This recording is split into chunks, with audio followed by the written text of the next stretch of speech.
Flashman's Lady by George MacDonald Fraser. Read by Timothy West. Explanatory note.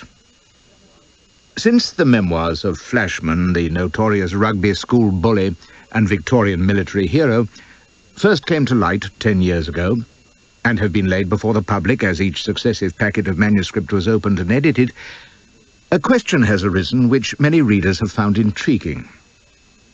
The 5 volumes published so far have been in chronological order, spanning the period from 1839, when Flashman was expelled and entered the army, to 1858, when he emerged from the Indian Mutiny. But not all the intervening years have been covered in the 5 volumes. One gap occurs between his first meeting with Bismarck and Lola Montez in 1842-3 and his involvement in the Schleswig-Holstein question in 1848. Yet another between 1849, when he was last seen on the New Orleans waterfront in the company of the well-known Oxford Don and slave trader Captain Spring, M.A., and 1854, when duty called him to the Crimea. It has been asked, what of the missing years? The 6th packet of the Flashman papers supplies a partial answer, since it deals with its author's remarkable adventures from 1842 to 1845. It is clear from his manuscript that a chance paragraph in the sporting columns of a newspaper caused him to interrupt his normal chronological habit to fill in this hiatus in his earlier years. And from the bulk of unopened manuscript remaining, it appears that his memoirs of the Taiping Rebellion, the U.S. Civil War, and the Sioux and Zulu uprisings are still to come. Indeed, since a serving officer in the United States Marines has informed me that his Corps' records contain positive pictorial evidence of Flashman's participation in the Boxer Rebellion of 1900, there is no saying where it may end. The historical significance of the present installment may be thought to be threefold. As a first-hand account of the early Victorian sporting scene, on which Flashman now emerges as a distinguished, if deplorable, actor, it is certainly unique. On a different plane, it provides an eyewitness description of that incredible forgotten private war in which a handful of gentlemen adventurers pushed the British imperial frontier eastwards in the 1840s. Lastly, it sheds fresh light on the characters of 2 great figures of the time. One, a legendary empire builder, the other, an African queen who has been unfavourably compared to Caligula and Nero. A small point which may be of interest to students of Flashman's earlier memoirs is that the present manuscript shows signs of having been lightly edited, as was one previous volume, by his sister-in-law, Griselda Rothschild, probably soon after his death in 1915. She has modified his blasphemies, but has not otherwise tampered with the old soldier's narrative. Indeed, she has embellished it here and there with extracts from the private diary of her sister, Elspeth, Flashman's wife, and with her own pungent marginal comments. In the presence of such distinguished editing, I have confined myself to supplying footnotes and appendices, and satisfying myself of the accuracy of Flashman's account of historical events, so far as these can be checked. G.M.F. So they're talking about amending the leg before wicket rule again. I don't know why they bother. They'll never get it right until they go back to the old law which said that if you put your leg in front of the ball, a purpose to stop it hitting the stumps, you were out and damn good riddance to you. That was plain enough, you'd have thought. But no, those mutton brains in the Marylebone Club have to scratch their heads over it every few years and gas for days on end about the line of delivery and the point of pitch and the Lord knows what other rubbish, and in the end they cross out a word and add another, and the whole thing's as incomprehensible as it was before. Set of doddering old women. It all comes of these pads that batters wear nowadays. When I was playing cricket, we had nothing to guard our precious shins except our trousers, and if you were fool enough to get your ankle in the way of one of Alfie Min's shooters, why, it didn't matter whether you were in front of the wicket or sitting on the pavilion privy. You were off to get your leg in plaster, no error. But now they shuffle about the crease like yokels in gaiters, and that great muffin Grace bleats like a ruptured choir boy if a fast ball comes near him. Wouldn't I just have liked to get him on the old Lord's wicket after a dry summer, with the pitch rock hard, Min sending down his trimmers from one end and myself going all out at t'other? They wouldn't have been calling him the champion then, I may tell you. The old bastard's beard would have been snow white after 2 overs. And the same goes for that fat black nawab. And the pup Fry, too. From this you may gather that I was a bowler myself, not a batter. And if I say I was a damned good one, well, the old scores are there to back me up. 7 for 32 against the Gentlemen of Kent, 5 for 12 against the England 11, and a fair number of runs as a tail-end slogger to boot. Not that I prided myself on my batting. As I've said, it could be a risky business against fast men in the old days when wickets were rough, and I may tell you privately that I took care never to face up to a really scorching bowler without woolen scarves wrapped round my legs, under my flannels, and an old tin soup bowl over my essentials. Sport's all very well, but you mustn't let it incapacitate you for the manliest game of all. No, just let me go in about number 8 or 9 when the slow lobbers and twisters were practising their wiles, and I could slash away in safety, and then when t'other side had their innings, give me that ball and a 30-pace run-up, and just watch me make 'em dance. It may strike you that old Flash's approach to our great summer game wasn't quite that of your school storybook hero, apple-cheeked and manly, playing up unselfishly for the honour of the side and love of his gallant captain, revelling in the jolly rivalry of bat and ball, while his carefree laughter rings across the greensward. No, not exactly. Personal glory and cheap wickets, however you could get 'em. And damn the honour of the side, that was my style, with a few quid picked up in side bets, and plenty of skirt chasing afterwards among the sporting ladies who used to ogle us big hairy fielders over their parasols at Canterbury Week. That's the spirit that wins matches, and you may take my word for it, and ponder our recent disastrous showing against the Australians while you're about it. Of course, I speak as one who learned his cricket in the golden age, when I was a miserable fag at rugby, toadying my way up the school and trying to keep a whole skin in that infernal jungle. You took your choice of emerging a physical wreck or a moral one. And I'm glad to say I never hesitated, which is why I'm the man I am today, what's left of me. I snivelled and bought my way to safety when I was a small boy, and bullied and tyrannised when I was a big one. How the devil I'm not in the House of Lords by now, I can't think. That's by the way. The point is that rugby taught me only 2 things really well: survival and cricket. For I saw, even at the tender age of 11, that while bribery, fawning and deceit might ensure the former, they weren't enough to earn a popular reputation, which is a very necessary thing. For that, you had to shine at games, and cricket was the only one for me. Not that I cared for it above half at first, but the other great sport was football, and that was downright dangerous. I rubbed along at it only by limping up late to the scrimmages, yelping, "Play up, you fellows, do! Oh, confound this game leg of mine!" and by developing a knack of missing my charges against bigger men by a fraction of an inch, plunging on the turf just too late with heroic gasps and roarings. Cricket was peace and tranquillity by comparison, without any danger of being hacked in the members, and I turned out to be uncommon good at it. I say this in all modesty. As you may know, I have 3 other prime talents, for horses, languages, and fornication, but they're all God-given, and no credit that I can claim. But I worked to make myself a cricketer. Damned hard I worked, which is probably why, when I look back nowadays on the rewards and trophies of an eventful life, the medals, the knighthood, the accumulated cash, the military glory, the drowsy, satisfied women, all in all, there's not much I'm prouder of than those 5 wickets for 12 runs against the flower of England's batters. Or that one glorious over at Lord's in 42 when... But I'll come to that in a moment, for it's where my present story really begins. I suppose if Fuller Pilch had got his bat down just a split second sooner, it would all have turned out different. The Scrang pirates wouldn't have been burned out of their hellish nest. The Black Queen of Madagascar would have had 1 lover fewer. Not that she'd have missed a mere 1, I dare say, the insatiable great bitch. The French and British wouldn't have bombarded Tamitave, and I'd have been spared kidnapping, slavery, blowpipes, and the risk of death and torture in unimaginable places. Aye, old Fuller's got a lot to answer for, God rest him. However, that's anticipating.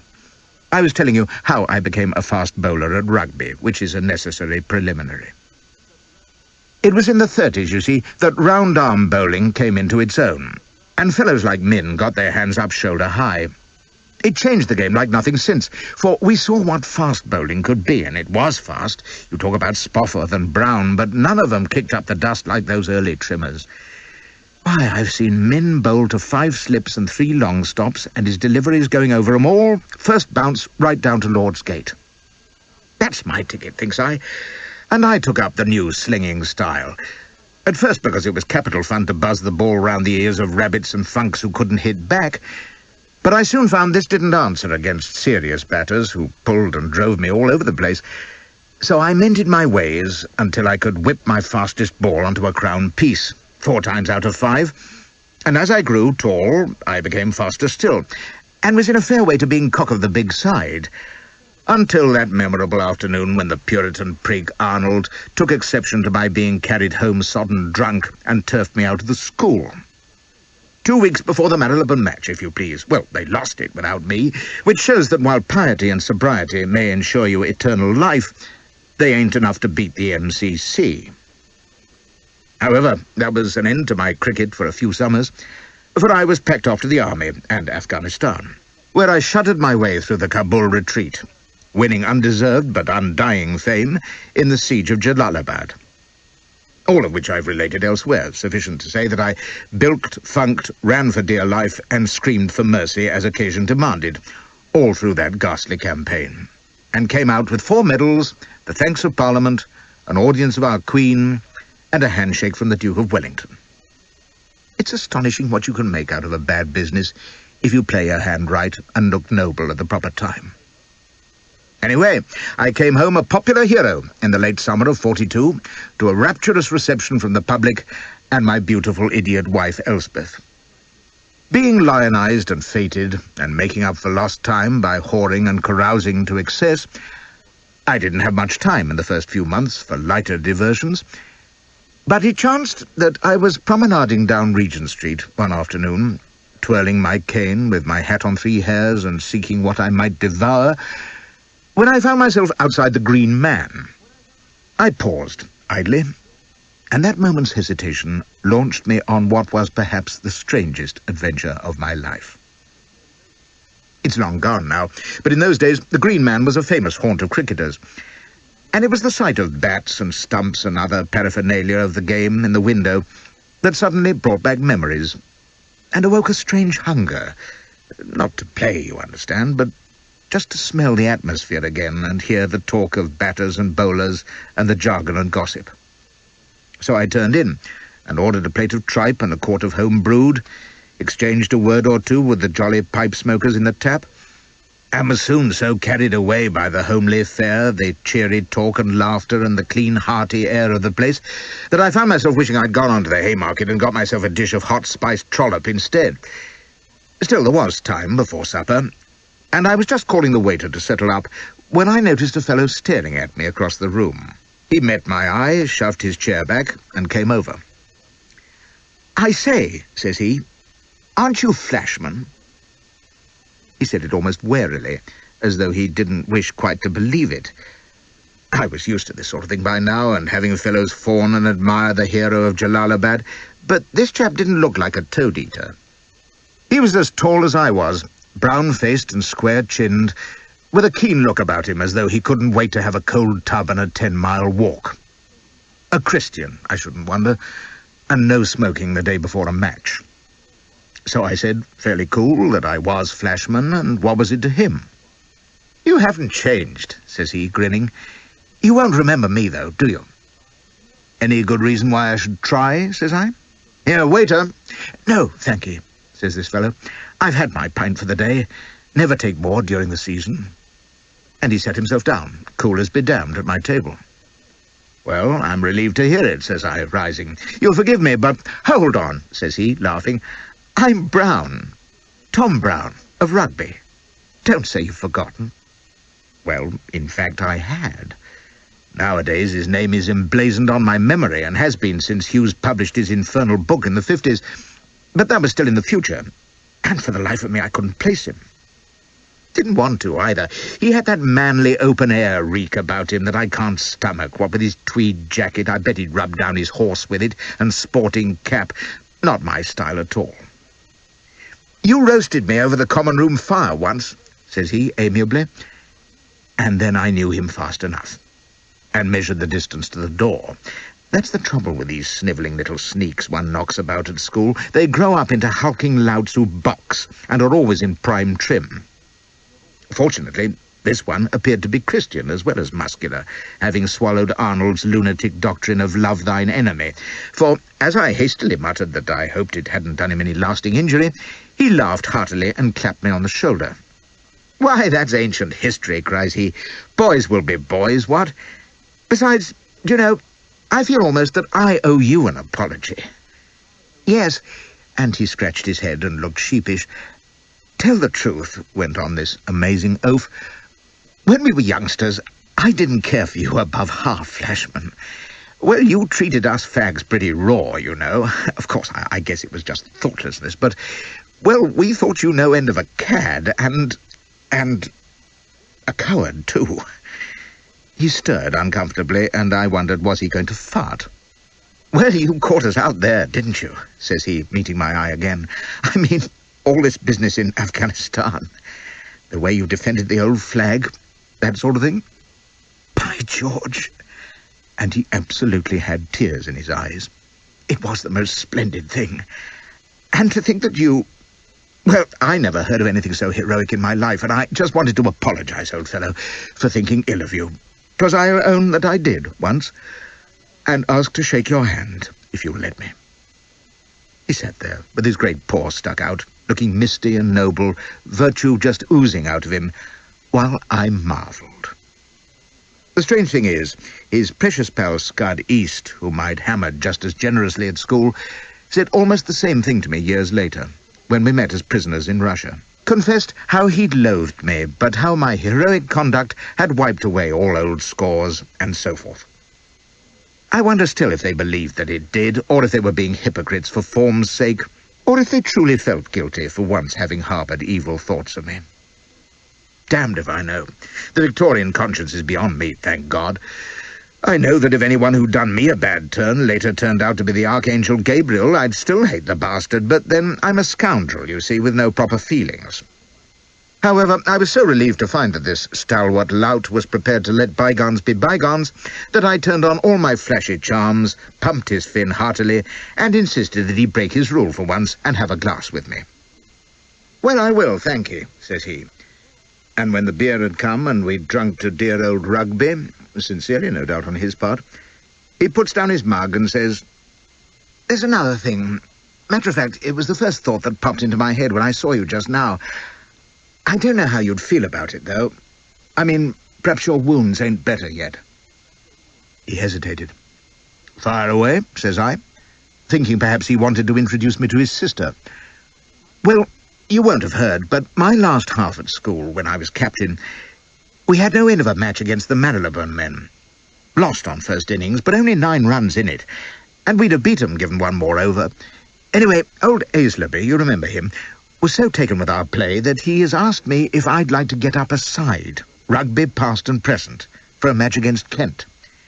Well, I've got some useful hands, you know, young Brooke and Raggles, and I remembered you were a famous bowler, so what do you say to turning out for us?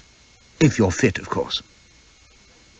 It took me clean aback, and my tongue being what it is, I found myself saying, "Why, do you think you'll draw a bigger gate with the hero of Afghanistan playing?" "Eh? Oh, good Lord, no." He coloured and then laughed. "What a cynic you are, Flashy. Do you know," says he, looking knowing, "I'm beginning to understand you, I think. Even at school, you always said the smart, cutting things that got under people's skins, almost as though you were going out of your way to have them think ill of you. It's a contrary thing, all at odds with the truth, isn't it? Oh, aye," says he, smiling owlishly. "Afghanistan proved that all right. The German doctors are doing a lot of work on it. The perversity of human nature, excellence bent on destroying itself, the heroic soul fearing its own fall from grace and trying to anticipate it. Interesting. He shook his fat head solemnly. I'm thinking of reading philosophy at Oxford this term, you know. However, I mustn't prose. What about it, old fellow? And damn his impudence, he slapped me on the knee. Will you bowl your expresses for us at Lord's? I'd been about to tell him to take his offer along with his rotten foreign sermonizing and drop them both in the Serpentine, but that last word stopped me. Lord's. I'd never played there, but what cricketer who ever breathed wouldn't jump at the chance? You may think it's small enough beer compared with the games I'd been playing lately, but I'll confess it made my heart leap. I was still young and impressionable then, and I almost knocked his hand off accepting. He gave me another of his thunderous shoulder claps. They poured each other something damnable, those hearty young champions of my youth, and said, "Capital, it was settled then. You'll want to get in some practice, no doubt," says he, and promptly delivered a lecture about how he kept himself in condition with runs and exercises and foregoing tuck, just as he had at school. From that he harked back to the dear old days and how he'd gone for a weep and a pray at Arnold's tomb the previous month, our revered mentor having kicked the bucket earlier in the year, and not before time, in my opinion. Excited as I was at the prospect of the Lord's game, I'd had about my bellyful of Master Pius Brown by the time he was done, and as we took our leave of each other in Regent Street, I couldn't resist the temptation to puncture his confounded smugness. "Can't say how glad I am to have seen you again, old lad," says he as we shook hands. "Delighted to know you'll turn out for us, of course, but you know, the best thing of all has been meeting the new Flashman, if you know what I mean. It's odd," and he fixed his thumbs in his belt and squinted wisely at me like an owl in labour, "but it reminds me of what the doctor used to say at confirmation class, about man being born again. Only it's happened to you, for me, if you understand me. At all events, I'm a better man now, I feel, than I was an hour ago. God bless you, old chap," says he, as I disengaged my hand before he could drag me to my knees for a quick prayer and a chorus of "Let us with a gladsome mind." He asked which way I was bound. "Oh, down towards Haymarket," says I. "Get some exercise, I think." "Capital," says he. "Nothing like a good walk." "Well, I was thinking more of riding, don't you know." "In Haymarket?" He frowned. "No stables there away, surely?" "Best in town," says I. "A few English mounts, but mostly French fillies. Riding silks black and scarlet. Splendid exercise, but damned exhausting. Care to try it?" For a moment he was all at a loss, and then, as understanding dawned, he went scarlet and white by turns, until I thought he would faint. "My God," he whispered hoarsely. I tapped him on the waistcoat with my cane, all confidential. "You remember Stumps Harrowell, the shoemaker at Rugby, and what enormous calves he had?" I winked while he gaped at me. "Well, there's a German wench down there whose poomps are even bigger, just about your weight. Do you a power of good." He made gargling noises while I watched him with huge enjoyment. "So much for the new Flashman, eh?" says I. "Wish you hadn't invited me to play with your pure-minded little friends. Well, it's too late, young Tom. You've shaken hands on it, haven't you?" He pulled himself together and took a breath. "You may play if you wish," says he. "More fool I for asking you. But if you were the man I had hoped you were, you would cry off gracefully and save you from the pollution of my company. No, no, my boy, I'll be there, and just as fit as you are. But I'll wager I enjoy my training more." "Flashman," cries he, as I turned away, "don't go to that place, I beseech you. It ain't worthy. How would you know?" says I. "See you at Lord's." And I left him full of Christian anguish at the sight of the hardened sinner going down to the pit. The best of it was, he was probably as full of holy torment at the thought of my foul fornications as he would have been if he'd galloped that German tart himself. That's unselfishness for you. But she'd have been wasted on him anyway. However, just because I'd punctured Holy Tom's daydreams, don't imagine that I took my training lightly. Even while the German wench was recovering her breath afterwards and ringing for refreshments, I was limbering up on the rug, trying out my old round-arm swing. I even got some of her sisters to throw oranges to me for catching practice, and you never saw anything jollier than those painted dolly mops scampering about in their corsets, shying fruit. We made such a row that the other customers put their heads out, and it turned into an impromptu innings on the landing, whores versus patrons. I must set down the rules for brothel cricket some day, if I can recall them. Cover point took on a meaning that you won't find in Wisdom, I know. The whole thing got out of hand, of course, with furniture smashed and the sluts shrieking and weeping, and the madame's bullies put me out for upsetting her disorderly house, which seemed a trifle hard. Next day, though, I got down to it in earnest, with a ball in the garden. To my delight, none of my old skills seemed to have deserted me. The thigh which I'd broken in Afghanistan never even twinged, and I crowned my practice by smashing the morning-room window while my father-in-law was finishing his breakfast. He'd been reading about the Rebecca riots over his porridge, it seemed, and since he'd spent his miserable life squeezing and sweating his mill workers and had a fearful guilty conscience according, his first reaction to the shattering glass was that the starving mob had risen at last and were coming to give him his just deserts. "You damned Goth!" he spluttered, fishing the fragments out of his whiskers. "You don't care who you maim or murder. I'm next to being killed. Have you nae work to go to?" And he whined on about ill-conditioned loafers who squandered their time and his money in selfish pleasure, while I nuzzled Elspeth good morning over her coffee service, marvelling as I regarded her golden-haired radiance and peach-soft skin that I'd wasted strength on that suety Frau the evening before, when this had been waiting between the covers at home. "A fine family you married into," says her charming sire. "The son's mashing about destroying property, while the father's lying about stairs stupefied with drink. Is the name our toast?" "Well, it's our property and our drink," says I, helping myself to kidneys. "Our toast, too, if it comes to that." "Aye, is it though, my bucky?" says he, looking more like a spiteful goblin than ever. "And who pays for it? No you and your wastrel parent. Aye, and you can keep your sullen sniffs to yourself, my lassie," he went on to Elspeth. "We hae things above board, plump and plain. It's John Morrison foots the bills with good Scots siller, hard-earned, for this fine husband of yours and the upkeep of his hoose and family. Just mind that." He crumpled up his paper, which was sodden with spilled coffee. There's my breakfast spoiled for me. Our property and our drink, you see. Grand airs and patched breeks." And out he strode, to return in a moment, snarling. "And since you're meant to be managing this establishment, my girl, you'll see to it that we have marmalade after this, and no this damned French jam. Confitor! Ha! Stick of rubbish!" And he slammed the door behind him. "Oh, dear," sighs Elspeth. "Papa's in his black mood." "What a shame you broke the window, dearest." "Papa is a confounded blot," says I, wolfing kidneys. "But now that we're rid of him, give us a kiss." You'll understand that we were an unusual menage. I had married Elspeth perforce 2 years before, when I had the ill fortune to be stationed in Scotland, and had been detected tupping her in the bushes. It had been the altar or pistols for two with her fire-eating uncle.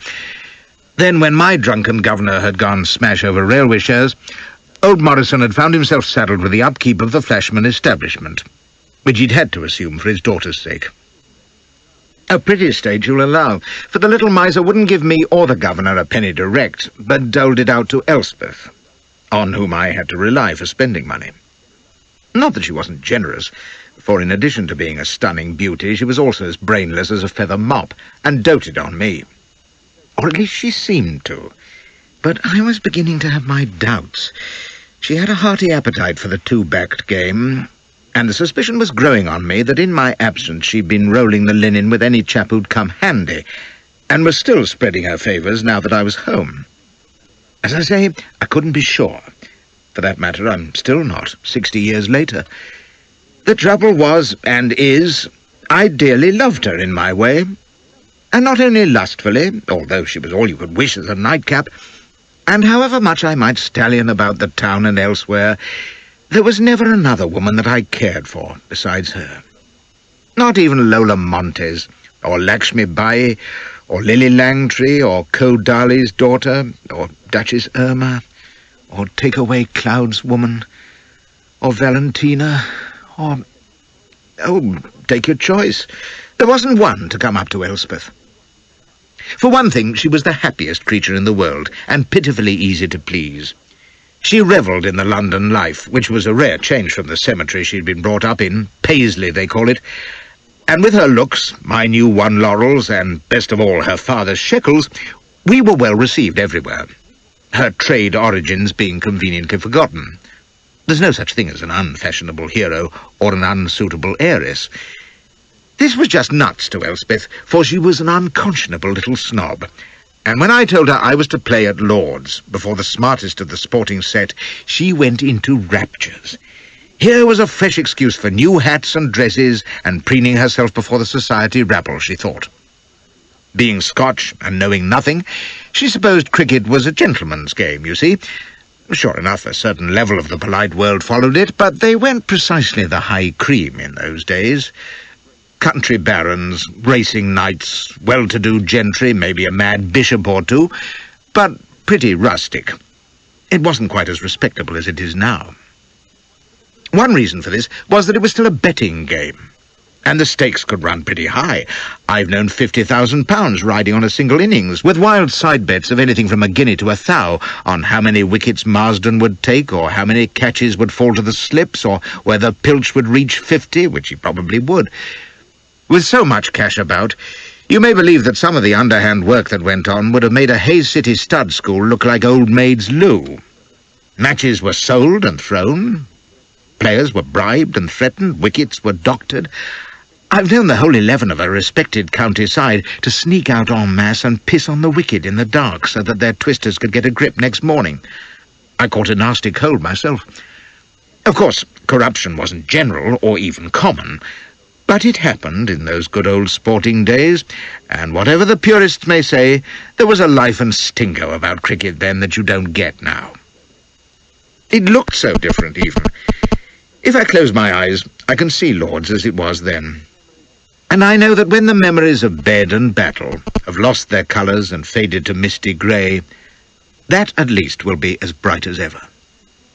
The coaches and carriages packed in the road outside the gate, the fashionable crowds streaming in by Jimmy Dark's house under the trees, the girls like so many gaudy butterflies in their summer dresses and hats, shaded by parasols, and the men guiding them to chairs, some in tall hats and coats, others in striped waistcoats and caps, the gentry uncomfortably buttoned up, and the roughs and townies in shirt-sleeves and billycocks with their watch-chains and cutties.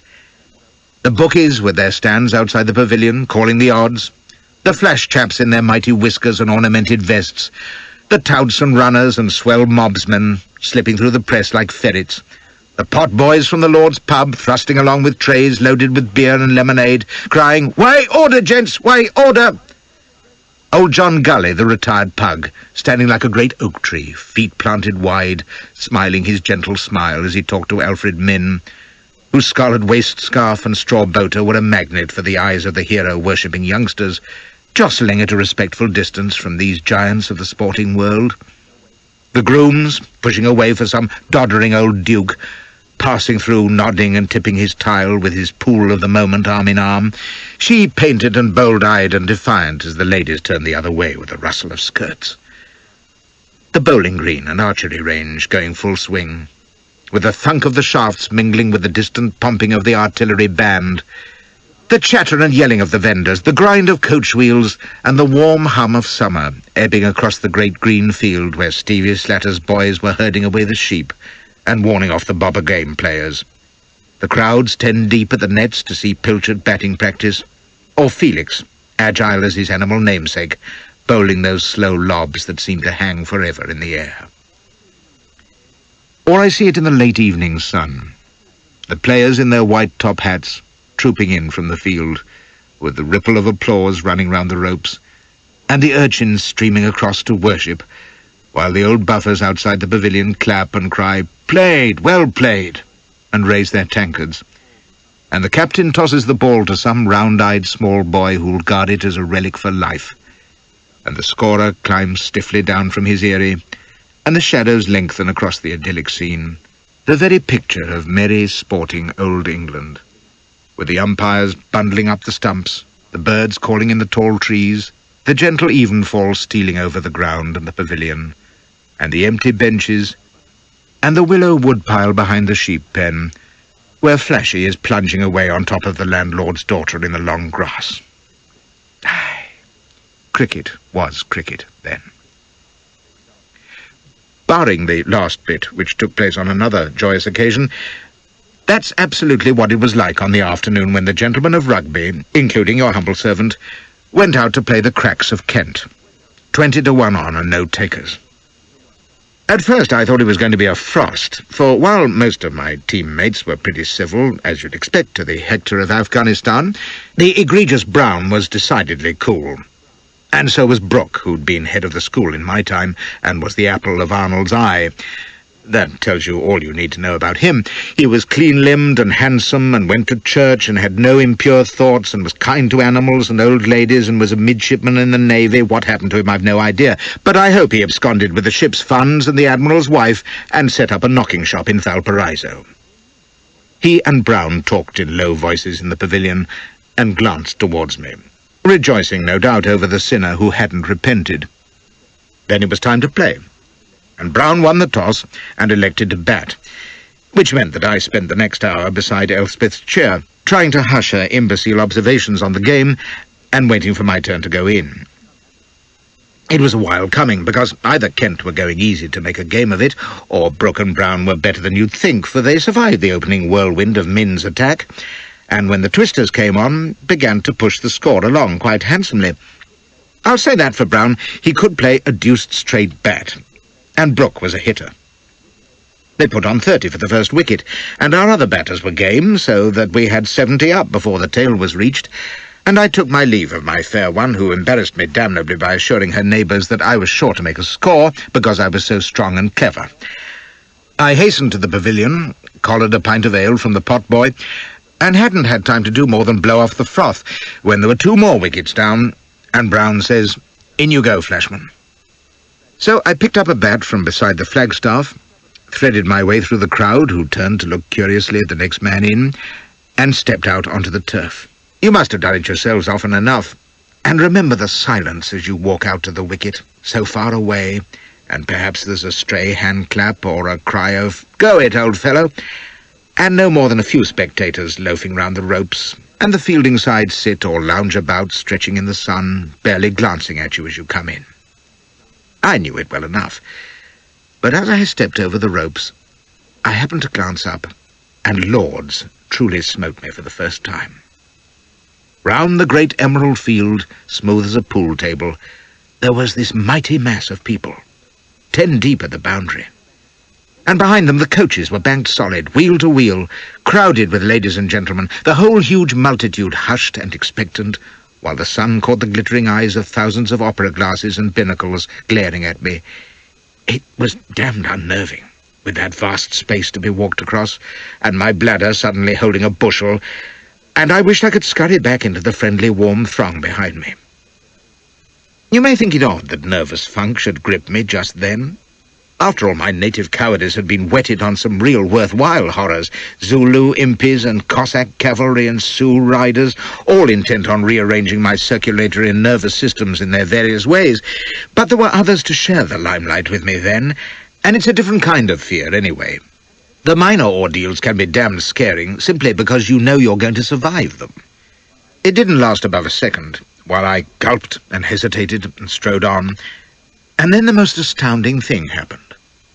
A murmur passed along the banks of people, and suddenly it exploded in the most deafening cheering you ever heard. You could feel the shock of it rolling across the ground, and ladies were standing up and fluttering their handkerchiefs and parasols, and the men were roaring hurrah and waving their hats and jumping up on the carriages, and in the middle of it all the brass band began to thump out Rule Britannia, and I realized they weren't cheering the next man in, but saluting the hero of Jalalabad, and I was fairly knocked sideways by the surprise of it all. However, I fancy I played it pretty well, raising my white topper right and left while the music and cheering pounded on, and hurrying to get to the wicket, as a modest hero should. And here was slim little Felix, in his classroom whiskers and charity boy's cap, smiling shyly and holding out his hand. Felix, the greatest gentleman bat in the world, mark you, leading me to the wicket and calling for 3 cheers from the Kent team. And then silence fell, and my bat thumped uncommon loud as I hit it into the block hole, and the fielders crouched, and I thought, oh God, this is the serious business. And I'm bound to lay an egg on the scorer, I know I am, and after such a welcome too. And with my bowels quailing, I looked up the wicket at Alfred Minn. He was a huge man at the best of times, 6 feet odd and close on 20 stone, with a face like fried ham garnished with a double helping of black whisker. But now he looked like Goliath. And if you think a man can't tower above you from 25 yards off, you ain't seen young Alfie.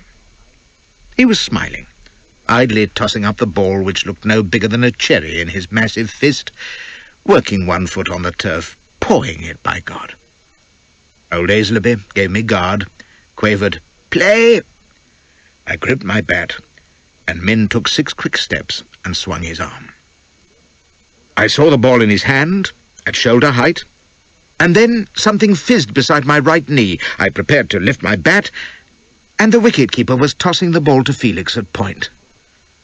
I swallowed in horror, for I swear I never saw the damn thing go. And someone in the crowd cries, "Well let alone, sir." There was a little puff of dust settling about 4 feet in front of me. That's where he pitches, thinks I. Oh, Jesus, don't let him hit me. Felix, crouching facing me, barely 10 feet away, edged just a little closer, his eyes fixed on my feet. Minn had the ball again, and again came the 6 little steps, and I was lunging forward, eyes tight shut, to get my bat down where the dust had jumped last time. I grounded it, my bat leapt as something hit it a hammer blow, numbing my wrists, and I opened my eyes to see the ball scuttling off to leg behind the wicket. Brooke yells, "Come on!" And the Lord knows I wanted to, but my legs didn't answer, and Brooke had to turn back, shaking his head. This has got to stop, thinks I, for I'll be maimed for life if I stay here.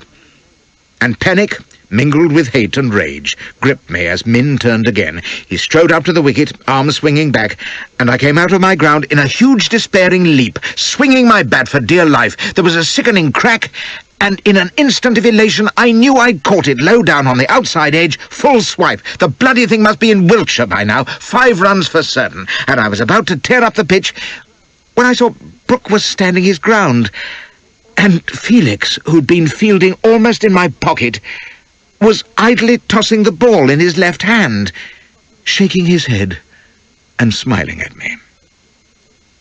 How he'd caught it, only he and Satan know. It must have been like snatching a bullet from the muzzle. But he hadn't turned a hair, and I could only trudge back to the pavilion while the mob groaned in sympathy, and I waved my bat to them and tipped my tile. After all, I was a bowler, and at least I'd taken a swing at it.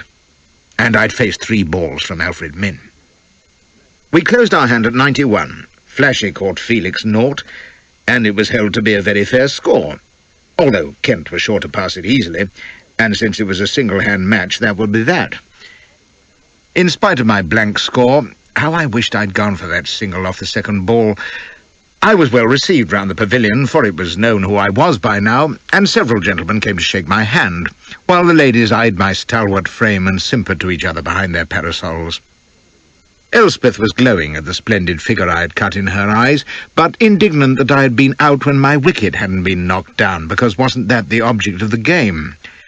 I explained that I had been caught out, and she said it was a most unfair advantage, and that little man in the cap must be a great sneak, at which the gentlemen around roared with laughter and ogled her, calling for soda punch for the lady and swearing that she must be taken on to the committee to amend the rules.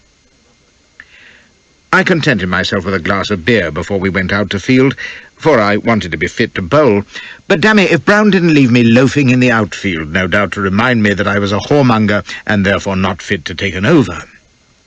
I didn't mind, but lounged about pretty nonchalant, chatting with the townies near the ropes, and shrugging my shoulders eloquently when Felix or his partner made a good hit, which they did every other ball.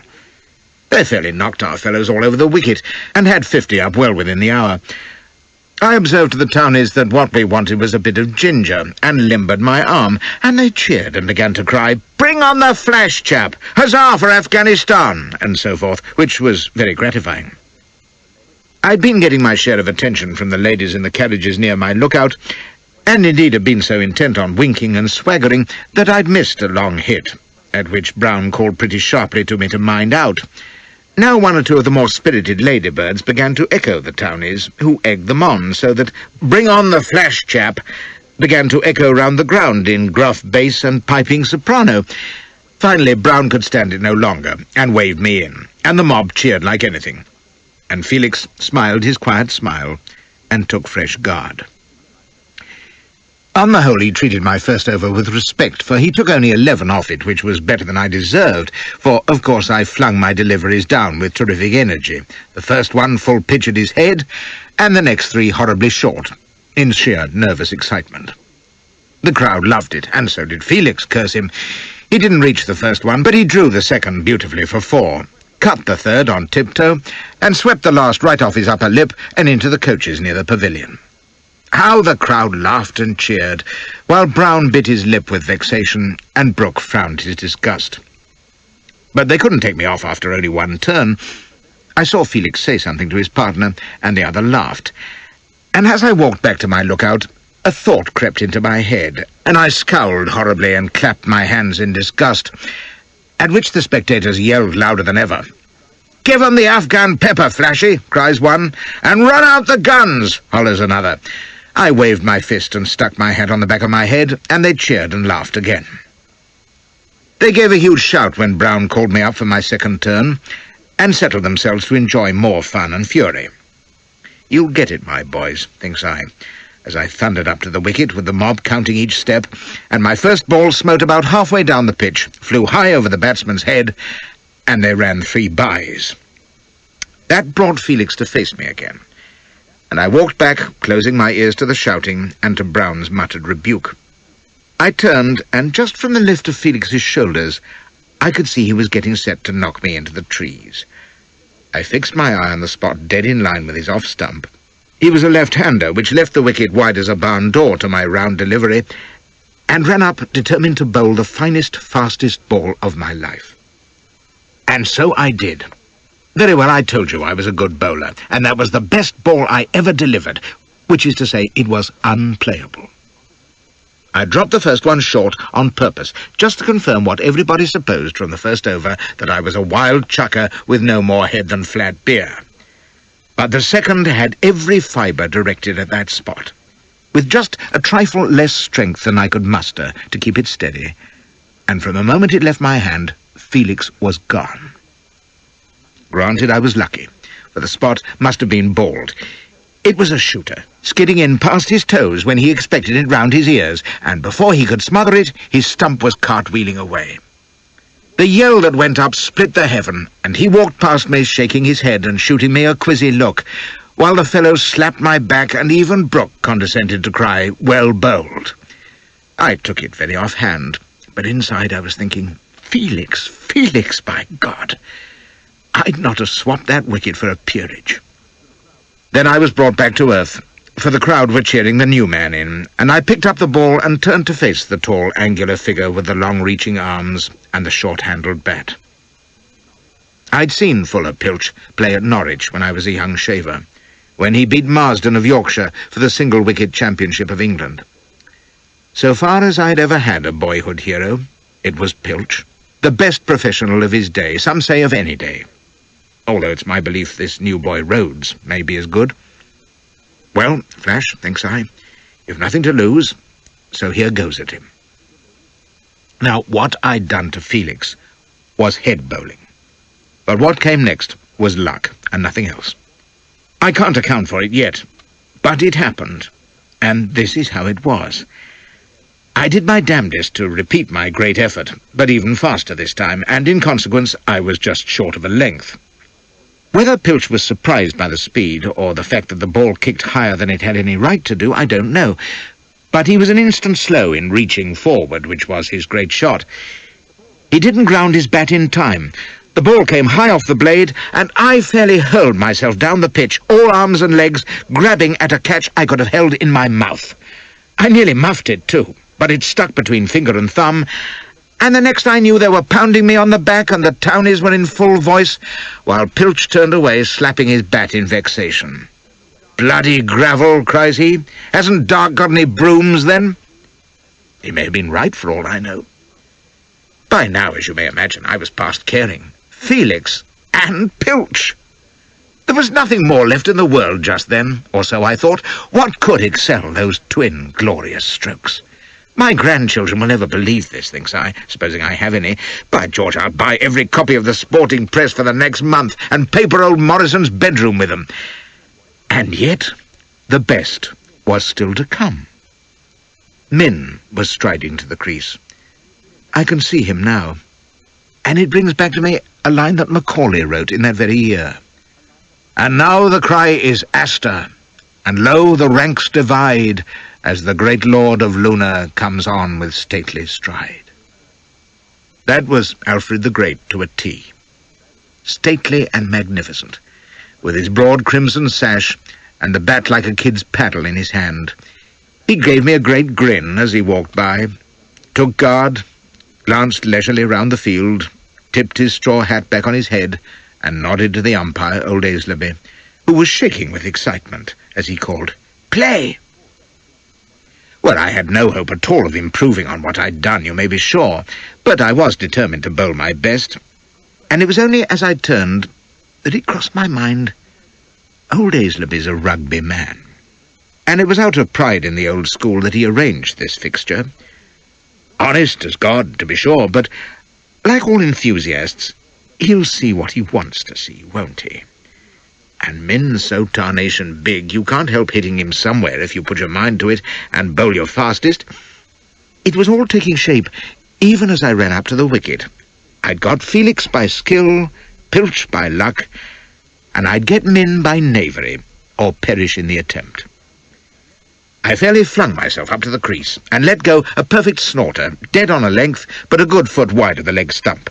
It bucked, Min stepped quickly across to let it go by, it flicked his calf, and by that time I was bounding across Aislabie's line of sight, 3 feet off the ground, turning as I sprang and yelling at the top of my voice, "How is he there, sir?"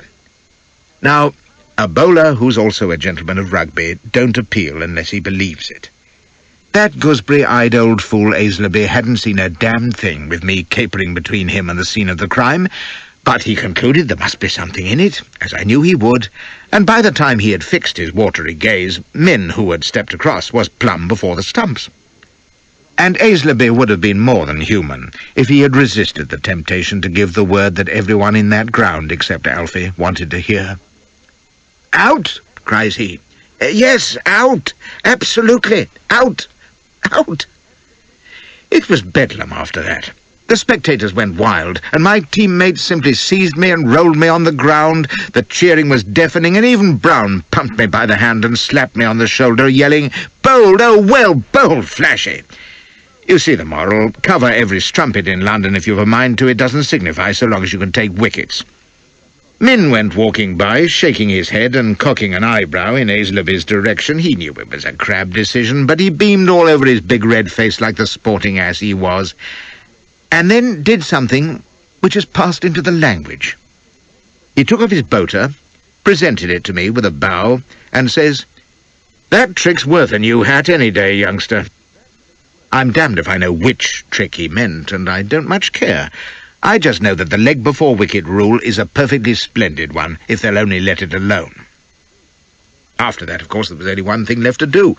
I told Brown that I'd sprained my arm with my exertions, brought back the rheumatism contracted from exposure in Afghanistan, very likely. Horrid shame, just when I was finding a length. Too bad, worst of luck. Field all right, though. I wasn't going to run the risk of having the other Kent men paste me all over the ground, not for anything. So I went back to the deep field, to a tumultuous ovation from the gallery, which I acknowledged modestly with the tip of Min's hat, and basked in my glory for the rest of the match, which we lost by 4 wickets. If only that splendid chap Flashman had been able to go on bowling, Kent would have been knocked all to smash in no time. They do say he has a Jezebel bullet in his right arm still. No, it ain't. It was a spear thrust. I tell you, I read it in the papers, etc., etc. It was beer all round in the pavilion afterwards, with all manner of congratulations. Felix shook my hand again, ducking his head in that shy way of his, and Min asked was I to be home next year, for if the army didn't find a use for me, he could in the casual side which he would get together for the Grand Cricket Week at Canterbury. This was flattery on the grand scale, but I'm not sure that the sincerest tribute I got wasn't Fuller Pilch's knitted brows and steady glare as he sat on a bench with his tankard, looking me up and down for a full 2 minutes and never saying a word. Even the doddering Duke came up to compliment me and say that my style reminded him absolutely of his own. "Did I not remark it to you, my dear?" says he to his languid tart, who was fidgeting with her parasol and stifling a yawn while showing me her handsome profile and weighing me out of the corner of her eye. "Did I not observe that Mr. Flashman's shooter was just like the one I bowled out Clark with at Maidstone in '06? Directed to his off stump, sir, caught him going back, you understand, pitched just short, broke and shot, middle stump, bowled all over his wicket. Ha! What?" I had to steady the old fool before he tumbled over, demonstrating his action, and his houri, assisting, took the opportunity to rub a plump arm against me. "No doubt we shall have the pleasure of seeing you at Canterbury next summer, Mr. Flashman," she murmurs, and the old pantaloon cries, "Aye, capital notion," as she helped him away. I made a note to look her up then, as she'd probably have killed him in the course of the winter. It wasn't till I was toweling myself in the bathhouse and getting outside a brandy punch that I realised I hadn't seen Elspeth since the match ended, which was odd, since she'd hardly miss a chance to bask in my reflected glory. I dressed and looked about. No sign of her among the thinning crowd, or outside the pavilion, or at the ladies' tea tables, or at our carriage. Coachee hadn't seen her either. There was a fairish throng outside the pub, but she'd hardly be there. And then someone plucked my sleeve, and I turned to find a large, beery-faced individual with black button eyes at my elbow. "Mr. Flashman, sir, best respects," says he, and tapped his low-crowned hat with his cudgel. "You'll forgive the liberty, I'm sure. Ty is the moniker, Daedalus Ty. Everyone knows me, agent and accountant to the gentry." And he pushed a card in my direction between sweaty fingers. "Taking the opportunity, my dear sir, and sportsman, of presenting my compliments and best wishes, and—" "Thank you," says I, "but I've no bets to place." "My dear sir," says he, beaming, "the very last idea." And he invited his cronies, a seedy flash bunch, to bear him witness. "My making so bold, dear sir, was to invite you to share my good fortune, seeing as how you contributed so handsome to same, namely, and first, by partaking of some of this here French champagne, poodles pish to some, but drunk in the best establishment by the warriors swells, such as your good self, sir. Vincent," says he, "pour a glass for the gallant." "Another time," says I, giving him my shoulder, but the brute had the effrontery to catch my arm. "Hold on, sir," cries he. "Half a mo, that's only the sociable preliminary. I'm wishful to present to your noble self that—" "Go to the devil," snaps I, his tank of brandy. "Some of 50 gemio goblins as an earnest of my profound gratitude and respect. Vincent!" And damned if the weasel at his elbow wasn't thrusting a glass of champagne at me with one hand and a fistful of bills in the other. I stopped short, staring. What the deuce? "A trifling token of my esteem," says Ty. He swayed a little, leering at me, and for all the reek of booze, the flash cut of his coat, the watch chain over his flowery silk vest, and the gaudy bloom in his lapel, the marks of the vulgar sport, in fact, the little eyes in his fat cheeks were as hard as coals. "You run it for me, my dear sir, and plenty to spare, damme. Didn't he, though?" His confederates, crowding round, chortled and raised their glasses. "By the sweat, your pardon, sir, by the perspiration of your brow, and that good right arm, what sent back Felix, Pilch, and Alfred Mint in free delivery, sir. Look here." And he snapped a finger to Vincent, who dropped the glass to whip open a leather satchel at his waist. It was stuffed with notes and coin. "You, sir, earned that. You did, though. When you put away Fuller Pilch, and for a handsome catch now, I says to fat Bob Napper, what reckons he's king of the odds and evens, 'Napper,' says I, That's a head bowler, that is. What you give me, he don't put min out first ball.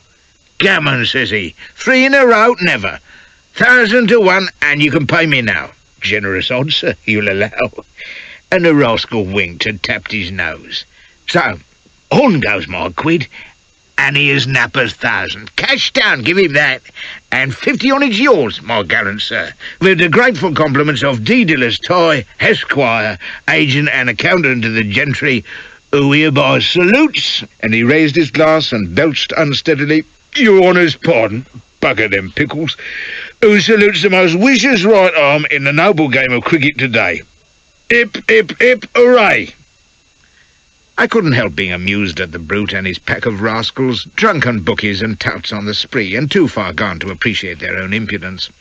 My thanks for the thought, Mr. Tighe, says I, for it don't harm to be civil to a bookie, and I was feeling easy. You may drink my health with it. And I pushed firmly past him, at which he staggered and sat down heavily in a froth of cheap champagne, while his pals hooted and weaved in to help him.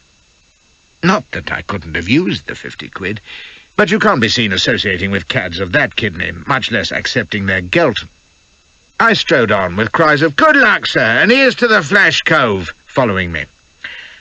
I was still grinning as I resumed my search for Elspeth, but as I turned into the archery range for a look there, the smile was wiped off my lips, for there were only 2 people in the long alley between the hedges, the tall figure of a man and Elspeth in his arms. I came to a dead halt, silent, for 3 reasons. First, I was astonished. Secondly, he was a big, vigorous brute, by what I could see of him, which was a massive pair of shoulders in a handsomely cut broadcloth. No expense spared there. And thirdly, it passed quickly through my mind that Elspeth, apart from being my wife, was also my source of supply. Food for thought, you see, but before I had even an instant to taste it, they both turned their heads, and I saw that Elspeth was in the act of stringing a shaft to a lady's bow, giggling and making the most appalling hash of it, while her escort, standing close in behind her, was guiding her hands, which of course necessitated putting his arms about her, with her head against his shoulder. All very innocent, as who knows better than I, who've taken advantage of many such situations for an ardent squeeze and fondle. "Why, Harry," cries she, "where have you been all this while? See, Don Solomon is teaching me archery, and I've been making the sorriest show." Which she demonstrated by fumbling the shaft, swinging her bow-arm wildly, and letting fly into the hedge, squeaking with delighted alarm. "Oh, I'm quite hopeless, Don Solomon, unless you hold my hands." "The fault is mine, dear Mrs. Flashman," says he easily. He managed to keep an arm round her, while bowing in my direction. "But here is Mars, who I'm sure is a much better instructor for Diana than I could ever be." He smiled and raised his hat. "Servant, Mr. Flashman." I nodded, pretty cool, and looked down my nose at him, which wasn't easy, since he was all of my height and twice as big around, portly, you might say, if not fat, with a fleshy, smiling face and fine teeth which flashed white against his swarthy skin. Dago for certain, perhaps even Oriental, for his hair and whiskers were blue-black and curly, and as he came towards me, he was moving with that mincing Latin grace for all his flesh. A swell, too, by the elegant cut of his togs, diamond pin in his neckerchief, a couple of rings on his big brown hands, and, by Jove, even a tiny gold ring in one ear. Part nigger, not a doubt of it, and with all a rich nigger's side, too. "Oh, Harry, we've had such fun," cries Elspeth, and my heart gave a little jump as I looked at her. The gold ringlets under her ridiculous bonnet, the perfect pink and white complexion, the sheer innocent beauty of her as she sparkled with laughter and reached out a hand to me. "Don Solomon has been showing me bowling and how to shoot, ever so badly, and entertained me, for the cricket came so dull when you were not playing, with those tedious Kentish people popping away, and—" "Hey," says I, astonished, "you mean you didn't see me bowl?" "Why, no, Harry, but we had the jolliest time among the sideshows, with ices and hoopla." She prattled on, while the greaser raised his brows, smiling from one to the other of us. "Dear me," says he, "I fear I've lured you from your duty, dear Mrs. Flashman. Forgive me," he went on to me, "for I have the advantage of you still. Don Solomon Haslam to command." and he nodded and flicked his handkerchief.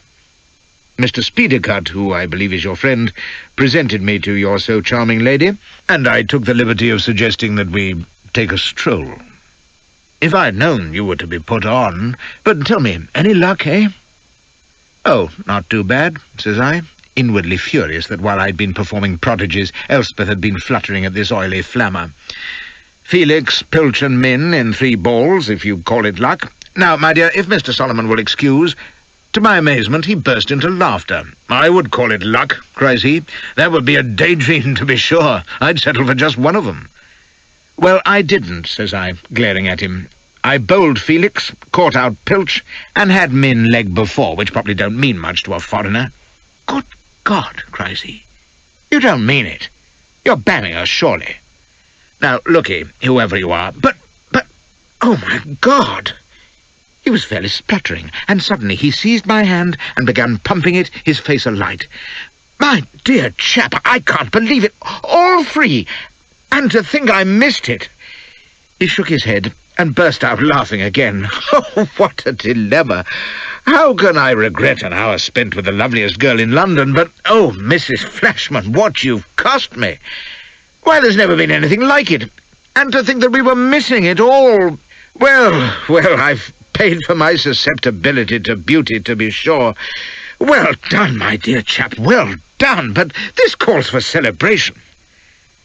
I was fairly taken aback at this, while Elspeth looked charmingly bewildered, but nothing must do but he bore us away to where the liquor was, and demanded of me, action by action, a description of how I'd bowled out the mighty 3. I've never seen a man so excited, and I'll own I found myself warming to him. He clapped me on the shoulder and slapped his knee with delight when I'd done. Well, I'm blessed. Why, Mrs. Flashman, your husband ain't just a hero, he's a prodigy. At which Elspeth glowed and squeezed my hand, which banished the last of my temper. Felix, Pilch, and Min! Extraordinary! Well, I thought I was something of a cricketer, in my humble way. I played at Eton, you know. We never had a match with rugby, alas, but I fancy I'd be a year or 2 before your time anyway, old fellow. But this quite beats everything. It was fairly amusing, not least for the effect it was having on Elspeth. Here was this gaudy foreign buck who'd come spooning round her, damned little flirt that she was, and now all his attention was for my cricket. She was between exulting on my behalf and pouting at being overlooked. But when we parted from the fellow, with fulsome compliments and assurances that we must meet again soon on his side, and fair affability on mine, he won her heart by kissing her hand as though he'd like to eat it. I didn't mind by now. He seemed not a bad sort for a breed, and if he'd been to Eton, he was presumably half respectable, and obviously rolling in rhino. All men slobbered over Elspeth anyway. So the great day ended, which I'll never forget for its own splendid sake. Felix, Pilch, and Min, and those 3 ear-splitting yells from the mob as each one fell. It was a day that held the seed of great events, too, as you'll see, and the first tiny fruit was waiting for us when we got back to Mayfair. It was a packet handed in at the door, and addressed to me, enclosing bills for £50, and a badly printed note saying, "With the compliments of D. Tye, Esquire." Of all the infernal impudence, that bloody bookie, or whatever he was, having the starch to send cash to me as though I was some pro to be tipped. I'd have kicked his backside to Whitechapel and back, or taken a cane to him for his presumption, if he'd been on hand. Since he wasn't, I pocketed the bills and burned his letter. It's the only way to put these upstarts in their place. Extract from the diary of Mrs. H. Flashman, undated, 1842. To be sure, it was very natural of H. to pay some attention to the other ladies at Lord's, for they were so forward in their admiration of him, and am I to blame you, less fortunate sisters? He looked so tall and proud and handsome, like the splendid English lion that he is, that I felt quite faint with love and pride. To think that this striking man, the envy and admiration of all, is my husband. He is perfection, and I love him more than I can tell. Still, I could wish that he'd been a little less attentive to those ladies near us, who smiled and waved to him when he was in the field, and some even so far forgot the obligations of modesty upon our tender sex as to call out to him. Of course, it is difficult for him to appear indifferent, so admired as he is, and he has such an unaffected, gallant nature, and feels, I know, that you must acknowledge their flatteries, for fear that he should be thought lacking in that easy courtesy which becomes a gentleman. He is so generous and considerate, even to such déclassé persons as that odious Mrs. Leo Lade, the Duke's companion, whose admiration of H was so open and shameless that it caused some remark, and made me blush for her reputation, which, to be sure, she hadn't any.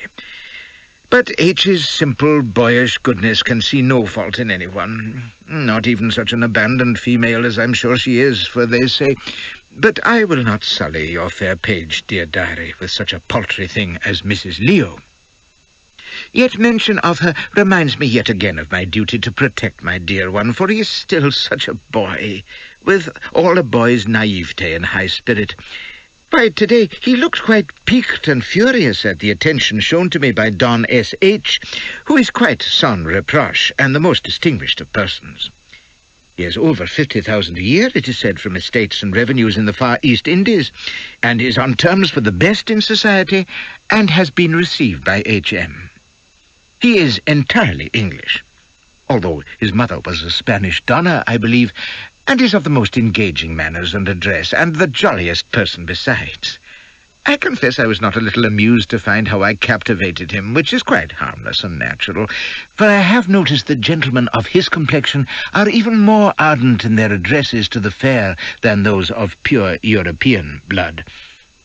Poor H was not well pleased, I fear, but I could not help thinking it would do him no harm to be made aware that both sexes are wont to indulge in harmless gallantries, and if he is to be admired by such as Mrs. L.L., he cannot object to the Don's natural regard for me.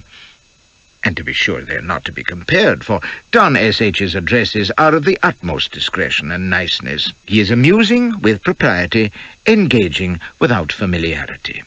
No doubt we shall see much of him in society this winter, but not so much, I promise, as will make my dear hero too jealous.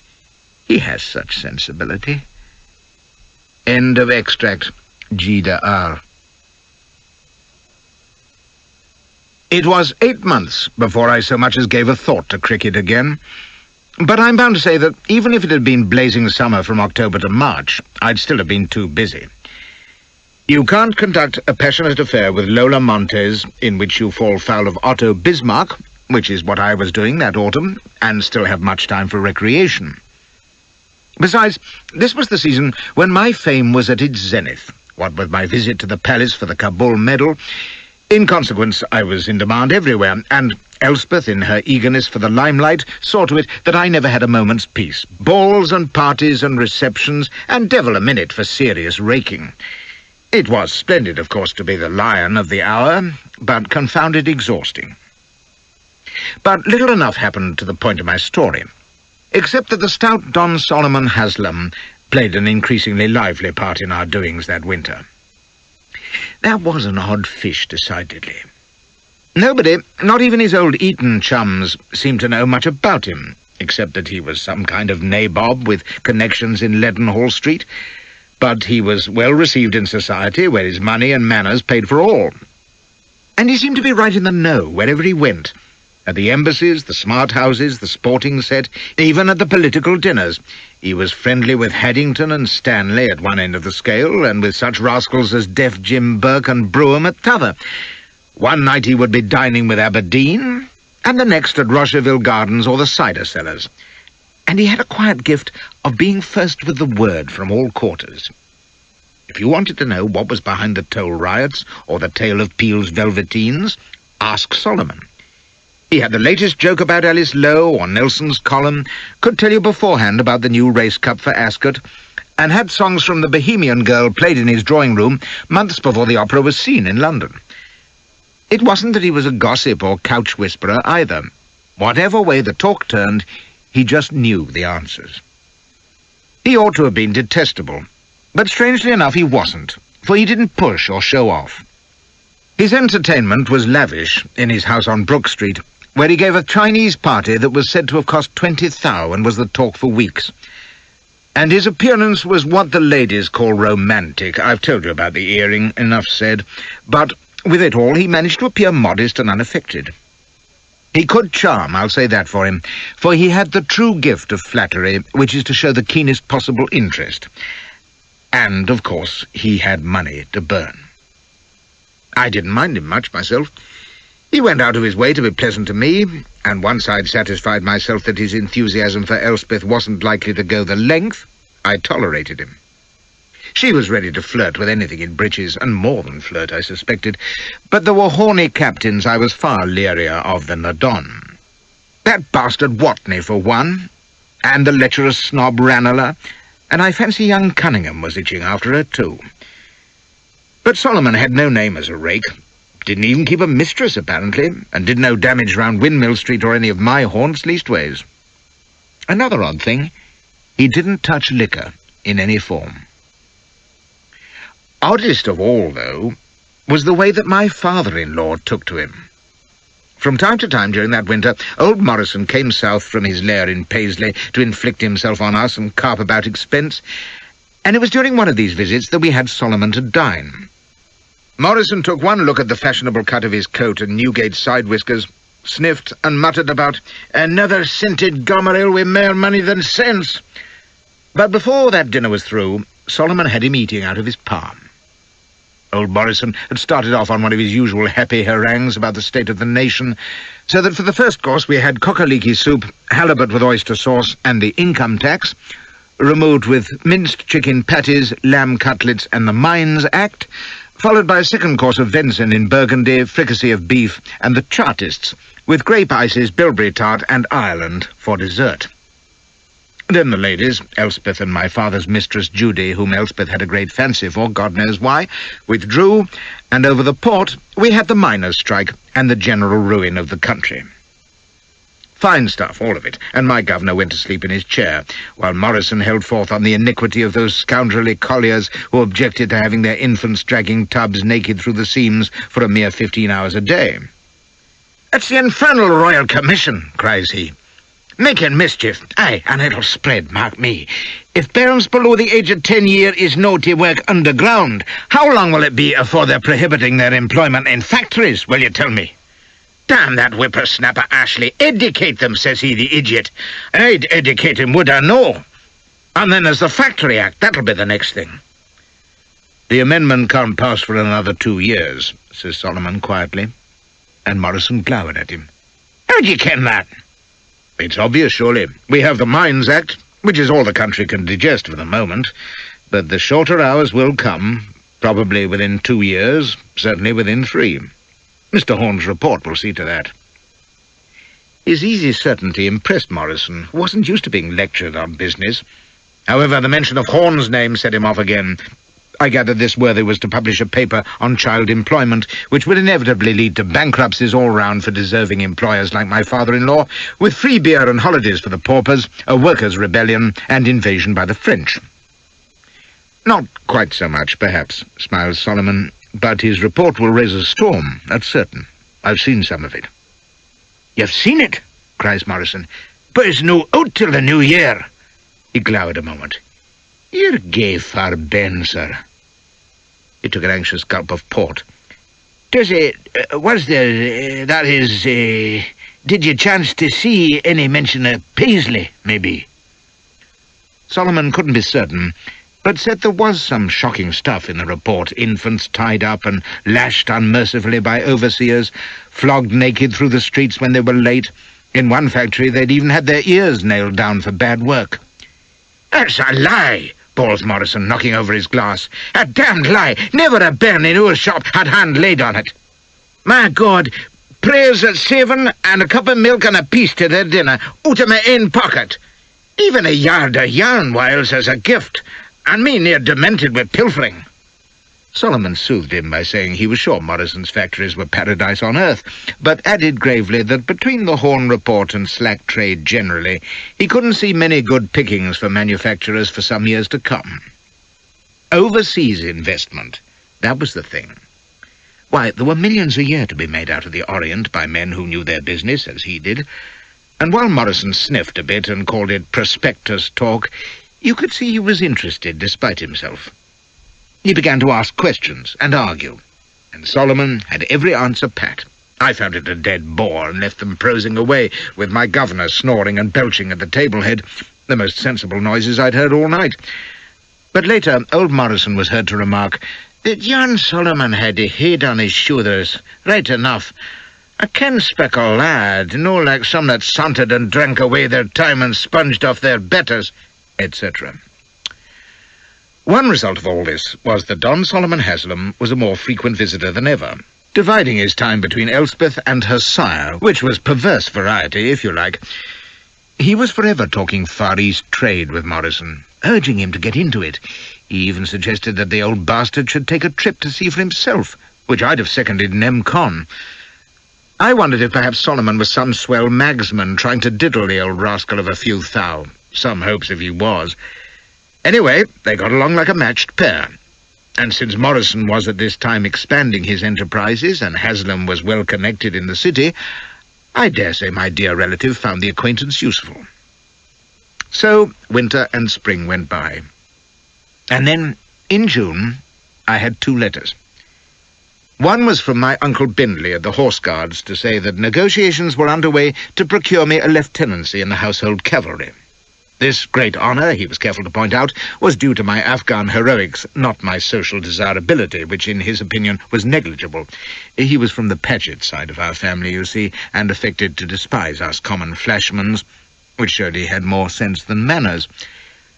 I was quite flown by this news, and almost equally elated by the other letter, which was from Alfred Minn, reminding me of his invitation to play in his casual side at Canterbury.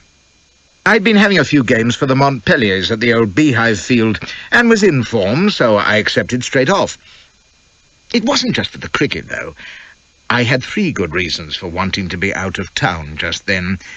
First, I had just encompassed Lola Montez's ruin on the London stage, and had reason to believe that the mad bitch was looking for me with a pistol. She was game for anything, you know, including murder. Secondly, a female acrobat whom I'd been tupping was pretending that she was in foal and demanding compensation with tears and menaces. And thirdly, I recalled that Mrs. Lade, the Duke's little piece, was to be in Canterbury for the cricket week. So you can see, a change of scene was just what old Flashy needed. If I'd known the change I was going to get, I'd have paid off the acrobat, let Mrs. Lade go hang, and allowed Montez one clear shot at me running, and thought myself lucky. But we can't see into the future. Thank God. I'd intended to go down to Canterbury on my own, but a week or so beforehand I happened to mention my visit to Haslam in Elspeth's presence. And right away he said famous, just the thing. He was keen as mustard on cricket himself, and he'd take a house there for the week. We must be his guests. He would get together a party, and we'd make a capital holiday of it. He was like that. Expense was no object with him. And in a moment he had Elspeth clapping her hands with promises of picnic and dances and all sorts of junketings. "Oh, Don, how delightful," cries she. "Why, it will be the jolliest thing, and Canterbury is the most select place, I believe. Yes, there is a regiment there, but, oh, what shall I have to wear? One needs a very different style out of London, you see, especially if many of our lunches are to be al fresco, and some of the evening parties are sure to be out of doors. Oh, but what about poor dear Papa?" I should have added that another reason for my leaving London was to get away from old Morrison, who was still infesting our premises. In fact, he'd been taken ill in May, not fatally, unfortunately. He claimed it was overwork, but I knew it was the report of the Child Employment Commission, which, as Don Solomon had predicted, had caused a shocking uproar when it came out, for it proved that our factories were rather worse than the Siberian salt mines. Names hadn't been named, but questions were being asked in the Commons, and Morrison was terrified that at any moment he'd be exposed for the slave-driving swine he was. So the little villain had taken to his bed, more or less, with an attack of the nervous gilts, and spent his time damning the commissioners, snarling at the servants, and snuffing candles to save money. Of course, Haslam said he must come with us. The change of air would do him good. Myself, I thought a change from air was what the old pest required, but there was nothing I could do about it, and since my first game for Minn's crew was on a Monday afternoon, it was arranged that the party should travel down the day before. I managed to steer clear of that ordeal, pleading business. In fact, young Cunningham had bespoken a room at the Magpie for a hanging on the Monday morning, but I didn't let on to Elspeth about that. Don Solomon convoyed the party to the station for the special he'd engaged, Elspeth with enough trunks and bandboxes to start a new colony, old Morrison wrapped in rugs and bleating about the iniquity of travelling by railroad on the Sabbath, and Judy, my father's bit, watching the performance with her crooked little smile. She and I never exchanged a word nowadays. I'd rattled her once, in the old days, when the governor's back was turned, but then she'd called a halt, and we'd had a fine shouting turn-up in which I'd blackened her eye. Since then we'd been on civil sneer terms for the governor's sake, but since he'd recently been carted away again to the Blue Devil factory to have the booze bogies chased out of his brain, Judy was devoting her time to being Elspeth's companion. Oh, we were a conventional little ménage, sure enough. She was a handsome knowing piece, and I squeezed her thigh for spite as I handed her into the carriage, got a blood-freezing glare for my pains, and waved them farewell, promising to meet them in Canterbury by noon next day. I forget who they hung on the Monday, and it don't matter anyway, but it was the only Newgate scragging I ever saw, and I had an encounter afterwards which is part of my tale. When I got to the Magpie on Sunday evening, Cunningham and his pals weren't there, having gone across to the prison chapel to see the condemned man attend his last service. I didn't miss a great deal, apparently, for when they came back they were crying that it had been a dead bore, just the chaplain droning away and praying, and the murderer sitting in the black pen talking to the turnkey. "They didn't even have him sitting in his coffin," cries Cunningham. "I thought they always had his coffin in the pew with him. Damn you, Beresford, you told me they did." "Still, 'tain't every day you see a chap attend his own burial service," says another. "Don't you just wish you may look as lively at your own corners?" After that they all settled down to cards and boozing, with a buffet supper that went on all evening, and of course the girls were brought in, Snow Hill sluts that I wouldn't have touched with a long pole. I was amused to see that Cunningham and the other younger fellows were in a rare sweat of excitement. Quite feverish they got in their whining and wenching, and all because they were going to see a chap turned off. It was nothing to me, who'd seen hangings, beheadings, crucifixions, and the Lord knows what in my wanderings. My interest was to see an English felon crapped in front of an English crowd, so in the meantime I settled down to écarté with Speedy Cut, and by getting him well foxed, I cleaned him out before midnight. By then, most of the company were 3 parts drunk or snoring. But they didn't sleep long, for in the small hours the gallows builders arrived, and the racket they made as they hammered up the scaffold in the street outside woke everyone. Cunningham remembered then that he had a sheriff's order, so we all trooped across to Newgate to get a squint at the chap in the condemned cell, and I remember how that boozy, rowdy party fell silent once we were in Newgate Yard, with the dank black walls crowding in on either side, our steps sounding hollow in the stone passages, breathing short and whispering, while the turnkey grinned horribly and rolled his eyes to give Cunningham his money's worth. I reckon the young sparks didn't get it, though, for all they saw in the end was a man lying fast asleep on his stone bench, with his jailer resting on a mattress alongside. 1 or 2 of our party, having recovered their spunk by that time, wanted to wake him up, in the hope that he'd rave and pray, I suppose. Cunningham, who was wilder than most, broke a bottle on the bars and roared at the fellow to stir himself, but he just turned over on his side, and a little beetle chap in a black coat and tall hat came on the scene in a tearing rage to have us turned out. "Vermin!" cries he, stamping and red in the face. "Have you no decency? Dear God, and these are meant to be the leaders of the nation! Damn you, damn you, damn you all to hell!" He was incoherent with fury, and vowed the turnkey would lose his place. He absolutely threw Cunningham out bodily. But our bold boy wasn't abashed. When he'd done giving back curse for curse, he made a drunken dash for the scaffold, which was erected by now, black beams, barriers and all, and managed to dance on the trap before the scandalized workmen threw him into the road. His pals picked him up, laughing and cheering, and got him back to the Magpie. The crowd that was already gathering in the warm summer dawn grinned and guffawed as we went through, though there were some black looks and cries of shame. The first eel-piemen were crying their wares in the street, and the vendors of tiny mottled gibbets, and Courvoisier's confession, and pieces of rope from the last hanging, cut off some chandler's stock that very morning, you may be sure, were having their breakfast in Lamb's and the Magpie common room, waiting for the real mob to arrive. The lower kind of priggers and whores were congregating, and some family parties were already established at the windows, making a picnic of it. Carters were putting their vehicles against the walls and offering places of vantage at sixpence a time. The warehousemen and porters, who had their business to do, were damning the eyes of those who obstructed their work, and the constables were sauntering up and down in pairs, moving on the beggars and drunks, and keeping a cold eye on the more obvious thieves and flash-tails. A bluff-looking chap in clerical duds was watching with lively interest as Cunningham was helped into the Magpie and up the stairs. He nodded civilly to me. "Quiet enough so far," says he, and I noticed that he carried his right arm at an odd angle and his hand was crooked and waxy. "I wonder, sir, if I might accompany your party." He gave me his name, but I'm shot if I recall it now. I didn't mind, so he came above stairs into the wreck of our front room, with the remains of the night's eating and drinking being cleared away and breakfast set, and the sluts being chivied out by the waiters complaining shrilly. Most of our party were looking pretty seedy and didn't make much of the chops and kidneys at all. "First time for most of them," says my new acquaintance. "Interesting, sir, most interesting." At my invitation he helped himself to cold beef, and we talked and ate in one of the windows while the crowd below began to increase, until the whole street was packed tight as far as you could see, both sides of the scaffold. A great seething mob, with the peelers guarding the barriers, and hardly room enough for the dippers and mobsmen to ply their trade.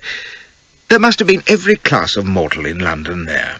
All the dross of the underworld rubbing shoulders with tradesmen and city folk, clerks and counter-jumpers, family men with children perched on their shoulders, beggar brats scampering and tugging at sleeves, a lord's carriage against a wall, and the mob cheering as its stout occupant was heaved onto the roof by his coachman. Every window was jammed with onlookers at 2 quid a time. There were galleries on the roofs with seats to let, and even the gutters and lamp brackets had people clinging to them. A ragged little urchin came swinging along the Magpie's wall like a monkey.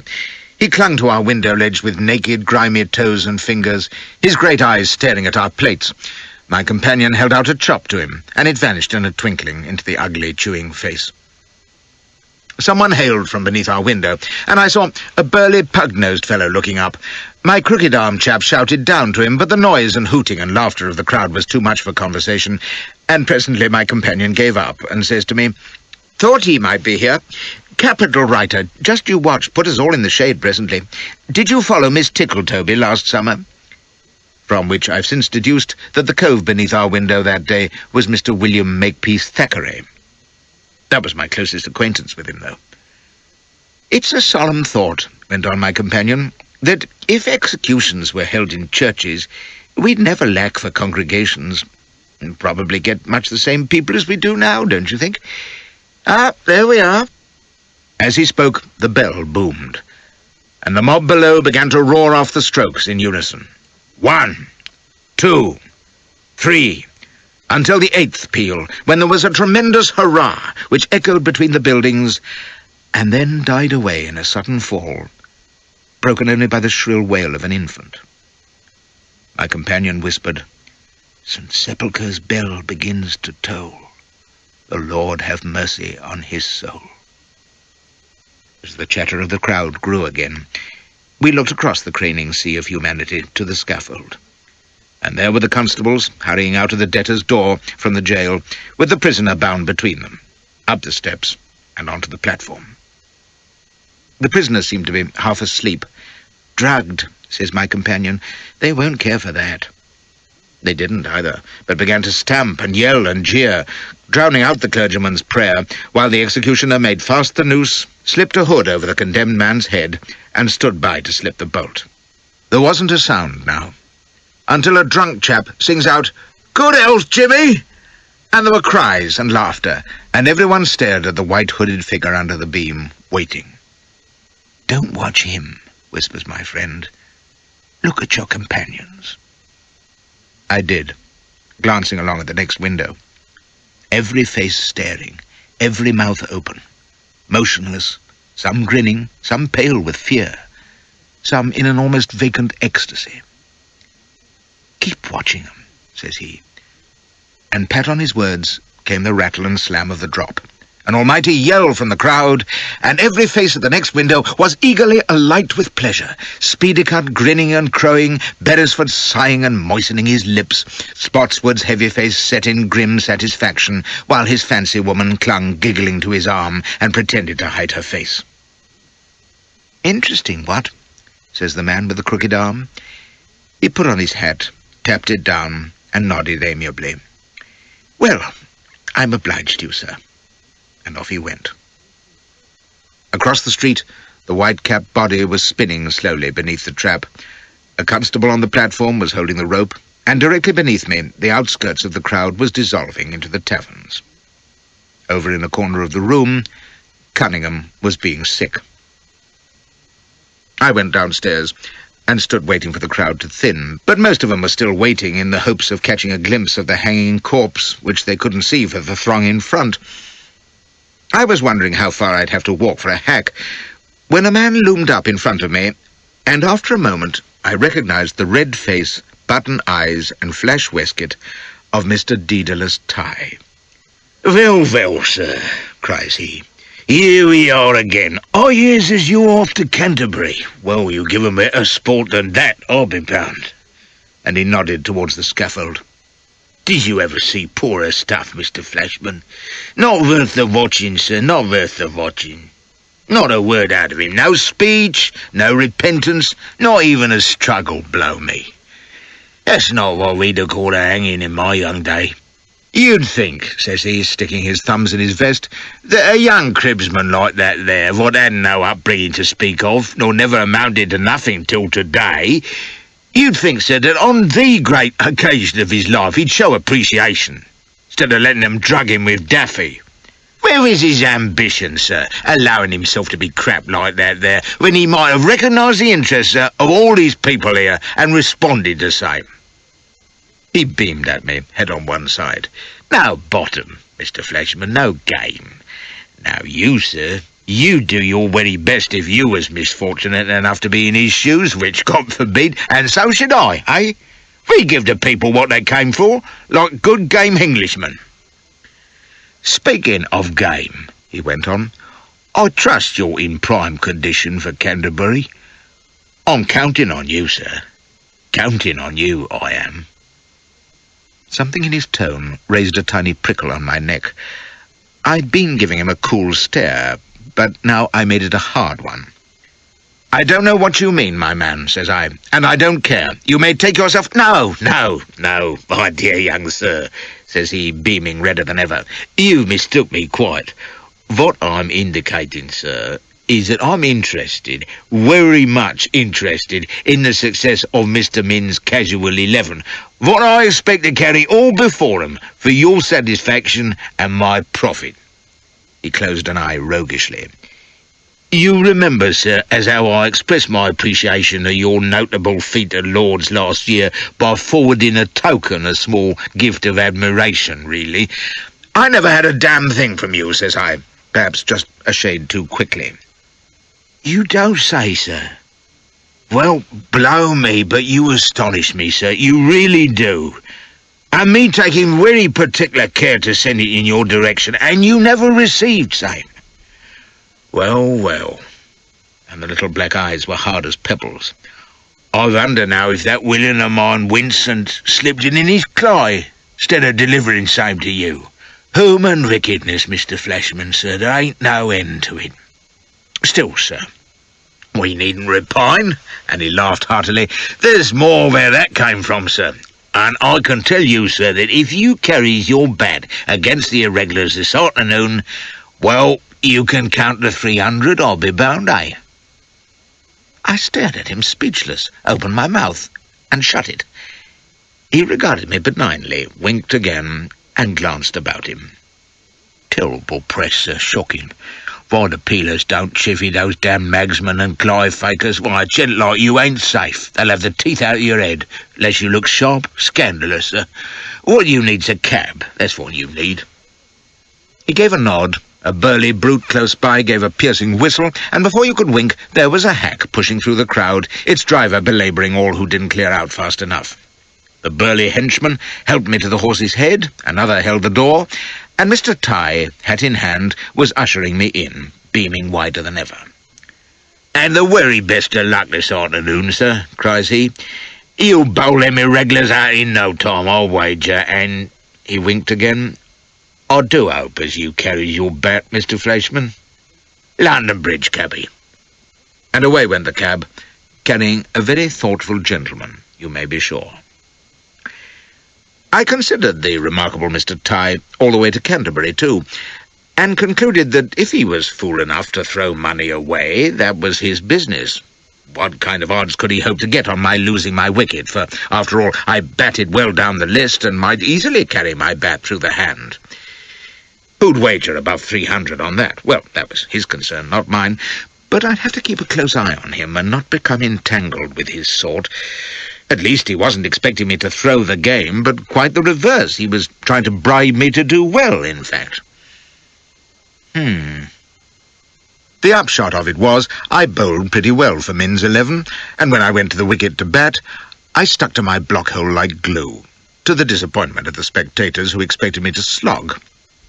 I was third last man in, so I didn't have to endure long, and as Min himself was at t'other end knocking off the runs, my behaviour was perfectly proper. We won by 2 wickets. Flashy not out, 0. And next morning, after breakfast, there was a plain packet addressed to me with 300 in bills inside.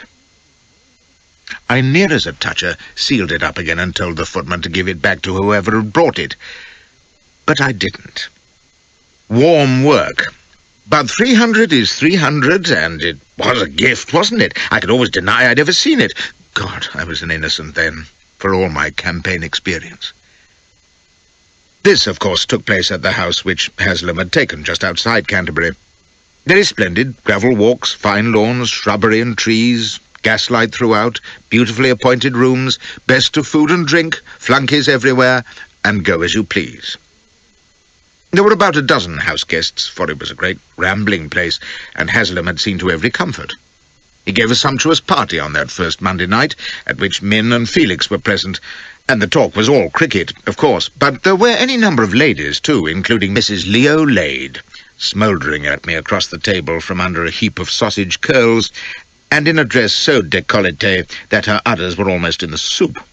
That's one over we'll bowl this week that won't be a maiden, thinks I, and flashed my most loving smile to Elspeth, who was sparkling radiantly beside Don Solomon at the top of the table. Don Solomon was understood to say that this week would be his last fling in England.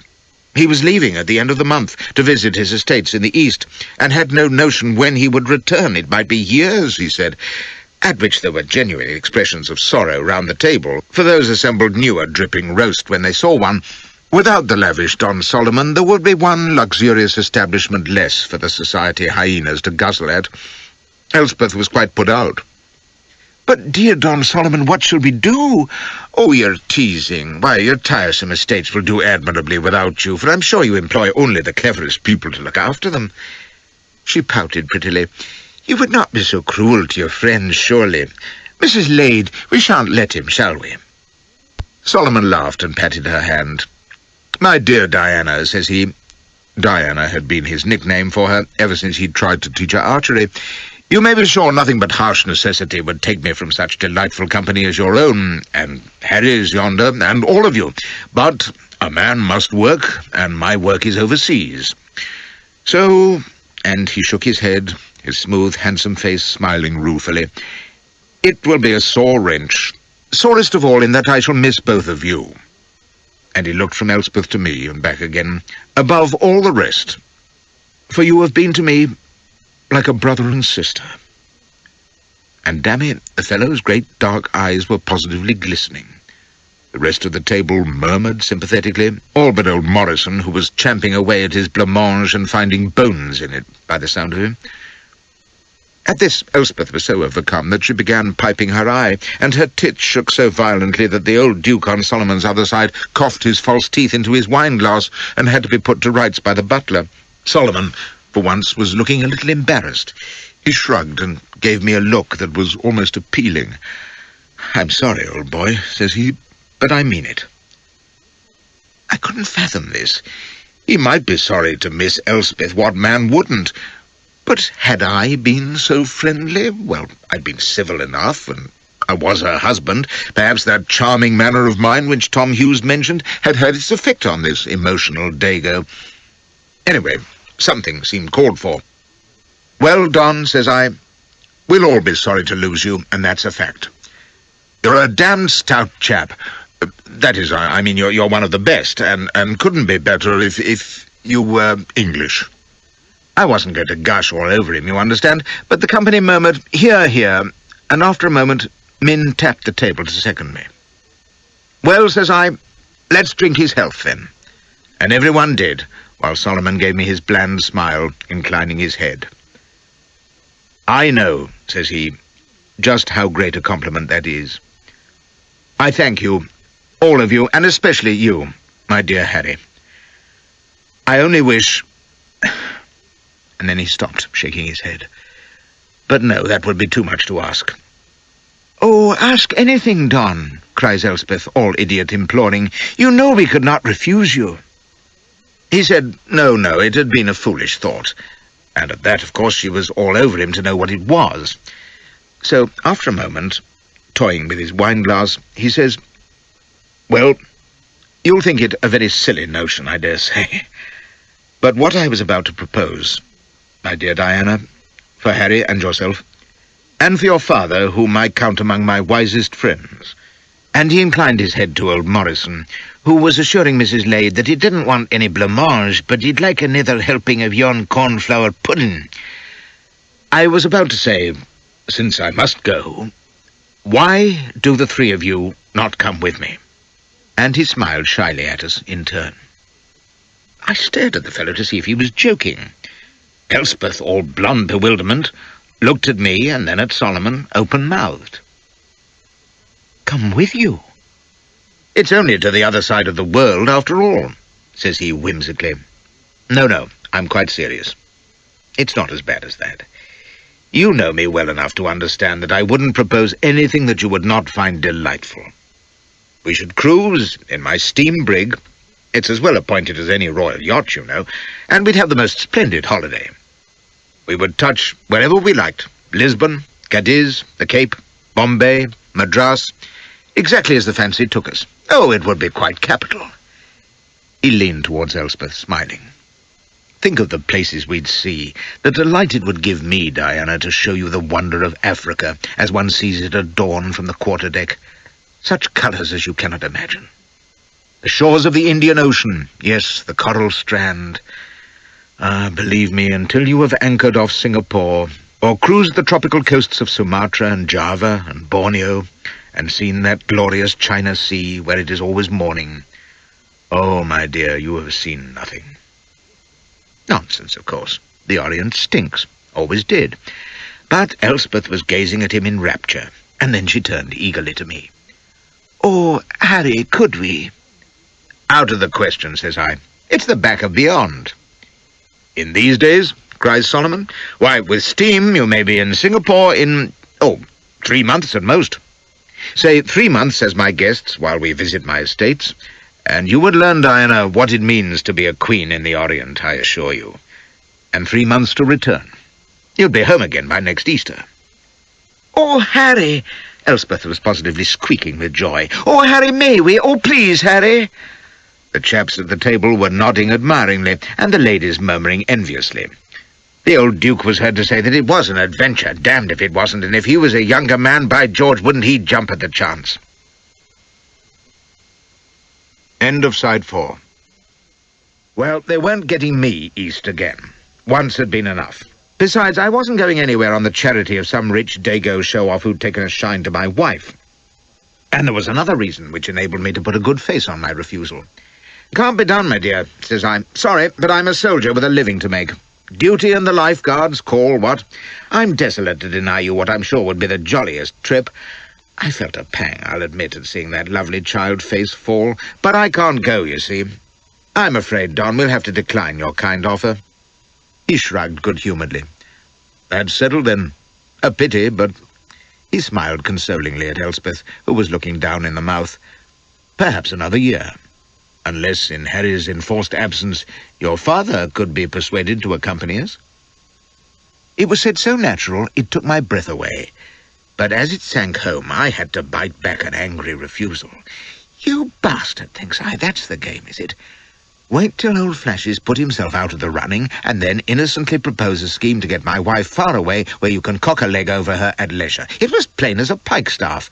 All my dormant suspicions of this smooth tub of nigger suet came back with a rush, but I kept mum while Elspeth looked down the table towards me, and, bless her, it was a doubtful look. But it would be no fun without Harry," says she, "and if ever I loved the girl, it was then. I don't know. What does Papa say?" Papa, who appeared to be still tunnelling away at his pudding, had missed nothing, you may be sure, but he kept quiet while Solomon explained the proposal.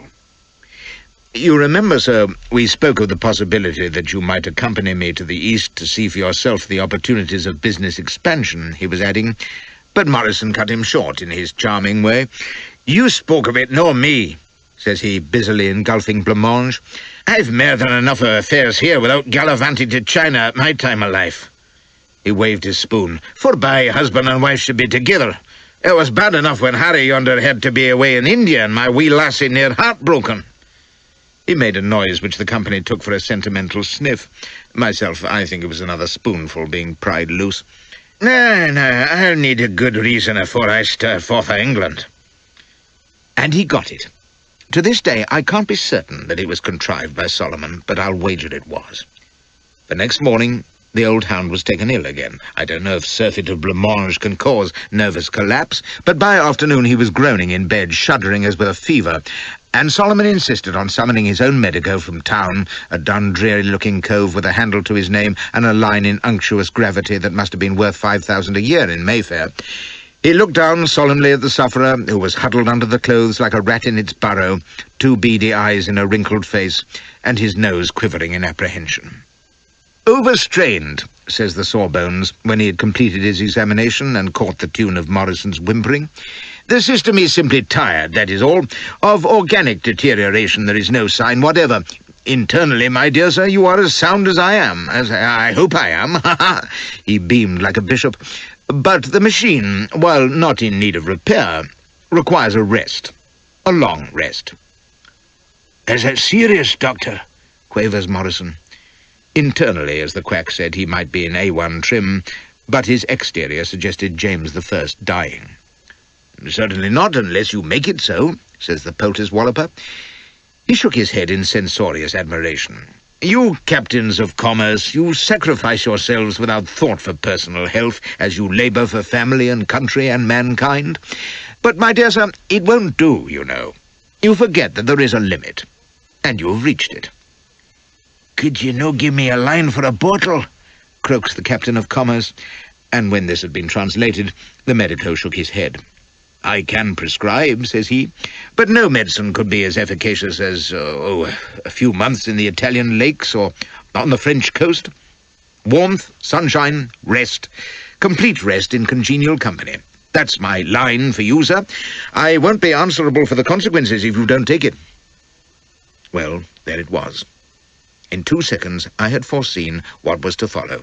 Solomon's recollection that he had only yesterday proposed just such a holiday, the quack's booming agreement that a sea voyage in comfort was the ideal thing, Morrison's reluctance being eventually overborne by Elspeth's entreaties, and the pill-slinger's stern admonition. You could have set it all to music and sung the damn thing. Then they all looked at me, and I said no. There followed painful private scenes between Elspeth and me. I said if old Morrison wanted to sail away with Don Solomon, he was more than welcome. She replied that it was unthinkable for dear Papa to go without her to look after him. It was absolutely her duty to accept Don Solomon's generous offer and accompany the old goat. If I insisted on staying at home in the army, of course she would be desolate without me, but why, oh why could I not come anyway? What did the army matter? We had money enough, and so forth. I said no again, and added that it was a piece of impudence of Solomon's even to suggest that she should go without me. in which she burst into tears and said that I was obviously jealous, not only of her, but of Don Solomon's breeding and address and money, just because I hadn't any myself, and I was spitefully denying her a little pleasure, and there could be no possible impropriety with dear Papa to chaperone her, and I was trying to shovel the old sod into an early grave, or words to that effect. I left her wailing, and when Solomon tried to persuade me later himself, took the line that military duty made the trip impossible for me, and I couldn't bear to be parted from Elspeth. He sighed, but said he understood only too well. In my shoes, he said, with disarming frankness, he'd do the same. I wondered for a moment if I'd wronged him, for I know I tend to judge everyone by myself, and while I'm usually not far wrong to do so, there are decent and disinterested folk about, here and there. I've seen some. Old Morrison, by the way, didn't say a word. He could have forced my hand, of course, but being as true a Presbyterian hypocrite as ever robbed an orphan, he held that a wife should abide by her husband's rule and wouldn't interfere between Elspeth and me. So I continued to say no, and Elspeth sulked until the time came to put on her next new bonnet. So a couple of days passed, in which I played cricket for Min's side, tumbling a few wickets with my chivalrous, and slogging a few runs, not many, but 18 in one innings, which pleased me, and catching out Pilch again, one hand very low down when he tried to cut Min past point, and I had to go full length to it. Pilch swore it was a bump, but it wasn't. You may be sure I'd tell you if it had been.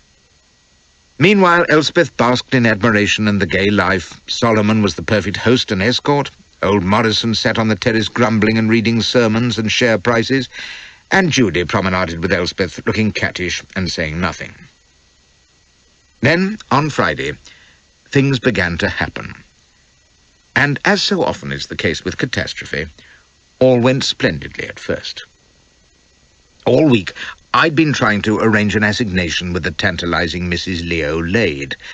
But what with my own busy affairs and the fact that the old Duke kept a jealous eye on her, I'd been out of luck. It was just a question of time and place, for she was as ready as I.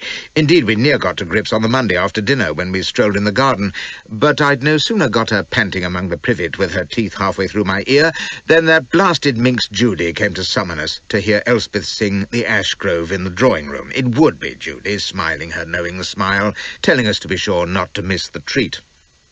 However, on Friday morning, Elspeth went off with Solomon to visit some picture gallery. Judy was shopping with some of the guests. The house was empty except for old Morrison on the terrace, and Mrs. Lade bowled up presently to say that the Duke was abed with an attack of the gout. For show's sake, we made small talk with Morrison, which infuriated him, and then went our separate ways in leisurely fashion, meeting again in the drawing-room in a fine frenzy of fumbling and escaping steam.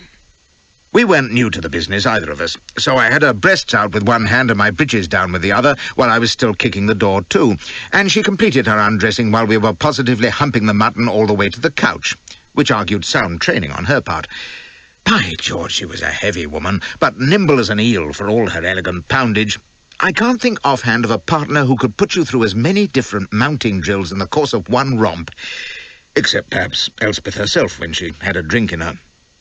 It was exhilarating work, and I was just settling myself for the finish and thinking, we'll have to have more of this another time, when I heard a sound that galvanized me so suddenly that it's a wonder the couch didn't give way.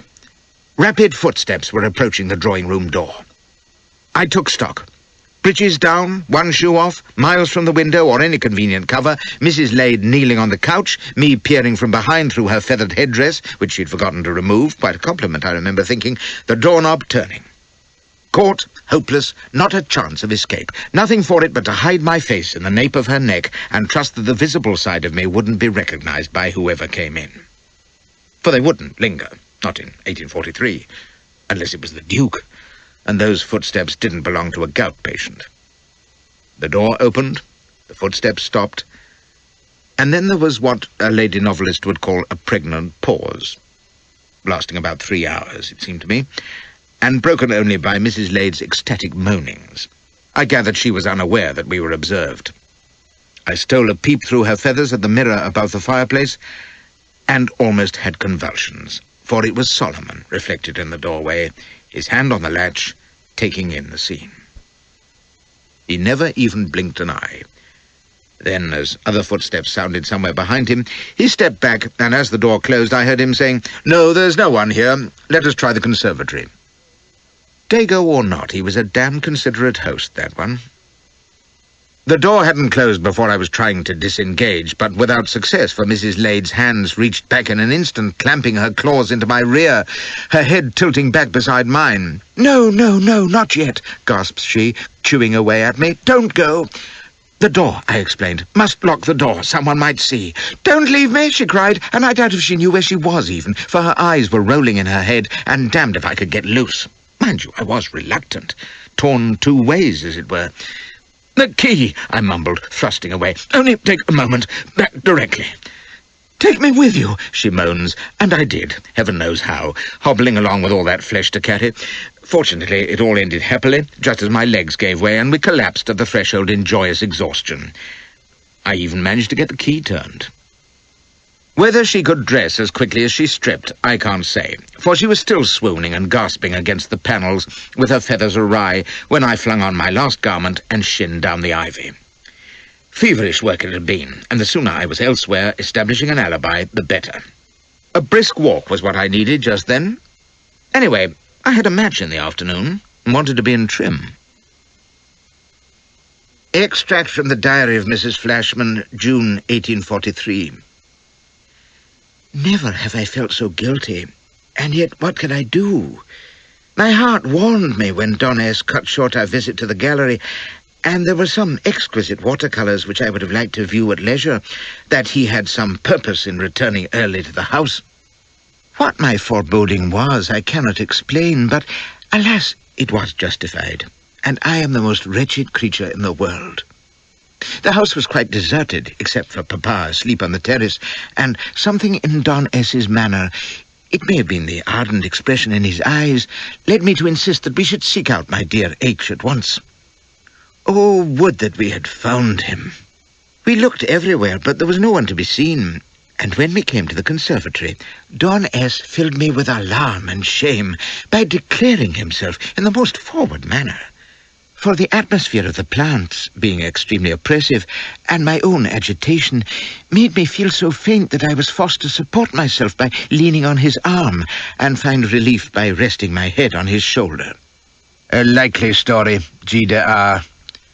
In that moment of faintness, picture my utter distress when he took advantage of the situation to press his lips to mine. I was so affronted that it was a moment before I could find the strength to make him desist, and it was only with difficulty that I at last escaped his embrace. He used the most passionate expressions to me, calling me his dear Diana and his golden nymph, which struck me, even in that moment of perturbation, as a most poetic conceit. And the effect was so weakening that I was unable to resist when he clasped me to his bosom yet again and kissed me with even greater force than before. Fortunately, one of the gardeners was heard approaching, and I was able to make good my retreat with my wits quite disordered. My shame and remorse may be imagined, and if aught could have increased them, it was the sudden sight of my darling H in the garden, taking his exercise, he explained, before his match in the afternoon. The sight of his flushed, manly countenance, and the knowledge that he had been engaged in such a healthy, innocent pursuit, while I had been helpless in the heated embrace of another, however much against my will, were as a knife in my heart. To make it worse, he called me his jolly old girl, and asked eagerly after the picture gallery. I was moved almost to tears, and when we went together to the terrace and found Mrs. L.L., I could not but remark that H paid her no more than the barest civility, and indeed there was very little about her to entice any man, for she appeared quite bedraggled, but was all kindness and attentiveness to me, like the dear best of husbands that he is. But what am I to think of Don S.'s conduct? I mustn't try not to judge him too harshly, for he is of such a warm temperament and given to passionate disclosure of it in every way that it is not to be wondered at if he is susceptible to that which he finds attractive. But surely I am not to blame if, through no fault of mine, I have been cast by kind nature in a form and feature which the stronger sex find pleasing. I console myself with the thought that it is woman's portion, if she is fortunate in her endowments, to be adored, and she has little to reproach herself with, so long as she does not encourage familiarity, but comports herself with proper modesty. Conceit and humbug. End of extract. G de R. There's no doubt that a good gallop before work is the best training you can have. For that afternoon I bowled the best long spell of my life for men's casuals against the All England 11. 5 wickets for 12 in 11 overs, with Lillywhite leg before and Marsden clean bowled amongst them. I'd never have done that on cold baths and dumbbells, so you can see that what our present test match fellows need is some sporting female like Mrs. Leo Lade to look after 'em. And then we'd have the Australians begging for mercy. The only small cloud on my horizon, as we took tea afterwards in the marquee among the fashionable throng, with Elspeth clinging to my arm and Min passing round bubbly in the Challenge Cup we'd won, was whether Solomon had recognised me in the drawing-room that morning. And if so, would he keep his mouth shut? I wasn't over-concerned, for all he'd had in view was my stalwart back and buttocks heaving away, and Mrs. Lade's stupefied face reflected in the mirror. It didn't matter a three-halfpenny what he said about her, and even if he'd recognised me as t'other coupler, it wasn't likely that he'd bruited about. Chaps didn't in those days. And there wasn't even a hint of a knowing twinkle in his eye as he came over to congratulate me, all cheery smiles, refilling my glass and exclaiming to Elspeth that her husband was the most tearaway bowler in the country and ought to be in the All England side himself, blessed if he shouldn't. A few of those present cried, "Hear, hear," and Solomon wagged his head admiringly. The artful, conniving scoundrel. "Do you know," says he, addressing those nearest, who included many of his house party as well as Min and Felix and Punsonby Fane, "I shouldn't wonder if Harry wasn't the fastest man in England just now. I don't say the best, in deference to distinguished company," and he bowed gracefully towards Min, "but certainly the quickest. What do you think, Mr. Felix?" Felix blinked and blushed, as he always did at being singled out, and said he wasn't sure. When he was at the crease, he added gravely, he didn't consider miles per hour, but any batter who faced Min at one end and me at t'other would have something to tell his grandchildren about. Everyone laughed, and Solomon cries, "Lucky men indeed. Wouldn't Tyro cricketers like himself just jump at the chance of facing a few overs from us? Not that they'd last long, to be sure, but the honour would be worth it. I don't suppose," he added, fingering his earring and looking impishly at me, "you consider playing me a single-wicket match, would you?" Being cheerful with Bubbly and my 5 for 12, I laughed and said I'd be glad to oblige, but he'd better get himself cover from Lloyd's or a suit of armour. "Why," says I, "do you fancy your chance?" And he shrugged and said no, not exactly. He knew he mightn't make much of a show, but he was game to try. "After all," says he, tongue-in-cheek, "you ain't full of pilch as a batter, you know." There are moments, and they have a habit of sticking in memory, when light-hearted, easy fun suddenly becomes dead serious. I can picture that moment now. The marquee with its throng of men in their whites, the ladies in their bright summer confections, the stuffy smell of grass and canvas, the sound of the tent flaps stirring in the warm breeze, the tinkle of plates and glasses, the chatter and the polite laughter, Elspeth smiling eagerly over her strawberries and cream, Min's big red face glistening, and Solomon opposite me, huge and smiling in his bottle-green coat, the emerald pin in his scarf, the brown varnished face with its smiling dark eyes, the carefully dressed black curls and whiskers, the big, delicately manicured hand spinning his glass by the stem. "Just for fun," says he. "Give me something to boast about, anyway. Play on my lawn at the house. Come on," and he poked me in the ribs. "I dare you, Harry." At which they chortled and said he was a game bird, all right. I didn't know then that it mattered, although something warned me that there was a hint of humbug about it, but with the champagne working and Elspeth meowing eagerly, I couldn't see any harm. "Very good," says I. "They're your ribs, you know. How many aside?" "Oh, just the 2 of us," says he. "No fieldsman. Bounds, of course, but no byes or overthrows. I'm not built for chasing." And he patted his guts, smiling. "Couple of hands, what? Double my chance of winning a run or 2. "What about stakes?" laughs Min. "Can't have a match like this just for a tizzy," winking at me. "What you will," says Solomon easily. "All one to me, fiver, pony, monkey, thou." Don't matter, since I shan't be winning it anyway. Now, that's the kind of talk that sends any sensible man diving for his hat and the nearest doorway, usually. Otherwise, you find yourself an hour later scribbling IOUs and trying to think of a false name. But this was different. After all, I was first class, and he wasn't even thought about. No one had seen him play, even. He couldn't hope for anything against my expresses, and one thing was sure, he didn't need my money. "Hold on, though," says I. "We ain't all nabob millionaires, you know. Lieutenant's half pay, don't stretch." Elspeth absolutely reached for her reticule, damn her, whispering that I must afford whatever Don Solomon put up. And while I was trying to hush her, Solomon says, "Not a bit of it. I'll wager the thou on my side. It's my proposal after all, so I must be ready to stand the racket. Harry can put up what he pleases. What do you say, old boy?" Well, everyone knew he was filthy rich and careless with it, so if he wanted to lose 1,000 for the privilege of having me trim him up, I didn't mind. I couldn't think what to offer as a wager against his money, though, and said so. "Well, make it a pint of ale," says he, and then snapped his fingers. "Tell you what, I'll name what your stake's to be, and I promise you, if you lose and have to stump up, it's something that won't cost you a penny." "What's that?" says I, all leery in a moment. "Are you game?" cries he. "Tell us my stake first," says I. "Well, you can't cry off now, anyway," says he, beaming triumphantly. "It's this. A thou on my side if you win, and if I win, which you will admit ain't likely—" He paused to keep everyone in suspense. "If I win, you'll allow Elspeth and her father to come on my voyage." He beamed round at the company. "What's fairer than that, I should like to know?" The barefaced source of it took my breath away.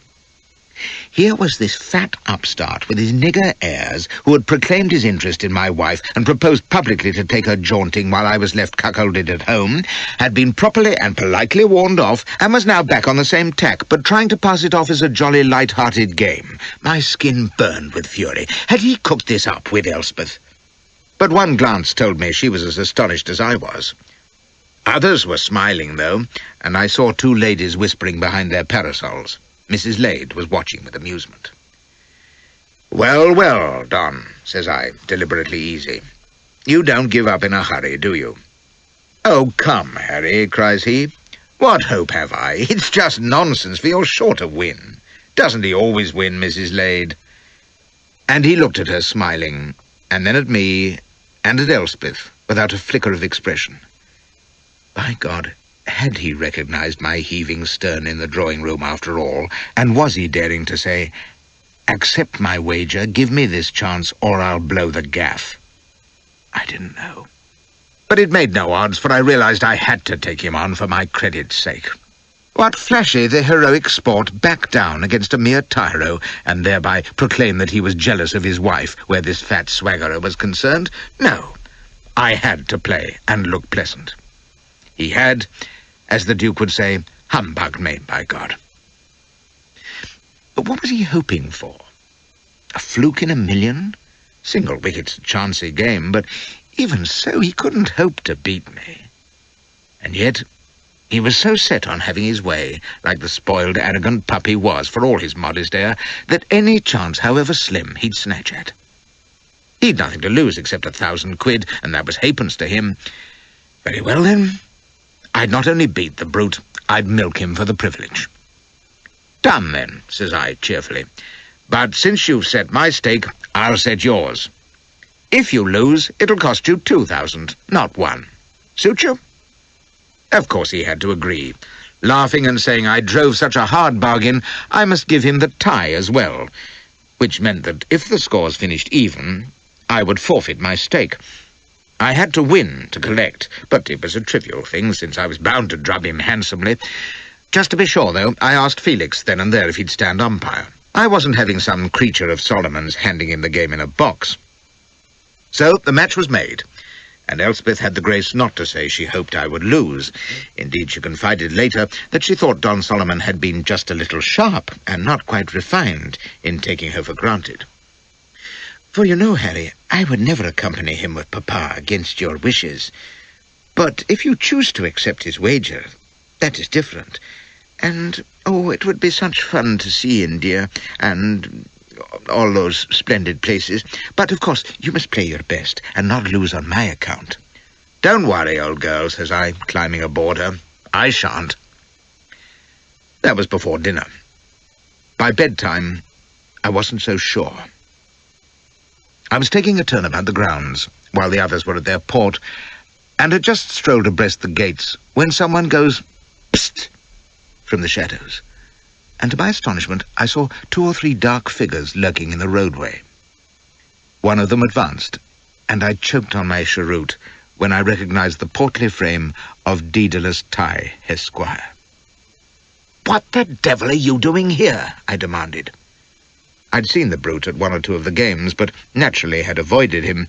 He touched his hat, glanced about in the dusk, and asked for a word with me if he might make so bold. I told him to go to blazes.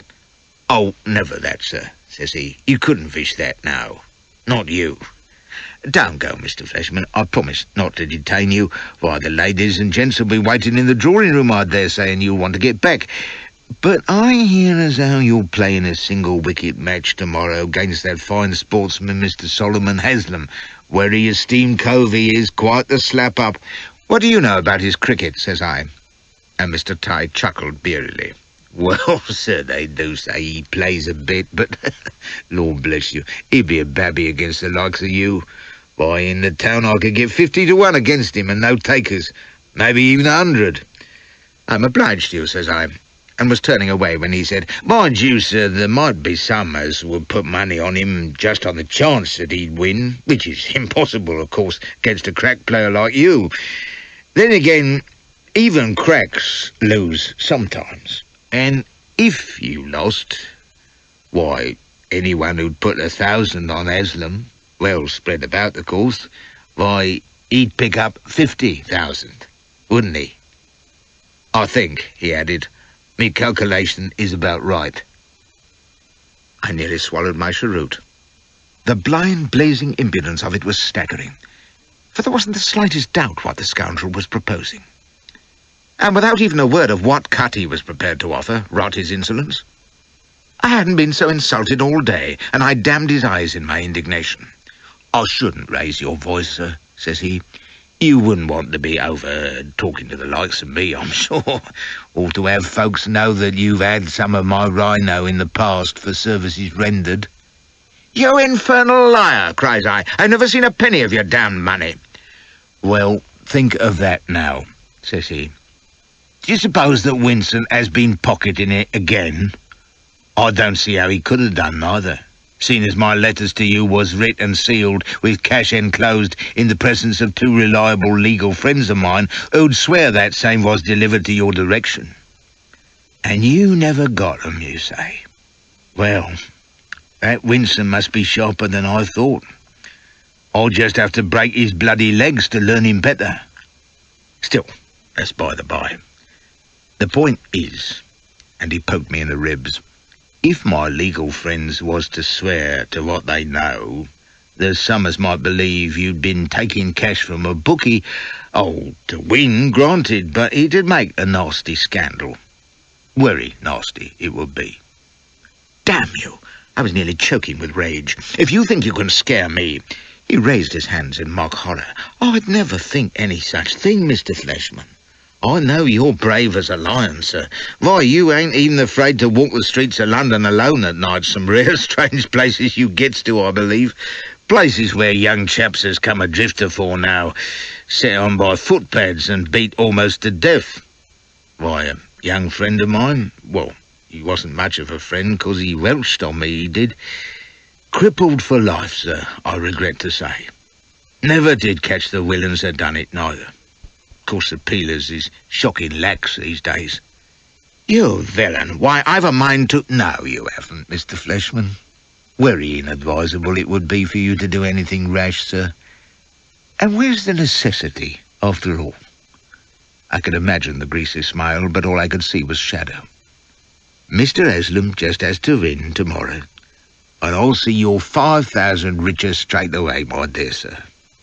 My legal friends will forget what they know, and I dare say no footpads nor garrotters won't come your way neither. He paused and then touched his hat again. "Now, sir, I shan't detain you no more. Your ladies will be getting impatient.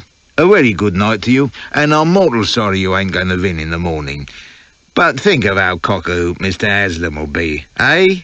It'll be such a unexpected surprise for him." And with that, he faded into the darkness.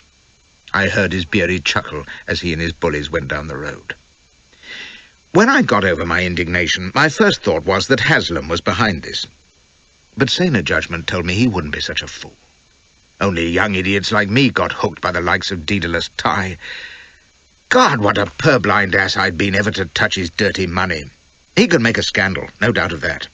And I didn't question either that he was capable of setting his roughs on to waylay me some dark night. What the devil was I to do? If I didn't let Haslam win... No, by God, I'd be shot if I would. Let him go fornicating round the world with Elspeth while I rotted in my tin belly at St. James's, not likely. But if I beat him, Ty would split for certain, and his thugs would pulp me in some alley one fine night. You can understand that I didn't go to bed in any good temper, and I didn't sleep much either. It never rains but it pours, though. I was still wrestling with my dilemma next morning when I received another blow, this time through the smirking agency of Miss Judy, the governor's trull. I'd been out on the gravel, watching Solomon's gardeners roll the wicket on the main lawn for our match, smoking furiously and drumming my fingers, and then took a restless turn round the house. Judy was sitting in one of the arbours, reading a journal. She didn't so much as glance up as I walked by, ignoring her. And then her voice sounded coolly behind me. "Looking for Mrs. Leo Lade?"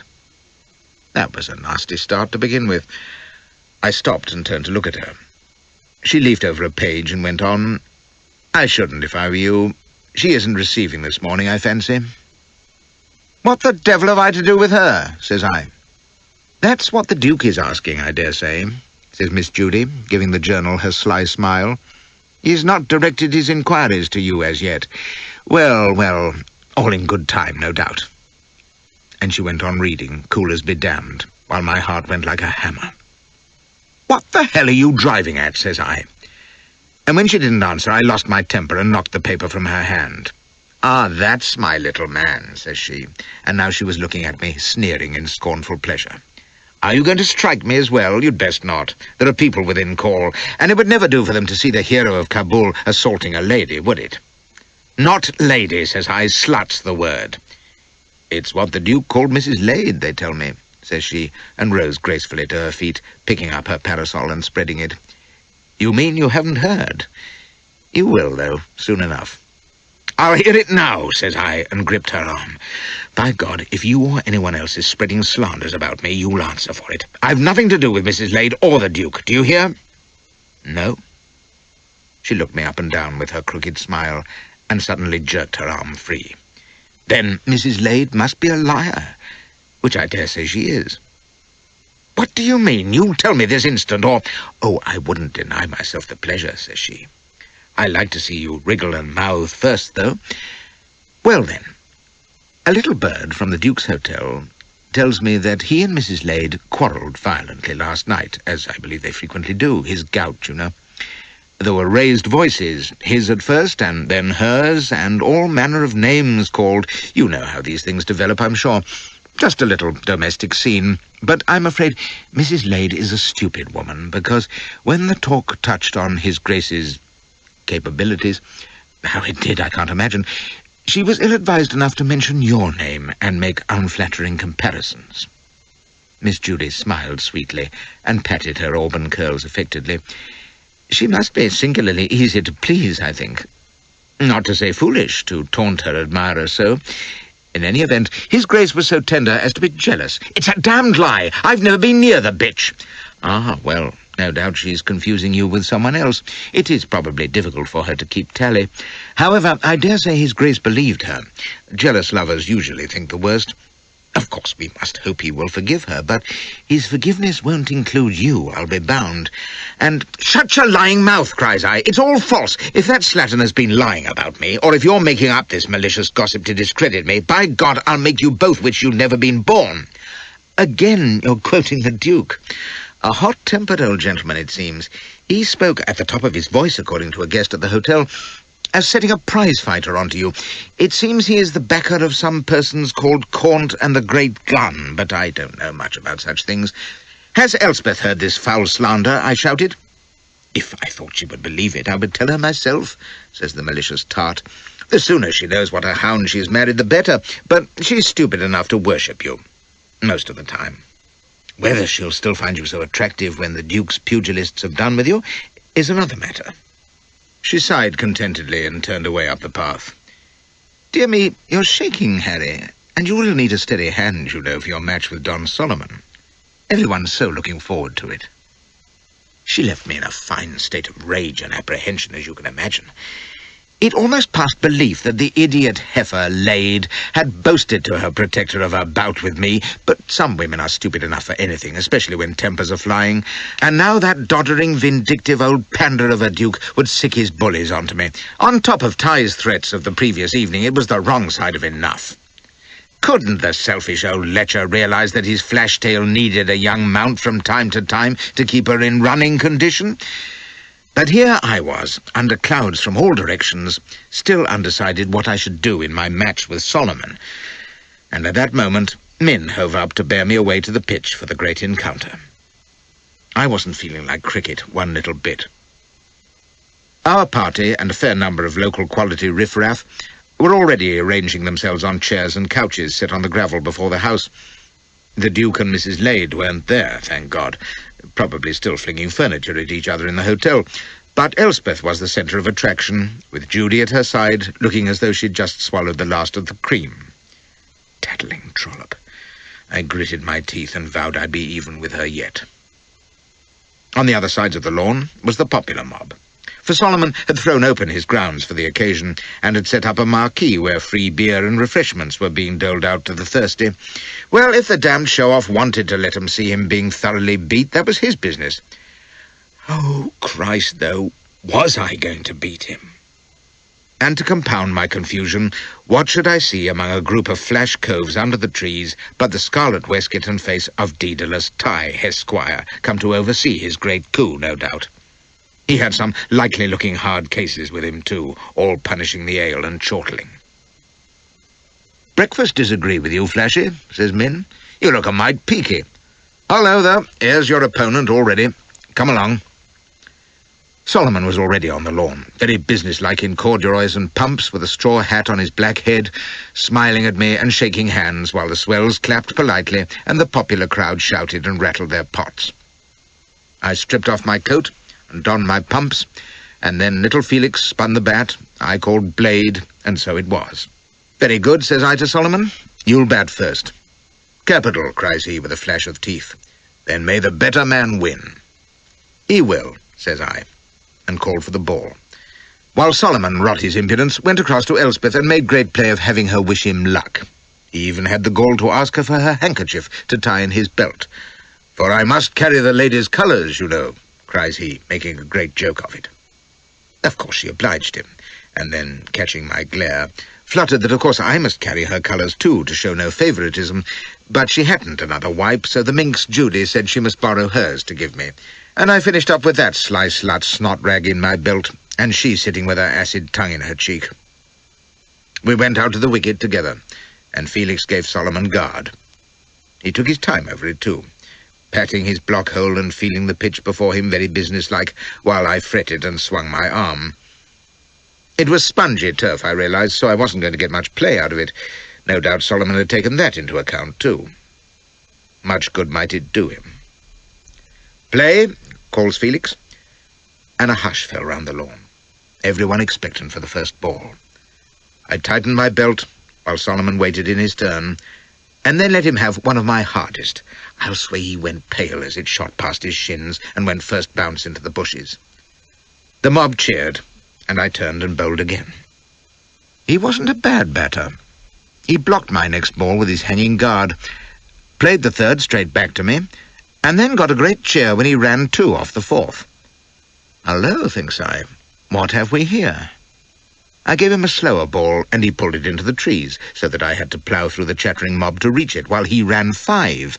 I was panting and furious when I got back to the crease, but I held myself in and gave him a snorter dead straight. He went back and pushed it to his offside for a single. The crowd yelled with delight, and I ground my teeth. I was beginning to realize what a desperate business single wicket can be when you haven't got fieldsmen and have to chase every run yourself. You're tuckered in no time, and for a fast bowler that won't do. Worse still, no fieldsman meant no catches behind the stumps, which is how fast men like me get half their wickets. I had to bowl or catch him out myself. And what with the plump turf and his solid poking away, it looked like being the deuce of a job. I took a slow turn, recovering my breath, and then bowled him 4 of my fastest. The first shaved his stumps, but he met the other 3 like a gamecock full on the blade, and they brought him another 5 runs. The crowd applauded like anything, and he smiled and tipped his hat. Very good, thinks I. We'll have to see to this in short order. I bowled him another score or so of balls, and he took another 8 runs, carefully, before I got what I wanted, which was a push shot up the wicket slightly to my left. I slipped deliberately as I went to gather it, and let it run by, at which Solomon, who had been poised and waiting, came galloping out to steal a run. Got you, you bastard, thinks I. And as I scrambled up, out of his path, pursuing the ball, I got him the deuce of a crack on the knee with my heel, accidental-like. I heard him yelp, but by then I was lunging after the ball, scooping it up and throwing down the wicket, and then looking round, all eager, as though to see where he was. Well, I knew where he was, lying 2 yards out of his ground on his big backside, holding his knee and cursing. "Oh, bad luck, old fellow," cries I. "What happened? Did you slip?" "Ah," says he, and for once he wasn't smiling. "You hacked me on the leg, confound it." "What?" cries I. "Oh, never. Good Lord, did I? Look here, I'm most fearfully sorry. I slipped myself, you know." "Oh, my God," says I, clapping my brow, "and I threw down your wicket. If I'd realized— I say, Felix, he don't have to be out, does he? I mean, it wouldn't be fair." Felix said he was run out, no question. It hadn't been my fault I'd slipped and had Solomon run into me. I said, no, I wouldn't have it. I couldn't take advantage, and he must carry on with his innings. Solomon was up by now, rubbing his knee and saying, no, he was out, it couldn't be helped. His grin was back now, if a bit lopsided. So we stood there, arguing like little Christians, myself stricken with remorse, pressing him to bat on, until Felix settled it by saying he was out, and that was that. About time, too. For a moment I thought I was going to convince him. So it was my turn to bat, shaking my head and saying what a damned shame it had been. Solomon said it was his clumsiness and I mustn't fret, and the crowd buzzed with admiration for all this sporting spirit. "Kick him in the crotch next time," bawls a voice from the trees, and the quality pretended not to hear. I took guard. 21 he'd scored. Now we'd see how he bowled. It was pathetic. As a batter, he'd looked sound, if dull, with some good wrist work, but from the moment I saw him put the ball to his eye and waddle up with that pregnant duck look of earnestness on his face, I knew he was a duffer with the ball. Quite astonishing, for he was normally a graceful, sure-moving man, and fast for all his bulk, but when he tried to bowl, he was like a shire horse on its way to the knackers. He lobbed with the solemn concentration of a dowager at a coconut shy, and I gloated inwardly, watched it drop, drove with confidence, and mishit the first ball straight down his throat for the simplest of catches. The spectators yelled in amazement, and by George they weren't alone. I flung down my bat, cursing. Solomon stared in disbelief, half delighted, half frowning. "I believe you did that on purpose," cries he. "Did I?" says I, furious. "I'd meant to hit him into the next county, but ain't it the way, if a task is too easy, we botch it often as not." I could have kicked myself for my carelessness, thinking like a cricketer, you understand. For with 21 runs in it, I might easily lose the match now. The question was, did I want to? There was Ty's red waistcoat under the trees. On the other hand, there was Elspeth, looking radiant, clapping her gloved hands and crying, "Well played," while Solomon tipped his hat gracefully and I tried to put on a good face. By Jove, though, it was him she was looking at. No doubt picturing herself under a tropic moon already, with inconvenient old Flashes safely behind. No, by God, to the devil with Ty and his threats and blackmail. I was going to win this match and be damned to everyone. We had a sandwich and a glass, while the swells chattered round us, and the Canterbury professional rubbed embrocation on Solomon's knee. "Splendid game, old fellow," cries the Don, raising his lemonade in my direction. "I'll have some more of my lobs for you directly." I laughed and said I hoped they weren't such twisters as his first one, for it had me all at sea. And he absolutely looked pleased, the bloody farmer. "It is so exciting," cries Elspeth. "Oh, who is going to win? I don't think I could bear it for either of them to lose. Could you, Judy?" "Indeed not," says Judy. "Capital fun. Just think, my dear, you cannot lose either way, for you will gain a jolly voyage if the Don wins, or if Harry succeeds.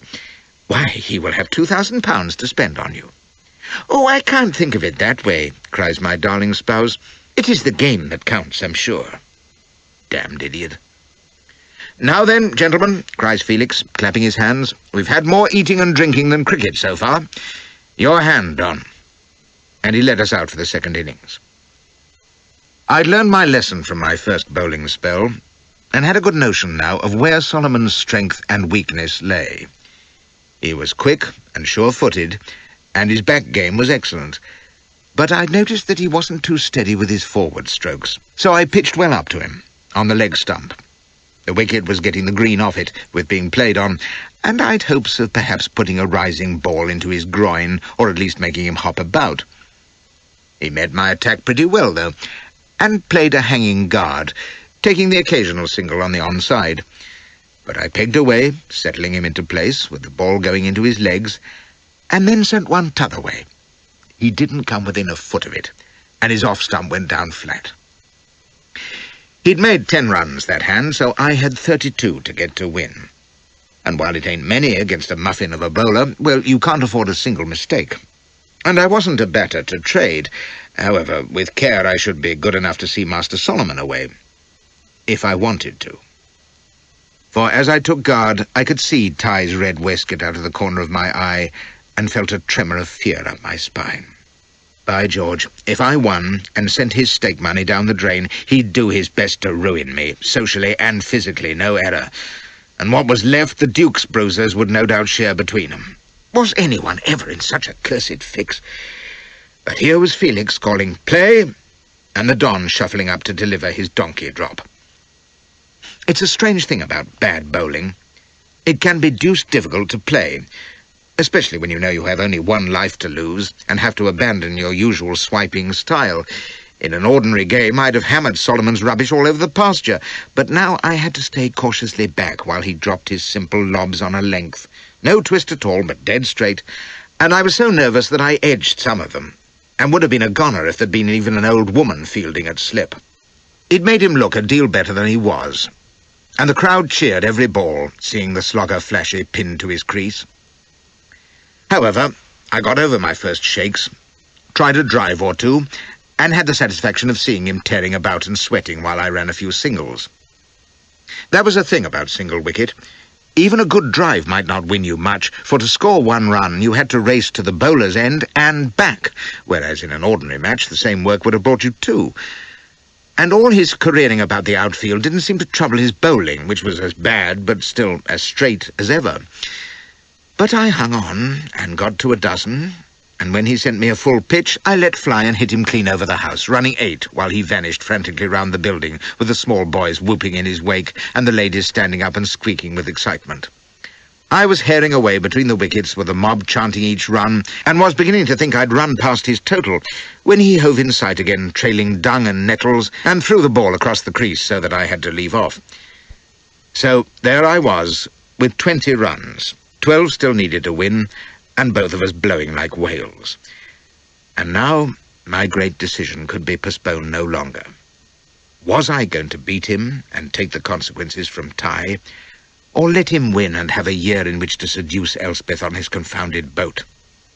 The thought of him murmuring greasily beside her at the taffrail while she got drunk on moonlight and flattery fairly maddened me, and I banged his next delivery against the front door for another 3 runs.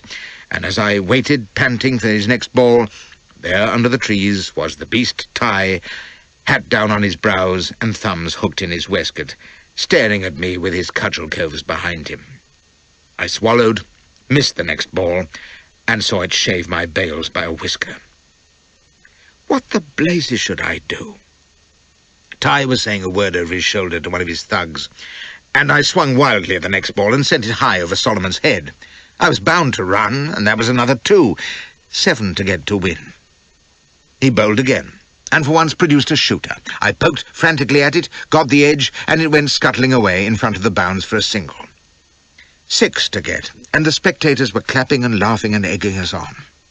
I leaned on my bat, watching Ty out of the corner of my eye and conjuring up nameless fears. No, they weren't nameless. I couldn't face the certainty of it being published that I'd taken money from a tout and having his assassins walk on my face in a Haymarket alley into the bargain. I must lose, and if Solomon rogered Elspeth all over the Orient, well, I'd not be there to see it. I turned to look in her direction, and she stood up and waved to me, ever so pretty, calling encouragement. I looked at Solomon, his black hair wet with perspiration and his eyes glittering as he ran up to bowl, and I roared, "No, by God!" and cut him square and hard, clean through a ground-floor window. How they cheered as Solomon thundered through the quality seats, the ladies fluttering to let him by, and the men laughing fit to burst. He hurtled through the front door, and as I completed my second run, I turned to see that ominous figure in the red waistcoat. He and his cronies were the only still silent members of that whole excited assembly. Damn Solomon, was he going to take all day finding the bloody ball? I had to run, with my nerve failing again. I lumbered up the pitch, and there was a great howl from the house. Solomon was emerging dishevelled and triumphant as I made the third run. Only another 3, and the match was mine. But I couldn't face it. I knew I daren't win. After all, I wasn't any too confident of Elspeth's virtue as it was. One Solomon more or less wasn't going to make all that much difference. Better be a cuckold than a disgraced cripple. I'd wobbled in intent all through the past half hour, but now I did my level best to hand Solomon the game. I swiped and missed, but my wicket remained intact. I prodded a catch at him, and it fell short. I played a ball to the off, went for a single that I hadn't a hope of getting, and the great oaf, with nothing to do but throw down my wicket for victory, shied wildly wide in his excitement. I stumbled home, with the mob yelling delightedly. Solomon 31, Flashy 30, and even little Felix was hopping from one leg to the other as he signalled Solomon to bowl on. There wasn't a whisper round the field now. I waited at the crease, bowels dissolving, as Solomon stood doubled over, regaining his breath, and then picked up the ball. I was settled in my mind now. I'd wait for a straight one and miss it, and let myself be bowled out. Would you believe it? His next 3 balls were as squint as a Jew's conscience. He was dead beat with running, labouring like a cow in milk, and couldn't keep direction at all. I let him go by, while the crowd groaned in disappointment, and when his next one looked like going wide altogether, I had to play at it, like it or not. I scrambled across, trying desperately to pull it in his direction, muttering to myself, "If you can't bowl me, for Christ's sake, catch me out, you ham-fisted buttock." And in my panic, I stumbled, took a frantic swipe, and drove the confounded ball miles over his head, high into the air. He turned and raced to get under it, and there was nothing I could do but leg it for the other end, praying to God he'd catch it. It was still in the air when I reached the bowler's crease and turned, running backwards to watch. He was weaving about beneath it with his mouth open, arms outstretched, while the whole field waited breathless. Down it came, down to his waiting hands. He clutched at it, held it, stumbled, fumbled, and to my horror and a great shriek from the mob, it bounced free. He made a despairing grab, measured his length on the turf, and there was the bloody ball rolling across the grass away from him. "Oh, you butter-fingered bastard!" I roared. But it was lost in the tumult.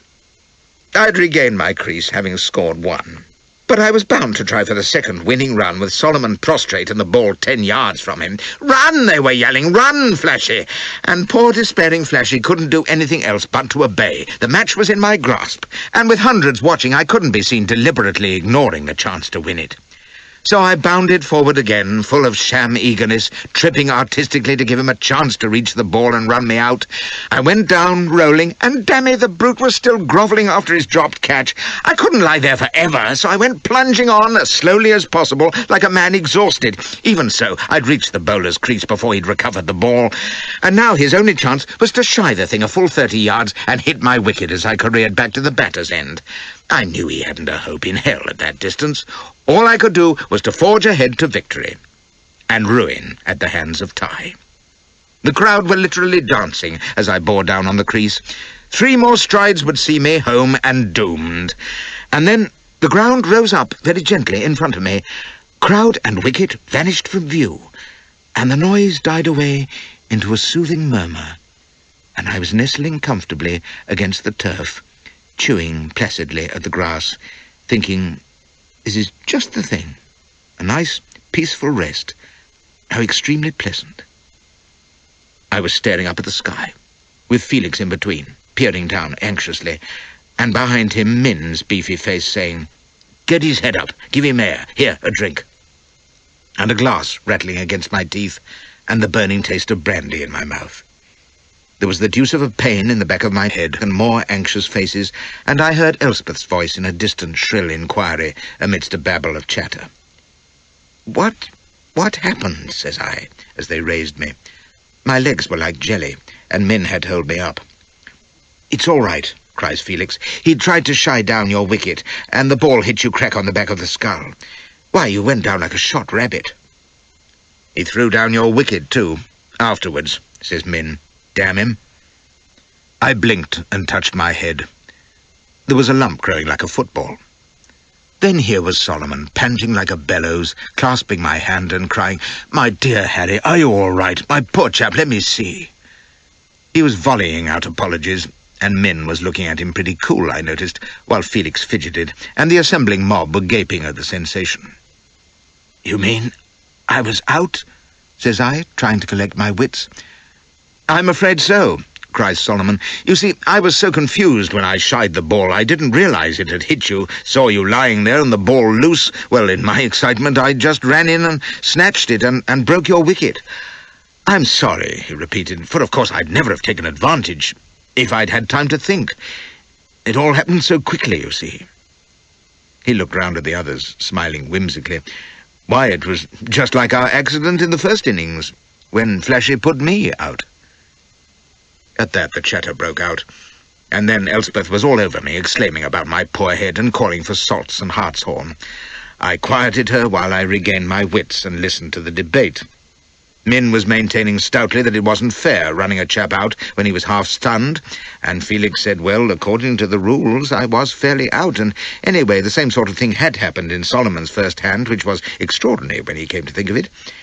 Min said that was different because I hadn't realized Solomon was crocked. And Felix said, well, that was the point. But Solomon hadn't realized I was crocked either. And Min muttered, didn't he, by George, and if that was the way they played at Eton, he didn't think much of it. "But who has won?" demanded Elspeth. "No one," says Felix. "It's a tie.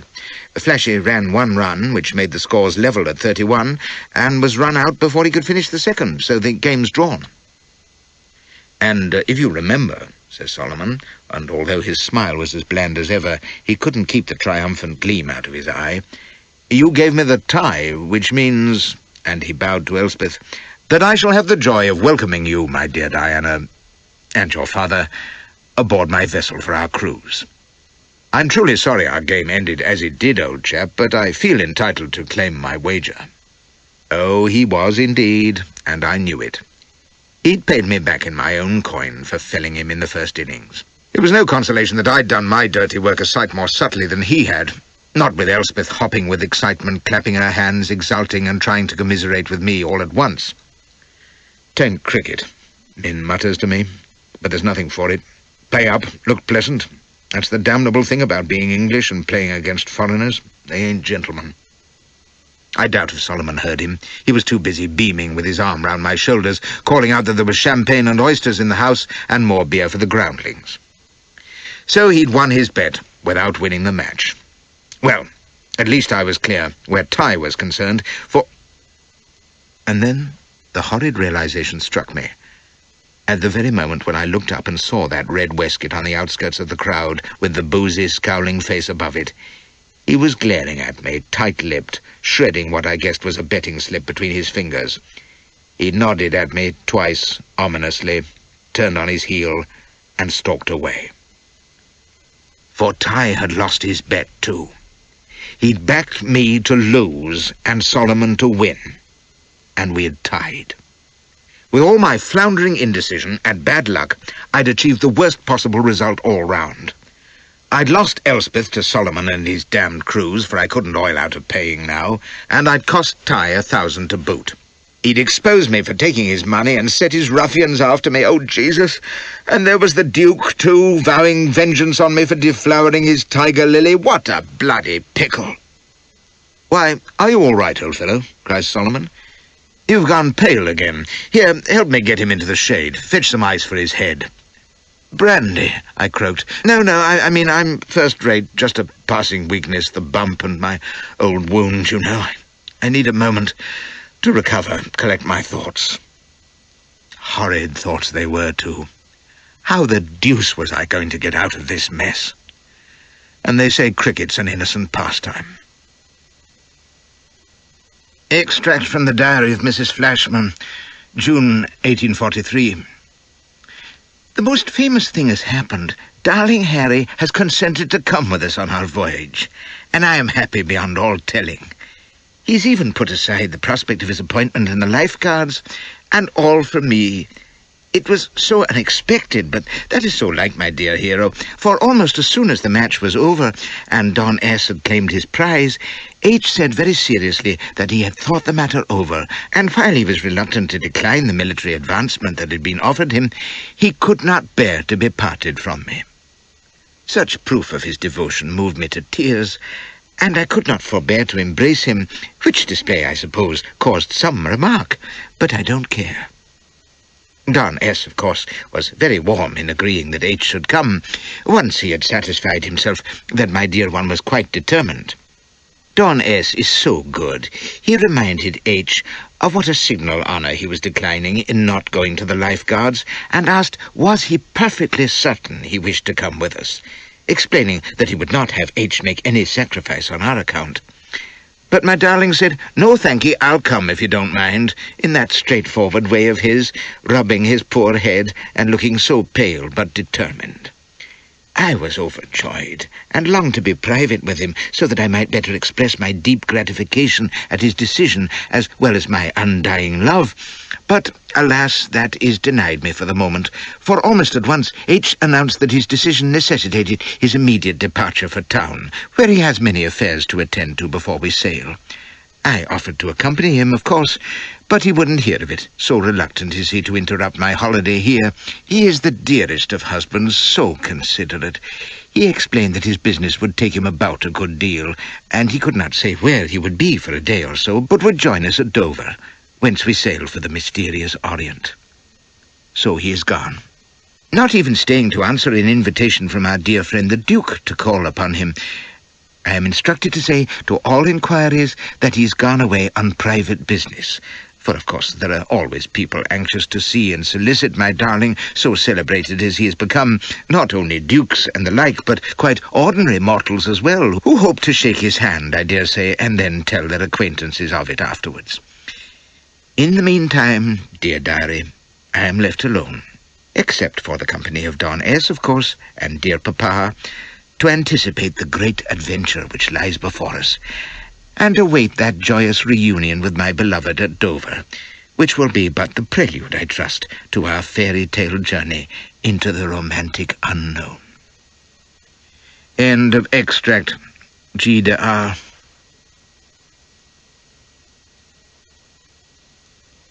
It was one thing to decide to go on Solomon's cruise, but quite another to get safe aboard.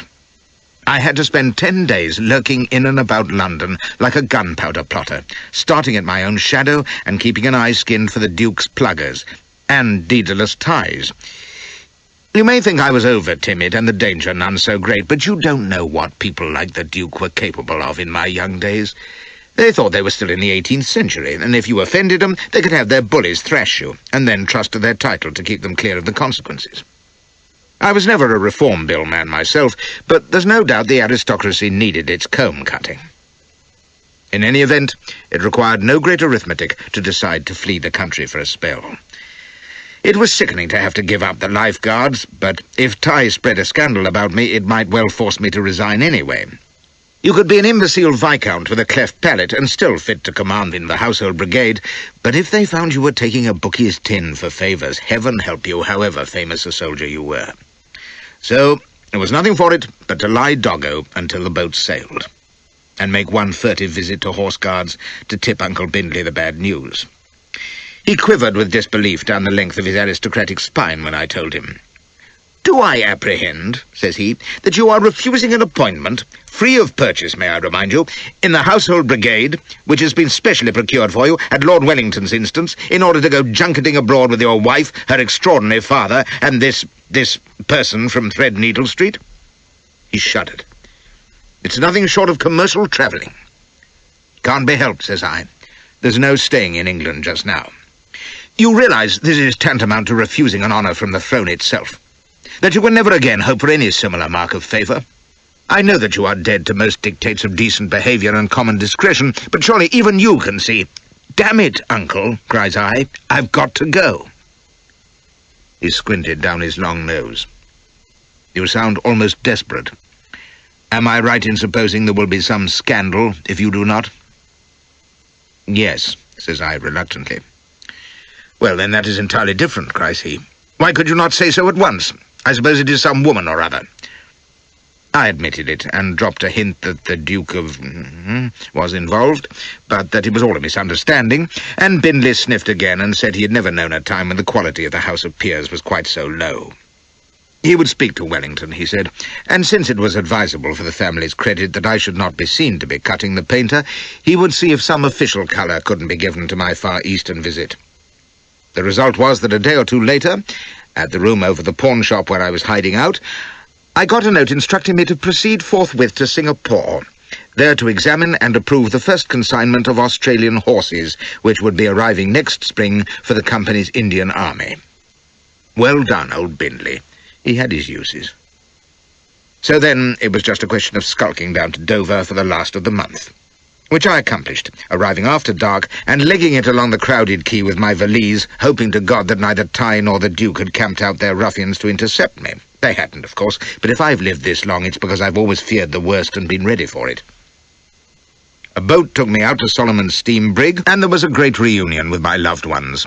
Elspeth all over me, clamouring to know where I had been. She was quite distracted, and old Morrison grunting, "You've come at the co's tail as usual," and muttering about a thief in the night. Solomon seemed delighted to see me, but I wasn't fooled. He was just masking his displeasure that he wouldn't have a clear run at Elspeth. That quite consoled me to making the voyage. It might be devilish inconvenient in some ways, and I couldn't be quite easy in my mind at venturing east again, but at least I'd have my flighty piece under my eye.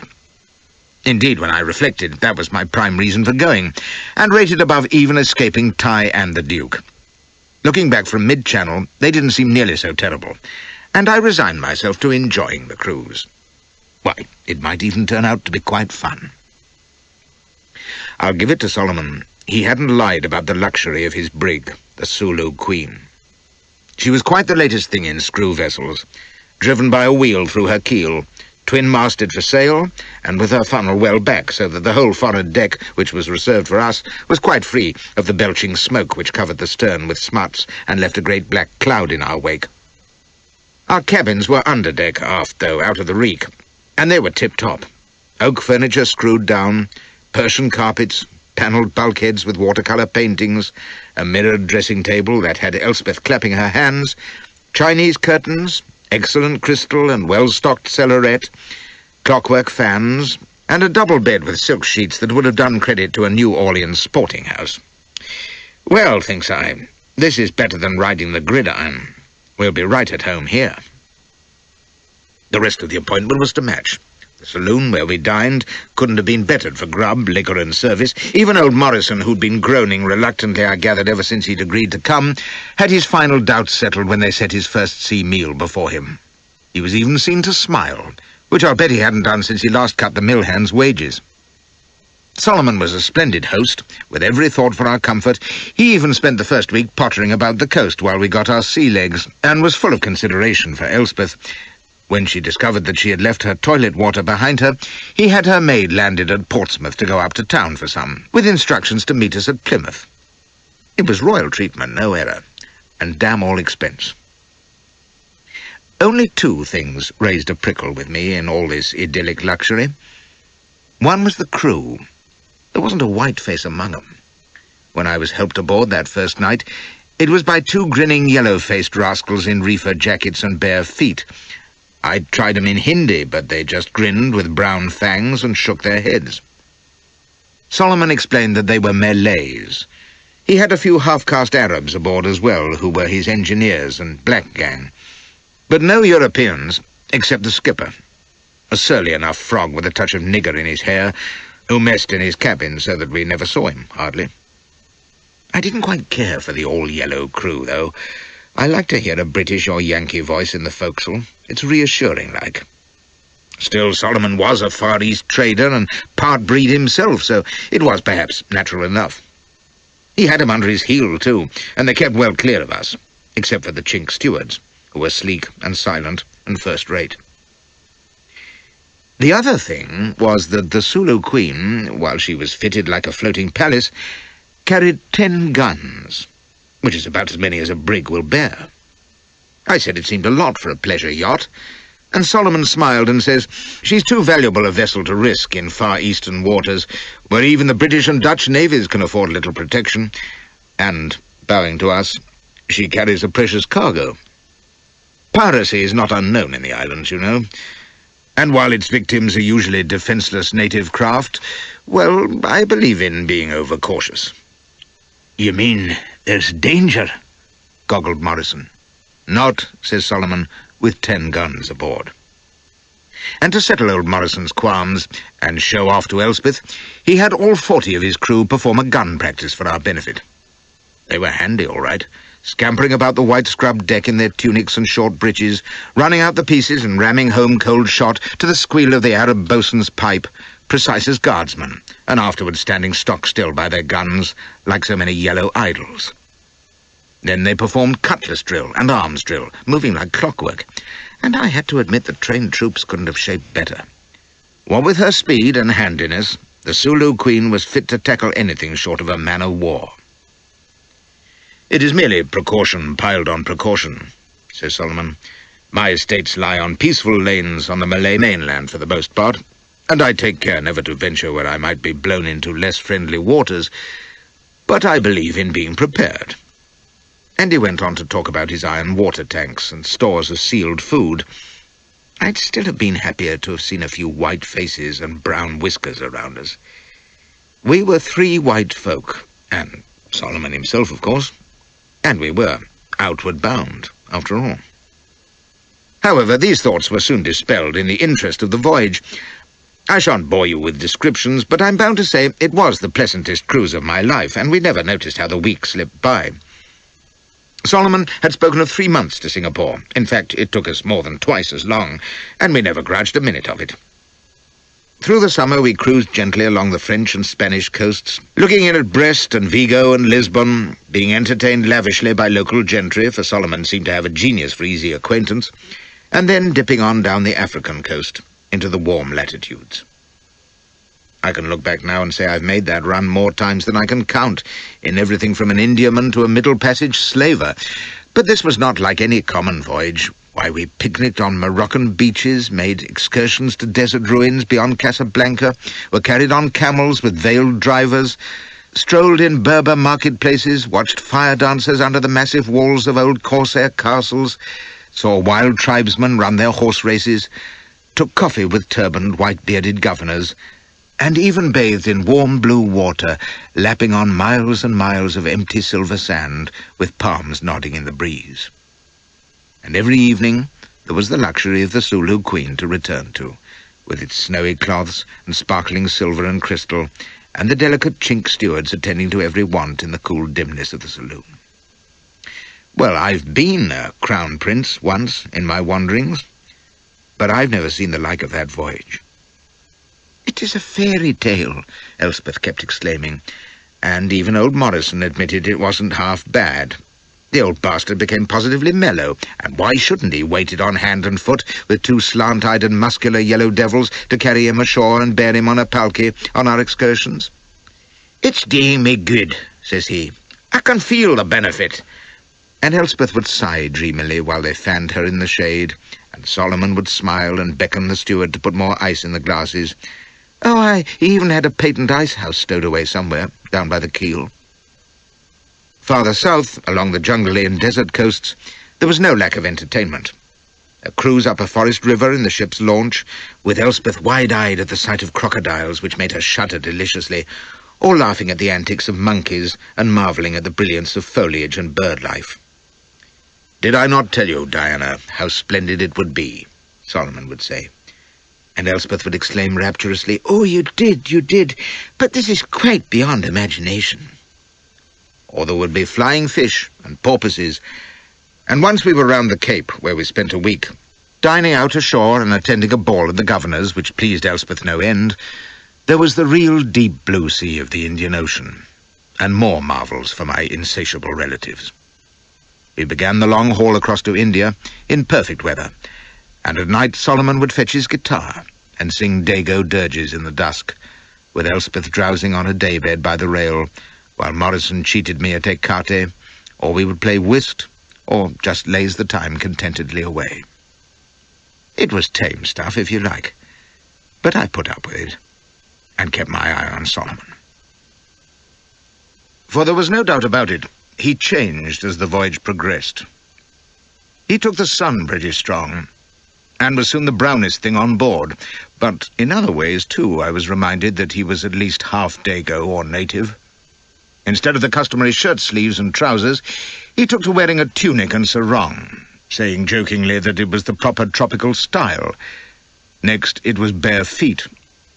And once, when the crew was shark fishing, Solomon took a hand at hauling in the huge threshing monster. If you'd seen him, stripped to the waist, his great bronze body dripping with sweat, yelling as he heaved on the line and jabbering orders to his men in coast lingo, well, you'd have wondered if it was the same chap who'd been bowling slow lobs at Canterbury, or talking city prices over the port. Afterwards, when he came to sit on the deck for an iced soda, I noticed Elspeth glancing at his splendid shoulders in a lazy sort of way, and the glitter in his dark eyes as he swept back his moist black hair and smiled at her. He'd been the perfect family friend for months, mind you, never so much as a fondling paw out of place, and I thought, oh no, he's looking damn dashing and romantic these days. To make it worse, he'd started growing a chin beard, a sort of nigger imperial. Elspeth said it gave him quite the Corsair touch, so I made a note to Roger her twice that night just to quell these girlish fancies. All this reading Byron ain't good for young women. It was the very next day that we came on deck to see a huge green coastline, some miles to port, jungle-clad slopes beyond the beach, and mountains behind, and Elspeth cried out to know where it might be. Solomon laughed in an odd way as he came to the rail beside us. "That's the strangest country, perhaps, in the whole wide world," says he. "The strangest and the most savage and cruel. Few Europeans go there, but I have visited it. It's very rich, you see," he went on, turning to old Morrison. "Gums and balsam, sugar and silk, indigo and spices. I believe there is coal and iron also. I have hopes of improving on the little trade I've started there, but they're a wild, terrible people. One has to tread warily and keep an eye on your beached boat." "Why, Don Solomon," cries Elspeth, "we shall not land there, surely." "I shall," says he, "but not you. The Sulu Queen will lie well off, out of any possible danger." "What danger?" says I. "Cannibals in war canoes?" He laughed. "Not quite. Would you believe it if I told you that the capital of that country contains 50,000 people, half of them slaves? That it is ruled by a monstrous black queen, who dresses in the height of 18th century fashion, eats with her fingers from a table laden with gold and silver European cutlery, with place cards at each chair, and wallpaper showing Napoleon's victories on the wall, and having dined, she will go out to watch robbers being burned alive and Christians crucified. That her bodyguard go almost naked, but with pipe-clad cartridge belts, behind a band playing the British Grenadiers. that her chief pleasures are torture and slaughter. Why, I've seen a ritual execution at which hundreds were buried alive, sawn in half, hurled from—" "No, Don Solomon, no," squeals Elspeth, covering her ears, and old Morrison muttered about respecting the presence of ladies. Now, the Don Solomon of London would never have mentioned such horrors to a lady, and if he had, he'd have been profuse in his apologies. But here he just smiled and shrugged, and passed on to talk of birds and beasts such as were known nowhere else. Great coloured spiders in the jungle, fantastic chameleons, and the curious customs of the native courts, which decided guilt or innocence by giving the accused a special drink and seeing whether he spewed or not. The whole place was ruled by such superstitions and crazy laws, he said, and woe betide the outsider who tried to teach them different. "Odd spot it must be," says I. "What did you say it was called?" "Madagascar," says he, and looked at me. "You've been in some terrible places, Harry. Well, if ever you chance to be wrecked there," and he nodded at the green shore, "pray that you have a bullet left for yourself." He glanced to see that Elspeth was out of earshot. The fate of any stranger cast on those shores is too shocking to contemplate. They say the Queen has only two uses for foreign men. First, to subdue them to her will, if you follow me, and afterwards to destroy them by the most fearful tortures she can devise. Playful little lady, is she? You think I'm joking? My dear chap, she kills between 20 and 30,000 human beings each year. She means to exterminate all tribes except her own, you see. When she came to the throne some years ago, she had 25,000 enemies rounded up, forced to kneel all together in one great enclosure, and at a given signal, swish. They were all executed at once. She kept a few thousand over, of course, to hang up sewed in ox skins until they rotted, or to be boiled or roasted to death by way of a change. That's Madagascar. "Ah, well," says I, "Brighton for me next year, I think. And you're going ashore?" "For a few hours. The governor of Tamitave up the coast is a fairly civilized savage. All the ruling class are, including the Queen. Bond Street dresses, as I said, and a piano in the palace. That's a remarkable place, by the way. Big as a cathedral, and covered entirely by tiny silver bells. God knows what goes on in there." "You've visited it?" "I've seen it, but not been to tea, as you might say. But I've talked to those who've been inside it, and who've even seen Queen Ranavalona and lived to tell the tale. Europeans, some of them." "What are they doing there, for God's sake?" "The Europeans? Oh, they're slaves." At the time, of course, I suspected he was drawing the long bow to impress the visitors. But he wasn't. No, every word he'd said about Madagascar was gospel true, and not 1/10 of the truth. I know. I found out for myself. But from the sea it looked placid enough. Tamitave was apparently a very large village of yellow wooden buildings set out in orderly rows back from the shore. There was a fairish-sized fort with a great stockade some distance from the town, and a few soldiers drilling outside it. While Haslam was ashore, I examined them through the glass. Big buck niggers in white kilts, with lances and swords, very smart and moving in time, which is unusual among black troops. They weren't true niggers, though, it seemed to me. When Haslam was rowed out to the ship again, there was an escorting boat, with a chap in the stern in what was a fair imitation of our naval rig, blue frock coat, epaulets, cocked hat and braid, saluting away like anything. He looked like a Mexican, if anything, with his round, oily black face, but the rowers were dark brown and woolly-haired, with straight noses and quite fine features. That was the closest I got to the Malagasys just then, and you may come to agree that it was near enough. Solomon seemed well satisfied with whatever business he had done ashore, and by next morning we were far out to sea with Madagascar forgotten behind us.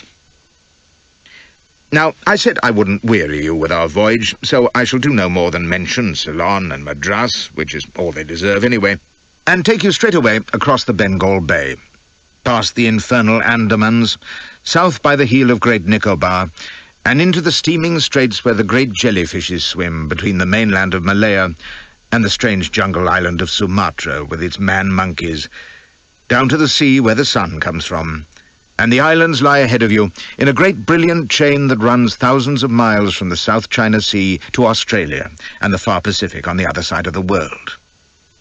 That's the East, the islands. And you may take it from one who has India in his bones. There's no sea so blue, no land so green, and no sun so bright as you'll find beyond Singapore. What was it Solomon had said? Where it's always morning. So it was. And in that part of my imagination where I keep the best memories, it always will be. End of side 6. That's one side of it. I wasn't to know then that Singapore was the last jumping-off place from civilization into a world as terrible as it was beautiful. Rich and savage and cruel beyond belief, of land and seas still unexplored, where even the mighty Royal Navy sent only a few questing warships, and the handful of white adventurers who voyaged in survived by the speed of their keels and slept on their guns. It's quiet now, and the law, British and Dutch, runs from Sunda straight to the Solomons. The coasts are tamed, the last trophy heads in the longhouses are ancient and shriveled, and there's hardly a man alive who can say he's heard the war gongs booming as the great robber fleet swept down from the Sulu Sea. Well, I heard 'em, only too clearly. And for all the good I've got to say of the islands, I can tell you that if I'd known on that first voyage what I learned later, I'd have jumped ship at Madras. But I was happily ignorant. And when we slipped in past the green Sugarloaf Islands one fine April morning of '44 and dropped anchor in Singapore roads, it looked safe enough to me. The bay was alive with shipping. 100 square riggers, if there was one, huge Indiamen under the gridiron flag, tall clippers of the Southern Run wearing the stars and stripes, British merchantmen by the bucketful, ships of every nationality. Solomon pointed out the blue-crossed anchors of Russia, the red and gold bars of Spain, the blue and yellow of Sweden, even a gold lion which he said was Venice. Closer in, the tubby junks and long trading prows were packed so close it seemed you could have walked on them right across the bay, fairly seething with half-naked crews of Malays, Chinese, and every colour from pale yellow to jet black, deafening us with their high-pitched chatter as Solomon's rowers threaded the launch through to the river quay. There it was bedlam. All Asia seemed to have congregated on the landing, bringing their pungent smells and deafening sounds with them.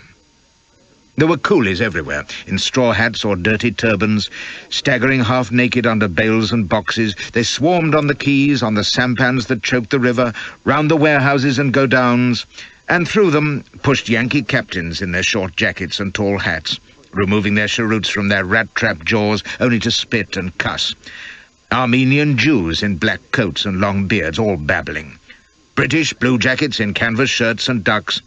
Long-moustached Chinese merchants in their round caps, borne in palkis. British traders from the Sundas with their pistols on their hips. Leathery clippermen in pilot caps, shouting oaths of Liverpool and New York. Planters in wide-awakes, making play among the niggers with their stout canes.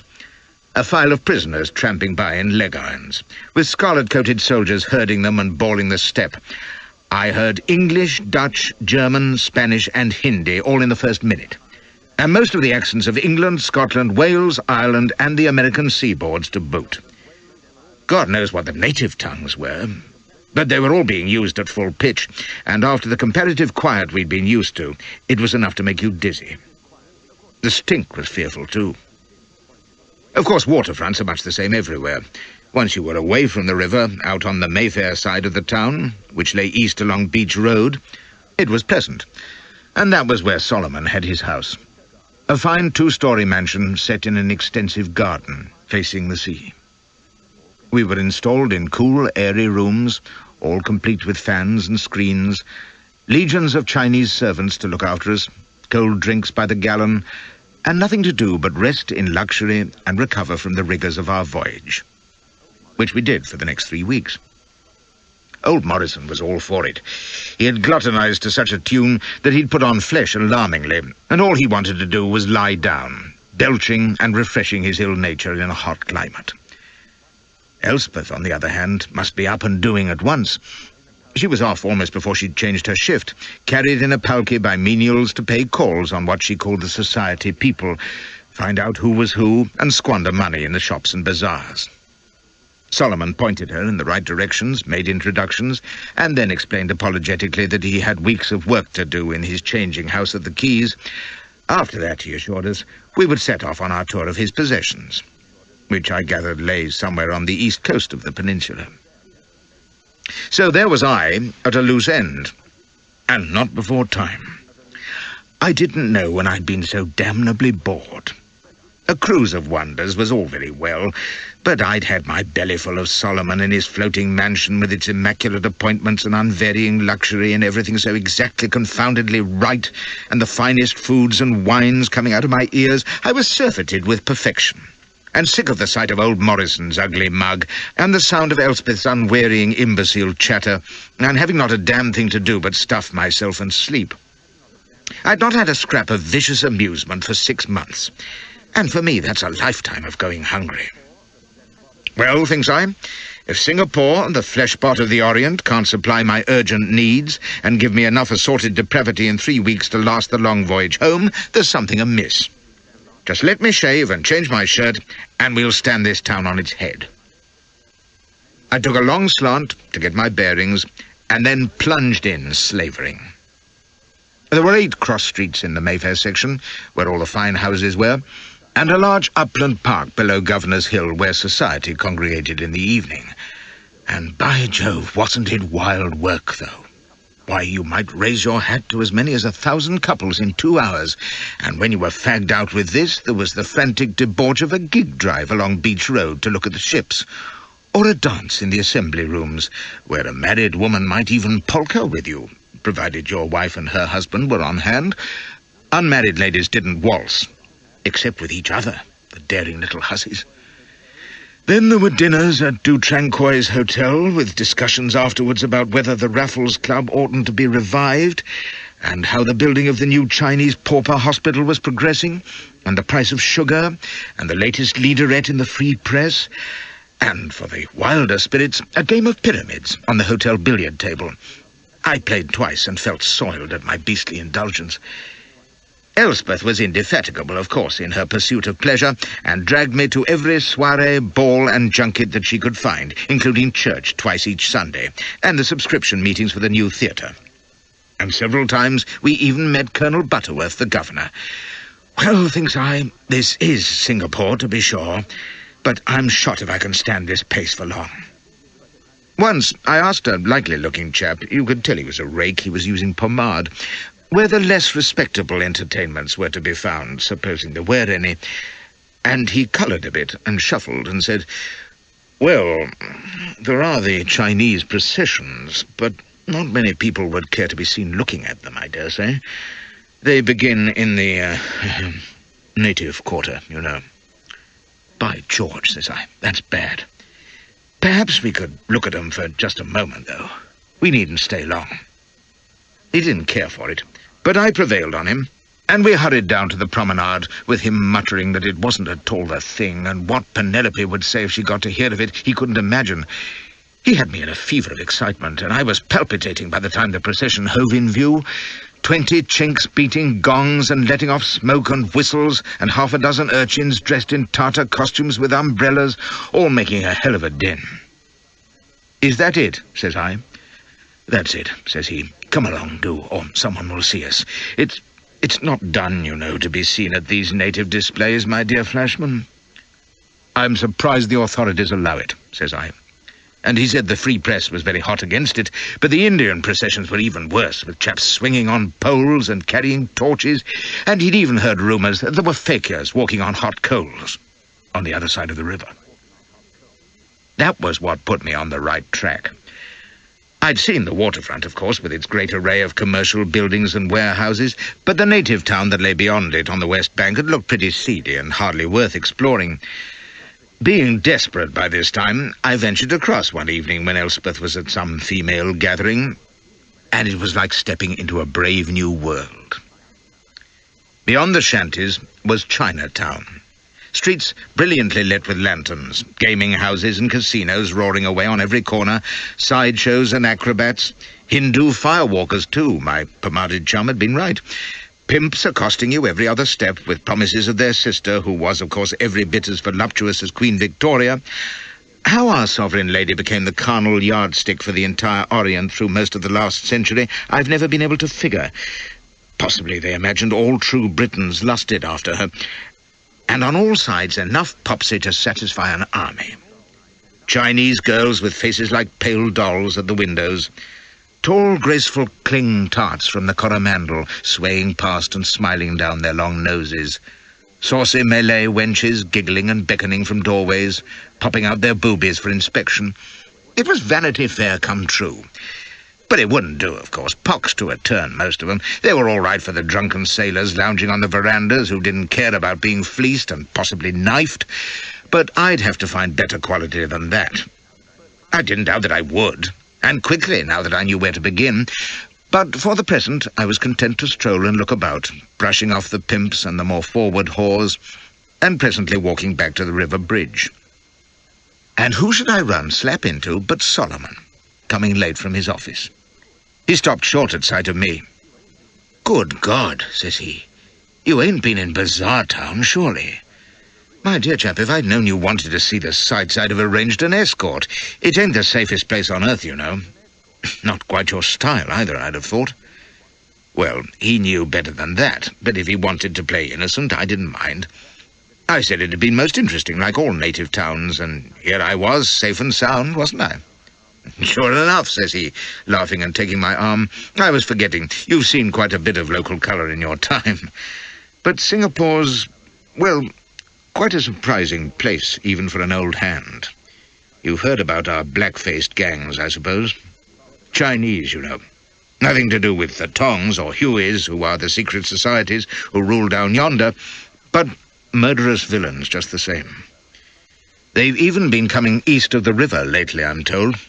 Burglary, kidnapping, that sort of thing, with their faces blacked in soot. Well, an unarmed white civilian on his own, he's just their meat. If you want to go again," he gave me a quick look and away, "let me know. There are some really fine eating houses on the north edge of the native town. The rich Chinese go there, and it's much more genteel. The Temple of Heaven's about the best. No sharking or rooking or anything of that kind, and first-class service. Good cabarets, native dancing, that order of thing, you know." Now, why, I wondered, was Solomon offering to pimp for me? For that's what it struck me he was doing. To keep me sinfully amused while he paid court to Elspeth, perhaps? Or just in the way of kindness, to steer me to the best brothels in town? I was pondering this when he went on. "Speaking of rich Chinese, you and Elspeth haven't met any yet, I suppose. Now, they are the most interesting folk in this settlement altogether. People like Whampoa and Tan Tok Seng. I must arrange that. I'm afraid I've been neglecting you all shockingly, but when one's been away for 3 years, well, there's a great deal to do, as you can guess." He grinned whimsically. "Confess it, you found our Singapore gaiety just a trifle tedious. Old Butterworth prosing, and Logan and Dice, and quite Hyde Park style, are they? Never mind. I'll see to it that you visit one of old Whampoa's parties. That won't bore, I promise you." And it didn't. Solomon was as good as his word, and 2 nights later, Elspeth and I, and old Morrison, were driven out to Whampoa's estate in a 4-wheel palki. It was a superb place. More like a palace than a house, with the garden brilliant with lanterns, and the man himself bowing us in ceremonially at the door. He was a huge, fat Chinese, with a shaven head and a pigtail down to his heels, clad in a black silk robe embroidered with shimmering green and scarlet flowers. Straight from Aladdin, except that he had a schooner of sherry in one paw. It never left him, and it was never empty either. "Welcome to my miserable and lowly dwelling," says he, doubling over as far as his belly would let him. "That is what the Chinese always say, is it not? In fact, I think my home is perfectly splendid, and quite the best in Singapore. But I can truthfully say It has never entertained a more beautiful visitor." This was to Elspeth, who was gaping round at the magnificence of lacquered panelling, gold-leafed slender columns, jade ornaments and silk hangings with which Whampoa's establishment appeared to be stuffed. "You shall sit beside me at dinner, lovely golden-haired lady, and while you exclaim at the luxury of my house, I shall flatter your exquisite beauty. So we shall both be assured of a blissful evening, listening to what delights us most."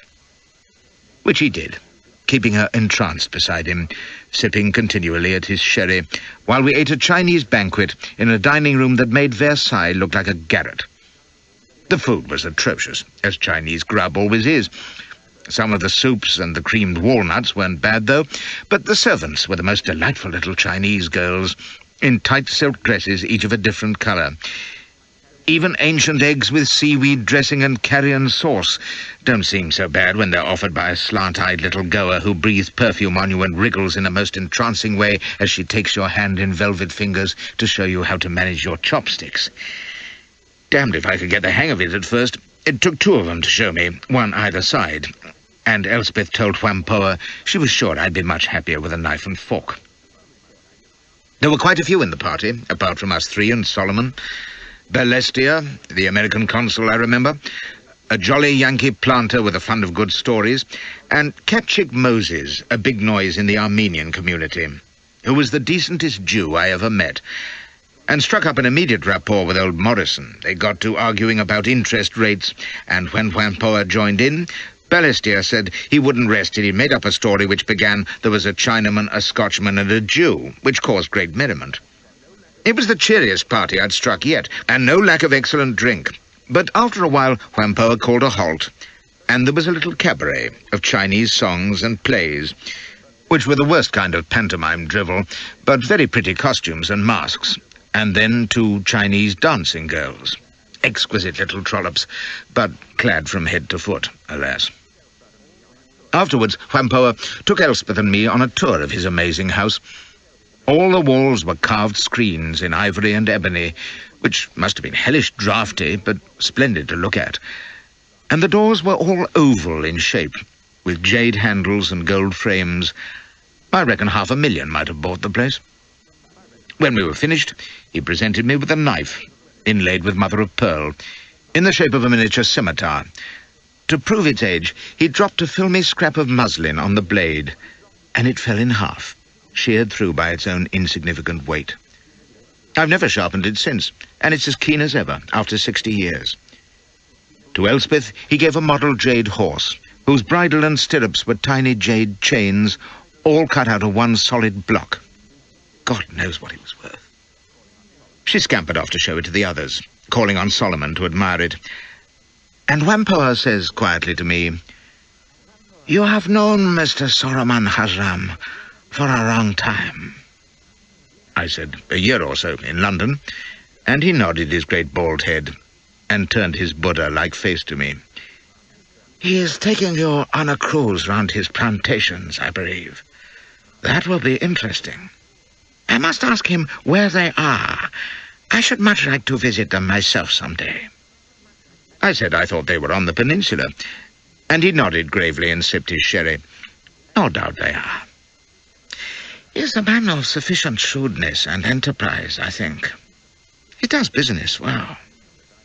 The sound of Elspeth's laughter sounded from the dining room, and Whampoa's fat yellow face creased in a sudden smile. "How fortunate you are, Mr. Flashman. I have, in my humble way, which is not at all humble, you understand, a taste for beautiful things, and especially in women. You have seen," he fluttered his hand with its beastly long nails, "that I surround myself with them. But when I see your lady Elspeth, I understand why the old storytellers always made their gods and goddesses fair-skinned and golden-haired.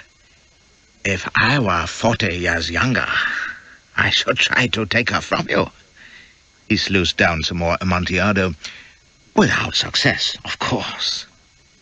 "But so much beauty. It is dangerous."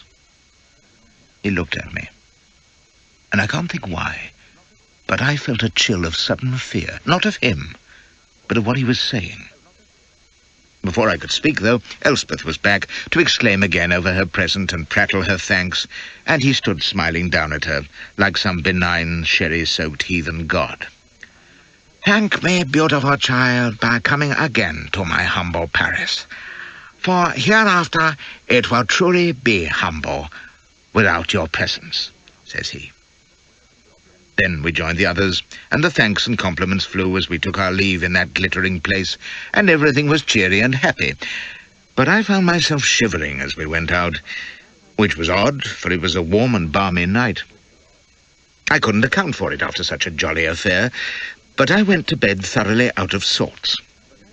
At first I put it down to foul Chinese grub, and certainly something gave me the most vivid nightmares, in which I was playing a single-wicket match up and downstairs in Whampoa's house, and his silky little Chinese tarts were showing me how to hold my bat.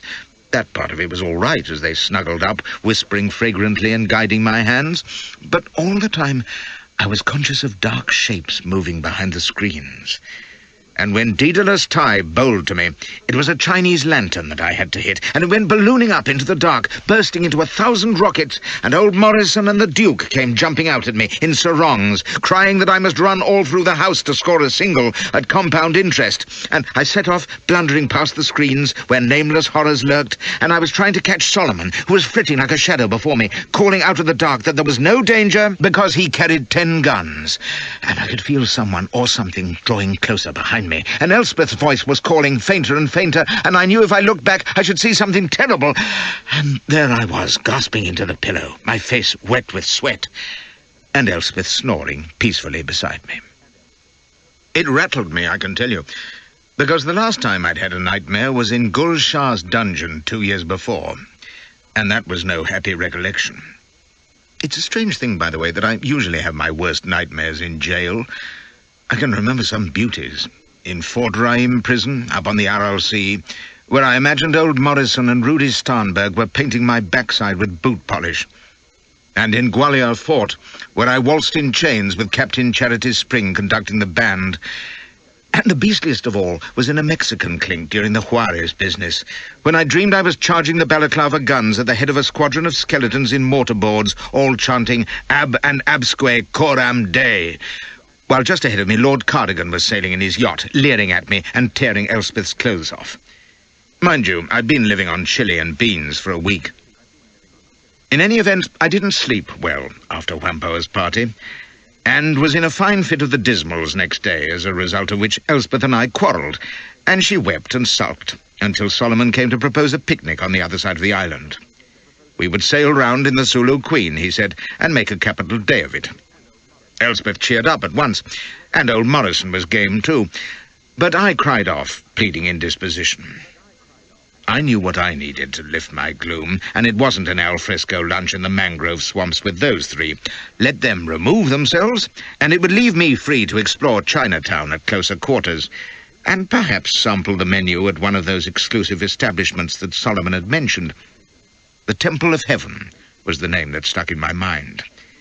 Why, they might even have dainty little waitresses like Whampoa's to teach you how to use your chopsticks.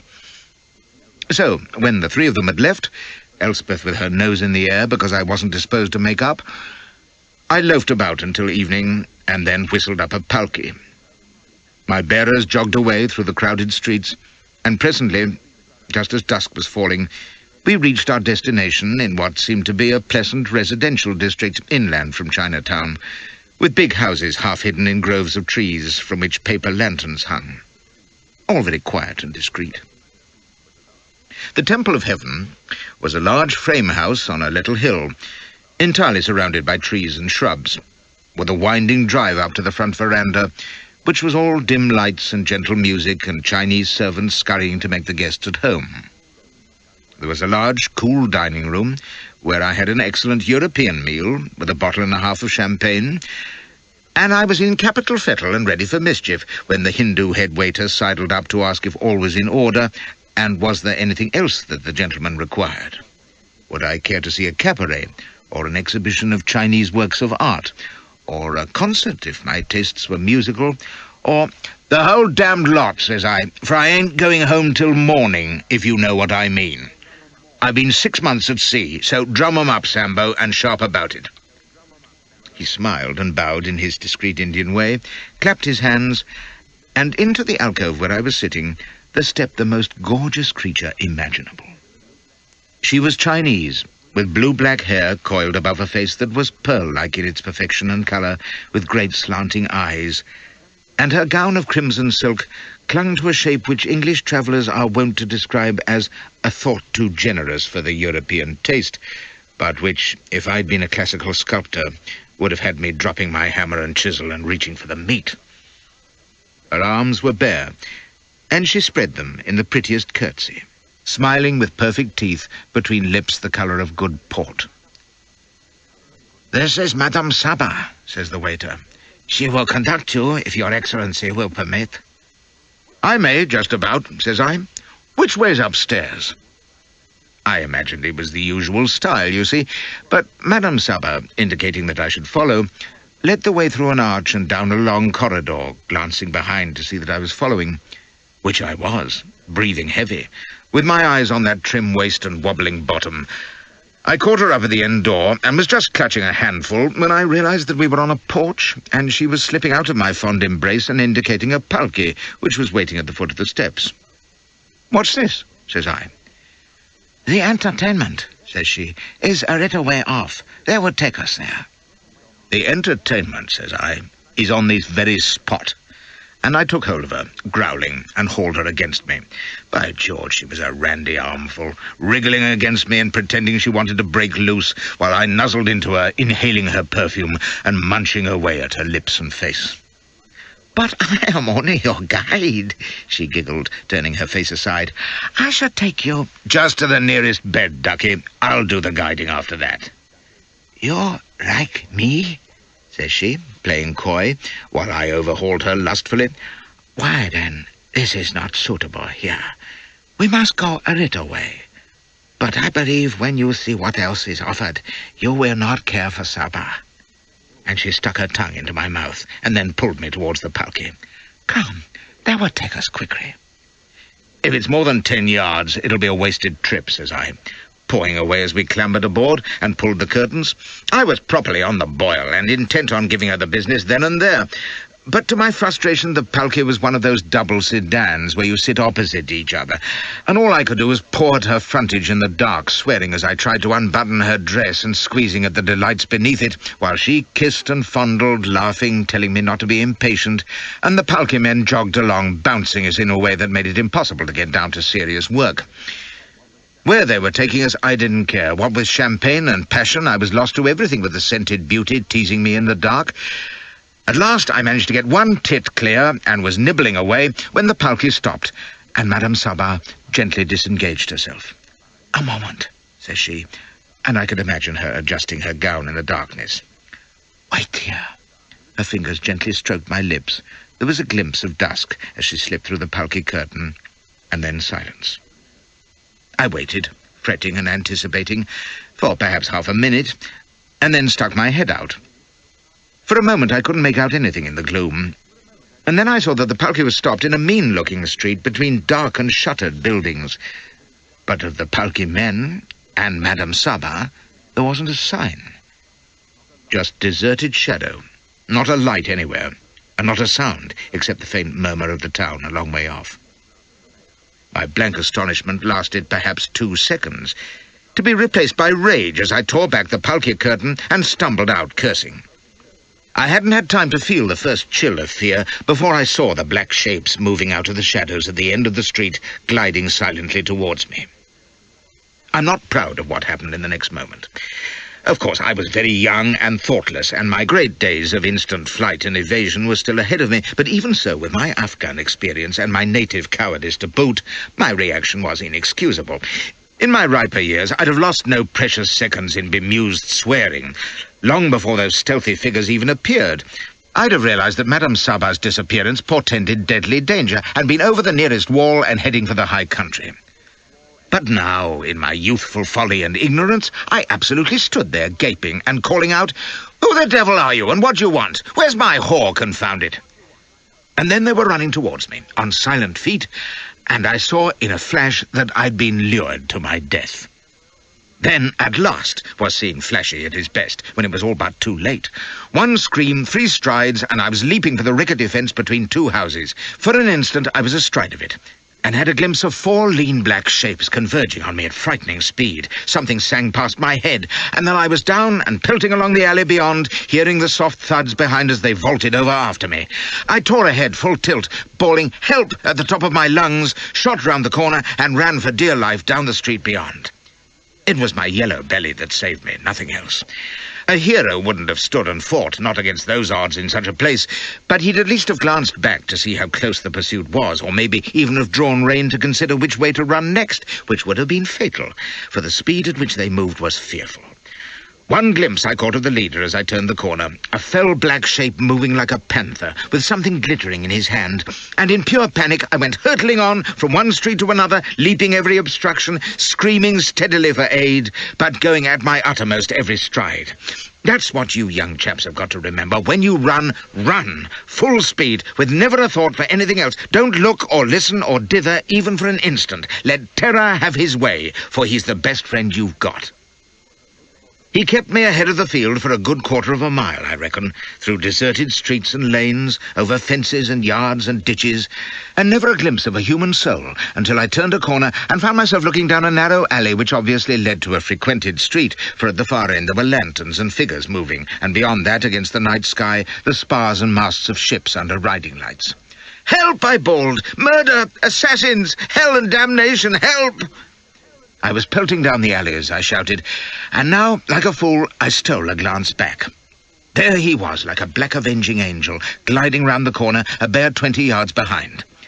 I raced on, but in turning my head I'd lost my direction. Suddenly there was an empty handcart in my path, left by some infernally careless coolie in the middle of the lane, and in trying to clear it, I caught my foot and went sprawling. I was afoot in an instant. Ahead of me, someone was shouting, but my pursuer had halved the distance behind me, and as I shot another panic-stricken glance over my shoulder, I saw his hand go back behind his head. Something glittered and whirled at me. A fearful pain drove through my left shoulder, and I went sprawling into a pile of boxes, the flung hatchet clattering to the ground beside me. He had me now. He came over the handcart like a hurdle racer, landed on the balls of his feet, and as I tried vainly to scramble to cover among the wrecked boxes, he plucked a second hatchet from his belt, poised it in his hand, and took deliberate aim. Behind me, along the alley, I could hear boots pounding and a voice shouting, but they were too late for me. I can still see that horrible figure in the lantern light, the glistening black paint like a mask across the skull-like Chinese head, the arm swinging back to hurl the hatchet. "Jingo!" a voice called, and pat on the word, something whispered in the air above my head. The hatchet man shrieked, his body twisted on tiptoe, and to my amazement, I saw clearly in silhouette that an object like a short knitting needle was protruding from beneath his upturned chin. His fingers fluttered at it, and then his whole body seemed to dissolve beneath him, and he sprawled motionless in the alley. Without being conscious of imitation, I followed suit. If I fainted, though, with pain and shock, it can only have been for a moment, for I became conscious of strong hands raising me, and an English voice saying, "I say, he's taken a bit of a cut. Here, sit him against the wall." And there were other voices, in an astonishing jumble. "How's the chink?" "Dead as mutton. Jingo hit him full in the crop." "By Jove, that was neat. I say, look here, though. He's starting to twitch." "Well, I'm blessed. The poison's working even though he's dead. If that don't beat everything. Trust our little Jingo, cut his throat and poison him afterwards, just for luck, what?" I was too dazed to make anything of this, but one word in their crazy discussion struck home in my disordered senses. "Poison!" I gasped. "The axe! Poisoned! My God, I'm dying! Get a doctor! My arm's gone dead already!" And then I opened my eyes and saw an amazing sight. In front of me was crouching a squat, hideously featured native, naked save for a loincloth, gripping a long bamboo spear. Alongside him stood a huge Arab-looking chap in white ducks and crimson sash, with a green scarf round his hawk head, and a great red-dyed beard rippling down to his waist. There were a couple of other near-naked natives, 2 or 3 obvious seamen in ducks and caps, and kneeling at my right side, a young fair-haired fellow in a striped jersey. as motley a crowd as ever I opened eyes on, but when I turned my head to see who was poking painfully at my wounded shoulder, I forgot all about the others. This was the chap to look at. It was a boy's face. That was the first impression, in spite of the bronzed, strong lines of it, the touches of grey in the dark curly hair and long side whiskers, the tough-set mouth and jaw, and the half-healed sword cut that ran from his right brow onto his cheek. He was about 40, and they hadn't been quiet years, but the dark blue eyes were as innocent as a 10-year-old's. And when he grinned, as he was doing now, you thought at once of stolen apples and tacks on the master's chair. "Poison," says he, ripping away my blood-sodden sleeve. "Not a bit of it. Chink hatchet men don't go in for it, you know. That's for ignorant savages like Jingo here. Say howdy-do to the gentleman, Jingo." And while the savage with the spear bobbed his head at me with a frightful grin, this chap left off mauling my shoulder and, reaching over towards the body of my fallen pursuer, pulled the knitting needle thing from his neck. "See there," says he, holding it gingerly, and I saw it was a thin dart about a foot long. "That's Jingo's delight. Saved your life, I dare say, didn't it, Jingo? Of course, any Eban worth his salt can hit a farthing at 20 yards, but Jingo can do it at 50. Radjun poison on the tip. Not fatal to humans, as a rule, but it don't need to be if the dart goes through your jugular, does it?" He tossed the beastly thing aside and poked at my wound again, humming softly, "Oh, say you was ever in Mobile Bay, screwing cotton at $1 a day. Seen Johnny come down to high-low." I yelped with pain, and he clicked his tongue reprovingly. "Don't swear," says he. "Just excite yourself and you won't go to heaven when you die. Anyway, squeaking won't mend it. It's just a scrape, 2 stitches, and you'll be as right as rain." "It's agony," I groaned. "I'm bleeding buckets." "No, you ain't either. Anyway, a big-hearted chap like you won't miss a bit of blood. Mustn't be a milksop. Why, when I got this," he touched his scar, "I didn't even cheep, did I, Stuart?" "Yes, you did," says the fair chap. "Bellowed like a bull and wanted your mother." "Not a word of truth in it. Here's the Petingi." The red-bearded Arab spat. "Ye enjoy being hurt," says he in a strong Scotch accent. "You going to leave the man lying here or nicht?" "We ought to let Mackenzie look at him, J.B., says the fair chap. "He's looking pretty groggy." "Shock," says my ministering angel, who was knotting his handkerchief round my shoulder to my accompanying moans. "There now, that'll do. Yes, let Mac sew him together and he'll be ready to tackle 20 hatchet men tomorrow, won't you, old son?" And the grinning madman winked and patted my head. "Why was this one chasing you, by the way? I see he's a blackface. They usually hunt in packs." Between groans, I told him how my palki had been set on by 4 of them. I didn't say anything about Madame Saba, and he stopped grinning and looked murderous. "That cowardly, sneaking vagabonds," cries he. "I don't know what the police are thinking about. Leave it to me, and I'd clear the rascals out in a fortnight, wouldn't I, just?" He looked the very man to do it, too. "It's too bad altogether. You were lucky we happened along, though. Think you can walk? Here, Stuart, help him up." "There now," cries the callous brute, as they hauled me to my feet. "You're feeling better already, I'll be bound." At any other time, I'd have given him a piece of my mind, for if there's one thing I detest more than another, it's these hearty, selfish, muscular Christians who are forever making light of your troubles when all you want to do is lie whimpering. But I was too dizzy with the agony of my shoulder, and besides, he and his amazing gang of sailors and savages had certainly saved my bacon, so I felt obliged to mutter my thanks as well as I could. J.B. laughed at this and said it was all in a good cause and duty-free, and they'd see me home in a palki. So while some of them set off hallooing to find one, he and the others propped me against the wall, and then they stood about and discussed what they should do with the dead Chinaman. It was a remarkable conversation in its way. Someone suggested, sensibly enough, that they should cart him along and give him to the police, but the fair chap Stuart said no, they ought to leave him lying there and write a letter to the Free Press complaining about litter in the streets. The Arab, whose name was Petingi Ali, and whose Scotch accent I found unbelievable, was for giving him a Christian burial of all things, and the hideous little native Jingo, jabbering excitedly and stamping his feet, apparently wanted to cut his head off and take it home. "Can't do that," says Stuart. "You can't cure it till we get to Kuching, and it'll stink long before that." "I won't have it," says the man J.B., who was evidently the leader. "Taking heads is a beastly practice, and one I'm resolved to suppress. Mind you," he added, "Jingo's suggestion by his own lights has a stronger claim to consideration than yours. It's his head, since he killed the fellow. Hullo, though, here's Crimble with the palki. In you go, old chap." I wondered, listening to them, if my wound had made me delirious.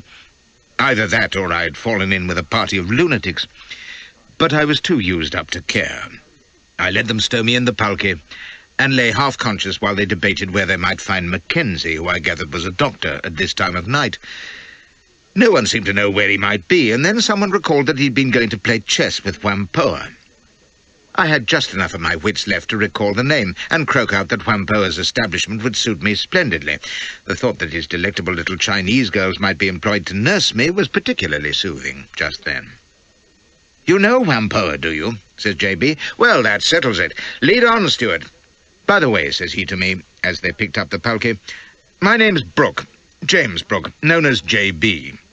You're Mr.—" I told him, and even in my reduced condition it was a satisfaction to see the blue eyes open wider in surprise. "Not the Afghan chap? Well, I'm blessed. Why, I've wanted to meet you these 2 years past. And to think that if we hadn't happened along, you'd have been—" My head was swimming with pain and fatigue, and I didn't hear any more. I have a faint recollection of the palki jogging, and of the voices of my escort singing, "Oh, say, have you seen the plantation boss, with his black-haired woman and his high-tailed horse? Sing Johnny come down to high-low, poor old man." But I must have gone under, for the next thing I remember is the choking stench of ammonia beneath my nose, and when I opened my eyes, there was a glare of light, and I was sitting in a chair in Whampoa's hall. My coat and shirt had been stripped away, and a burly, black-bearded chap was making me wince and cry out with a scalding hot cloth applied to my wound. Sure enough, though, at his elbow was one of those almond-eyed little beauties holding a bowl of steaming water. She was the only cheery sight in the room, for as I blinked against the light reflected from the magnificence of silver and jade and ivory, I saw that the ring of faces watching me was solemn and silent and still as statues. There was Whampoa himself in the centre, impassive as ever in his splendid gown of black silk. Next to him, cat-cheeked Moses, his bald head gleaming and his kindly Jewish face pale with grief. Brooke, not smiling now, his jaw and mouth were set like stone, and beside him the fair boy Stuart was a picture of pity and horror. What the hell are they staring at, I wondered, for I ain't as ill as all that, surely. Then Whampoa was talking, and I understood. For what he said made the terror of that night and the pain of my wound seem insignificant. He had to repeat it twice before it sank in, and then I could only sit staring at him in horror and disbelief. "Your beautiful wife, the Lady Elspeth, has gone. The man, Solomon Hasram, has stolen her. The Zulu Queen sailed from Singapore this night. No one knows where." Extract from the diary of Mrs. Flashman, July 1844. Lost, lost, lost. I have never been so surprised in my life. One moment secure in tranquility and affection among loving friends and relations, shielded by the devotion of a constant husband and generous parent. The next, horribly ravished, stolen away by one that I had esteemed and trusted almost beyond any gentleman of my acquaintance, excepting, of course, H. and dear Papa. Shall I ever see them again? What terrible fate lies ahead? I can guess all too well, for I have seen the loathsome passion in his eyes, and it is not to be thought that he has so ruthlessly abducted me to any end but one. I am so distracted by shame and terror that I believe my reason will be unseated. Lest it should, I must record my miserable lot while clarity of thought remains and I can still hold my trembling pen. Oh, alas, that I parted from my darling H in discord and sulks. and over the merest trifle, because he threw the coffee pot against the wall and kicked the servant, which was no more than the minion deserved, for his bearing had been careless and familiar, and he would not clean his nails before waiting upon us. And I, sullen wretch that I was, reproved my dearest one, and took that bad servant's part, so that we were at odds over breakfast, and exchanged only the most brief remarks for the better part of the day, with pouting and missishness on my unworthy part, and dark looks and exclamations from my darling. But I see now how forbearing he was with such a perverse and contrary creature as me. Oh, unhappy, unworthy woman that I am, for it was in cruel huff that I accompanied Don S., that viper, on his proposed excursion, thinking to punish my dear, patient, sweet protector. Oh, it is I who am punished for my selfish and spiteful conduct. All went well until our picnic ashore, although I believe the champagne was flat and made me feel strangely drowsy, so that I must go aboard the vessel to lie down. With no thought of peril, I slept, and awoke to find we were under way, with Don S. upon deck, instructing his people to make all speed. "Where is Papa?" I cried. "And why are we sailing away from land? See, Don Solomon, the sun is sinking. We must return." His face was pale, despite his warm complexion, and his look was wild. With brutal frankness, yet in a moderate tone, he told me I should resign myself, for I should never see my dear Papa again. "What do you mean, Don Solomon?" I cried. "We are bidden to Mrs. Alec Middleton's for dinner." It was then, in a voice which shook with feeling, so unlike his usual controlled form of address, although I could see he was striving to master his emotion, that he told me there could be no going back, that he was subject to an overmastering passion for me, and had been from our moment of first meeting. "The die is cast," he declared. "I cannot live without you, so I must make you my own, in the face of the world and your husband, though it means I must cut all my ties with civilized life, and take you beyond pursuit to my own distant kingdom, where, I assure you, you will rule as queen not only over my possessions, but over my heart." "This is madness, Don Solomon," I cried. "I have no clothes with me. Besides, I am a married woman with a position in society." He said it was no matter for that, and seizing me suddenly in his powerful embrace, which took my breath away, he vowed that I loved him too, that he had known it from encouraging signs he had detected in me, which of course was the odious construction which his fevered brain had placed on the common civilities and little pleasantries which a lady is accustomed to bestow on a gentleman. I was quite overcome at the fearful position in which I found myself so unexpectedly, but not so much that I lost my capacity for careful consideration. For having pleaded with him to repent this madness which could lead only to shame for myself and ruin for him, and even having demeaned myself to the extent of struggling vainly in his crushing embrace, so brutally strong and inflexible, as well as calling loudly for assistance and kicking his shins, I became calmer and feigned to swoon. I recollected that there is no emergency beyond the power of a resolute Englishwoman, especially if she is Scotch, and took heart from the lesson enjoined by our Dominie, Mr. Buchanan, at the Renfrew Academy for Young Ladies and Gentlewomen. Dear home, am I parted forever from the scenes of childhood, that in moments of danger it is of the first importance to take accurate measurements and then act with boldness and dispatch. Accordingly, I fell limp in my captor's cruel, although no doubt he meant it to be affectionate, clasp, and he, relaxing his vigilance, I broke free and sped to the rail, intending to cast myself upon the mercy of the waves and swim ashore, for I was a strong swimmer, and hold the West of Scotland Physical Improvement Society certificate for saving life from drowning, having been among the first to receive it when that institution was founded in 1835, or it may have been 1836, when I was still a child.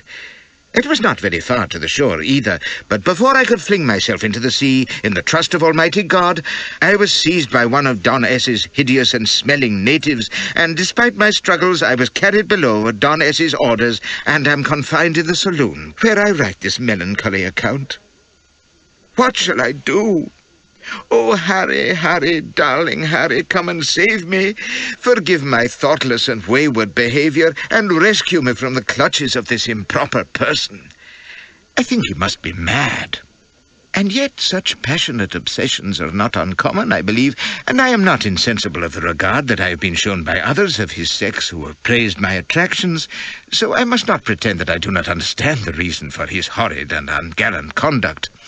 My dread is that before aid can reach me, his beast may overpower his finer feelings.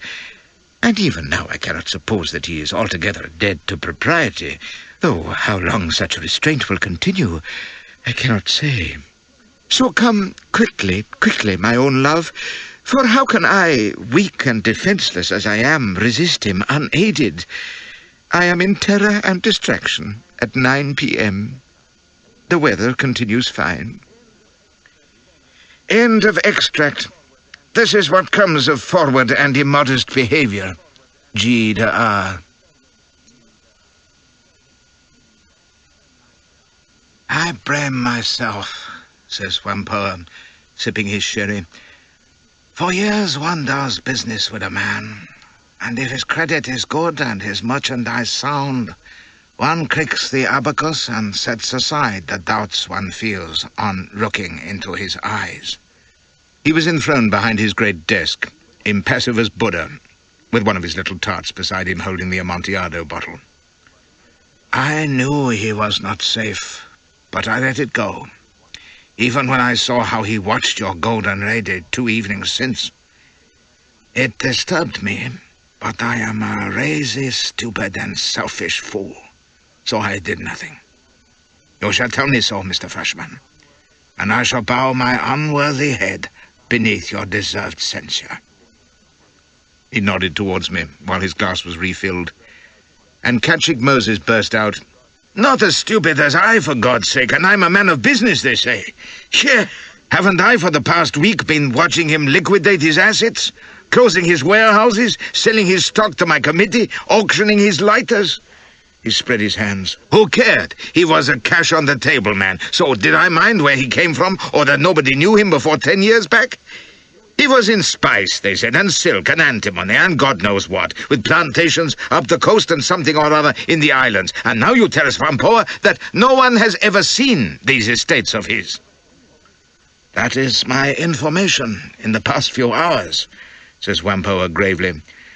It amounts to this. He has great riches, but no one knows where they come from. He is a Singapore middleman, but he is not alone in that. His name was good because he did good business.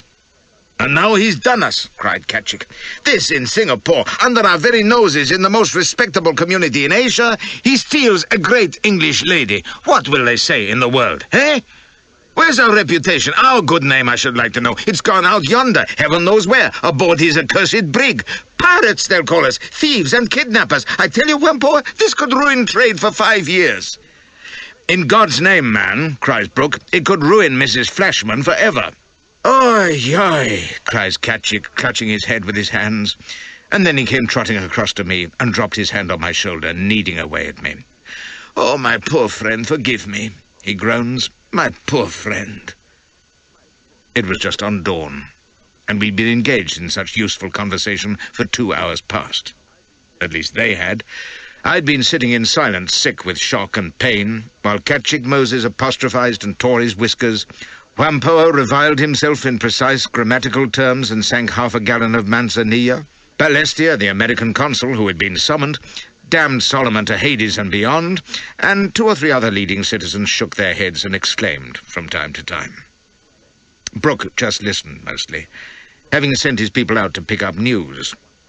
There was a steady trickle of Whampoa's Chinese, too, coming in to report, but adding little to what we already knew. And that was knowledge enough, stark and unbelievable. Most of it came from old Morrison, who had been abandoned on the Bay Island where the party had picnicked. He had gone to sleep, he said, full of drugged drink, no doubt, and had come to in the late evening to find the Sulu Queen hull down on the horizon, steaming away east. This was confirmed by the captain of an American clipper, one Waterman, who had passed her as he came into port. Morrison had been picked up by some native fishermen and had arrived at the quay after nightfall to pour out his tale, and now the whole community was in uproar. Whampoa had taken it upon himself to get to the bottom of the thing. He had feelers everywhere, of course, and had put Morrison to bed upstairs, where the old goat was in a state of prostration. The governor had been informed, with the result that brows were being clutched, oaths sworn, fists shaken, and sal volatile sold out in the shops, no doubt. There hadn't been a sensation like it since the last Presbyterian church jumble sale. But, of course, nothing was done. At first, everyone had said it was a mistake. The Sulu Queen was off on some pleasure jaunt. But when Kachik and Whampoa pieced it all together, that wouldn't do. It was discovered that Solomon had been quietly selling up in Singapore, that when all was said, no one knew a damn thing about him, and that all the signs were that he was intending to clear out, leaving not a rack behind. Hence the loud recriminations and the dropped voices when they remembered that I was present, and the repeated demands as to what should be done now. Only Brooke seemed to have any notions, and they weren't much help. "Pursuit," cries he, with his eyes blazing. "She's going to be rescued, don't doubt that for a moment." He dropped a hand on my uninjured shoulder. "I'm with you in this, we all are. And as I've a soul to save, I won't rest until you have her safe back, and this evil rascal has received condign punishment. So there, we'll find her if we have to rake the sea to Australia and back. My word on it." The others growled agreement, and looked resolute and sympathetic, and scratched themselves. And then Whampoa signs to his girl for more liquor, and says gravely, "Indeed, everyone supports your Majesty in this." It says much about my condition that I never thought twice about that remarkable form of address to an English sailor in a pea-jacket and pilot cap. But it is difficult to see how pursuit can be made until we have precise information about where they have gone. "My God, that is the truth," groans Kachik Moses. "They may be anywhere. How many millions of miles of sea, how many islands, half of them uncharted? 2,000, 5, 10? Does anyone know, even? And such islands, swarming with pirates, cannibals, head-takers. In God's name, my friend, this rascal may have taken her anywhere, and there is no vessel in port fit to pursue a steam brig." "It's a job for the Royal Navy," says Balestier. "Our Navy boys, too. They'll have to track this villain, run him to earth, and—" "Cheese!" cries Kachik, heaving himself up. "What are you saying? What Royal Navy? What Navy boys? Where is Belcher with his squadron? 2,000 miles away, chasing the Lannon brigands round Mindanao. Where is your one American Navy boat? Do you know, Balestier? Somewhere between Japan and New Zealand, maybe. Where is Seymour's Wanderer, or Hastings with the Harlequin?" "Dido's due from Calcutta in 2 or 3 days, says Balestier. "Keppel knows these seas as well as anyone." "And how well is that?" croaks Kachik, flapping his hands and stalking about. "Be practical, be calm. It is terra incognita out yonder, as we all know, as everyone knows. And it is vast. If we had the whole Royal Navy, American and Dutch as well, from all the oceans of the world, they could search to the end of the century and never cover half the places where this rascal may be hiding. Why, he may have gone anywhere. Don't we know his brig can sail around the world if need be?" "I think not," says Whampoa quietly. "I have reason, I fear I may have reason, to believe that he will not sail beyond our Indies." "Even then, haven't I told you that there are 10 million lurking places between Cochin and Java? And 10 million eyes that won't miss a steam brig and will pass word to us wherever she anchors," snaps Brooke. "See here." And he slapped the map they'd unrolled on Whampoa's desk. "The Sulu Queen was last seen heading east, according to Bully Waterman. Very well, he won't double back, that's certain. Sumatra's no use to him anyway. And I don't see him turning north. That's either open sea or the Malay coast, where we'd soon have word of him. South, perhaps, but if he runs through Karamata, we'll hear of it. So I'll stake my head he'll stay on the course he's taken, and that means Borneo." "Oi, oi!" cries Kachik, between derision and despair.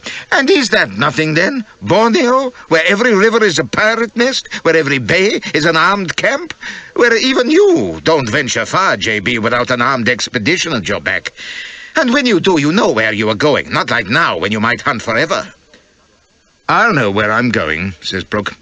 "And if I have to hunt forever, well, I'll find him sooner or later."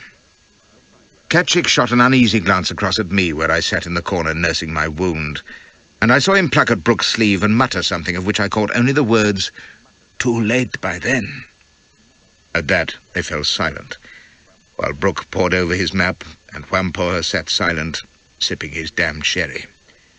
Balestia and the others talked in low voices, and Catchick slumped in a chair, hands in pockets, the picture of gloom. You may wonder what I was thinking about while all this hot air was being expelled, and why I wasn't taking part as a bereaved and distracted husband should. Wild cries of impotent rage and grief, prayers to heaven, vows of revenge, and all the usual preliminaries to inaction. The fact was, I had troubles enough. My shoulder was giving me jip, and having not recovered from the terror I'd faced myself that night, I didn't have much emotion left to spare, even for Elspeth, once the first shock of the news had worn off. She was gone, kidnapped by that half-caste scum, and what feelings I had were mostly about him. The slimy, twisting, insinuating hound had planned all this, over months. It was incredible. But he must have been so infatuated with her that he was prepared to steal her, make himself an outcast and outlaw, put himself beyond the bounds of civilization for good, just on her account. There was no sense in it. No woman's worth that. Why, as I sat there trying to take it in, I knew I wouldn't have done it. Not for Elspeth and a pound of tea. Not for Aphrodite herself and 10,000 a year. But I'm not a rich, spoiled dago, of course. Even so, it was past belief. Don't misunderstand me. I loved Elspeth. Pretty well, no error, still do. If being used to having her about the place is anything to go by, and missing her if she's too long gone. But there are limits, and I was suddenly aware of them now. On the one hand, she was a rare beauty, the finest mount I'd ever struck, and an heiress to boot. But on t'other, I hadn't wed her willingly. We'd spent most of our married life apart and no harm done, and I couldn't for the life of me work up a frenzy of anxiety on her account now.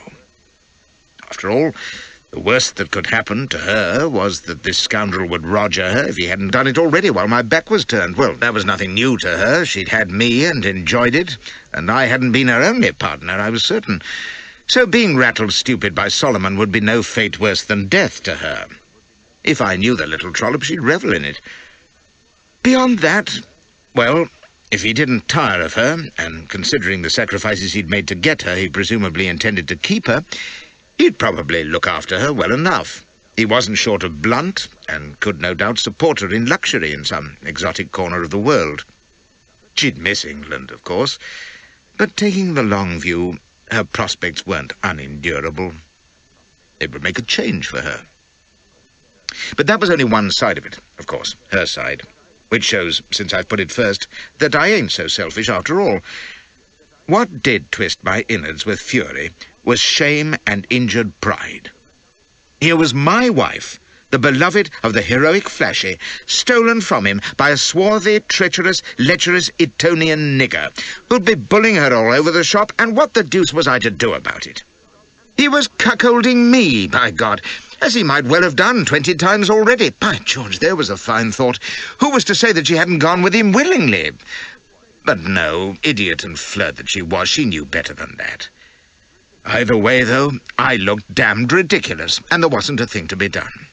Oh, there would have to be racing and chasing after her and Solomon to no avail. In those first hours, you see, I was certain that she was gone for good. Catchick was right. We hadn't a hope of getting her back. What then? There would still have to be months, perhaps years, of fruitless searching for form's sake, expensive, confounded risky, and there I'd be at the end of it, going home, and when people asked after her, saying, "Oh, she was kidnapped, don't you know, out east. No, never did discover what happened to her." Jesus, I'd be the laughing-stock of the country. Flashy, the man whose wife was pinched by a half-breed millionaire. Close friend of the family, too. Well, they say she was pinched, but who knows? Probably tired of old Flash, what? Felt like some oriental mutton for a change. Ha, ha. I ground my teeth and cursed the day I'd ever set eyes on her.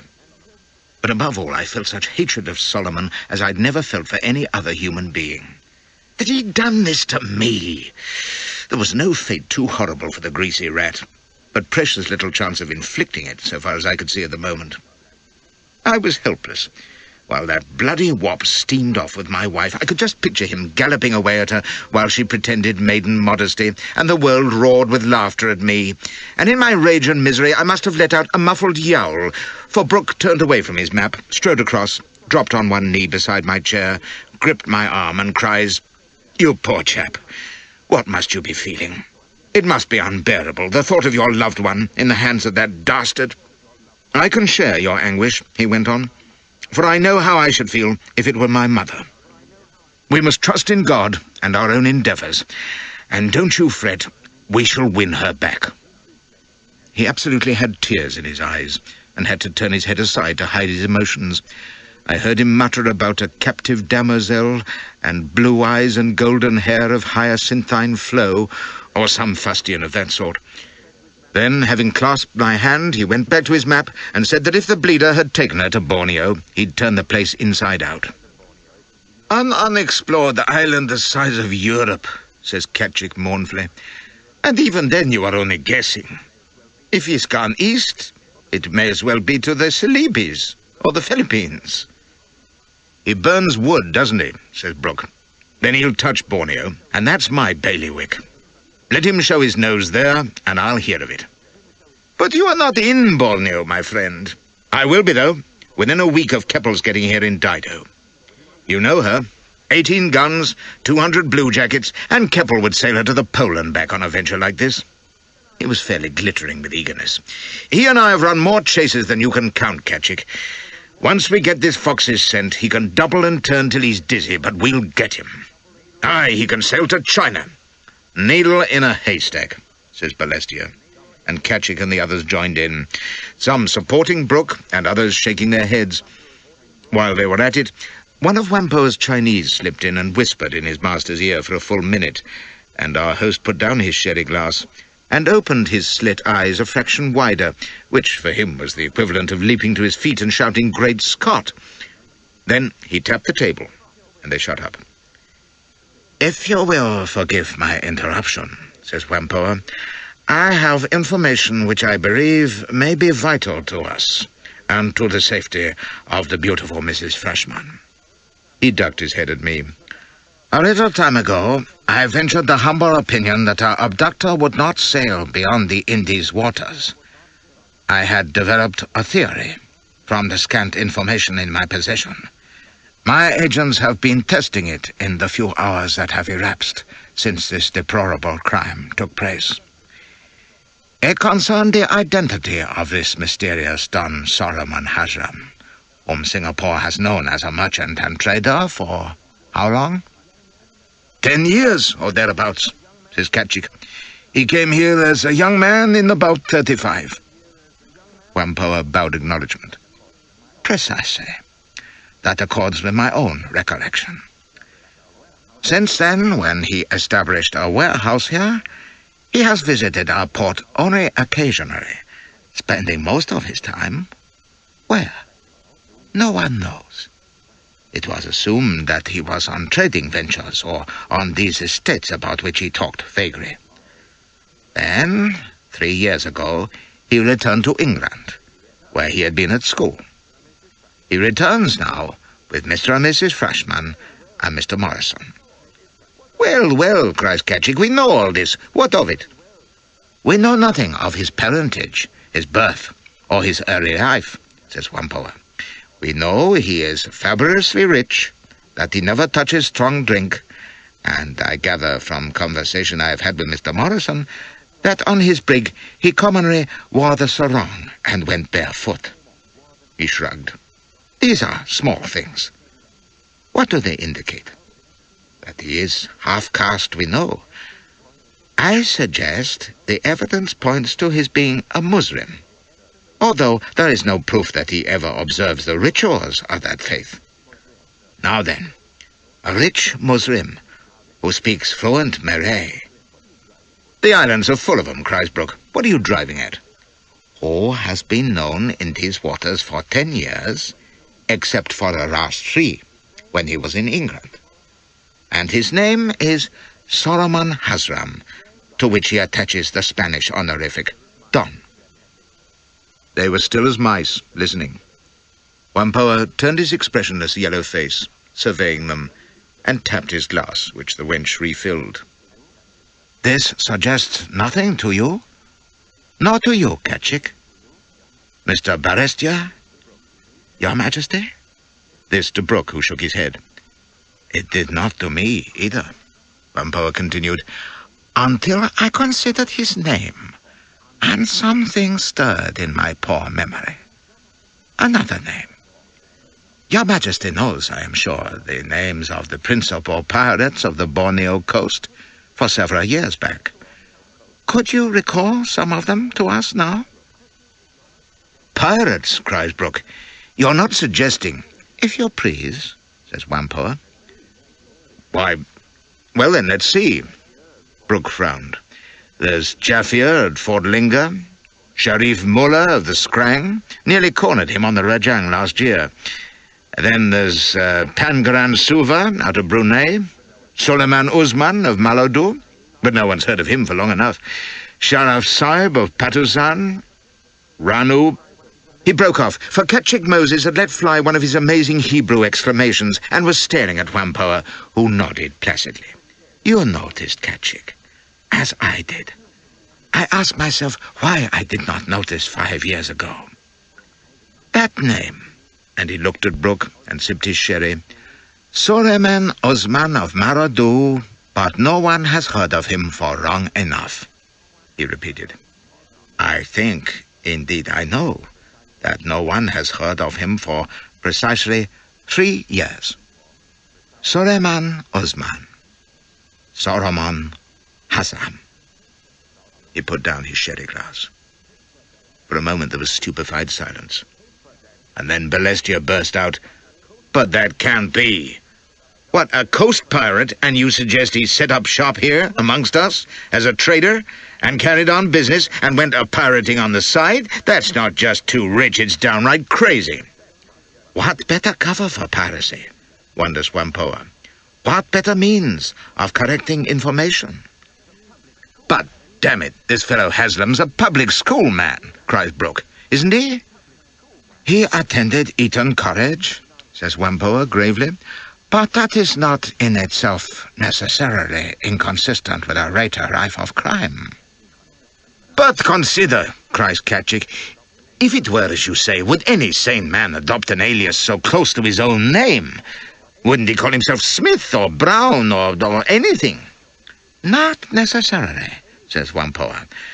"I do not doubt that when his parent, or whoever it was, arranged for his English education, he entered school under his true name, which might well be rendered into English as Solomon Hasram. The first name is an exact translation, the second an English name reasonably close to Asman. And there is nothing impossible about some wealthy Borneo Raja or Sharif sending his child to an English school. Unusual, yes, but it has certainly happened in this case. And the son, following in his father's footsteps, has practiced piracy, which we know is the profession of half the population of the islands. At the same time, he has developed business interests in England and Singapore, which he has now decided to cut." "And stolen another man's wife to carry her off to his pirate lair," scoffs Balestier. "Oh, but this is beyond reason." "Hardly more unreasonable than to suppose that Don Solomon Hasram, if he were not a pirate, would kidnap an English lady," says Whampoa. "Ah, but you're only guessing," cries Ketchick. "A coincidence in names." "And in times. Solomon Hasram went to England 3 years ago, and Suleiman Uzman vanished at the same time." That silenced them. And then Brooke says slowly, "It might be true. But if it was, what difference does it make after all?" "Some, I think. For if it is true, you need look no further than Borneo for the Zulu Queen's destination. Maradu lies north, beyond the Papa River, in unexplored country. He may go there, or take cover among his allies on the Serabas River or the Batang Rupa." "If he does, he's done for," cries Brooke excitedly. "I can bottle him there, or anywhere between Kuching and Serikai Point." Whampoa sluiced down some more sherry. It may not be so easy. Suleiman Osman was a man of power. His fort at Maradu was accounted impregnable, and he could draw at need on the great pirate fleets of the Ranun and Baranini and Maracu of Geralayo. You have fought pirates, Your Majesty, I know, but hardly as many as these. I'd fight every sea robber from Luzon to Sumatra in this quarrel, says Brooke, and beat 'em, and swing Suleiman Osman from the Dido's fort up at the end of it. If he is the man you're looking for, says Ketchik, Whampoa may be wrong.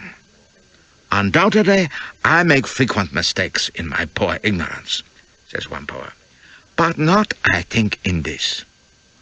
I have further proof.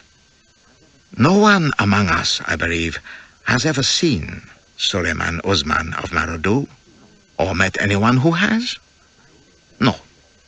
However, my agents have been diligent tonight, and I can now supply a brief description. About 30 years old, over 2 yards in height, of stout build, unmarked features. Is it enough? It was enough for one listener at any rate. Why not? It was no more incredible than all the rest of the events of that fearful night. Indeed, it seemed to confirm them, as Whampoa pointed out. I would suggest also, says he, that we need look no further for an explanation of the attack by blackfaces on Mr. Flashman. And they all turned to stare at me. Tell me, sir, you dined at a restaurant before the attack. The Temple of Heaven, as I understand. By God, I croaked, it was Haslam who recommended it. Whampoa shrugged. Remove the husband, and the most ardent pursuer is disposed of. Such an assassination might be difficult to arrange for an ordinary Singapore merchant. But to a pirate with his connections with the criminal community, it would be simple. The cowardly swine, cries Brooke. Well, his ruffians were out of luck, weren't they? The pursuer's ready for the chase, ain't you, Flashman? And between us, we'll make this scoundrel Osman or Haslam rule the day he dared to cast eyes on an English woman.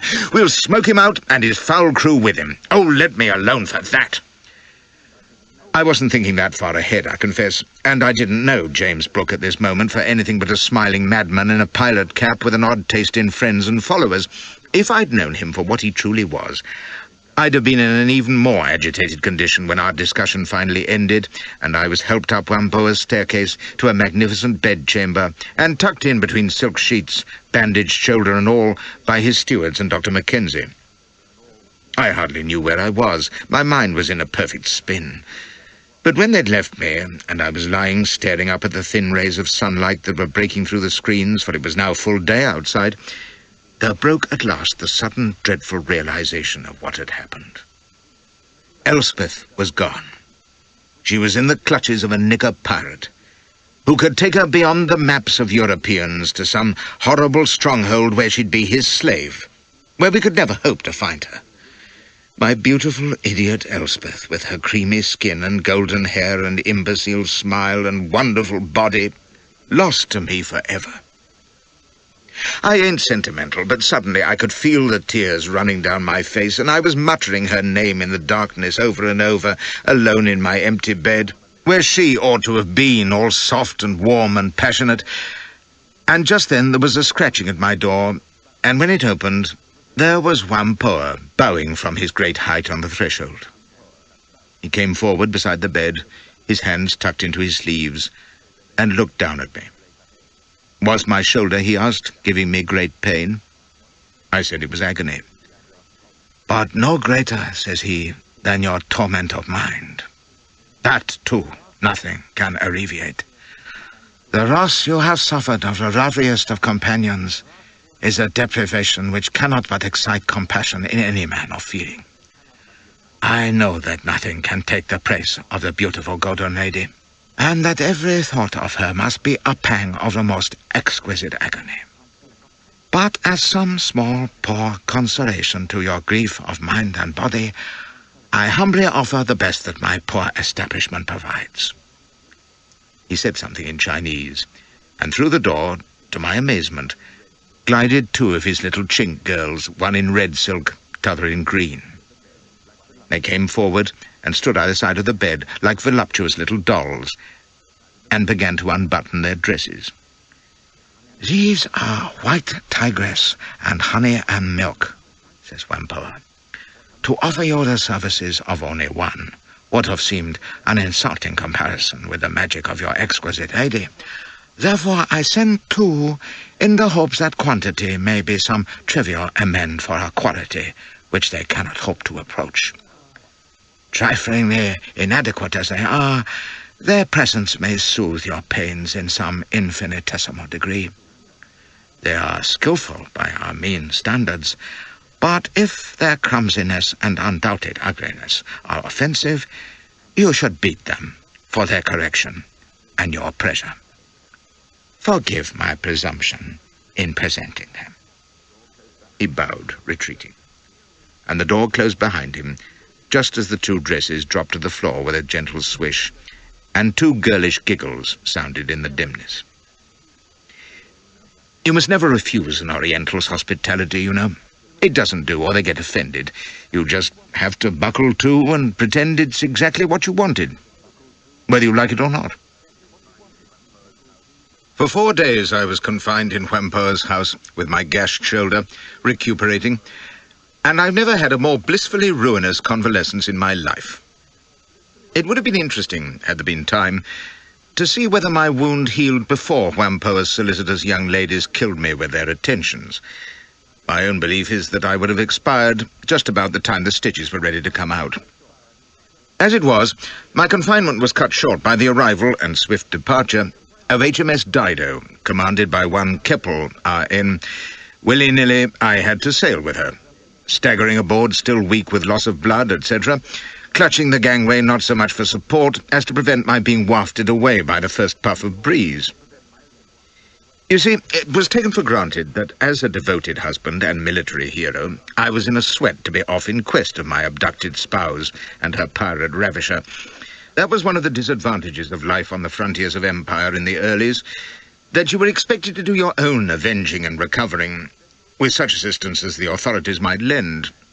Not my style at all. Left to old Flash, it would have been a case of tooling round to the local constabulary, reporting a kidnapped wife, leaving my name and address, and letting them get on with it. After all, it's what they're paid for, and why else was I stumping up 7pence in the pound income tax?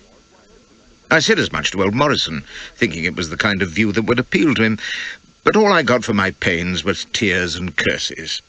"You're to blame," whimpers he, for he was far too reduced to bawl.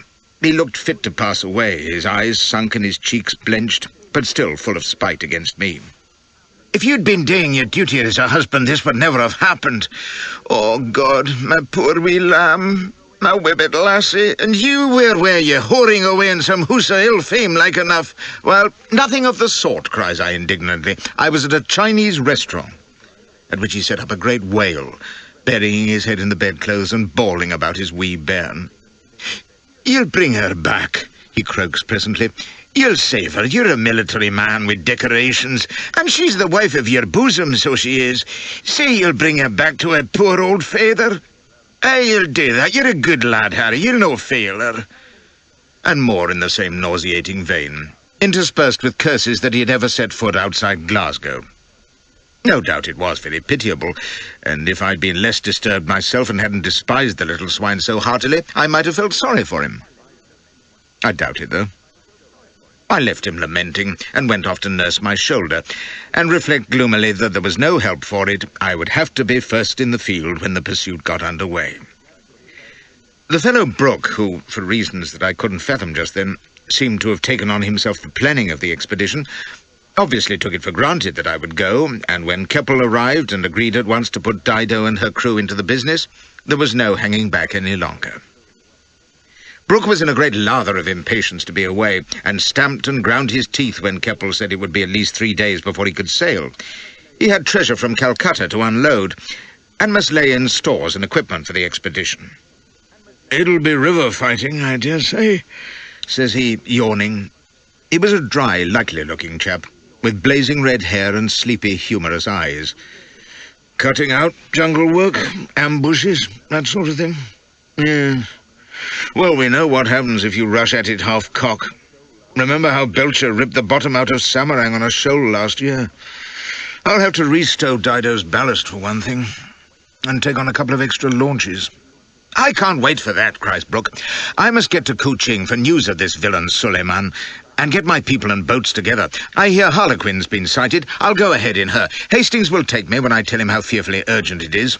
We must run down this scoundrel and free Mrs. Flashman without a moment's delay. You're sure it'll be Borneo, then? Says Keppel.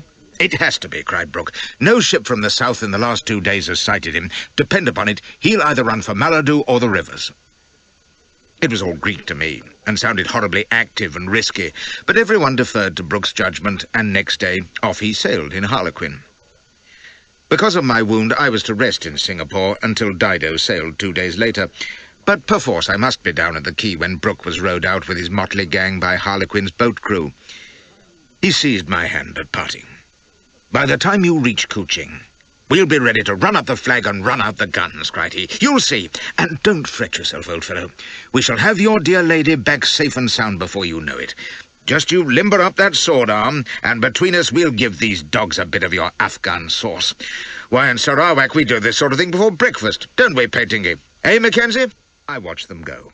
Brooke in the stern with his pilot cap tipped at a rakish angle, laughing and slapping his knee in eagerness. The enormous Petingi at his elbow, the black-bearded Mackenzie with his medical bag, and the other hard cases disposed about the boat, with the hideous little Jingo in his loincloth nursing his blowpipe spear. That was the fancy-dress crowd that I was to accompany on what sounded like a most hair-raising piece of madness. It was a dreadful prospect, and on the heels of my apprehension came fierce resentment at the frightful luck that was about to pitch me headlong into the stew again. Damn Elspeth for a harebrained, careless, wanton, ogling little slut, and damn Solomon for a horny thief who hadn't the decency to be content with women of his own beastly colour, and damn this officious, bloodthirsty lunatic Brooke. Who the devil was he to go busybodying about uninvited, dragging me into his idiot enterprises? What right had he, and why did everyone defer to him, as though he was some mixture of God and the Duke of Wellington? I found out the evening after Dido sailed, after I'd taken my fond farewells, whining and shouting with Morrison, stately and generous with the hospitable Whampoa, and ecstatically frenzied in the last minute of packing with my dear little nurses. I went aboard almost on my hands and knees, as I've said, with Stuart helping me, for he had stayed behind to bear me company and execute some business for Brooke. It was while we were at the stern rail of the corvette, watching the Singapore Islands sinking black into the fiery sunset sea, that I dropped some chance remark about his crazy commander. As you know, I still had precious little idea who he was, and I must have said so, for Stuart started round, staring at me. "Who's J.B.?" he cried. "You can't mean it. Who's J.B.? You don't know? Why, he's the greatest man in the East, that's all. You're not serious. Bless me, how long have you been in Singapore?" "Not long enough, evidently. All I know is that he and you and your friends rescued me mighty handy the other night, and that since then he's very kindly taken charge of operations to do the same for my wife." He blessed himself again heartily, and enlightened me with frightening enthusiasm. "J.B., His Royal Highness James Brooke, is the King of Sarawak. That's who he is. I thought the whole world had heard of the White Rajah. Why, he's the biggest thing in these parts since Raffles. Bigger even. He's the law, the prophet, the Grand Panjandrum, the Tuan Besar, the whole caboodle. He's the scourge of every pirate and brigand on the Borneo coast. The best fighting seaman since Nelson, for my money. He tamed Sarawak, which was the toughest nest of rebels and headhunters this side of Papua. He's its protector, its ruler, and to the natives, its saint. Why, they worship him down yonder, and more power to him, for he's the truest friend, the fairest judge, and the noblest, whitest man in the whole wide world. That's who J.B. is." "My word, I'm glad he happened along," says I. "I didn't know we had a colony in Sarawak, do you call it?" "We haven't. It's not British soil. J.B. is nominal governor for the Sultan of Brunei, but it's his kingdom, not Queen Victoria's." "How did he get it?" "Why, he sailed in there 4 years ago, after the damn fool company army pensioned him off for overstaying his furlough.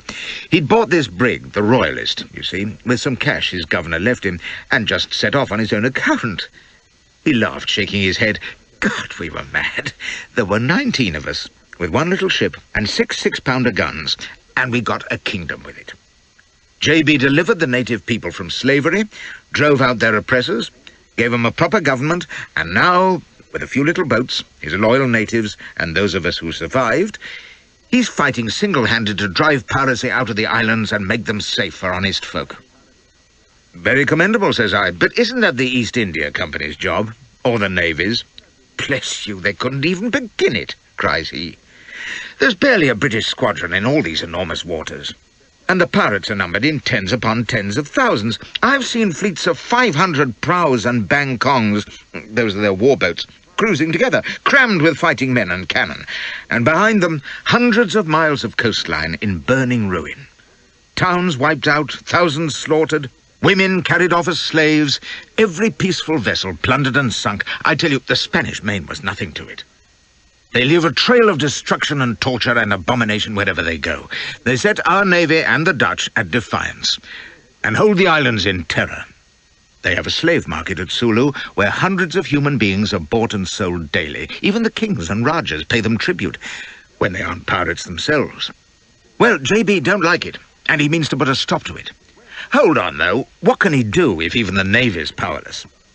He's JB, says Stuart simply, with that drunk, smug look you see on a child's face when his father mends a toy. Of course he gets the Navy to help. Why, we had 3 Navy vessels at Murdu in February when he wiped out the Sumatra robbers. But his strength is with the honest native peoples. Some of them were once pirates themselves and headhunters, like the Sea Dyaks, until JB showed them better. He puts spirit into them, bullies and wheedles the Rajas, gathers news of the pirates, and when they least expect it, takes his expeditions against their forts and harbours, fights them to a standstill, burns their ships, and either makes them swear to keep the peace or else. That's why everyone in Singapore jumps when he whistles. Why, how long do you think it would have taken them to do anything about your missus? Months? Years even. But JB says go, and don't they just. And if I'd gone along Beach Road this morning, looking for people to bet that JB couldn't rescue her, good as new, and destroy this swine Suleiman Osman, well, I'd not have got a single taker at 100 to 1. He'll do it all right. You'll see. But why? Says I, without thinking. And he frowned. I mean, I added, he hardly knows me, and he's never even met my wife, but the way he's gone about this, you'd think we were, well, his dearest relatives. Well, that's his way, you know. Anything for a friend, and with a lady involved, of course, that makes it all the more urgent to him. He's a bit of a knight-errant, is JB. Besides, he likes you. What? You don't even know me.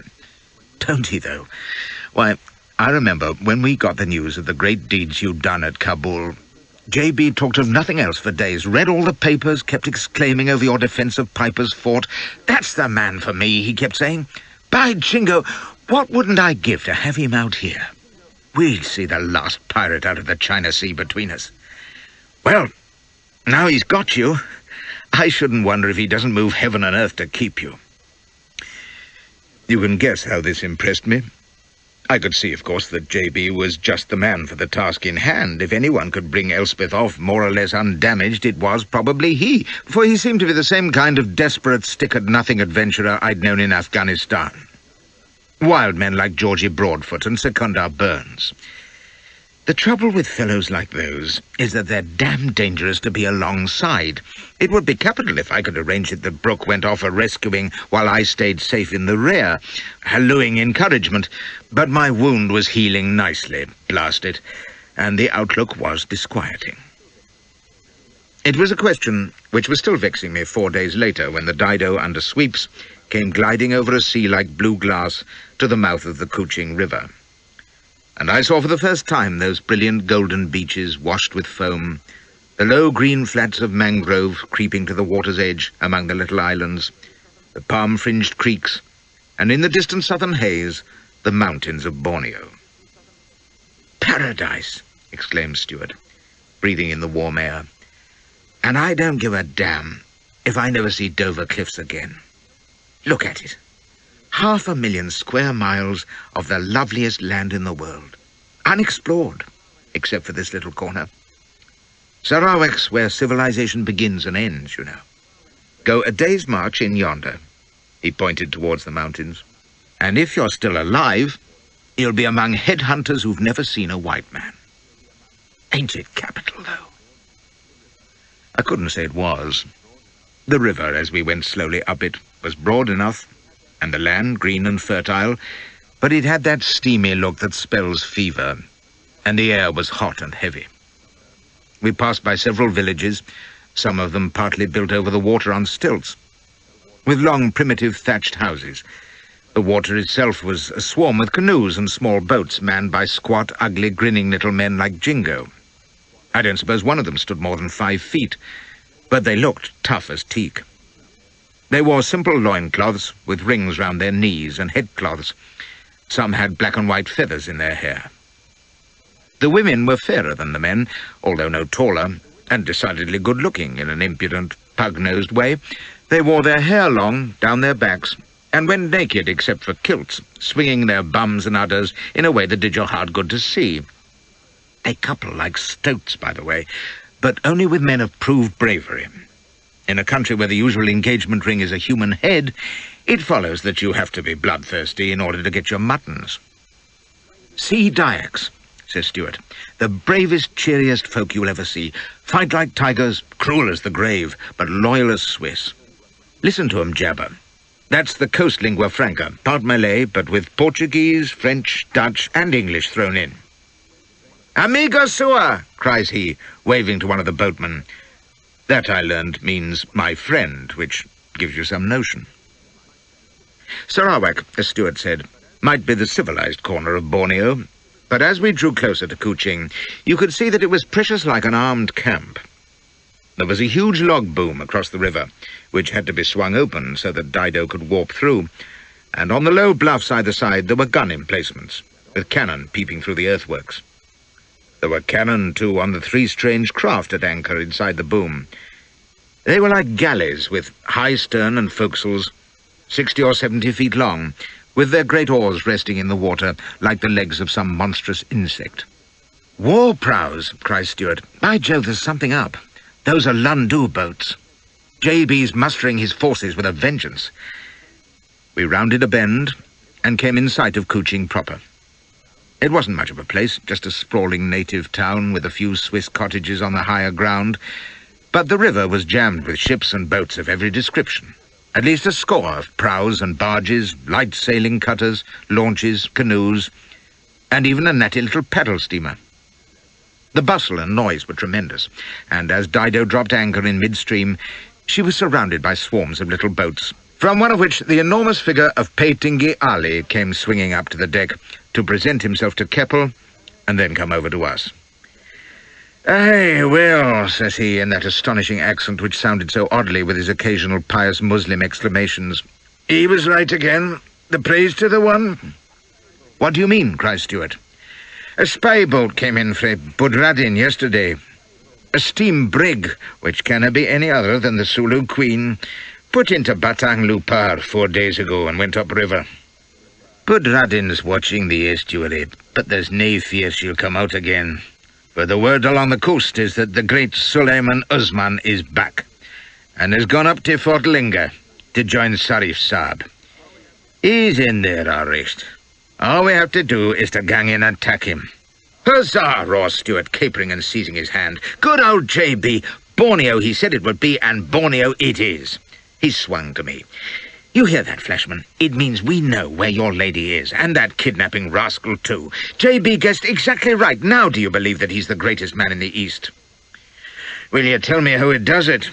growled Peitingi. "If I didna ken he was a good Protestant, I'd say he was in league with Shaitan. Come awa, he's up at the hoose, gae pleased with yourself.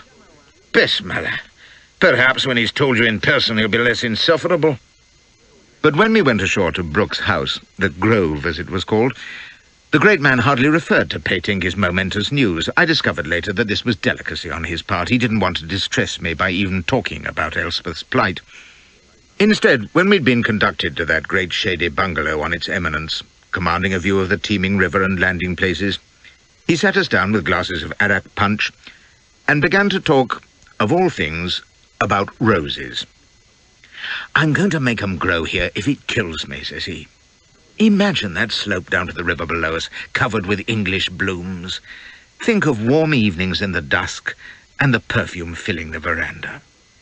By George, if I could raise Norfolk apples as well, that would be perfect.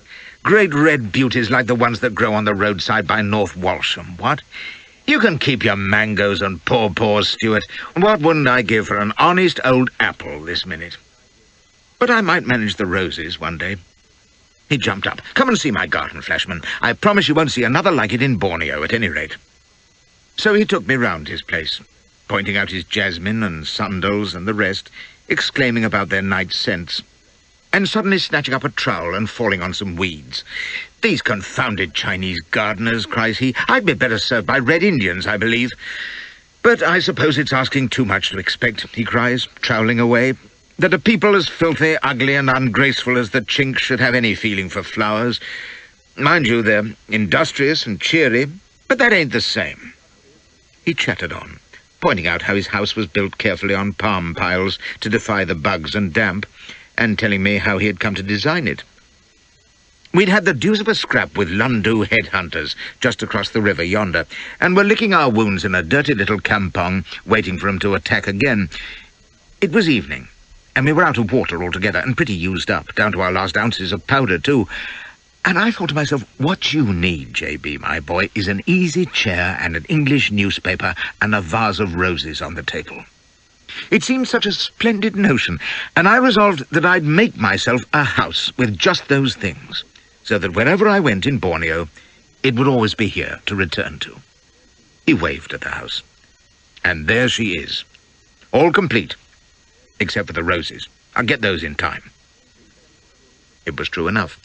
His big central room, with the bedrooms arranged round it, and an opening onto his front veranda, was for all the world like a mixture of drawing-room and gun-room at home, except that the furniture was mostly bamboo. There were easy chairs and old copies of the Times and Post neatly stacked, couches, polished tables, an Axminster, flowers in vases, and all manner of weapons and pictures on the walls. If ever I want to forget wars and pirates and fevers and ong-ong-ongs, that's my own word for anything Malay, you know, I just sit down and read about how it rained in Bath last year, or how some rascal was jailed for poaching at Exeter Assizes, says he. Even potato prices in Lancashire will do. Oh, I say, I'd meant to put that away. I'd stopped to look at a miniature on the table of a most peachy blonde girl, and Brooke jumped up and reached out towards it. I seemed to know the face. "Why," says I, "that's Angie Coote, surely." "You know her?" cries he, and he was pink to the gills and right out of countenance for once. "I never had the honour of meeting her," he went on in a hushed, stuffed way, "but I have long admired her for her enlightened opinions and unsparing championship of worthy causes." He looked at the miniature like a contemplative frog. "Tell me, is she as her portrait suggests?" "She's a stunner, if that's what you mean," says I, for like every other grown male in London, I too had admired little Angie, though not entirely for her enlightened opinions, more for the fact that she had a superb complexion, tits like footballs, and 2 million in the bank, really.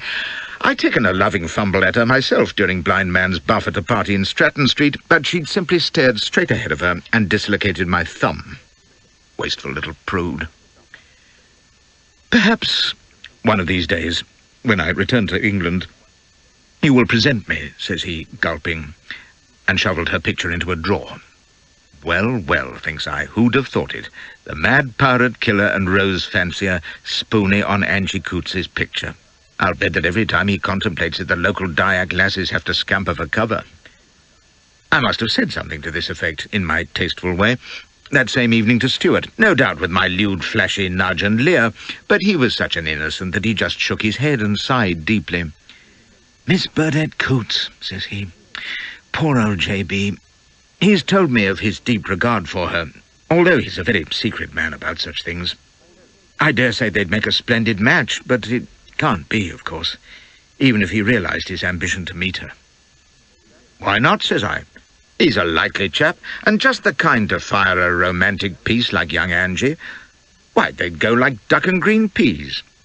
Kindly old matchmaker Flash, you see. Impossible, says Stewart, and then he went red in the face and hesitated. You see, it's a shocking thing, but J.B. can never marry. It wouldn't do at all. Hello, thinks I. He ain't one of the Dick's Hat Band Brigade, surely. I'd not have thought it. It's never mentioned, of course, says Stewart, uncomfortably, but it is as well you should know, in case in conversation you unwittingly make any reference that might, well, be wounding. It was in Burma, you see, when he was in the army. He received an incapacitating injury in battle. It was put about that it was a bullet in the lung, but in fact, well, it wasn't. Good God, you don't mean to say, cries I, genuinely appalled, that he got his knocker shot off? Let's not think about it, says he. But I can tell you I went about wincing for the rest of the evening. Poor old White Raja. I mean, I'm a callous chap enough, but there are some tragedies that truly wring the heart. Mad about that delectable little bouncer, Angie Coots, despot of a country abounding with the juiciest of dusky flash-tails, just itching for him to exercise the droit de seigneur, and there he was with a broken firing pin. I don't know when I've been more deeply moved. Still, if J.B. was the first man in to rescue Elspeth, she'd be safe enough. It was an appropriate thought, for that same evening, after dinner at the Grove, we held the council at which Brooke announced his plan of operations. It followed a dinner as formal in its way as any I've ever attended, but that was Brooke all over. When we had our pegs on the veranda beforehand, he was laughing and skylarking, playing leapfrog with Stewart and Crimble and even the Dur Peitangi, the bet being that he could jump over them one after another with a glass in one hand and not spill a drop. But when the bell sounded, everyone quieted down and filed silently into his great room. I can still see it. Brooke at the head of the table in his big armchair, stiff in his white collar and carefully tied black neckerchief, with black coat and ruffled cuffs, the eager brown face grave for once, and the only thing out of place is untidy black curls he could never get to lie straight. On one side of him was Keppel, in full fig of uniform dress, coat and epaulette, with his best black cravat, looking sleepy and solemn. Stewart and I, in the cleanest ducks we could find, Charlie Wade, Keppel's lieutenant, Peitingi Ali, very brave in a tunic of dark plaid, trimmed with gold, and with a great crimson sash, and Crimble, another of Brooke's lieutenants, who absolutely had a frock coat and fancy waistcoat. There was a Malay steward behind each chair, and over in the corner, silent but missing nothing, the squint-faced Jingo. Even he had exchanged his loincloth for a silver sarong, with hornbill feathers in his hair, and decorating the shaft of his sampitan, standing handy against the wall. I never saw him without it, or the little bamboo quiver of his beastly darts.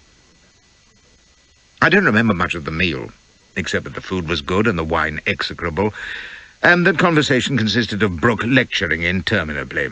Like most active men, he had all the makings of a thoroughgoing bore. "There shan't be a missionary in Borneo, if I can help it," I remember him saying. "For there are only two kinds, bad ones and Americans. The bad ones ram Christianity down the natives' throats and tell them their own gods are false." "Which they are," said Keppel quietly. "Of course, but a gentleman doesn't tell 'em so," says Brooke. "The Yankees have the right notion. They devote themselves to medicine and education and don't talk religion or politics. And they don't treat natives as inferiors. That's where we've gone wrong in India," says he, wagging a finger at me, as though I had framed British policy. "We've made them conscious of their inferiority, which is a great folly. After all, if you've a weaker younger brother, you encourage him to think he can run as fast as you can, or jump as far, without a race, don't you? He knows he can't, but that don't matter. In the same way, natives know they're inferior, but they'll love you all the better if they think you're unconscious of it." "Well, you may be right," says Charlie Wade, who was Irish. "But I don't for the life of me see how you can ever expect him to grow up at that rate, or achieve any self-respect at all." "You can't," said Brooke briskly. "No Asiatic is fit to govern anyway." "And Europeans are," says Peitingi, snorting. "Only to govern Asiatics," says Brooke. "A glass of wine with you, Flashman. But I'll give you this, Peitingi. You can rule Asiatics only by living among them. You cannot govern them from London or Paris or Lisbon. "Aye, but Dundee now," says Petingi, stroking his red beard, and when the roar of laughter had died down, Brooke cries, "Why, you old heathen, you've never been nearer to Dundee than Port Said. Observe," says he to me, "that in old Petingi you have the ultimate flowering of a mixture of East and West, an Arab Malay father and a Caledonian mother. Ah, the cruel fate of the half-caste. He has spent 50 years trying to reconcile the Kirk with the Koran." "They're no that different," says Petingi, "and at least they're both highly superior to the Book of Common Prayer." I was interested to see the way they railed at each other, as only very close friends do. Brooke obviously had an immense respect for Petingi Ali. However, now that the talk had touched on religion, he began to hold forth again on an interminable prose about how he had recently written a treatise against Article 90 of the Oxford Tracts, whatever they were, which lasted to the end of the meal. Then, with due solemnity, he proposed the Queen, which was drunk sitting down, navy fashion, and while the rest of us talked and smoked, Brooke went through a peculiar little ceremony which, I suppose, explained better than anything else the hold he had on his native subjects. All through the meal, a most curious thing had been happening. While the courses and wine had come with all due ceremony, and we'd been buffing in, I'd noticed that every few minutes a Malay or Dayak or half-breed would come into the room, touch Brooke's hand as they passed his chair, and then go to squat near the wall by Jingo. No one paid them any notice. They seemed to be all sorts, from a near-naked beggarly rascal to a well-dressed Malay in gold sarong and cap, but they were all armed.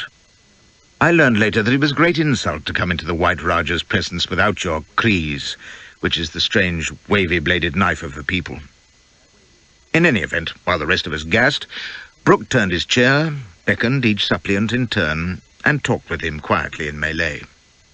One after another, they came to hunker down beside him, putting their cases or telling their tales, while he listened, leaning forward with elbows on knees, nodding attentively. Then he would pronounce quietly, and they would touch hands again and go. The rest of us might as well not have been there.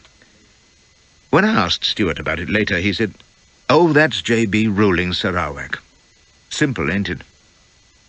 When the last native had gone, Brooke sat in a reverie for a moment or two, and then swung abruptly to the table.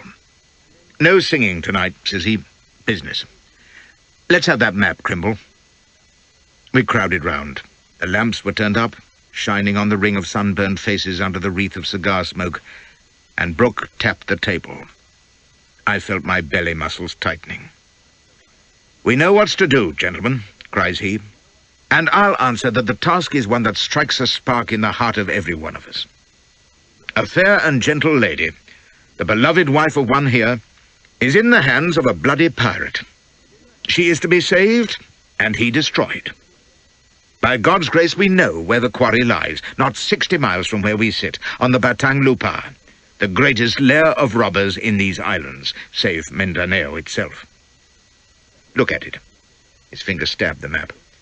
"First, Sharif Jaffir and his slaver fleet at Fort Linga. Beyond him, the great stronghold of Sharif Sahib at Patusan.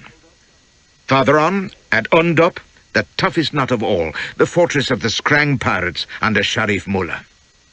Was ever a choicer collection of villains on one river.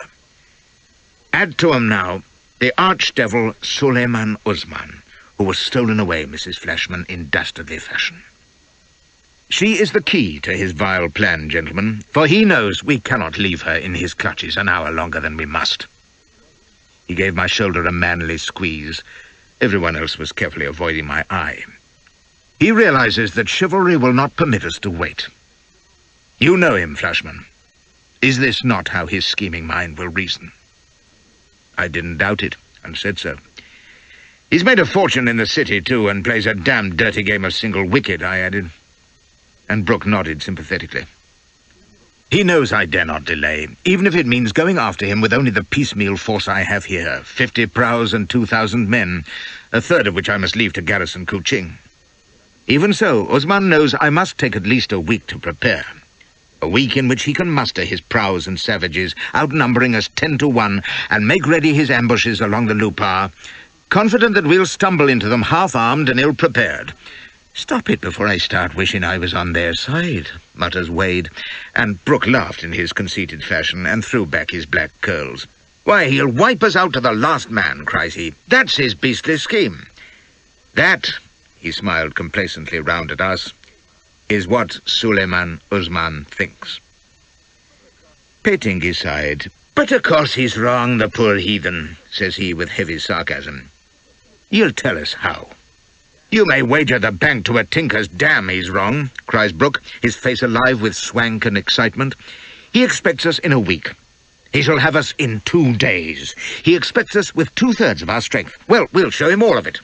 I'll strip Kuching of every man and gun and leave it defenseless. I'll stake everything on this throw." He beamed at us, bursting with confidence. "Surprise, gentlemen, that's the thing. I'll catch the rascal napping before he's laid his infernal toils. What do you say?" I know what I'd have said if I'd been talking just then. I'd never heard such lunacy in my life, and neither had the others by the look of them. Petingi snorted. "You're mad. It'll no do." "I know, old fellow," grins Brooke. "What then?" "You said it yourself.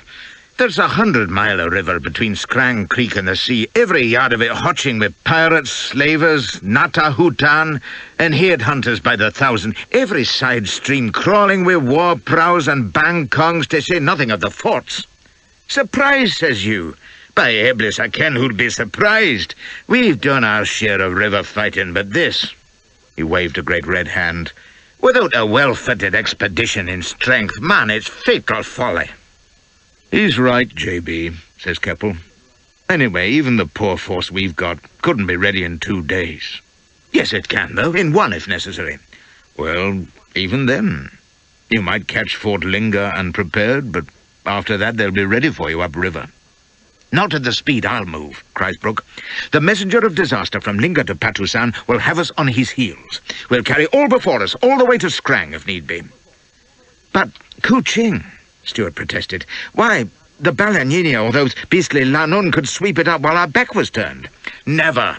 Brooke was exultant. "They won't know it's naked, and suppose they did, why, we'd just have to begin all over again, wouldn't we?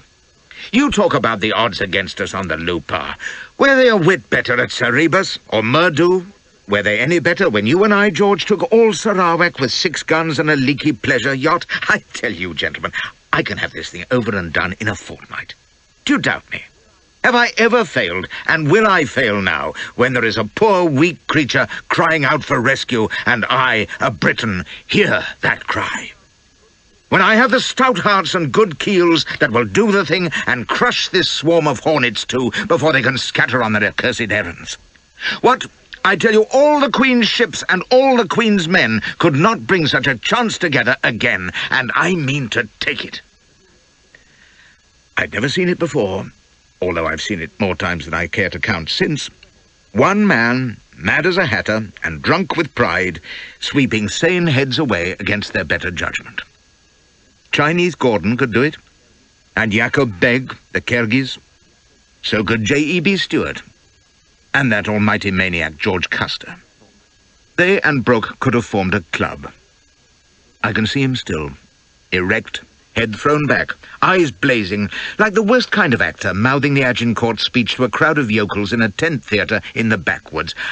I don't believe he convinced them. Stewart and Crimble, perhaps, but not Keppel and the others. Certainly not Petingi. But they couldn't resist him, or the force that beat out of him. He was going to have his way, and they knew it. They stood silent. Keppel, I think, was embarrassed. And then Petingi says, You'll want me to have charge of the spy boats, I suppose." That settled it.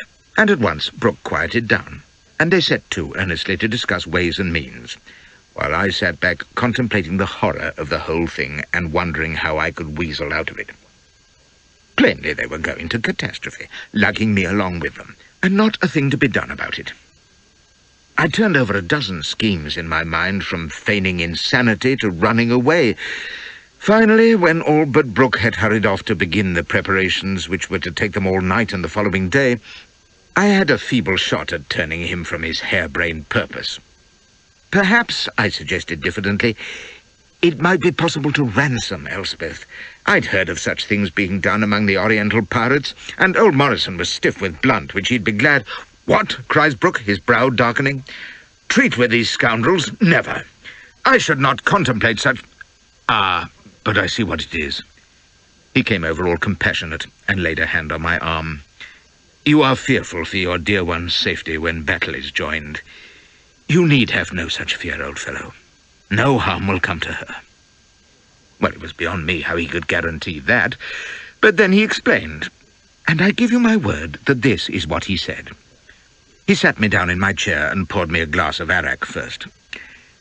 "It is natural enough, Flashman, that you should believe this pirate's motives to be of the darkest kind, where your wife is concerned. Indeed, from what I've heard of her grace and charm of person, they are such as might well excite— that is, they might well awaken, well, unworthy passion in an unworthy person, that is." He floundered a bit and took a pull at his glass, wondering how to discuss the likelihood of her being rogered without causing me undue distress. At last he burst out, "He won't do it. I mean, that is, I cannot believe she will be ill-used in any way, if you follow me. I am confident that she is but a pawn in a game which he has planned with Machiavellian cunning, using her as a bait to destroy me. That," says this swollen-headed lunatic smugly, "is his true purpose, for he and his kind can know no safety while I live. His design is not principally against her, of that I'm certain. For one thing, he is married already, you know. Oh yes, I have gleaned much information in the past few days, and it's true. 5 years ago, he took to wife the daughter of the Sultan of Sulu. And while Muslims are not, of course, monogamous," he went on earnestly, "there is no reason to suppose that their union was not a happy one." He took a turn around the room, while I gaped, stricken speechless. "So I'm sure your dear lady is perfectly safe from anything like that. Anything—" he waved his glass, sloshing arrack broadcast— "anything awful, you know." Well, that is what he said, as I hoped to die. I couldn't credit my ears. For a moment I wondered if having his love muscle shot off had affected his brain. Then I realized that in his utterly daft way he was simply talking all this rubbish to reassure me. Possibly, he thought, I was so distraught that I'd be ready to believe anything, even that a chap with one wife would never think of bullying another. Maybe he even believed it himself. "She will be restored to you." He searched for a suitable word and found one. "Unblemished, you may be sure. Indeed, I am certain that her preservation must be his first concern, for he must know what a terrific retribution will follow if any harm should come to her, either in the violence of battle or in any other way. And after all," says he, apparently quite struck with the thought, "he may be a pirate, but he has been educated as an English gentleman. I cannot believe that he is dead to all feelings of honour. Whatever he has become— Here, let me fill your glass, old chap. We must remember that there was a time when he was, well, one of us. I think you can take comfort in that thought. What?" Extract from the diary of Mrs. Flashman, August 1844.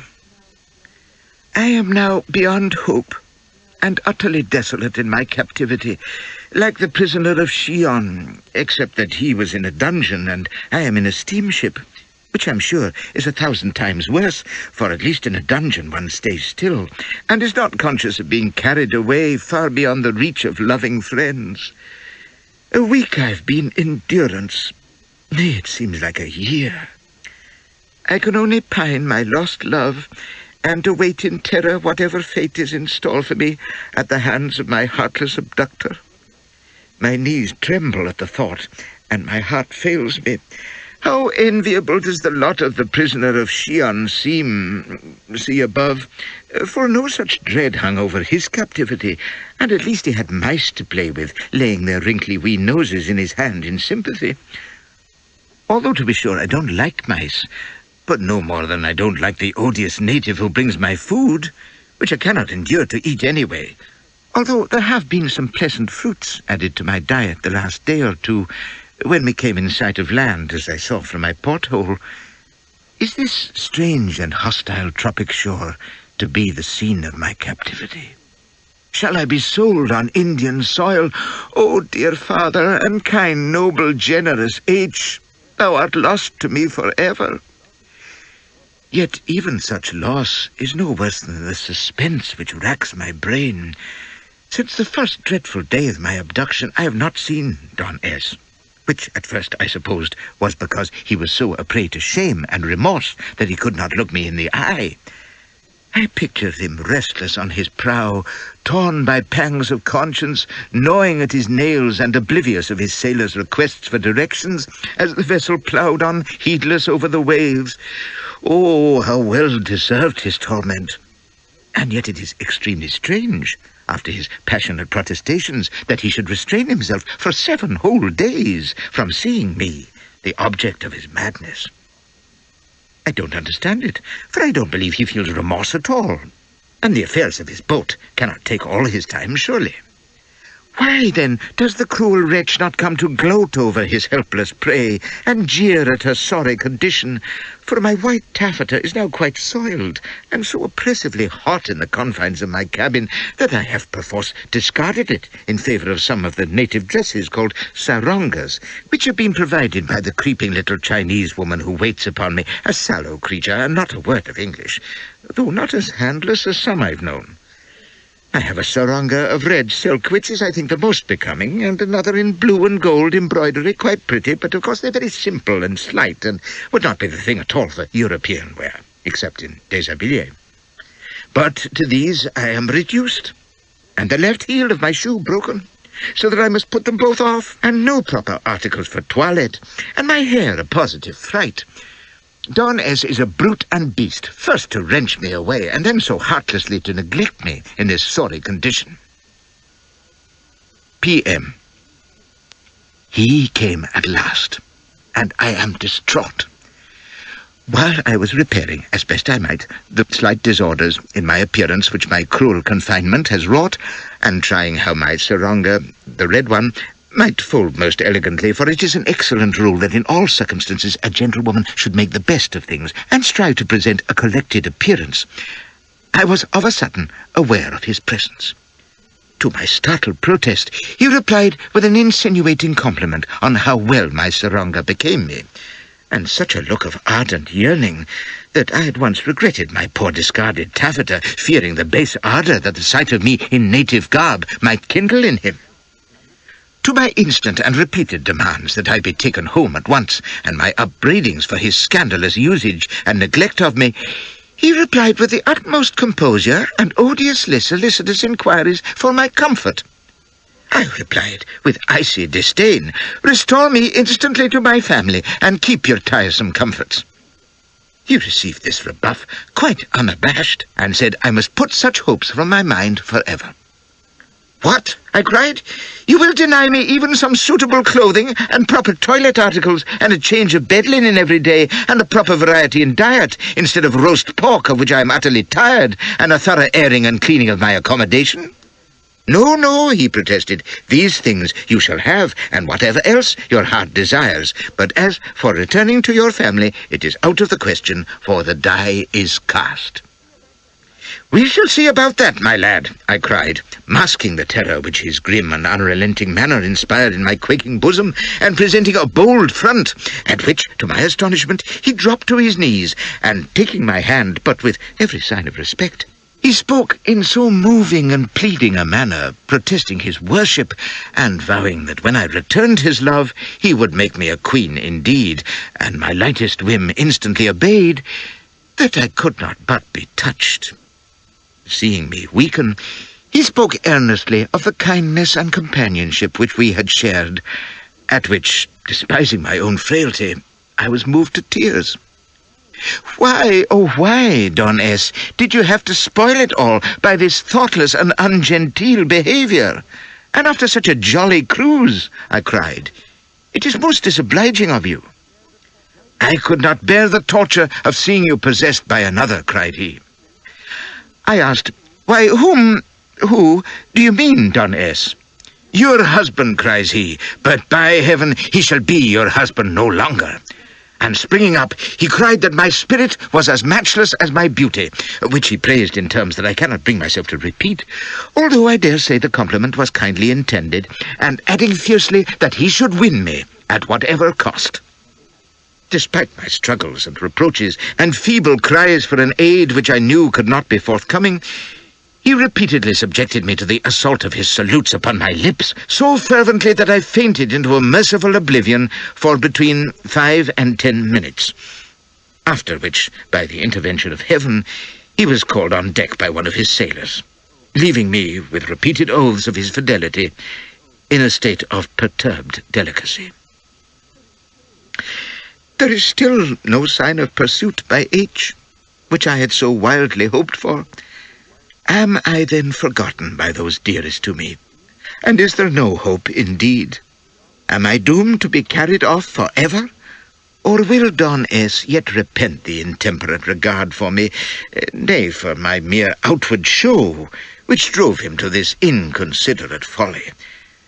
I pray it may be so, and hourly I lament, nay, I curse, that fairness of form and feature of which I was once so vain.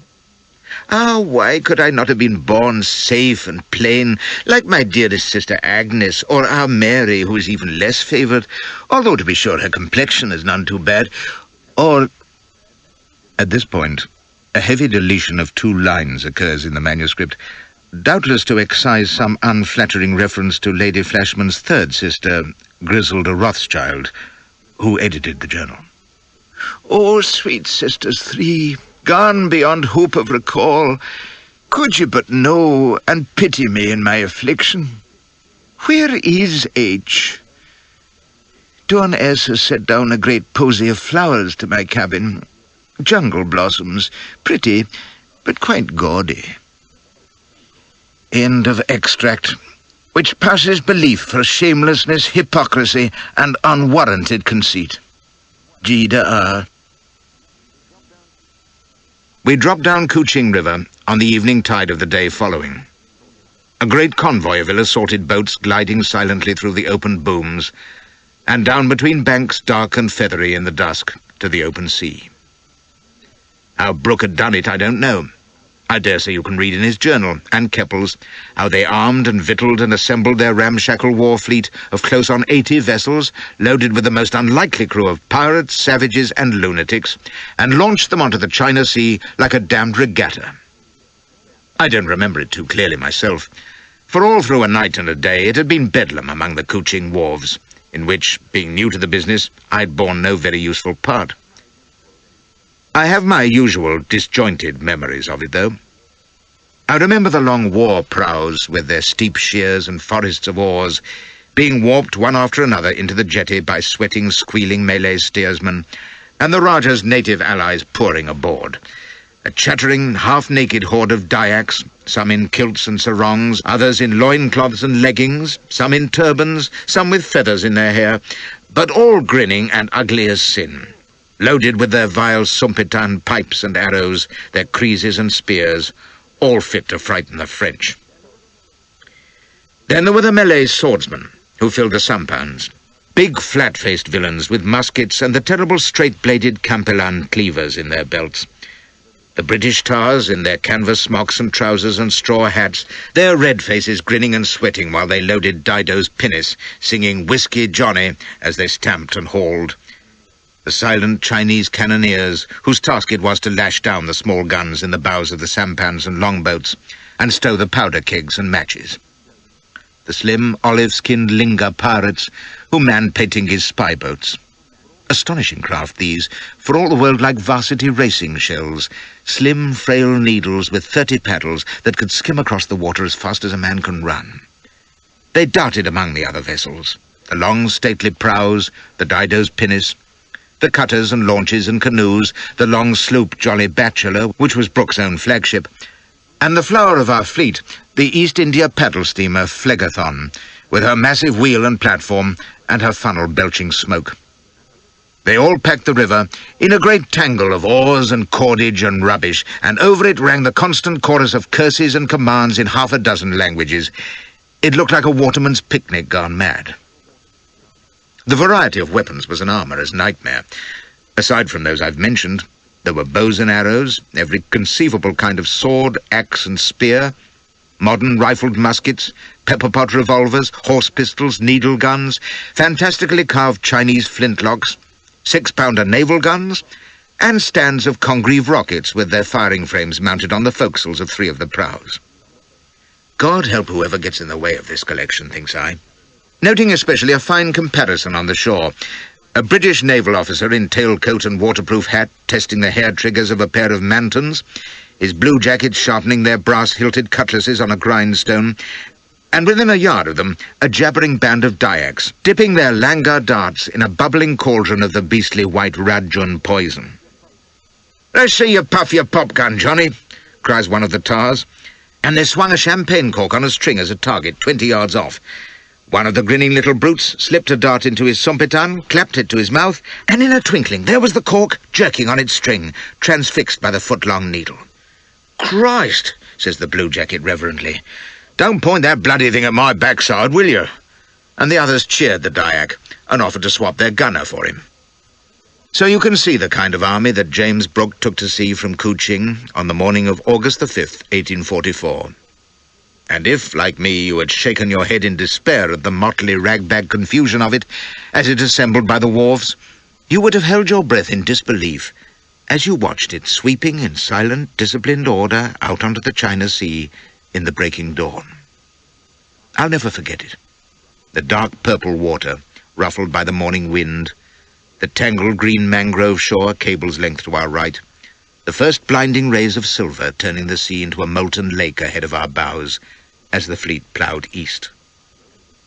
First went the spy boats, 10 of them in line abreast, a mile long, seeming to fly just above the surface of the sea, driven by the thin antennae of their oars. Then the prows in double column, their sails spread and the great sweeps thrashing the water, with the smaller sampans and canoes in tow. The Dido's pinnace and the Jolly Bachelor under sail, and last, shepherding the flock, the steamer Phlegethon, a big wheel thumping up the spray, with Brooke strutting under her awning, monarch of all he surveyed, discoursing to the admiring Flashy. It wasn't that I sought his company, but since I had to go along, I'd figured it would be safest to stick close by him on the biggest boat available. Something told me that whoever came home feet first, it wasn't going to be him. And the rations would probably be better. So I toted him in my best style, and he bored me breathless in return. "There's something better than inspecting stirrup straps on horse guards," cries he gaily, flourishing a hand at our fleet driven over the sunlit sea. "What more could a man ask, eh? Solid deck beneath, the old flag above, stout fellows alongside, and a bitter foe ahead. That's the life, my boy." It seemed to me it was more likely to be the death, but of course I just grinned and agreed that it was capital. "And a good cause to fight in," he went on. "Wrongs to punish, Sarawak to defend, and your lady to rescue, of course. Aye, it'll be a sweeter, cleaner coast by the time we've done with it." I asked him if he meant to devote his life to chasing pirates, and he came over all solemn, gazing out over the sea with the wind ruffling his hair. "It may well be a life's work," says he. "You see, what our people at home will not understand is that a pirate here is not a criminal in our sense. Piracy is the profession of the islands, their way of life, just as trading or keeping shop is with Englishmen. So it is not a question of rooting out a few scoundrels, but of changing the minds of whole nations and turning them to honest, peaceful pursuits." He laughed and shook his head. "It will not be easy. Do you know what one of them said to me once? And this was a well-travelled, intelligent headman. He said, 'I know your British system is good, Tuan Besar. I've seen Singapore, and your soldiers and traders and great ships. But I was brought up to plunder, and I laugh when I think that I've fleeced a peaceful tribe right down to their cooking pots. Now, what do you do with such a fellow?' 'Hang him,' says Wade, who was sitting on the deck with a little Charlie Johnson, one of Brooke's people, playing main chatter. 'That was Makota, wasn't it?' "Yes, Makota," says Brooke. And he was the finest of them. One of the stoutest friends and allies I ever had, until he deserted to join the Sadong slavers. Now he supplies labourers and concubines to the coast princes who are meant to be our allies, but who deal secretly with the pirates for fear and profit. That's the kind of thing we have to fight, quite apart from the pirates themselves. "Why do you do it?" I asked. For in spite of what Stuart had told me, I wanted to hear it from the man himself. I always suspect these buccaneer crusaders, you see. I mean, you have Sarawak. Don't that keep you busy enough? "It's a duty," says he. As one might say, it was warm for the time of year. I suppose it began with Sarawak, which at first seemed to me like a foundling which I protected with hesitation and doubt. But it has repaid my trouble. I have freed its people and its trade, given it a code of laws, encouraged industry and Chinese immigration, imposed only the lightest of taxes, and protected it from the pirates. Oh, I could make a fortune from it, but I content myself with a little. I'm either a man of worth, you see, or a mere adventurer after gain, and God forbid I should ever be that. But I'm well rewarded," says he blandly, "for all the good that I do ministers to my satisfaction. Pity you couldn't set it to music and sing it as an anthem, thinks I. Old Arnold would have loved it." But all I said was that it was undoubtedly God's work, and it was a crying shame that it went unrecognized. Worth a knighthood, at least, I'd have said. "Titles," cries he, smiling. "They're like fine clothes, penny trumpets, and turtle soup. All of slight but equal value. No, I'm too quiet to be a hero. All my wish is for the good of Borneo and its people. I've shown what can be done here, but it is for our government at home to decide what means, if any, they put at my disposal to extend and develop my work." His eyes took on that glitter that you can see in camp-meeting preachers and company accountants. "I've only touched the surface here. I want to open the interior of this amazing land, to exploit it for the benefit of its people, to correct the native character, to improve their lot. But you know our politicians and departments. They don't care for foreign ventures, and they're jolly wary of me, I can tell you." He laughed again. "They suspect me of being up to some job or other for my own good. And what can I tell them? They don't know the country, and the only visits I ever get are brief and official. Well, what can an admiral learn in a week? If I'd any sense, I'd vamp up a prospectus, get a board of directors, and hold public meetings. Borneo Limited, what? That'd interest them all right. But it would be the wrong thing, you see. And it'd only convince the government that I'm a filibuster myself. Blackbeard teach with a clean shirt on. No, it wouldn't do." He sighed.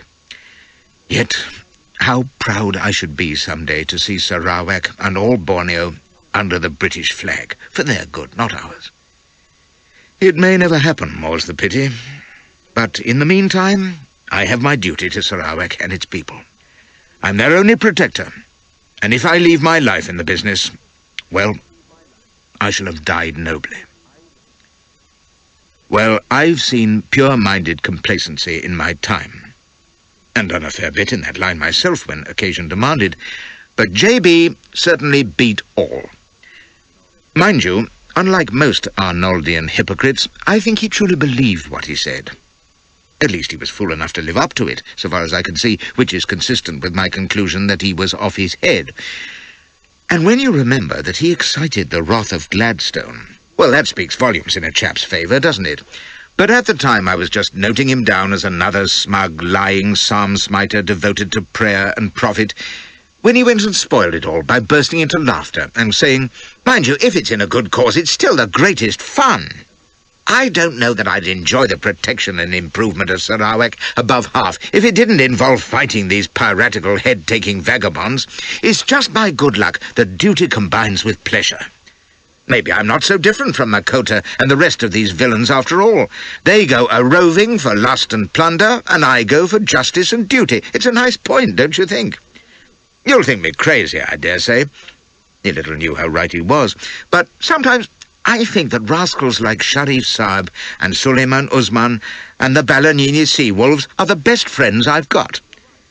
Perhaps our radical MPs are right, and I'm just a pirate at heart." "Well, you look enough like one, J.B., says Wade, getting up from the board. Main chatter, chic matter. It's my game, Charlie. He came to the rail and pointed, laughing at the Dyaks and Malay savages who were swarming on the platform of the prow just ahead of us. They don't look exactly like a Sunday school treat, do they, Flashman? Pirates, if you like. Flashman hasn't seen real pirates yet, says Brooke. He'll see the difference then. I did too, and before the day was out. We cruised swiftly along the coast all day, before the warm breeze, while the sun swung over and dropped like a blood-red rose behind us. And with the cooler air of evening, we came at last to the broad estuary of the Batang Lupa. It was miles across, and among the little jungly islands of its western shore, we disturbed an anchorage of squalid sailor folk in weather-beaten sampans. Orang Laut, the Malays called them, sea gypsies, the vagrants of the coast, who were always running from one debt collector to another, picking up what living they could. Petingi brought their headman, a dirty, bedraggled savage, to the Phlegethon in one of the spy boats, and after Brooke had talked to him, he beckoned me to follow him down into Petingi's craft, saying that I should get the feel of a spy boat before we got into the river proper. I didn't much care for the sound of it, but took my seat behind him in the prow, where the gunwales were tight either side, and you put your feet delicately for fear of sending them clean through the light hull. Petingi crouched behind me, and the Lingard lookout straddled above me, a foot on either gunwale. Don't like it altogether, says Brooke. Those Bajus say there are villages burning up towards the Rajang, and that ain't natural when all that's sinful should be congregated up the Lupa getting ready for us. We'll take a sniff about. Give way. The slender spy boat shot away like a dart, trembling most alarmingly under my feet, with the 30 paddlers sweeping us silently forward. We threaded through the little islands, Brooke staring over towards the far shore, which was fading in the gathering dusk. There was a light mist coming down behind us, concealing our fleet, and a great bank of it was slowly rolling in from the sea, ghostly above the oily water. It was dead calm now, and the dank air made your flesh crawl. Brooke checked our pace, and we glided under the overhanging shelter of a mangrove bank, where the fronds dripped eerily. I saw Brooke's head turning this way and that, and then Petingi stiffened behind me. "Bismillah, GB," he whispered.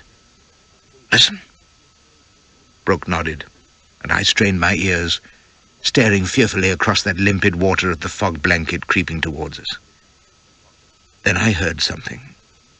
At first I thought it was my heart, but gradually it resolved itself into a faint, regular, throbbing boom, coming faintly out of the mist, growing gradually louder. It was melodious, but horrible, a deep, metallic drumming that raised the hairs on my neck. Petingi whispered behind me, "War gone. Bide ye. Don't even breathe."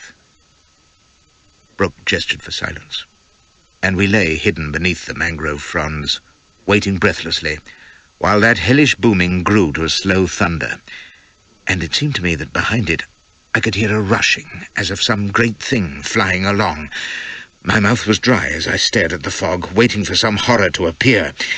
And then suddenly it was upon us, like a train rushing from a tunnel, a huge scarlet shape bursting out of the mist. I only had a glimpse as it swept by, but the image is stamped upon my memory of that long, gleaming red hull with its towering forecastle and stern, the platform over its bulwark crowded with men, flat yellow faces with scarves round their brows, lank hair flowing down over their sleeveless tunics, the glitter of swords and spearheads, the ghastly line of white bobbing globes hanging like a horrible fringe from stem to stern beneath the platform, skulls, hundreds of them. The great sweeps churning the water, the guttering torches on the poop, the long silken pennants on the upper works writhing in the foggy air like coloured snakes, the figure of a half-naked giant beating the oarstroke on a huge bronze gong, and then it was gone as swiftly as it had come, the booming receding into the mist as it drove up the Batang Lupa. The sweat was starting out on me as we waited, while two more prows like the first emerged and vanished in its wake. Then Brooke looked past me at Petingi. "That's inconvenient," says he. "I made 'em Lanun, the first two. The third one Maluku. What do you think?" "Lagoon pirates from Mindanao," says Petingi. "But what the hell are they doing here?" He spat into the water. There's an end to our expedition, JB. There's 1,000 men on each of those devil craft. More than we muster all told. And they've gone to join Osman, says Brooke. He whistled softly to himself, scratching his head beneath the pilot cap. Tell you what, Pettingy, he's taking us seriously, ain't he, just? Aye, so let's pay him the same compliment. If we beat back to Kuching in the morning, we can put ourselves in a state of defence, at least, because, by God's beard, we're going to have such a swarm round our ears. Not us, said Brooke. Them. His teeth showed white in the gathering dark. He was quivering with excitement. Do you know what, Olden? I think this is just what we wanted. Now I know what we can expect. I've got it all plain now. Just you watch. Aye, well, if we get home, we're all speed. Home nothing, says Brooke. We're going in tonight. Give way there. For a moment I thought Pettingy was going to have the boat over. He exploded in a torrent of disbelief and dismay, and expostulations concerning Scottish Old Testament fiends and the 100 names of Allah flew over my head. Brooke just laughed, fidgeting with impatience, and Pettingy was still cursing and arguing when our spy boat reached Flethagon again. A hasty summons brought the commanders from the other vessels, and Brooke, who looked to me as though he was in the grip of some stimulating drug, held a conference on the platform by the light of a single storm lantern. Now's the time, I know it, says he. Those 3 lagoon prows will be making for Linga. They've been butchering and looting on the coast all day, and they never go farther tonight. We'll find them tied up at Linga tomorrow dawn. Keppel, you'll take the rocket prows. Burn those pirates at their anchorage, land the bluejackets to storm the fort, and boom the Linga River to stop anything coming down. You'll find precious little fight in Jaffier's people, or I'm much mistaken. Meanwhile, the rest of us will sweep past upriver, making for Patusan. That's where we'll find the real thieves' kitchen. We'll strike it as soon as Keppel's boats have caught us up. You'll leave no one at Linga, says Keppel. Suppose more prows arrive from Mindanao. They won't, says Brooke confidently, and if they do, we'll turn in our tracks and blow them all the way back to Sulu. His laugh sent shivers down my spine. Mind, Keppel, I want those 3 prows destroyed utterly, and every one of their crews killed or scattered. Drive them into the jungle. If they have slaves or captives, bring them along. Pettingy, you'll take the lead to Linga with 1 spy boat. We don't need more while the river's still wide. Now then, what time is it? It may have been my army training, or my experience in Afghanistan, where no one even relieved himself without a staff conference's approval, but this haphazard neck-or-nothing style appalled me. We were to go careering upriver in the dark. After those 3 horrors that I'd seen streaking out of the mist, I shuddered at the memory of the evil yellow faces and that hideous skull fringe, and tackle them and whatever other cutthroat horde happened to be waiting at this Linga fort. He was crazy, whipped into a drunken enthusiasm by his own schoolboy notions of death or glory. Why the devil didn't Keppel and the other sane men take him in hand or drop him overboard before he wrecked us all? But there they were, setting their watches, hardly asking a question even, suggesting improvisations in an offhand way that made your hair curl, no one so much as hinting at a written order, and Brooke laughing and slapping Keppel on the back as he went down into his longboat. "And mind now, Pettingy," he cries cheerily, "don't go skedaddling off on your own.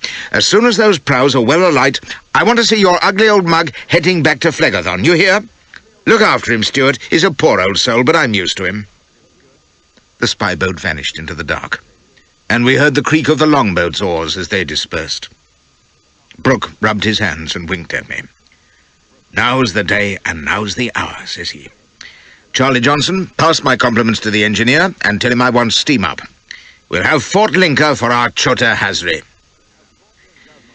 It sounded like madman's babble at the time, but as I look back, it seems reasonable enough, for being J.B., he got what he wanted. He spent all night in the Phlegethon's wheelhouse, poring over maps and sipping Batavia arrack, issuing orders to Johnson or Crimble from time to time, and as we thrashed on into the gloom, the spy boats would come lancing out of the misty darkness, hooking on, and then gliding away again with messages for the fleet strung out behind us. One of them kept scuttling to and fro between Phlegethon and the rocket prows, which were somewhere up ahead. How the deuce they kept order I couldn't fathom, for each ship had only one dark lantern gleaming faintly at its stern, and the mist seemed thick all round. There was no sign in that clammy murk of the river banks, a mile either side of us, and no sound except the steady thumping of Phlegethon's engines. The night was both chill and sweating at once, and I sat huddled in wakeful apprehension in the lee of the wheelhouse, drawing what consolation I could from the knowledge that Phlegethon would be clear of the morning's action. She had a grandstand seat, though. When the dawn came, pale and sudden, we were thrashing full tilt up the oily river, a bare half-mile from the jungle-covered bank to starboard, and nothing ahead of us but one spy boat loitering on the river bend. Even as we watched here, there was a distant crackle of musketry from up ahead, and from the spy boat a blue light shot into the foggy air, barely visible against the pale grey sky. "Keppel's there!" yells Brooke. "Full ahead, Charlie!" And right on the heels of his words came a thunderous explosion that seemed to send a tremor across the swirling water. Phlegethon tore down on the spy boat, and then as we rounded the bend, I saw a sight I'll never forget. A mile away, on the right-hand shore, was a great clearing, with a big native village sprawling down to the shore, and behind it, on the fringe of the forest, a stockaded fort on a slight rise with a green banner waving above its walls. There were twists of smoke, early cooking fires, rising above the village, but down on the riverbank itself there was a great pall of sooty cloud rising from the glittering red war prow, which I recognized as one of those we'd seen the previous evening. There was orange flame creeping up her steep side. Beyond her lay the other two prows, tied out to the bank and swinging gently in the current. Keppel's prows were standing in towards them, in line ahead, like ghost ships floating on the morning mist which swirled above the river's surface. There was white smoke wreathing up from Keppel's own prow, and now the prow behind rocked and shuddered as fire blinked on her main deck, and the white trails of the congreaves went streaking out from her side. You could see the rockets weaving in the air before they smashed into the sides of the anchored vessels at point-blank range. Orange balls of fire exploded into torrents of smoke, with debris, broken sweeps and spars flying high into the air. And then across the water came the thunder of the explosions seconds later. There were human figures swarming like ants on the stricken pirate vessels, dropping into the river or scattering up the shore. Another salvo of rockets streaked across the smoking water, and as the reek of the explosions cleared, we could see that all three targets were burning fiercely, the nearest one a flaming wreck already sinking in the shallows. From each of Keppel's craft, a longboat was pulling off for the shore, and even without the glass I could make out the canvas shirts and straw hats of our salts. As the boats pulled past the blazing wrecks and touched shore, Keppel's rockets began firing at higher elevation towards the stockaded fort, but at that range the rockets weaved and trailed all over the place, most of them plunging down somewhere into the jungle beyond. Brooke handed me his glass. "That's cost the Sultan of Sulu a penny or two," says he. "He'll think twice before he sends his skull fanciers this way again." I was watching our seamen landing through the glass. There was Wade's burly figure leading them at a fast trot through the village towards the fort, the cutlasses glittering in the early light. Behind, the boat crews were hauling their bow chasers ashore, manhandling them onto wheeled sledges to run them forward so that they could be brought to play against the fort. Others were trailing bamboo ladders, and from one of the boats there were landing a group of Malay archers with firepots.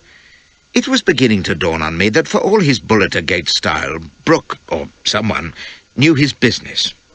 They had all the right gear and were moving like clockwork. Keppel's prows must have rounded the bend and come in sight of the town at the precise minute when there was light enough to shoot by. Any later, and their approach might have been seen, and the pirates been on the QV. "Wonder if Sheriff Jaffier's awake yet, what?" Brooke was striding about the platform, grinning like a schoolboy. "What do you bet, Charlie, he'll be scampering out of the fort this minute, taking to the jungle. We can leave it to Keppel now, I think. Full ahead." While we'd been watching, the rest of our fleet had passed by and was surging upriver, the sweeps going like billy-o, and the square sails of the prows set to catch the light sea breeze.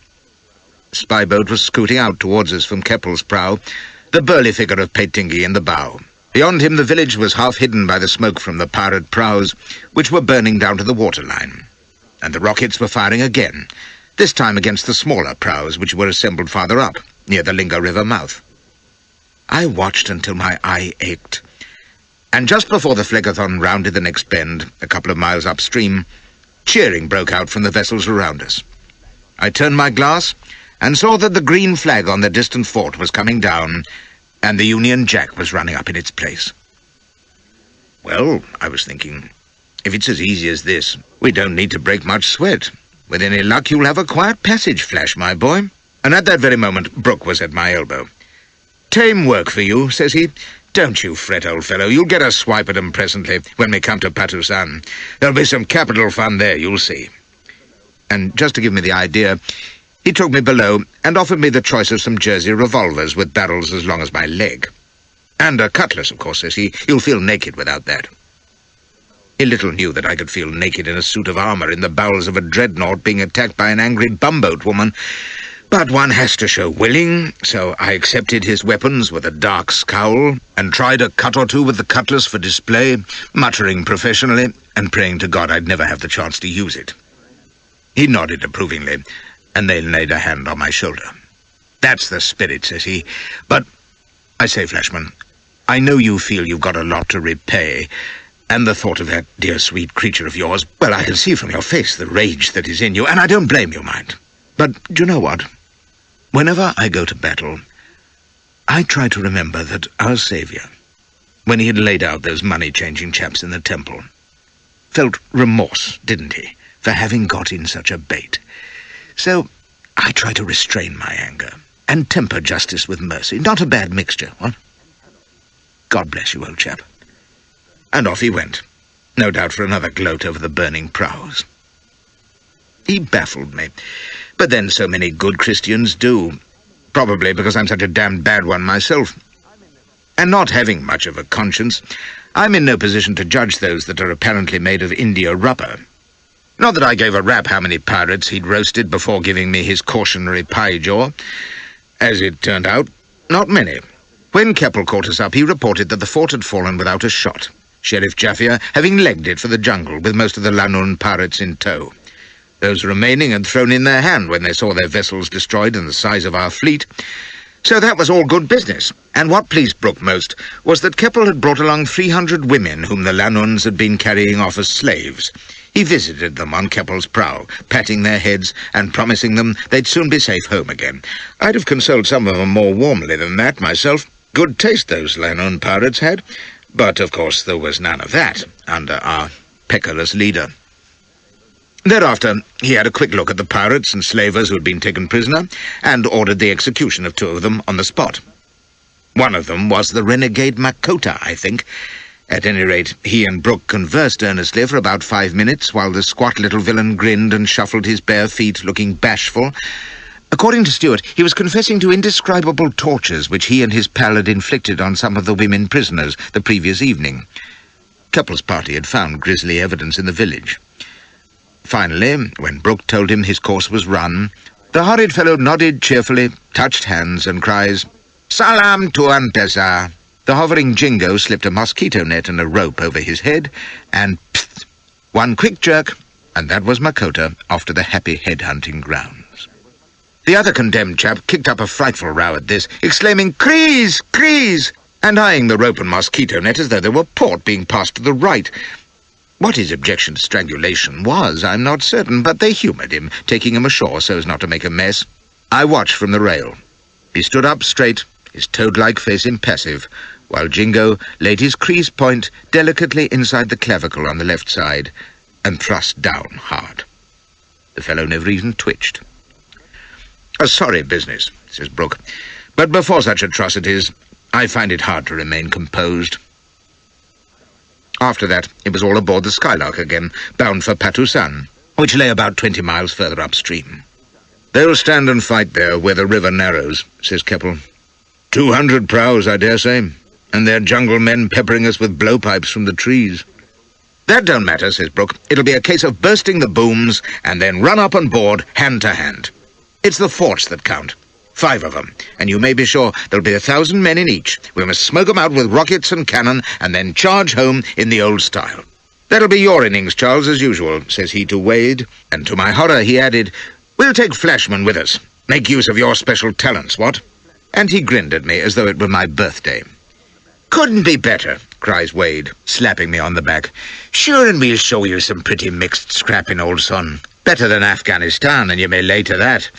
I'll wager you didn't see many prows rammed in the Khyber Pass, or have obliging Pathans dropping tree trunks on you. What the devil, though? As long as you can run, swim, scale a bamboo wall and keep your sword arm swinging, you'll soon get the hang of it. Like Trafalgar and Waterloo rolled into one, with a row in a Silver Street pub thrown in. They all crowed at this delightful prospect, and Stuart says, "Remember Sir Rebus last year when they dropped the booms behind us? My stars, that was a go. Our E-bands had to shoot 'em out of the trees with sumpitans." "And Buster Anderson got shot in the leg when he boarded that Bangkok, the one that was sinking," cries Wade. "And Buster had to swim for it, with the pirates one side of him and crocodiles on t'other, and he comes rolling ashore, plastered with mud and gore, yelling, 'Anyone seen me baccy pouch? It's got me initials on it.'" They roared again and said Buster was a rare card, and Wade recalled how he'd gone ploughing through the battle, performing prodigies in search of his pouch. "The best of it was," says he, spluttering, "Buster didn't smoke." This tickled them immensely, of course, and Keppel asked where old Buster was these days. "Alas, we lost him at Murdu," said Brooke. "Same cutting-out party I got this." He tapped his scar. "And a slug in the bicep. Balagnini jumped on him as he was scrambling up their stern cable. Buster's pistol misfired. He was the most confounded, careless chap imaginable with firearms, you know. And the Balagnini took the dear old chap's head almost clean off with his parang. Bad business."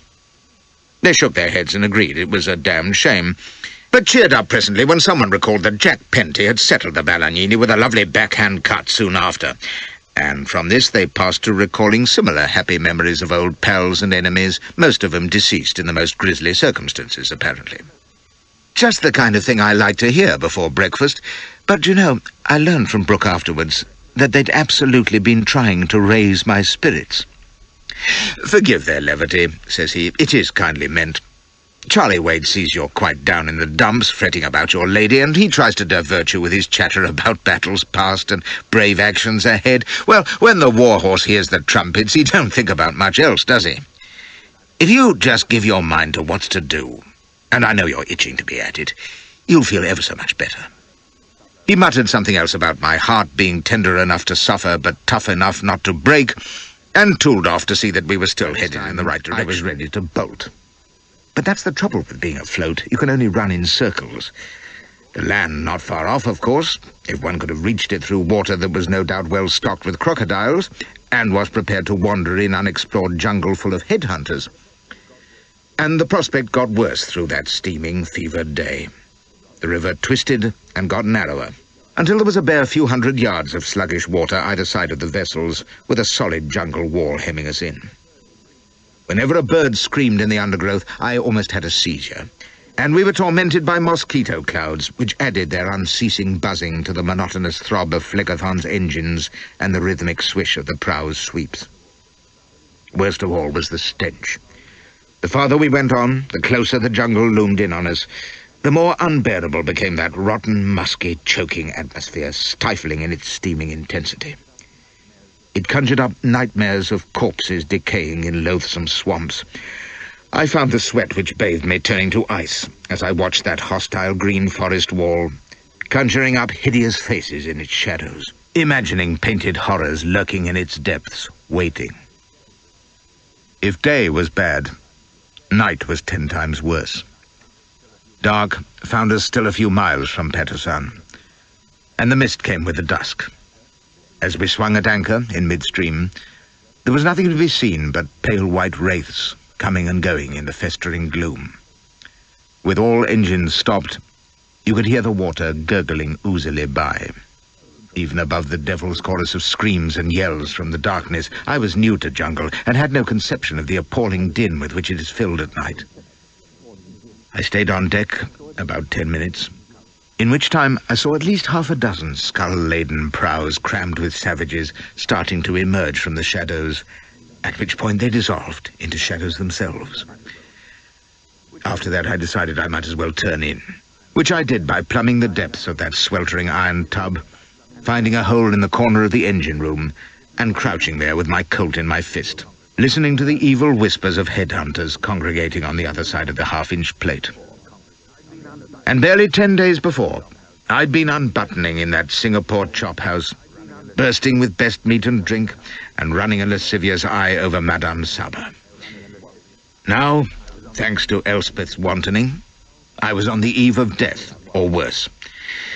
If I get out of this, thinks I I'll divorce the bitch, that's flat. I've been a fool ever to marry her. And brooding on that, I must have dozed. For I could see her, in that sunny field by the river, golden hair tumbled in the grass, cheeks moist and pink from the ecstasy of our first acquaintance, smiling at me. That lovely white body. And then, like a black shadow, came the recollection of the hideous fate of those captive women at Lingar. Those same bestial savages had Elspeth at their mercy. Even now she might be being ravished by some filthy dacoit, or suffering unmentionable agonies. I was awake, gasping, drenched on the cold iron. "They shan't hurt you, old girl." I was absolutely croaking in the dark. "They shan't. I'll... What would I do? Rush to her rescue like Dick Dauntless against the kind of human ghouls I'd seen on that pirate prow? I wouldn't dare. It wasn't a question I'd even have asked myself normally.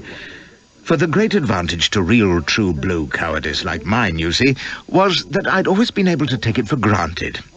And no regrets or qualms of conscience. It had served its turn, and I'd never lost a wink over Hudson or old Iqbal, or any of the other honoured dead who'd served me as stepping stones to safety.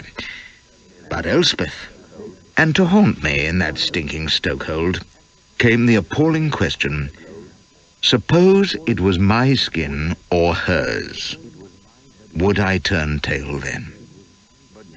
I didn't know. But judging by the form book, I could guess. And for once, the alternative to suffering and death was as horrible as death itself. I even found myself wondering if there was perhaps a limit to my funk. And that was such a fearful thought that between it and the terrors ahead, I was driven to prayer. Along the lines of, "Oh, kind God, forgive all the beastly sins I've committed, and a few that I'll certainly commit if I get out of this, or rather pay no attention to 'em, Heavenly Father, but turn all thy grace on Elspeth and me, and save us both. But if it's got to be one or t'other of us, for Christ's sake, don't leave the decision to me, and whatever thy will, don't let me suffer mutilation or torment. If it'll save her, you can even blot me out suddenly so that I don't know about it. No, hold on, so better still, take Brooke. The bastard's been asking for it, and he'll adore a martyr's crown and be a credit to thy company of saints. But save Elspeth, and me too, for I'll get no benefit from her salvation if I'm dead." Which was all wasted piety, if you like, since Elspeth was presumably snug in Solomon's bed aboard the Sulu Queen, and a damned sight safer than I was. But there's nothing like the fear of violent death for playing havoc with reason and logic.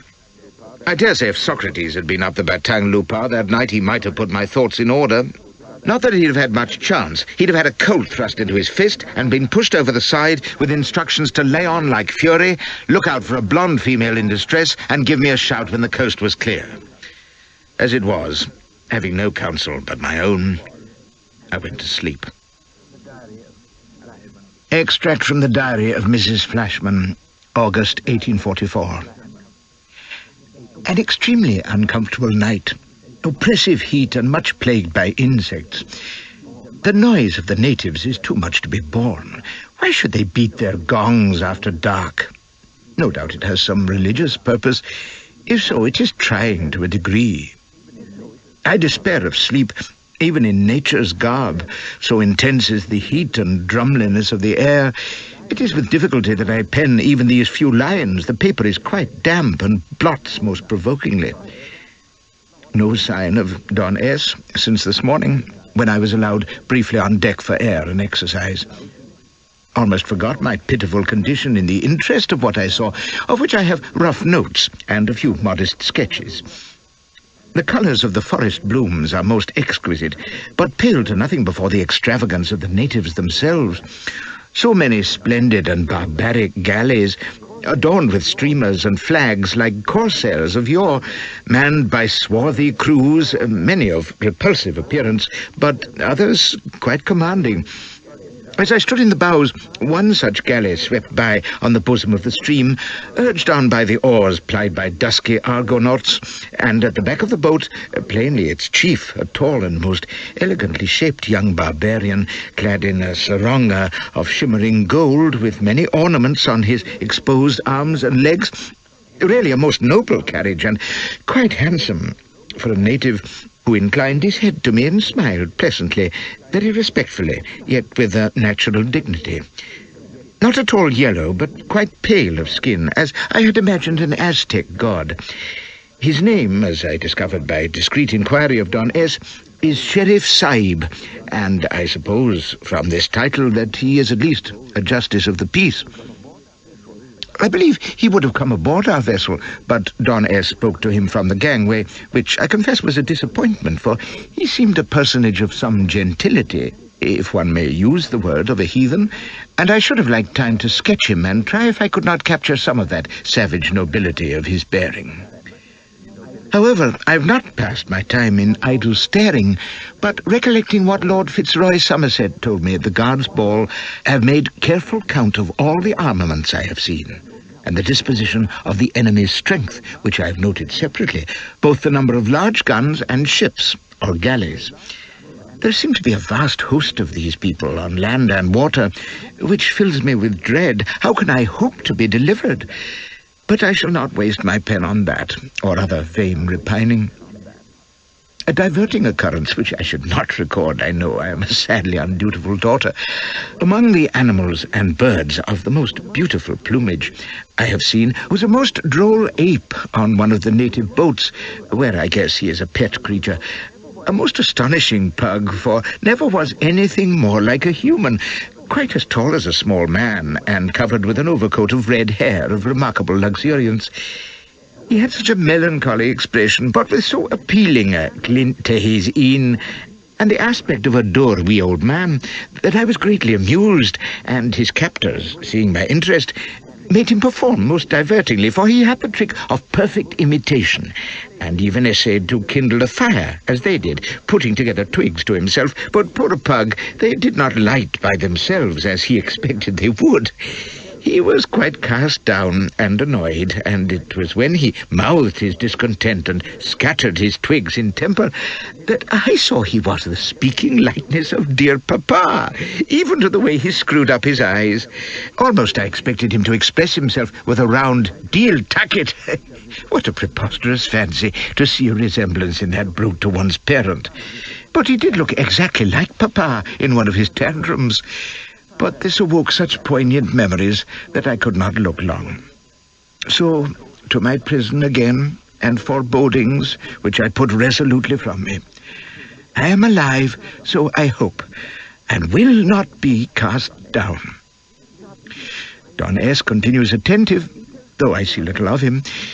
He tells me the name of my ape is Man of the Forest. I close this day with a prayer to my merciful Father in heaven. Oh, let him send my H soon to me.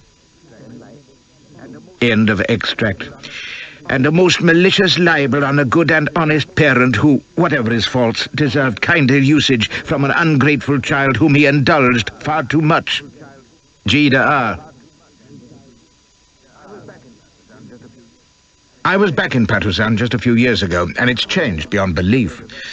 Now, past the bend of the river, there is a sleepy, warm little village of bamboo huts and booths, hemmed in by towering jungle trees, drowsing in the sunlight, fowls scratching in the dirt, women cooking, and no greater activity than a child tumbling and crying.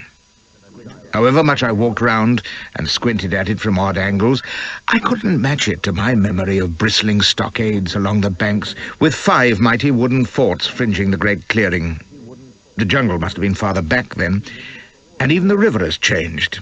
It is broad and placid now, but I remember it narrow and choppy, and everything more cramped and enclosed.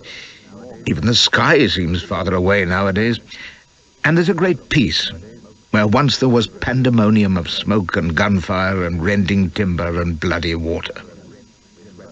They were waiting for us when we swept round the bend in line abreast, Phlegethon and the rocket prows leading, with our spy boats lurking under the counters waiting to strike. Although it was broad dawn, you couldn't see the water at all. There was a blanket of mist a yard deep on its surface, cutting off not only sight but sound, so that even the Phlegethon's wheel gave only a muffled thump as it hit the water, and the splash of the sweeps was a dull, continuous churning as we ploughed the fog. There was a huge log boom, just visible above the mist, 50 yards ahead, and beyond it a sight to freeze your blood. From bank to bank, a great line of war prows, swarming with armed men, pennants hanging from their masts, scull fringes bobbing, and as we came into view, a hideous yell going up from every deck, the war gongs booming, and that devil's horde shaking their fists and brandishing their weapons. It was taken up from the manned stockades on the right bank and the wooden forts behind, and then the fort guns and the prow's bow chasers belched smoke, and the air was thick with screaming shot, whining overhead, driving up jets of water from the misty surface or crashing home into the timbers of our craft. The rocket prows fired back, and in a moment the still air was crisscrossed with smoky vapour trails, and the pirate battle lines shuddered under the pounding of the congreaves, shattering explosions on their decks, bursts of flame and smoke, men diving from their upper works, and then their cannon roaring back again, turning the narrow river into an inferno of noise and destruction. "Spy boats away!" bawls Brooke from the Phlegethon's rail, and out from under the counters raced half a dozen of Petinki's shells, darting in towards the boom, only the rowers visible above the mist, so that each crew was just a line of heads and shoulders cleaving through that woolly blanket. Just beyond the boom, the foggy water was thick with enemy canoes, their musketeers firing raggedly at our spy boats. I saw heads vanish here and there as the shots took effect, but the spy boats forged on, and now the pirates were closing on the boom itself, scrambling onto the huge logs, swords and parangs in hand, to deny our men a foothold. And above both sides the great gun duel continued between our prows and theirs, in one continuous hellish din of explosion and crashing timber, punctuated by screams of wounded men and bellowed commands. You couldn't hear yourself think, but at such times it's best not to anyway. I was at Brooke's elbow, straining every nerve to keep his body between mine and the enemy's fire without being too obvious about it. Now he was directing our musketeers' fire from the Phlegethon's bow to cover our spy boatmen, who were fighting furiously to drive the pirates from the boom, so that the great binding ropes could be cut and the boom broken to give our vessels passage. I flung myself down, yelling nonsense between two of our riflemen, seizing a piece myself and making great play at loading it. Brooke, on his feet, was walking from man to man, pointing out targets. "That one in the yellow scarf, lively now, got him! The big fellow with the spear, the Malay beyond Petinki, there, now the fat one in the stern of yon canoe. Blaze away, boys! They're failing! Go on, Stuart, get the axes going on those cables! Come on, Flashman, off we go!" He slapped me on the shoulder, just when I got myself nice and snug behind the sandbags too, and perforce I had to tumble after him over the Phlegethon side into the Jolly Bachelor, which was bobbing alongside, packed with Dido's men. I heard a shot clang on the Phlegethon's plates just above my head as I went sprawling into the sloop, and then hands were hauling me upright, and a bearded tar was grinning and yelling, "Here we go, sir, twice round the lighthouse for a penny." I plunged after Brooke, stumbling over the cursing, cheering men who squatted on the deck, and fetched up beside him near the bow chaser, where he was trying to make himself heard above the din and pointing ahead. We were driving in towards the boom, under a canopy of rocket smoke, and now the gunfire was dispersing the mist, and you could see the oily water, already littered with broken timbers, and even a body here and there rolling limp. On the boom, it was a hand-to-hand melee between the pirate canoes and our spy boatmen, a slippering, slashing dogfight of glittering parangs and thrusting spears, with crashing musketry at point-blank range over the logs. I saw Petinki, erect on the boom, laying about him with a broken oar, Stuart holding off a naked pirate with his cutlass, shielding two Chinese who were swinging their axes at the great rattan cables securing the boom. Even as I watched, the cables parted and the logs rolled, sending friend and foe headlong into the water. The Jolly Bachelor gave a great yell of triumph, and we were heading for the gap, into the smoke, while from our bow a blue light went up to signal the prows. There was a frantic 5 minutes while we backed water in the space between the broken sides of the boom. Brooke and the bow chaser crew spraying grape ahead of us, and the rest of us banging away at anything that looked like a hostile shape, either on the boom itself or in the canoes beyond. I used my Colt sparingly, crouched down by the bulwark, and keeping as well snuggled into the mob of tars as possible. Once, when a canoe came surging out of the smoke with a great yellow devil in a quilted tunic and spiked helmet in the prow, brandishing a barbed lance, I took a steady sight and missed him twice, but my third shot got him clean amidships as he was preparing to leap for our rail, and he tumbled into the water. "Bravo, Flashman!" cries Brooke. "Here, come up beside me." And there I was again, red in the face with panic, stumbling up beside him as he leaned over the side, helping to haul Stuart out of the water. He'd swum from the broken boom and was gasping on the deck, sodden wet with a trickle of blood running from his left sleeve. "Steady all," roars Brooke. "Ready, oarsmen? Every musket primed? Right, hold on there. Wait for the prows." Beyond the tangle of wreckage and foundering canoes, beyond the struggling swimmers and floating bodies, the two ends of the boom were now a good 50 yards apart, drifting slowly behind us on the current. The spy boats had done their work, and our prows were moving ahead under their sweeps, coming up into line, half a dozen on either side, while the rocket prows further back were still cannonading away at the pirate line, perhaps 2 cables' lengths ahead. 3 or 4 of them were burning furiously, and a great reek of black smoke was surging downriver towards us, but their line was still solid, and their bow guns fired steadily, sending up clouds of water round our prows and battering their upper works. Between them and us, their canoes were in retreat, scurrying for the safety of the larger craft. Brooke nodded with satisfaction. "So far, so good," cries he, and standing up in the bows, he waved his hat. "Now then, you fellows, put your backs into it. 2 blue lights there, signal the advance. Cutlasses and small arms, everyone. Tally-ho!" The bluejackets yelled and stamped, and as the blue lights went up, the cheering spread along our line, and on either side the prows drove forward, bow chasers blazing away, musketeers firing from the platforms, the crews crowding forward to the bows. As our line steadied, the gunfire rose to a new crescendo. We were crouching down as the shot whined above us, and suddenly there was an appalling smash, a chorus of shrieks, and I found myself sodden with blood, staring in horror at 2 legs and half a body thrashing feebly on the deck in front of me, where an instant before a seaman had been ramming shot into the bow chaser. I sat down heavily, pawing at the disgusting mess, and then Brooke had me on my feet again, yelling to know if I was all right, and I was yelling back that the corn on my big toe was giving me hell. God knows why one says these things, but he gave a wild laugh and pushed me forward to the bow rail. I crouched down, shuddering and ready to vomit, helpless with fear. But who would have recognized it then? Suddenly, the cannonading died, and for a few seconds there was a silence in which you could hear the water chuckling under the Jolly Bachelor's forefoot as she went gliding forward. Then the musketry crashed out again, as our sharpshooters on the prows poured their fire into the pirate line, and the pirates gave us back volley for volley. Thank God the Jolly Bachelor was too low and too close now for them to get at us with cannon, but as we drove in towards them, the water either side was boiling with their small shot, and behind me there were cries and oaths of men hit. Our whole line was charging across the water, prows on the flanks, Jolly Bachelor in the centre, towards the pirate vessels. They were barely 50 yards off, and I could only stare in horror at the nearest one, dead ahead, the platform which jutted out from her rails, crowded with savage, howling faces, brandished steel and smoking barrels. "They'll shoot us to pieces! We'll founder! Jesus loves me!" someone was shouting, but nobody heard me in that fearful din. A seaman at my elbow screamed and stood up, tearing at a Sompetan dart in his arm. As I dived for the cover of the rail, another stood quivering in a cable a foot from my face. Brooke leaned over, grinning, snapped it off, tossed it away, and then did an unbelievable thing. I didn't credit it then, and scarcely do now, but it's a fact.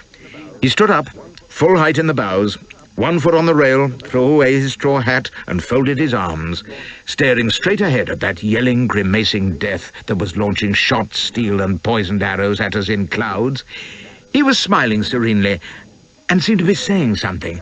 "Get down, you mad bugger!" I shouted, but he never even heard. And then I realized that he wasn't speaking. He was singing. Above the crash of musketry, the whistle and thump of those horrid darts, the screams and the yells, you could hear it. "Come cheer up, my lads, 'tis to glory we steer, to add something new to this wonderful year." He was turning now, one hand on a stay for balance, thumping the time with his other fist, his face alight with laughter, roaring to us to sing. And from the mob behind it came thundering out. "Heart of oak are our ships, jolly tars are our men, we always are ready. Steady, boys, steady. We'll fight and we'll conquer again and again." The Jolly Bachelor shuddered in the water as we scraped onto the platform of the pirate prow, and then shrieking, slashing figures were dropping among us. I went sprawling on the deck with someone treading on my head, and came up to find myself staring into a contorted, screaming yellow face. I had an instant's glimpse of a jade earring carved like a half-moon and a scarlet turban, and then he'd gone over the side with a cutlass jammed to the hilt in his stomach. I fired at him as he fell, slipped in the blood on the deck, and finished up in the scuppers, glaring about me in panic. The deck was in turmoil, resolving itself into knots of blue jackets, each killing a struggling pirate in their midst and heaving the bodies overside. The prow we had scraped was behind us now, and Brooke was yelling, "Steady, oarsman, pull with a will! There's our quarry, you chaps, straight ahead!" He was pointing to the right bank, where the stockade, hit by rocket fire, was collapsing in smouldering ruin. Beyond it lay one of the forts, its stockade blazing fiercely, with figures scattering away and a gallant few trying to douse the flames. Behind us was an unbelievable carnage. Our prows and the pirates locked together in a bloody hand-to-hand struggle, and through the gaps, our longboats surging in the wake of the Jolly Bachelor, loaded with Malay swordsmen and Dyaks. The water was littered with smoking wreckage and struggling forms. Men were falling from the platforms, and our boats were picking them up when they were friends, or butchering them in the bloody current if they were pirates. Smoke from the burning prows was swirling in a great pall above the infernal scene. I remembered that line about a death shade round the ships. And then someone was shaking my arm, and Brooke was shouting at me, pointing ahead to the nearing shore and the smoking breach in the stockade. "Take that fort," he was yelling. "Lead the bluejackets. Charge in, do you hear? No covering, no halting, just tear in with the cutlass. Watch out for women and kids and prisoners. Chase 'em, Flashy. Good luck to you." I inquired tactfully if he was bloody mad, but he was 10 yards away by then, plunging through the shallows as our boat scraped into the shelving bank. He scrambled up the shore, waving to the other longboats to close on him. They were turning at his signal, and there was I, revolver in shaking fist, staring horrified over the bows at the charred ruins of the stockade, and beyond it, a good 100 yards of hard-beaten earth already littered with cannon casualties, and beyond that again, the blazing barrier of the fort's outer wall. Christ knew how many slashing fiends were waiting in there, ready to blast us with musketry and then rip us up at close quarters, if we ever got that far.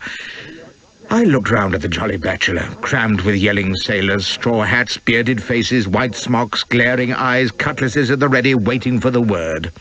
And the word, no doubt about it, was with old Flash. Well, whatever you may say of me, I know my duty. And if there was one thing Afghanistan had taught me, it was the art of leadership. In a trice, I'd seized a cutlass, thrust it aloft, and turned to the maddened crew behind me.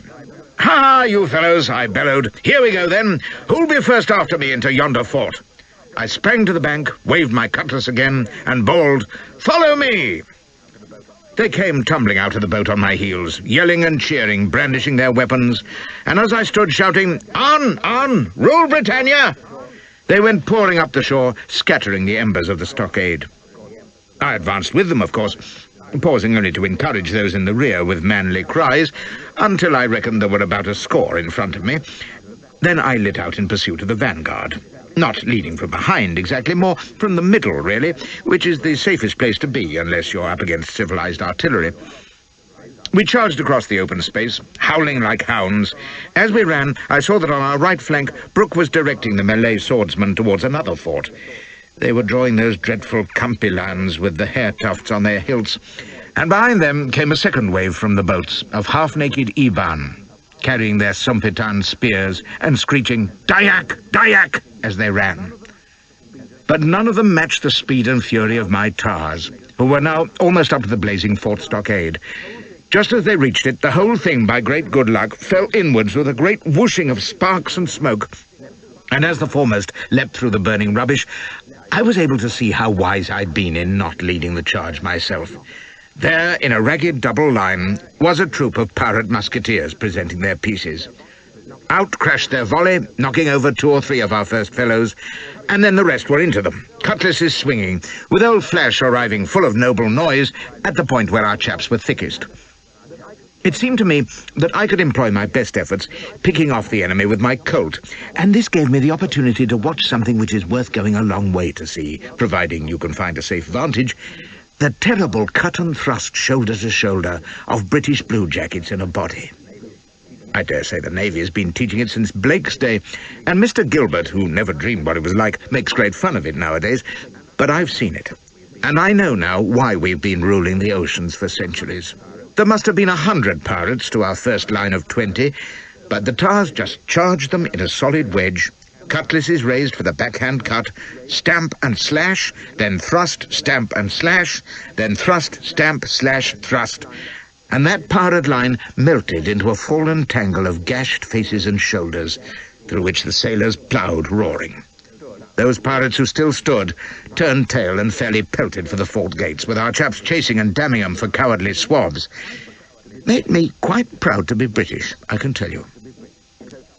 I was fairly close up at the front rank by now, bellowing the odds and taking a juicy swipe at any wounded who happened to be looking t'other way. The defenders had obviously hoped their musketeers would hold us beyond the gate, but we were in before they knew it. There was a party of pirates trying to swing a great gun round to blast us at the entrance. One of them was snatching at a linstock, but before he could touch it off, there were half a dozen thrown sheath knives in his body, and he sprawled over the gun while the others turned and fled. We were in, and all that remained was to ferret out every pirate for the place to be ours. This presented no difficulty, since there weren't any, for the simple reason that the cunning bastards had all sneaked out the back way and were even now scurrying round to take us in the rear at the gate. I didn't know this, of course, at the time. I was too busy dispatching armed parties under petty officers to overrun the interior, which was like no fort I'd ever seen.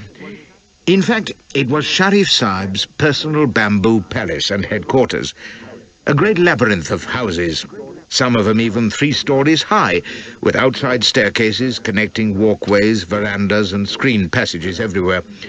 We'd just begun to ransack and loot, and had discovered the Sharif's private wardrobe, an astonishing collection which included such varying garments as cloth of gold turbans, jewelled tiaras, toppers, and morning dress, when all hell broke out from the direction of the main gate, and there was a general move in that direction.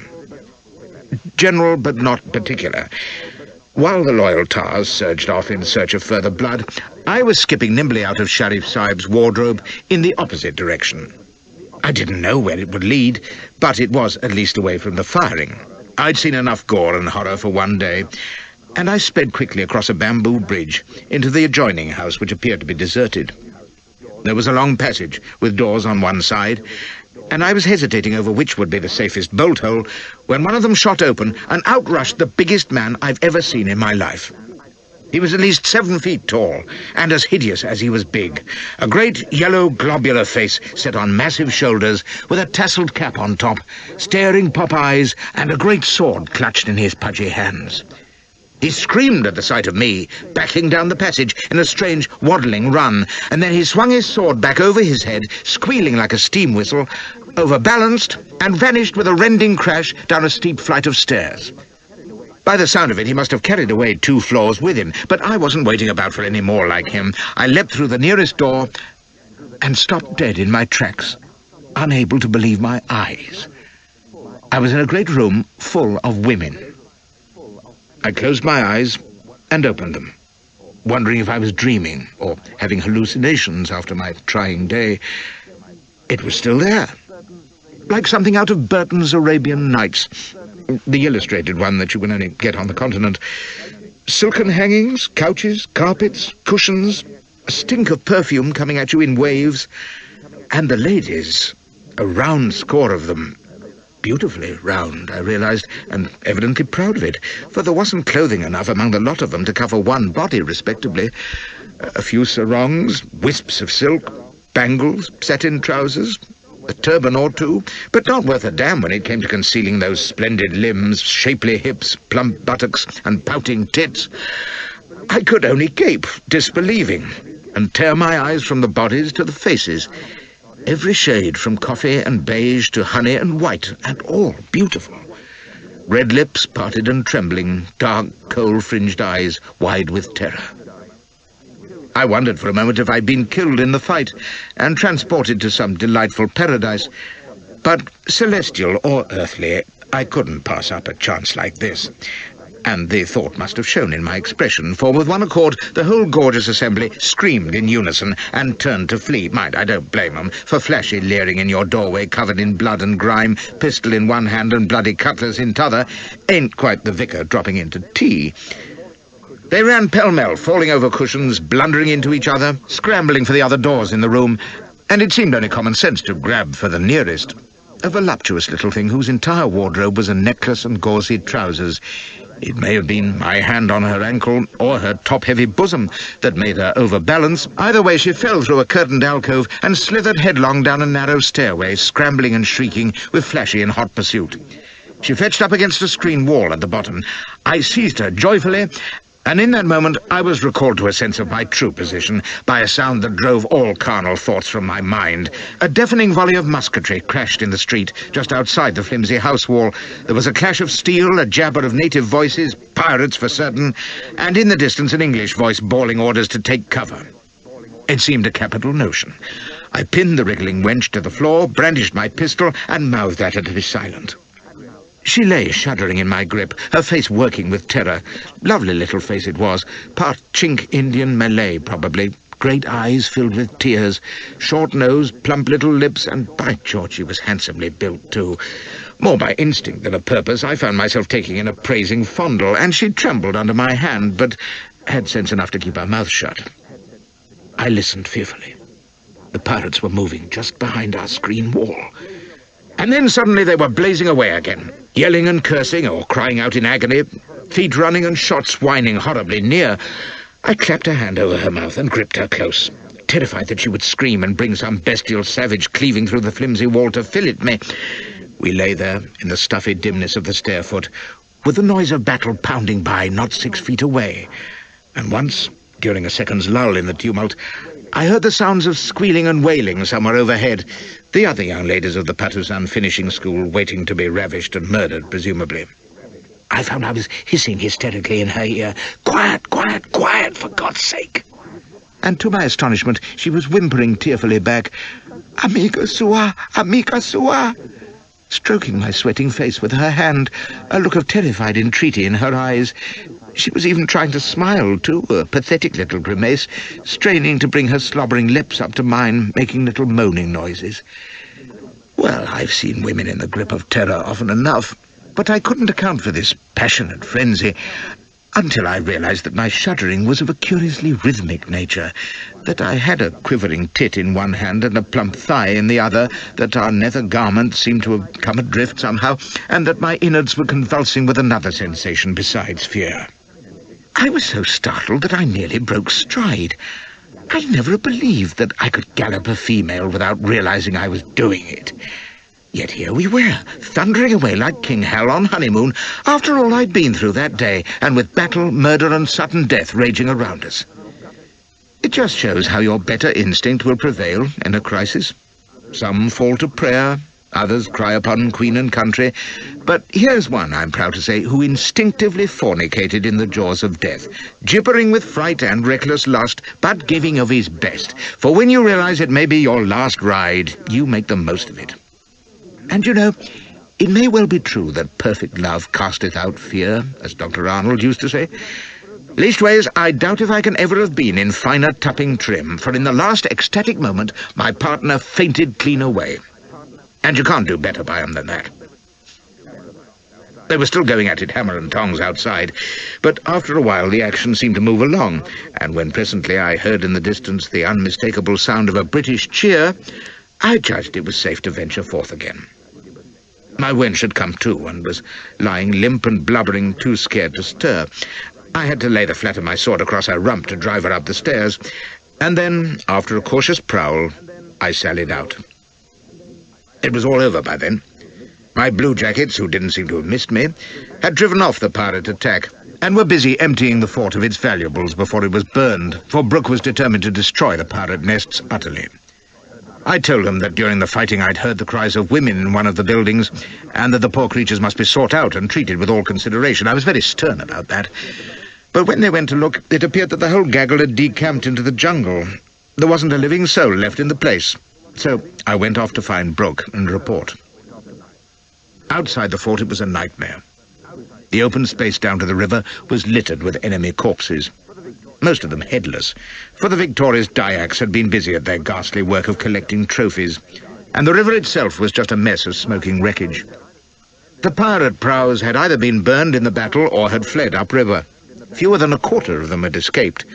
Scores of their crews had been killed or driven into the jungle, and great numbers of wounded and prisoners had been herded into one of the captured forts. All 5 of them had been taken, and 2 of them were already alight. When night came down on Patusan, it was still as bright as day from the orange flare of the burning buildings. The heat was so intense that for a time we had to retire to our boats. But all through the night the work had to go on, prisoners to be guarded and fed, our own wounded to be cared for, the loot of the forts assessed and shipped, our vessels repaired, stores replenished, fresh weapons and ammunition issued, dead counted, and the whole sickening confusion restored to some sort of order. I've seen the aftermath of battle 50 times if I've seen it once, and it's hell. But through all the foulness and exhaustion, there's always one cheery thought. I'm here. Sick and sore and weary, perhaps, but at least alive and sound, with a place to lie down. And I'd had a good, if somewhat alarming, rattle into the bargain. The one snag was that there'd been no sign of the Sulu Queen, so the whole filthy business would have to be gone through again, which was not to be contemplated. I said as much to Brooke, in the faint hope that I might get him to give up. Of course, I played it full of manly anguish, torn between love of Elspeth and concern at what her rescue had already cost. "'Tain't right, Roger," says I, looking piously constipated. "I can't risk this kind of sacrifice from you and your people. God knows how many lives will be lost, how many noble fellows. No, it won't do. She's my wife, and, well, it's up to me, don't you see?" It was dreadful humbug, hinting I'd take on the job single-handed in some unspecified fashion. Given the chance, I'd have legged it for Singapore that instant, sent out reward notices, and sat back out of harm's way. From which you may gather that a busy day among the Borneo pirates had quite dissipated the conscientious lunacy which had temporarily come over me in the stokehold the previous night. But I was wasting my time, of course. He just gripped my hand with tears in his eyes and cried, "Do you truly think there's a man of us who would fail you now? We'll win her back at any cost. Besides," and he gritted his teeth, "there are these pirate rascals to stamp out still. We've won the decisive battle, thanks to valor such as yours, but we must give them the coup de grace.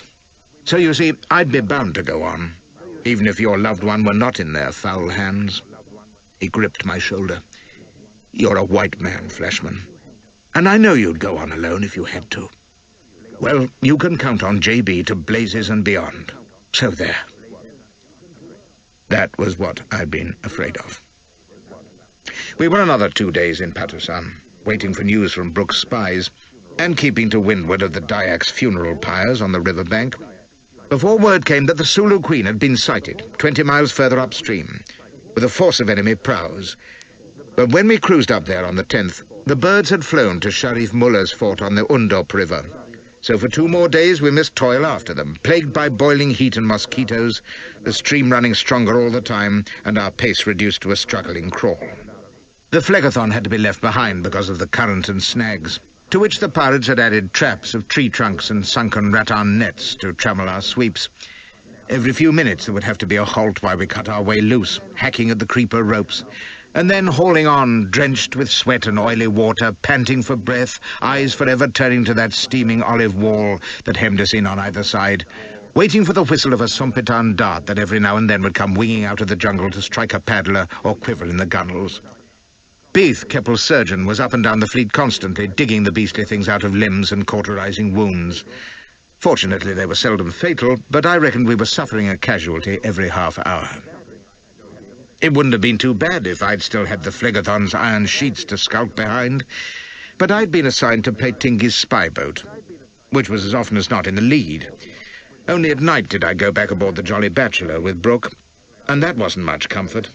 Huddled up for sleep at the foot of her ladder after the tin tacks had been scattered on her deck against night attack, sweating in the cramped dark, filthy and unkempt, listening to the screaming noise of the jungle, and the occasional distant throb of a war gong. Doom, doom, doom, out of the misty dark. "Drum away, Muller," Brooke would say. "We'll be playing you a livelier tune presently, just you wait. We'll see some fun then. Eh, Flashy?" By his lights, I suppose that what happened on the third day along the Undup was fun. A dawn attack on Muller's fort, which was a great stockaded bamboo castle on a steep hill. The rocket prows pounded it and the remnants of the pirate fleet in their anchorage, and then Dido's men and the Dyaks swarmed ashore, the latter war-dancing on the landing ground before the assault, leaping, shaking their sompetans, and yelling, "Dyak!" "That's either ways," says Patinky to me as we watched from the spy boat. "They'd sooner yelp than fight," which I thought pretty hard. Poor Charlie Wade was killed storming the fort. I heard later he'd been shot while carrying a Malay child to shelter, which shows where Christian charity gets you. The only part I took in the fight, though, was when a prow broke free from the pirate anchorage and made off upriver, sweeps going like blazes and war gong thundering. Patinky danced up and down, roaring in Scotch and Arabic that he could see Muller's personal banner on her, so our spy set off in pursuit. The prow foundered, burning from rocket fire, but Muller, a persevering big villain in quilted armour and black turban, took to a sampan. We overhauled it, banging away, and I was having the horrors at the thought of boarding when the sensible chap dived overboard with his gang at his heels and swam for it. We lost him near the jungle edge, and Patinky tore his beard, cussing as only an Arab can. "Come back and fight, you son of a Malay bitch," cries he, shaking his fist. "Istag for Allah, is it thus that pirates prove their courage? Aye, run to the jungle, you port-side pimp, you. By the 7 heroes, I shall give thy head to my lingers yet, thou uncircumcised carrion. Ah, burn this grin, miller. He's a wowie, so he is." By this time the fort was taken, and we left it burning and the dead unburied, for it had been discovered from a prisoner that our principal quarry, Suleiman Usman, with the Sulu Queen, and presumably my errant wife, had taken refuge up the Scrang River with a force of prows. So it was back down the Undup again, a good deal faster than we'd come up, to the mainstream, where Phlegethon was guarding the junction. "You can't run much farther now, Usman, my son," says Brooke. "Scrang's navigable for a few miles at most. If he takes the Sulu Queen any distance up, he'll ground her. He's bound to stand and fight. Why, he's still got more men and keels than we have, and while we've been chasing Muller, he's had time to put them in order. He must know we're pretty used up and thinned out, too." That was no lie, either. The faces round Phlegethon's tiny wardroom were puffy and hollow-eyed with fatigue. Keppel, the spruce naval officer of a week ago, looked like a scarecrow with his unshaven cheeks and matted hair, his uniform coat cut and torn, and the epaulette burned away. Charlie Johnson, with his arm in a blood-stained sling, was dozing and waking like a clockwork doll. Even Stuart, normally the liveliest of fellows, was sitting tuckered out with his head in his hands, his half-cleaned revolver on the table before him. I can see it now, with a little brass ramrod sticking out of the barrel, and a big black moth perched on the foresight, rubbing its feelers. Only Brooke was still as offensively chipper as ever, clean-shaven and alert, for all that his eyes looked like streaky bacon. He glanced round at us, and I could guess that he was thinking, "This pack can't follow much longer."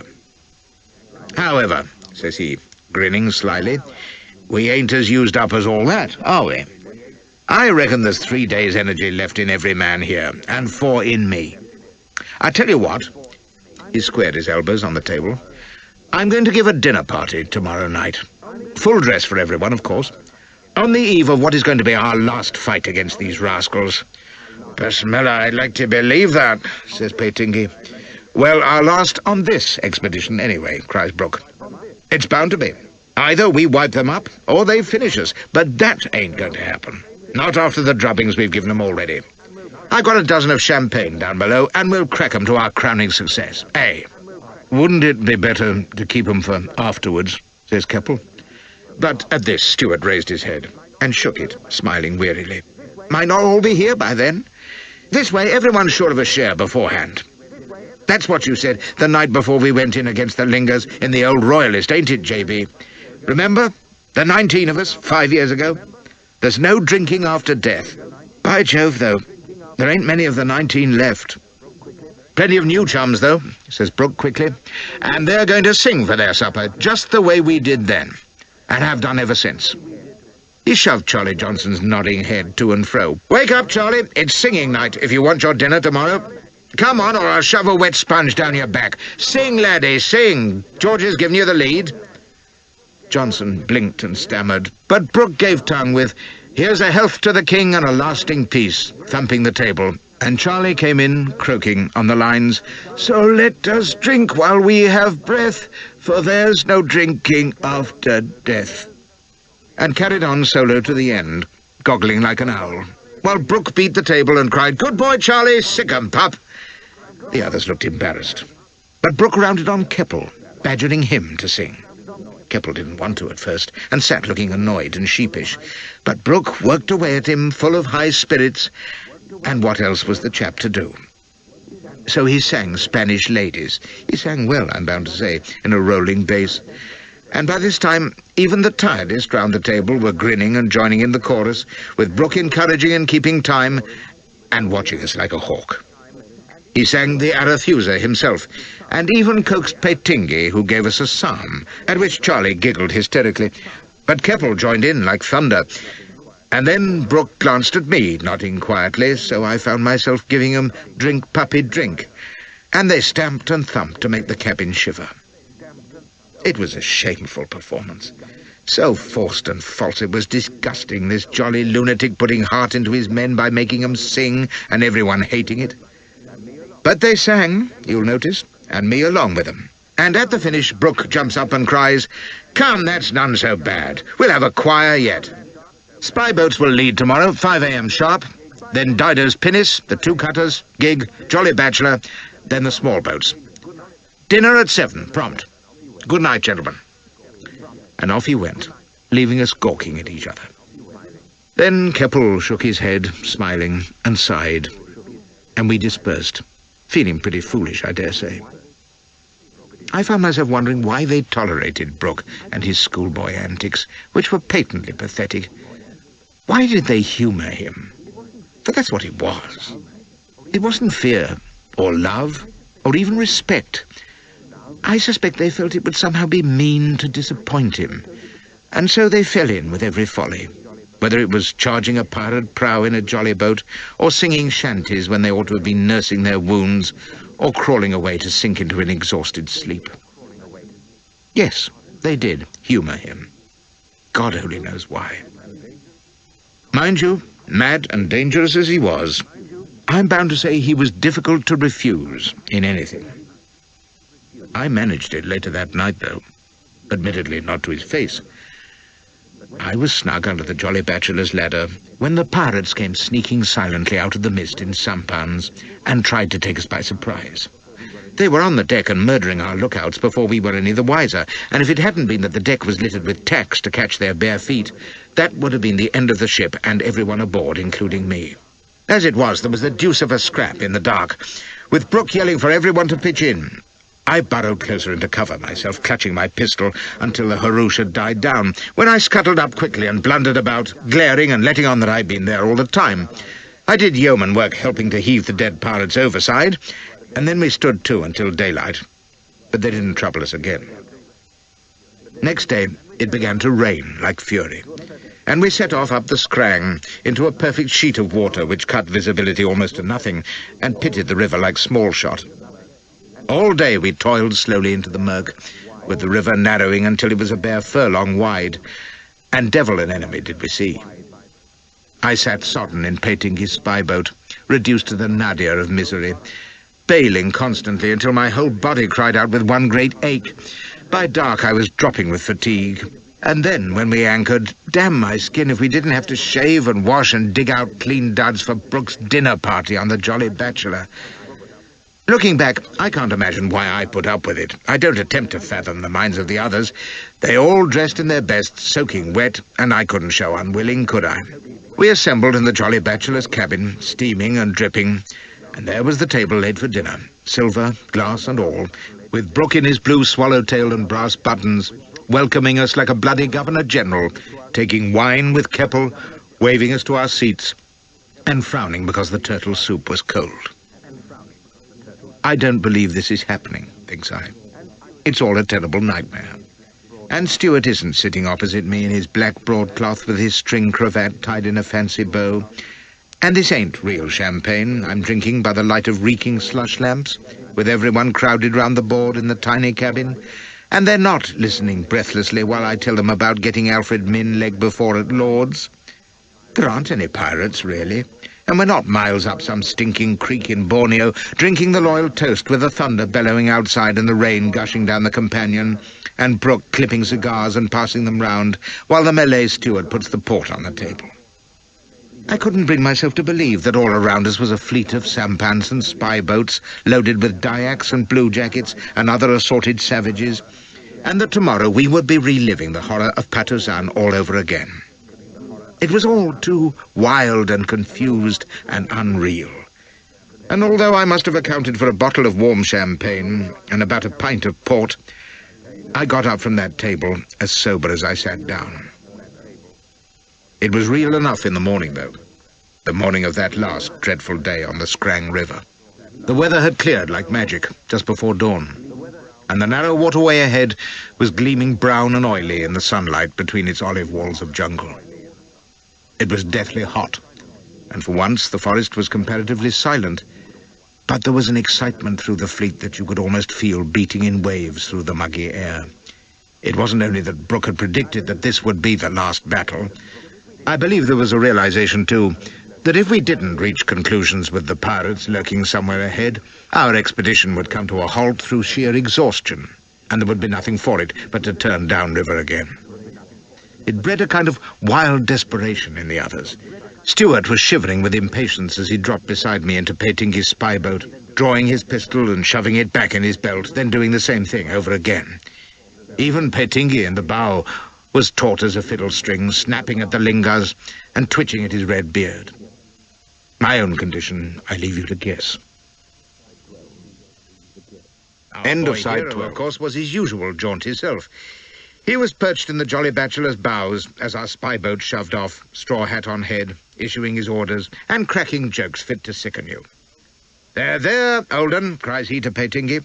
"All right, I dare say you can't smell 'em, but I can. We'll fetch up with them by afternoon at latest, probably sooner. So keep a sharp lookout, and don't get more than a pistol shot ahead of the second spy. Do you hear?" "Aye, aye," says Petingi. "I don't like it, JB. It's gay quiet. Suppose they've taken to the side creeks, scattered and hid." "Sulu Queen can't hide," calls Brooke. "She's bound to hold to the mainstream, and that's going to shoal on her before long. She's the quarry, mind. Take her, and the snake's head is cut clean off. Here, have a mango." He threw the fruit to Petingi. "Never you mind the side creeks. The instant that you sight that steam brig, up with a blue light and hold your station. We'll do the rest." Petingi muttered something about ambush in the narrow water, and Brooke laughed and told him to stop croaking. "Remember the first chap you ever fought against?" cries he. "Well, what's a parcel of pirates compared to him? Off you go, old lad, and good luck." He waved as we shot away, the paddles skimming us into midstream and up to the first bend, with the other spies lining out in our wake, and the Dido's pinnace and Jolly Bachelor leading the heavier craft behind. I asked Stuart what Brooke had meant about the first chap Petingi had fought, and he laughed. "That was Napoleon, didn't you know? Petingi was in the Turkish army at the Battle of the Pyramids, weren't you, Gaffer?" "Aye," growls Petingi, "and got wheel beat for my pains. But I tell you, Stuart, I felt easier that day than I do this." He fidgeted in the bow, leaning on the carronade to stare upriver under his hand. "There's something no canny. I can feel it. Listen." We strained our ears above the swish of the paddles, but except for the cries of birds in the forest and the hum of the insect clouds close inshore, there was nothing. The river was empty, and by the sound of it the surrounding jungle was too. "Don't hear anything out of the way," says Stuart. "Precisely," says Petingi. "No war gongs. Yet we've heard them every day for this week past. What ails them?" "Dunno," says Stuart. "But ain't that a good sign?" "Ask me this evening," says Petingi. "I hope I'll be able to tell you then." His uneasiness infected me like the plague. for I knew he had as good a nose as any fighting man I'd ever struck, and when such a one starts to twitch, look out. I had lively recollections of Sergeant Hudson, sniffing trouble in the bleak emptiness of the Jalalabad road. By God, he'd been right, against all the signs. And here was Petingi, on the same tack, cocking his head, frowning, standing up from time to scan the impenetrable green, glancing at the sky, tugging his whiskers. It got on my nerves, and Stuart's too. Yet there wasn't sight nor smell of trouble as we glided up the silent river in the bright sunshine, slow mile after slow mile, through the brilliant bends and reaches, and always the stream brown and empty as far as we could see ahead. The air was empty and still. The sound of a mugger slipping with its heavy splash off a sandbank had us jumping up, reaching for our pistols. Then a bird would screech on the other shore, and we would start round again, sweating cold in that steamy loneliness. I don't know any place where you feel as naked and exposed as an empty jungle river, with that vast, hostile, age-old forest all about you. Just like Lord's, but no pavilion to run to. Petingi stood it for a couple of hours, and then lost patience. He had been using his glass to rake the mouths of the little overhung side creeks that we passed every now and then, dim, silent tunnels into the wild. Now he glowered back at the second spy boat, 100 yards in our wake, and snapped an order to the paddlers to increase their stroke. The spy surged ahead, trembling beneath us. Stuart looked back anxiously at the widening gap. JB said not more than a pistol shot ahead, says he. And Petingi rounded on him. If JB has his way, we'll spring the trap by a whole fleet. Then where'll he be? Do you think he kens more about handling a spy boat than I do? But we're to hold steady till we come up with the Sulu Queen. Shaitan, take the Sulu Queen. She's lying up in one of those creeks, whatever JB likes to think. They're not ahead of us, I tell you. They're either side. Sit down, damn you. He snaps at me. Stuart, pass the word. Port paddles be ready to back water at my signal. Keep the stroke going. We'll win him half a mile of water to manoeuvre in if we're lucky. Steady, and wait for my word. I couldn't make anything of this, but it was plainly dreadful news. By what he said, we were inside the jaws of the trap already, and the woods full of hidden fiends waiting to pounce, and he was forging ahead to spring the ambush before the rest of our boats got well inside. I sat gagging with fear, staring at that silent wall of leaves, at the eddies swirling round the approaching bend, at Petingi's broad back as he crouched over the prow. The river had narrowed sharply in the last mile to a bare 100 paces or so. The banks were so close I imagined I could see through the nearest trees, into the dark shadows beyond.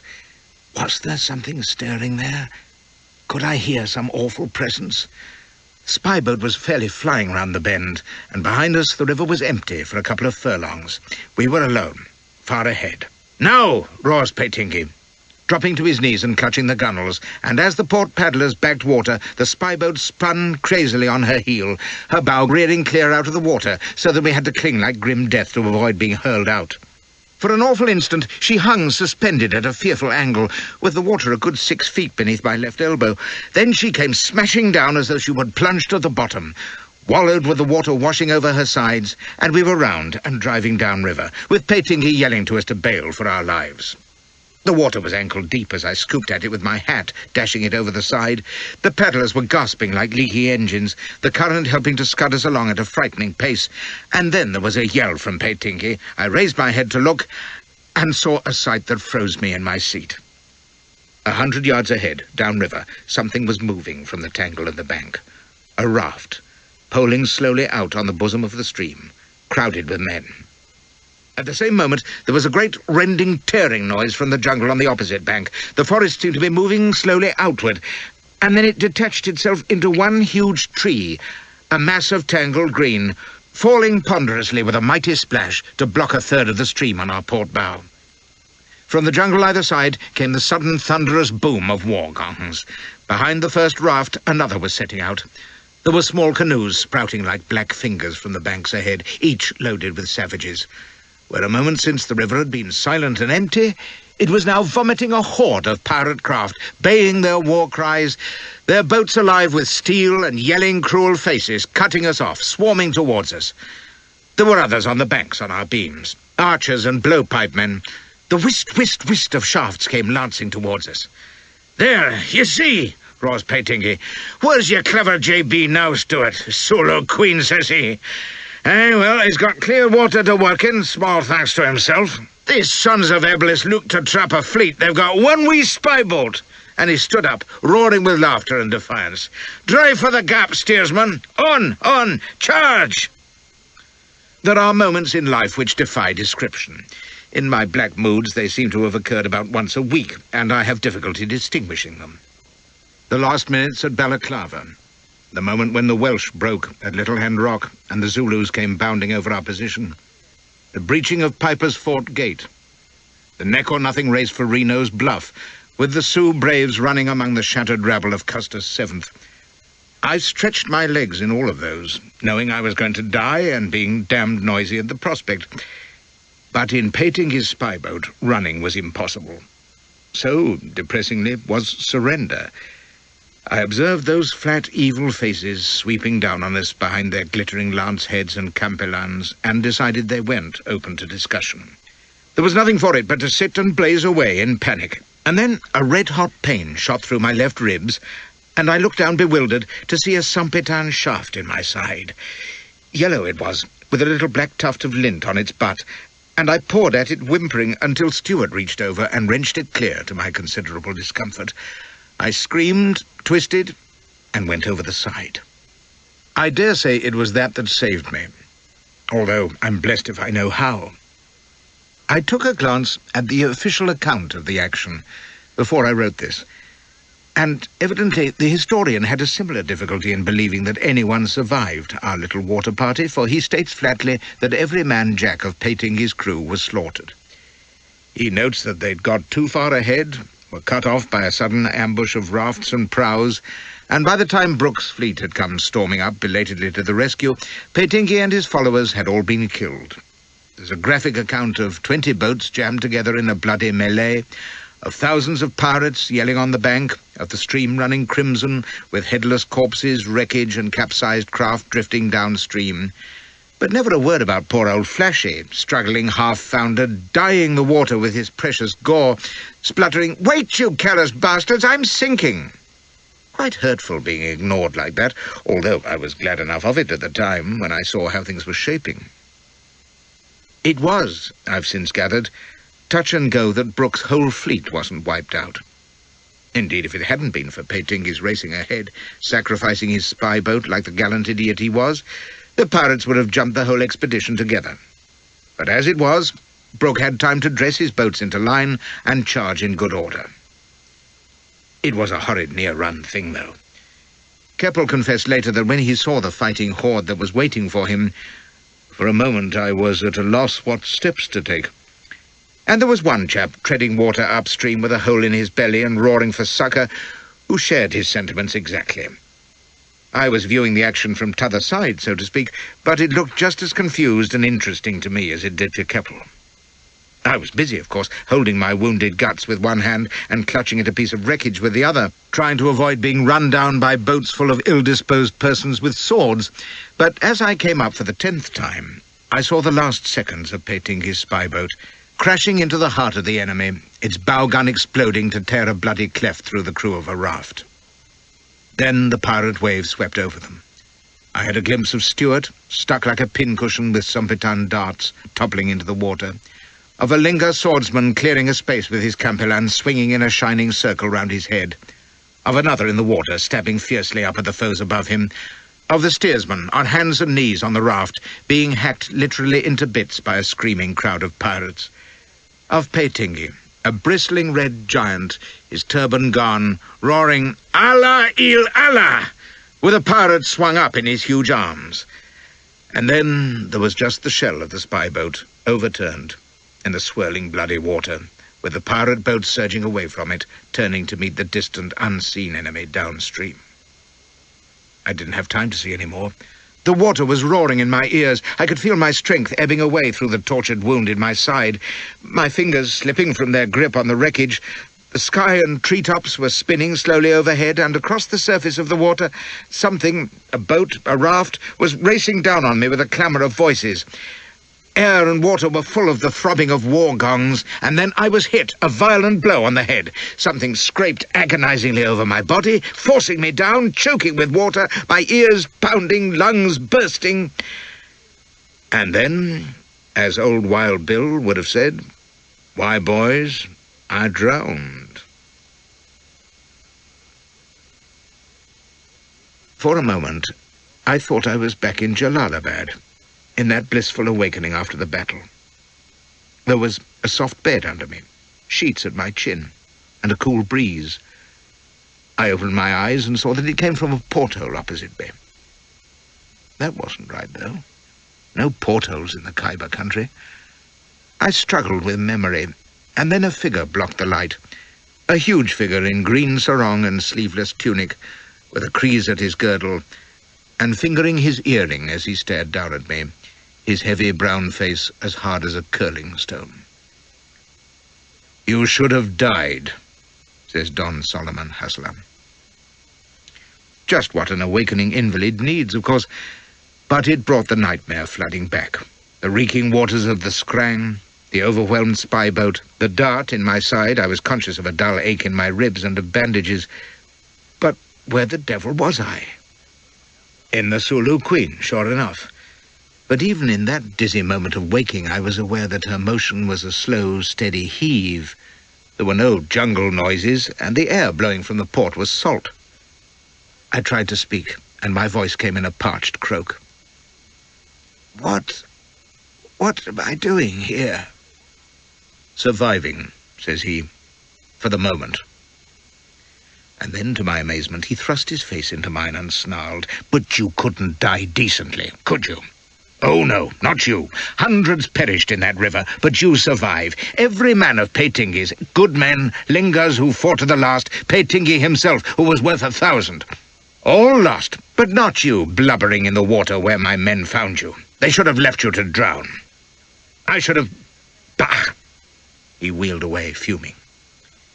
Well, I hadn't expected him to be pleased to see me, but even in my confused state, so much passion seemed a mite unreasonable. Was I delirious? But no, I felt not bad, and when I tried to ease myself up on the pillows, I found I could do it without much discomfort. One doesn't care to be raved at lying down, you understand. 100 questions and fears were jumbled in my mind, but the first one was, "How long have I been here?" 2 weeks. He eyed me malevolently. "And if you wonder where, the Sulu Queen is approximately 10 south, 70 east, heading west-southwest." Then, bitterly, "What the devil else was I to do, once those fools had hauled you from the water? Let you die of gangrene? Treat you as you deserved? That was the one thing I could not do." Being still half stupid with prolonged unconsciousness, I couldn't make much of this. The last time I'd seen him, we'd been boon companions, more or less, but since then he'd tried to murder me, kidnapped my wife, and turned out to be the arch-pirate of the Orient, which shed a different light on things. I tried to steady my whirling thoughts, but couldn't. Anyway, he was obviously in a fearful wax because he'd felt obliged, God only knows why, not to let me perish of blowpipe poison. Difficult to know what to say, so I didn't. "You can guess why you were alive," says he. "It is because of her whose husband you were." For a dreadful second, I thought he meant she was dead. Then my mind leapt to the conclusion that he meant he had taken her from me and done the dirty deed on her, and at the very thought of my little Elspeth being abused by this vile nigger pirate, the scum of the East, my confusion and discretion vanished together in rage. "You bloody liar! I am her husband. She's my wife. You kidnapped her, you filthy pirate, and—" "Kidnapped? Saved, you mean?" His eyes were blazing. "Rescued her from a man, no, from a brute, who wasn't fit to kiss her feet. Oh, no, it's not kidnapping to take a pearl from a swine who fouls her with his every touch, who treats her as a mere concubine, who betrays her. It's a lie. Didn't I see you with my own eyes, coupling with that slut in my own library? Drawing room. That harlot, laid? Isn't your name a byword in London for debauchery and vice, for every kind of lewdness and depravity? Not every kind. I never... A rake, a cheat, a bully, and a whoremonger. That's what I rescued that sweet, brave woman from. I took her from the hell of life with you. You're mad, I croaked. She never said it was hell. She loves me, curse you, as I love her. His hand swept across my face, knocking me back on my pillow, and I had sense enough to stay there, for he was a fearsome sight, shaking with fury, his mouth working. "What did you ever know of love?" cries he. "Let me hear that word on your lips again, and I'll have them sewn together with a scorpion in your mouth." Well, when he put it like that, I saw there was no point in arguing.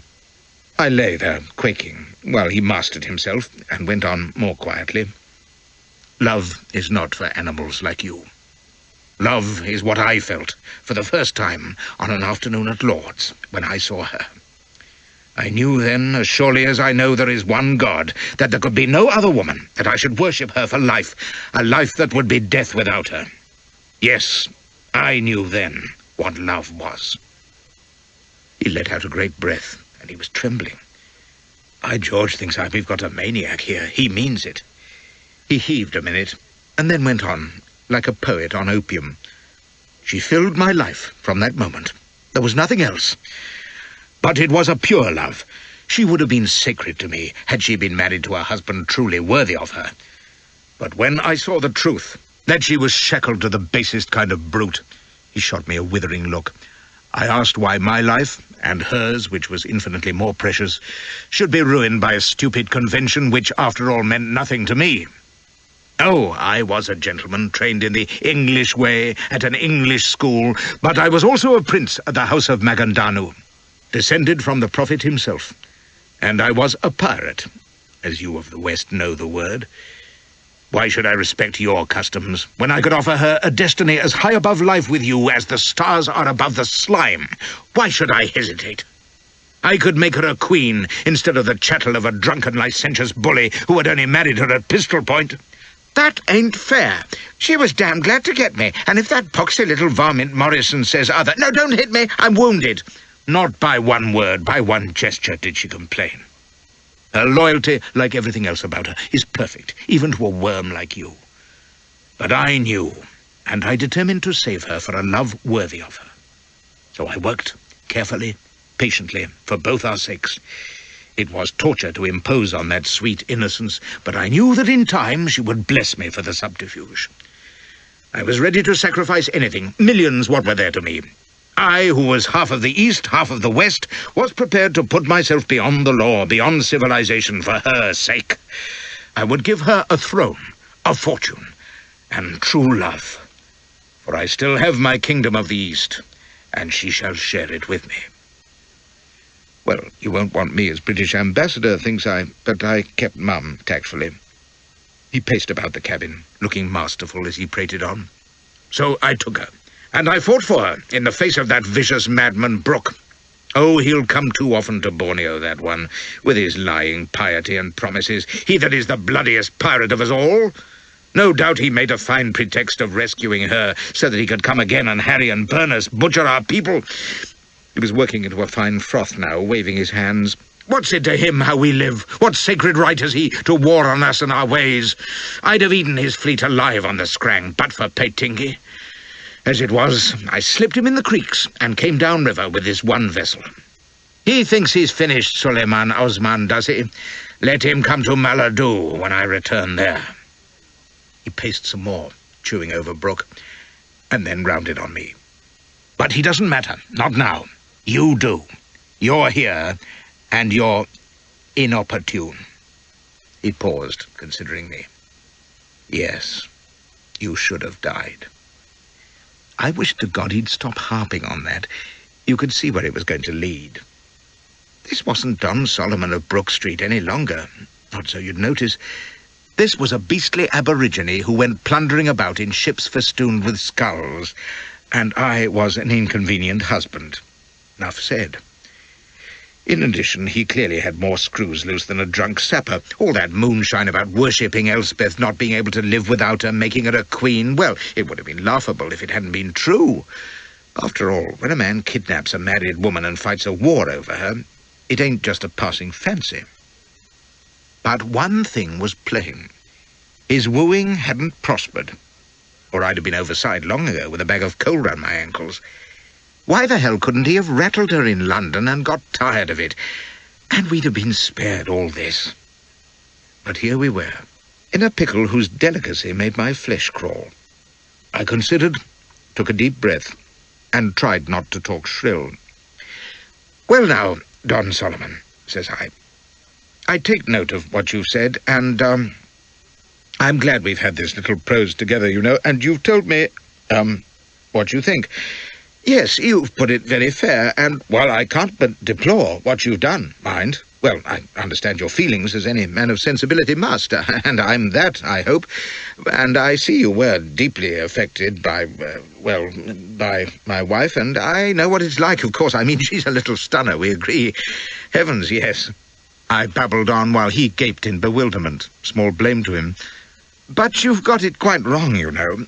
We're a devoted couple, Elspeth, Mrs. Flashman, and I. Ask anyone, never a cross word, sublimely happy. "And that whore laid," he snarled. "Is that your devotion?" "Why, my dear chap, the merest accident. I mean, that I noticed her at all. Pure jealousy at seeing my wife flattered by your attentions. A man of your address, I mean, polished manners, charming, stinking rich. No, I mean, I found myself quite cut out, and Mrs. Lade, well, heat of the moment, you know yourself how one can be carried away. It was touch and go that he didn't savage me on the bed, considering the drivel I was talking, but it sometimes works, rubbish with a ring of sincerity, when you're stuck with a hopeless case. It didn't here. He strode to the bed, seized me by the shoulder, and drew back his great fist.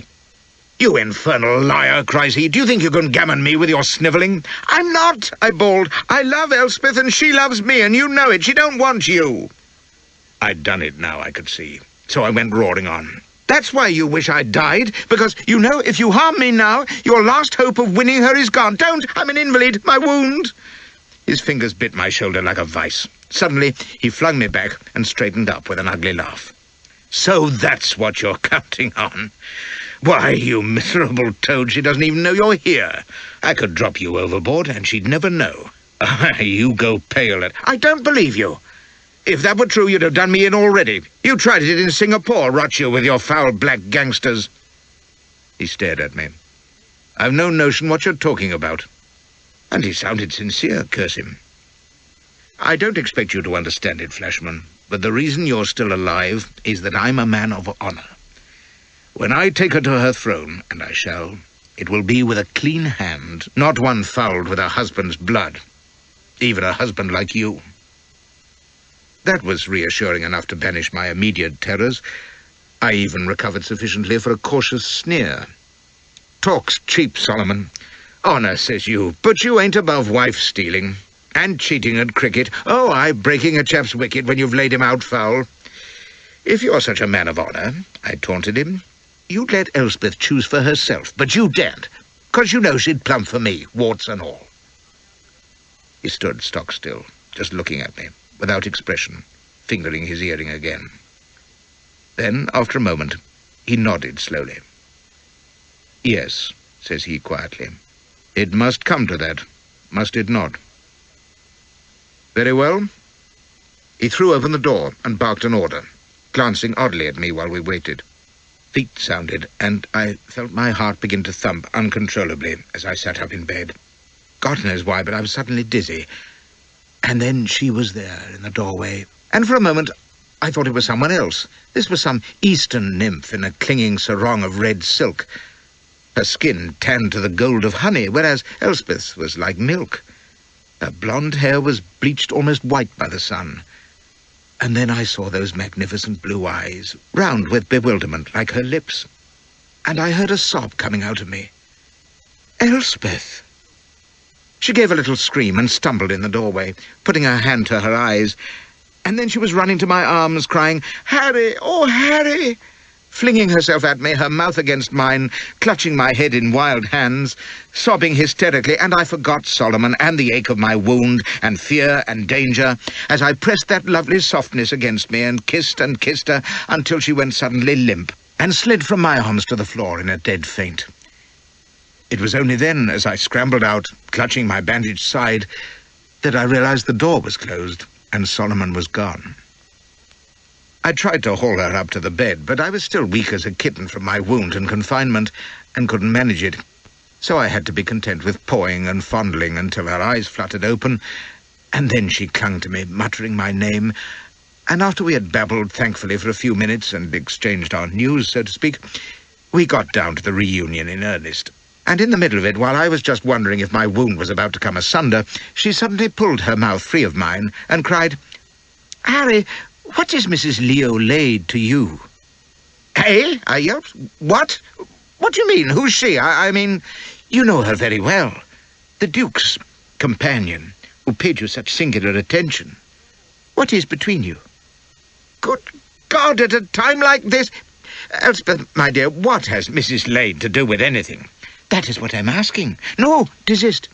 Don Solomon hinted, of an attachment. Is this true?" You wouldn't credit it.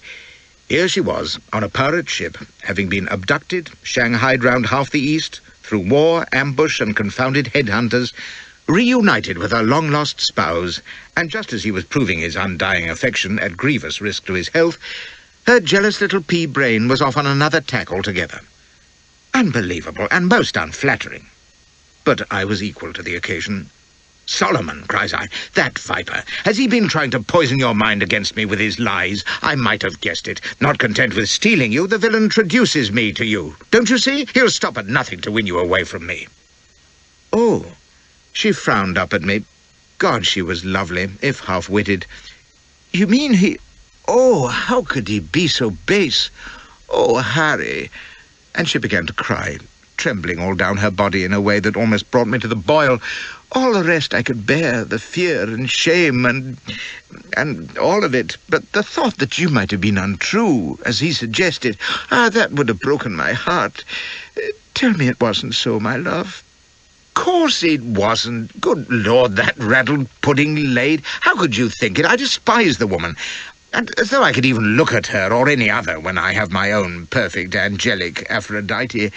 I tried a couple of cautious thrusts as I saw the suspicion dying in her eyes, but since attack's the best form of defence, I suddenly stopped, frowning thunderously. "That foul kite Solomon. He will stoop to any depth. Oh, dearest, I have been mad these past weeks, the thought of you in his clutches." I gulped in manly torment. "Tell me, in your ordeal, did he... did he, the scoundrel?" She was flushed with my attentions anyway, but at this she went crimson and moaned softly, those innocent eyes brimming with tears. "Oh, how can you ask? Would I be alive now if... Oh, Harry, I cannot believe it is you holding me safe. Oh, my love." Well, that was that settled. So far as it ever is with Elspeth, I've never been able to read those childlike eyes and butter-melting lips, so the devil with it. And Mrs. Lade disposed of, at least until we'd finished the business in hand and were lying talking in the growing dusk of the cabin. Naturally, Elspeth's story came flooding out in an excited stream, and I was listening with my mind in a great confusion, what with my weakened state, the crazy shock of our reunion, and the anxiety of our predicament. And suddenly, in the middle of describing the rations they'd fed her during her captivity, she suddenly said, "Harry, are you sure you've not been astride Mrs. Lade?" I was so amazed she had to say it twice. "Eh? Good God, girl, what do you mean?" "Have you mounted her?" I can't think how I've kept my sanity, talking to that woman for 60 years. Of course, at this time we'd only been married for 5, and I hadn't plumbed the depths of her eccentricity. I could only gargle and exclaim, "Damn it, I've told you I haven't. And where on earth? It is shocking to use expressions of that kind."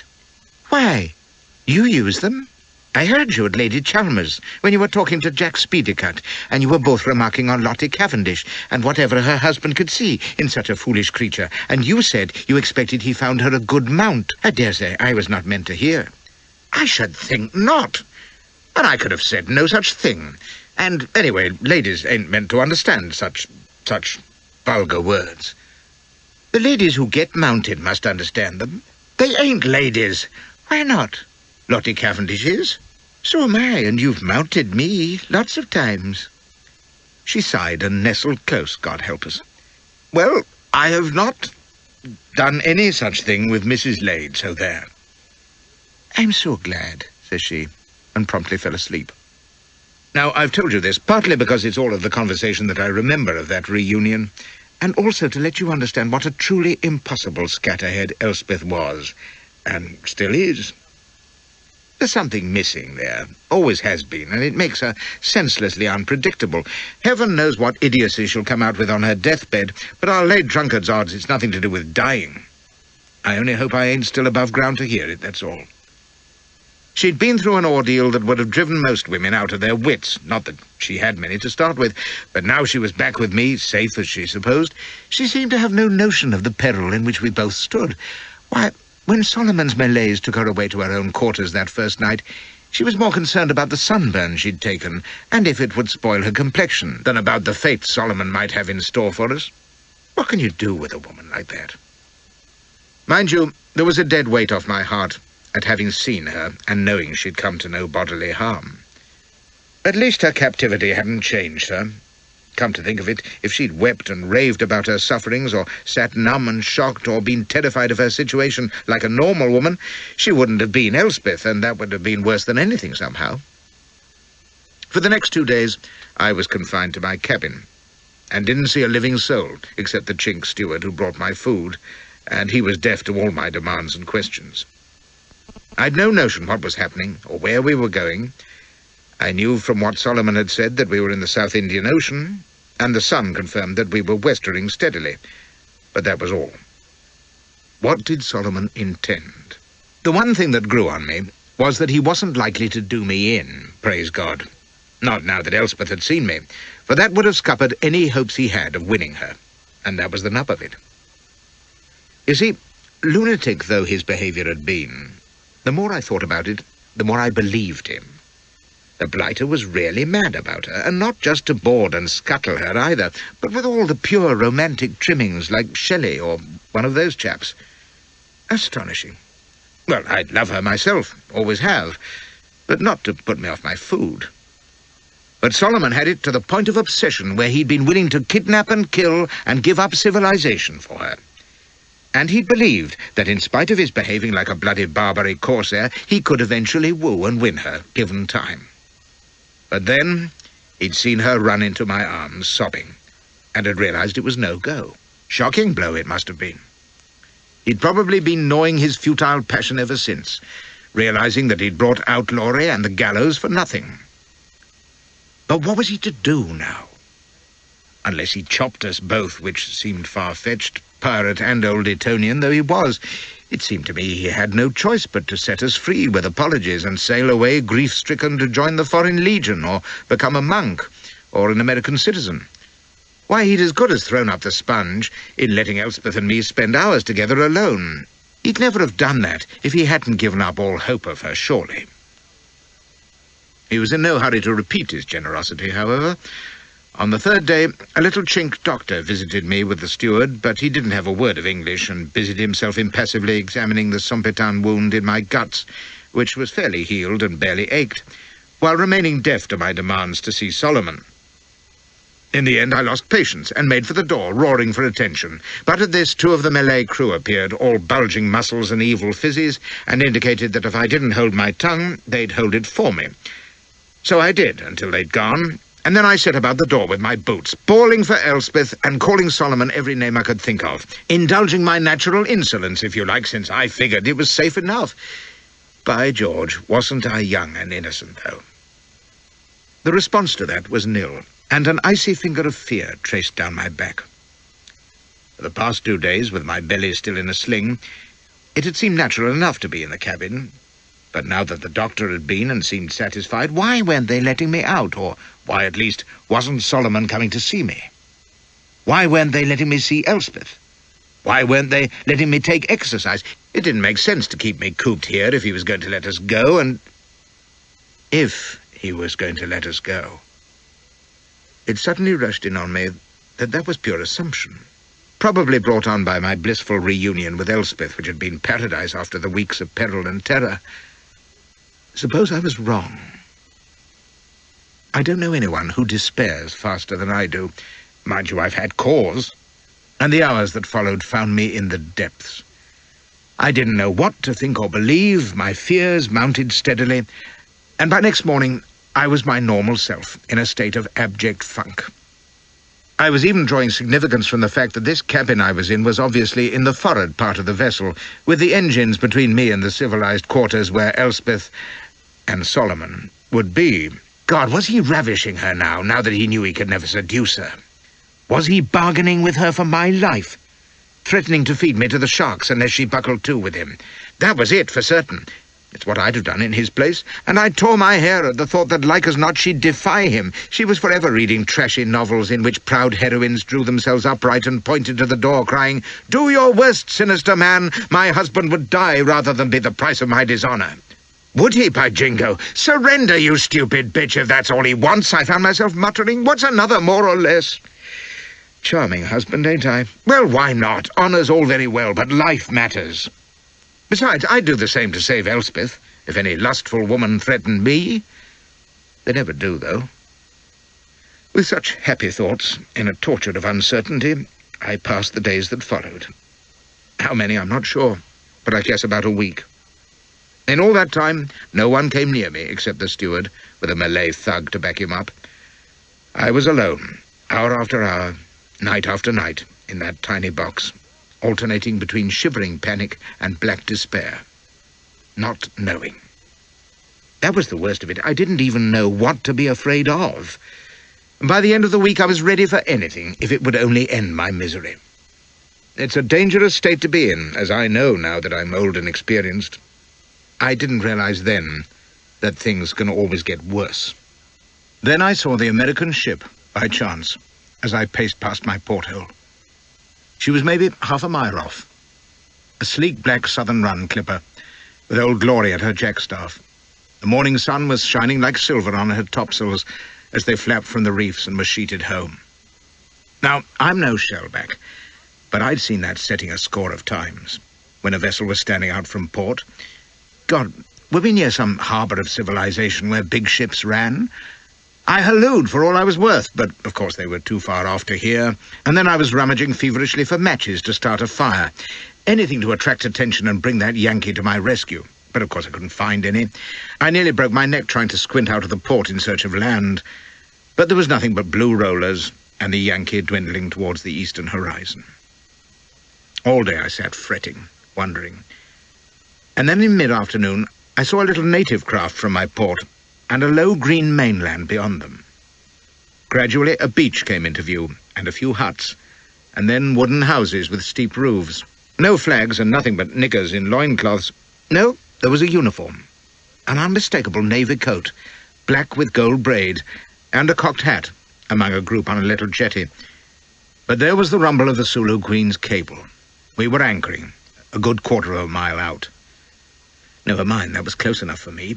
I was in a fever of excitement as I tried to figure where it might be. We'd been westering, southern Indian Ocean, and here was a small port, still important enough for a Yankee clipper to touch.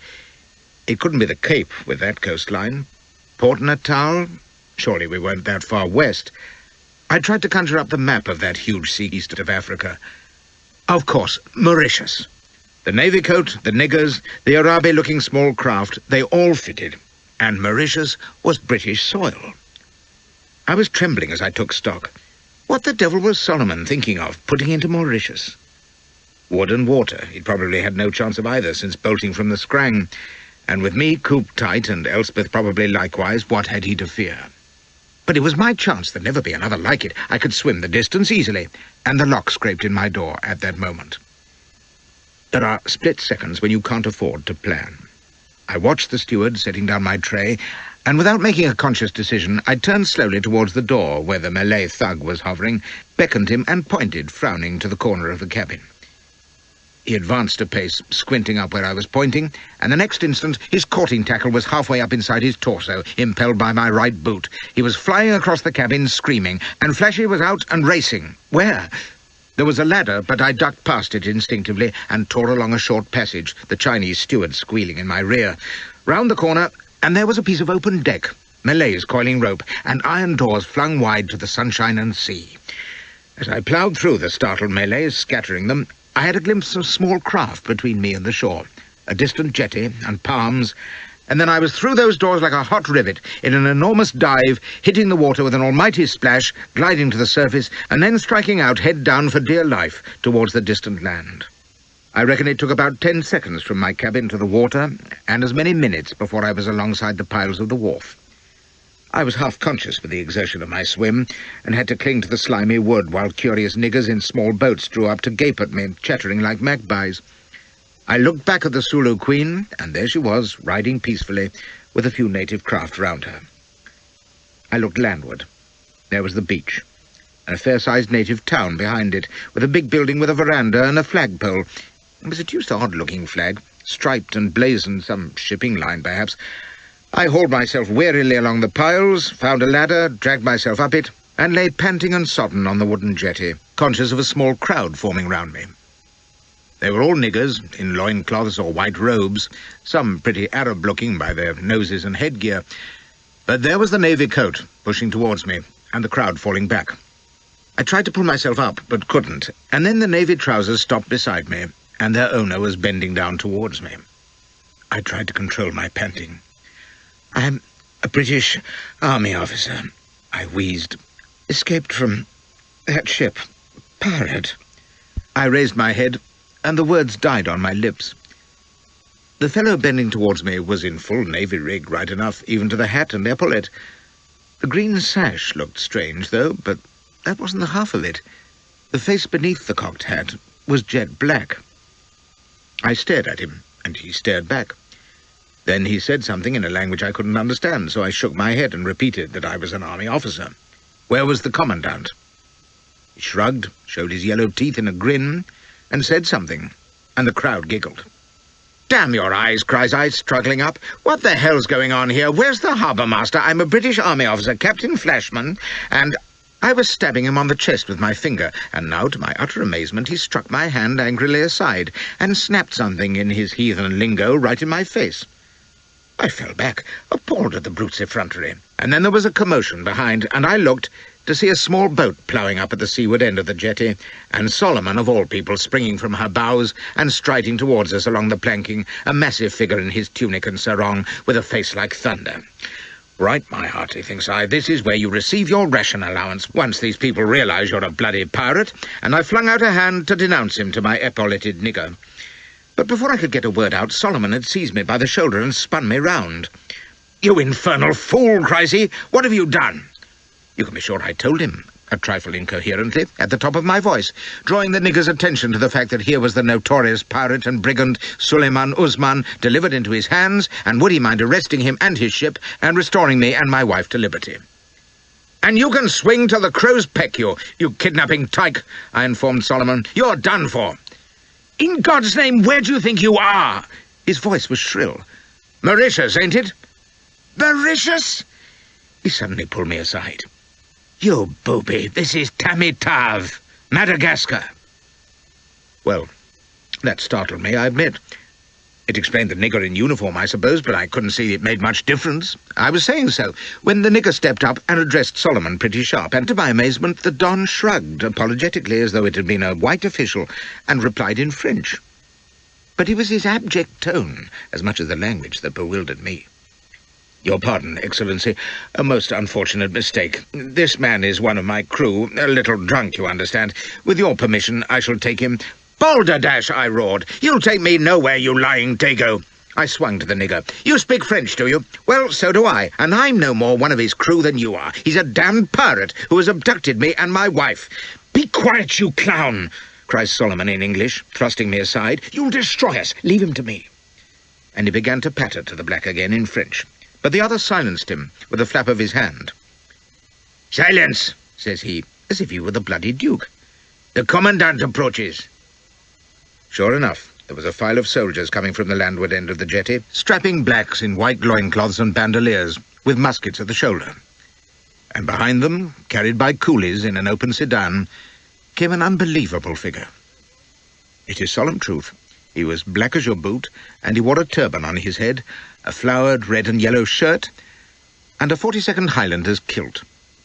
He had sandals on his feet, a sabre at his hip, white gloves, and a rolled brolly in his hand. I've gone mad, thinks I.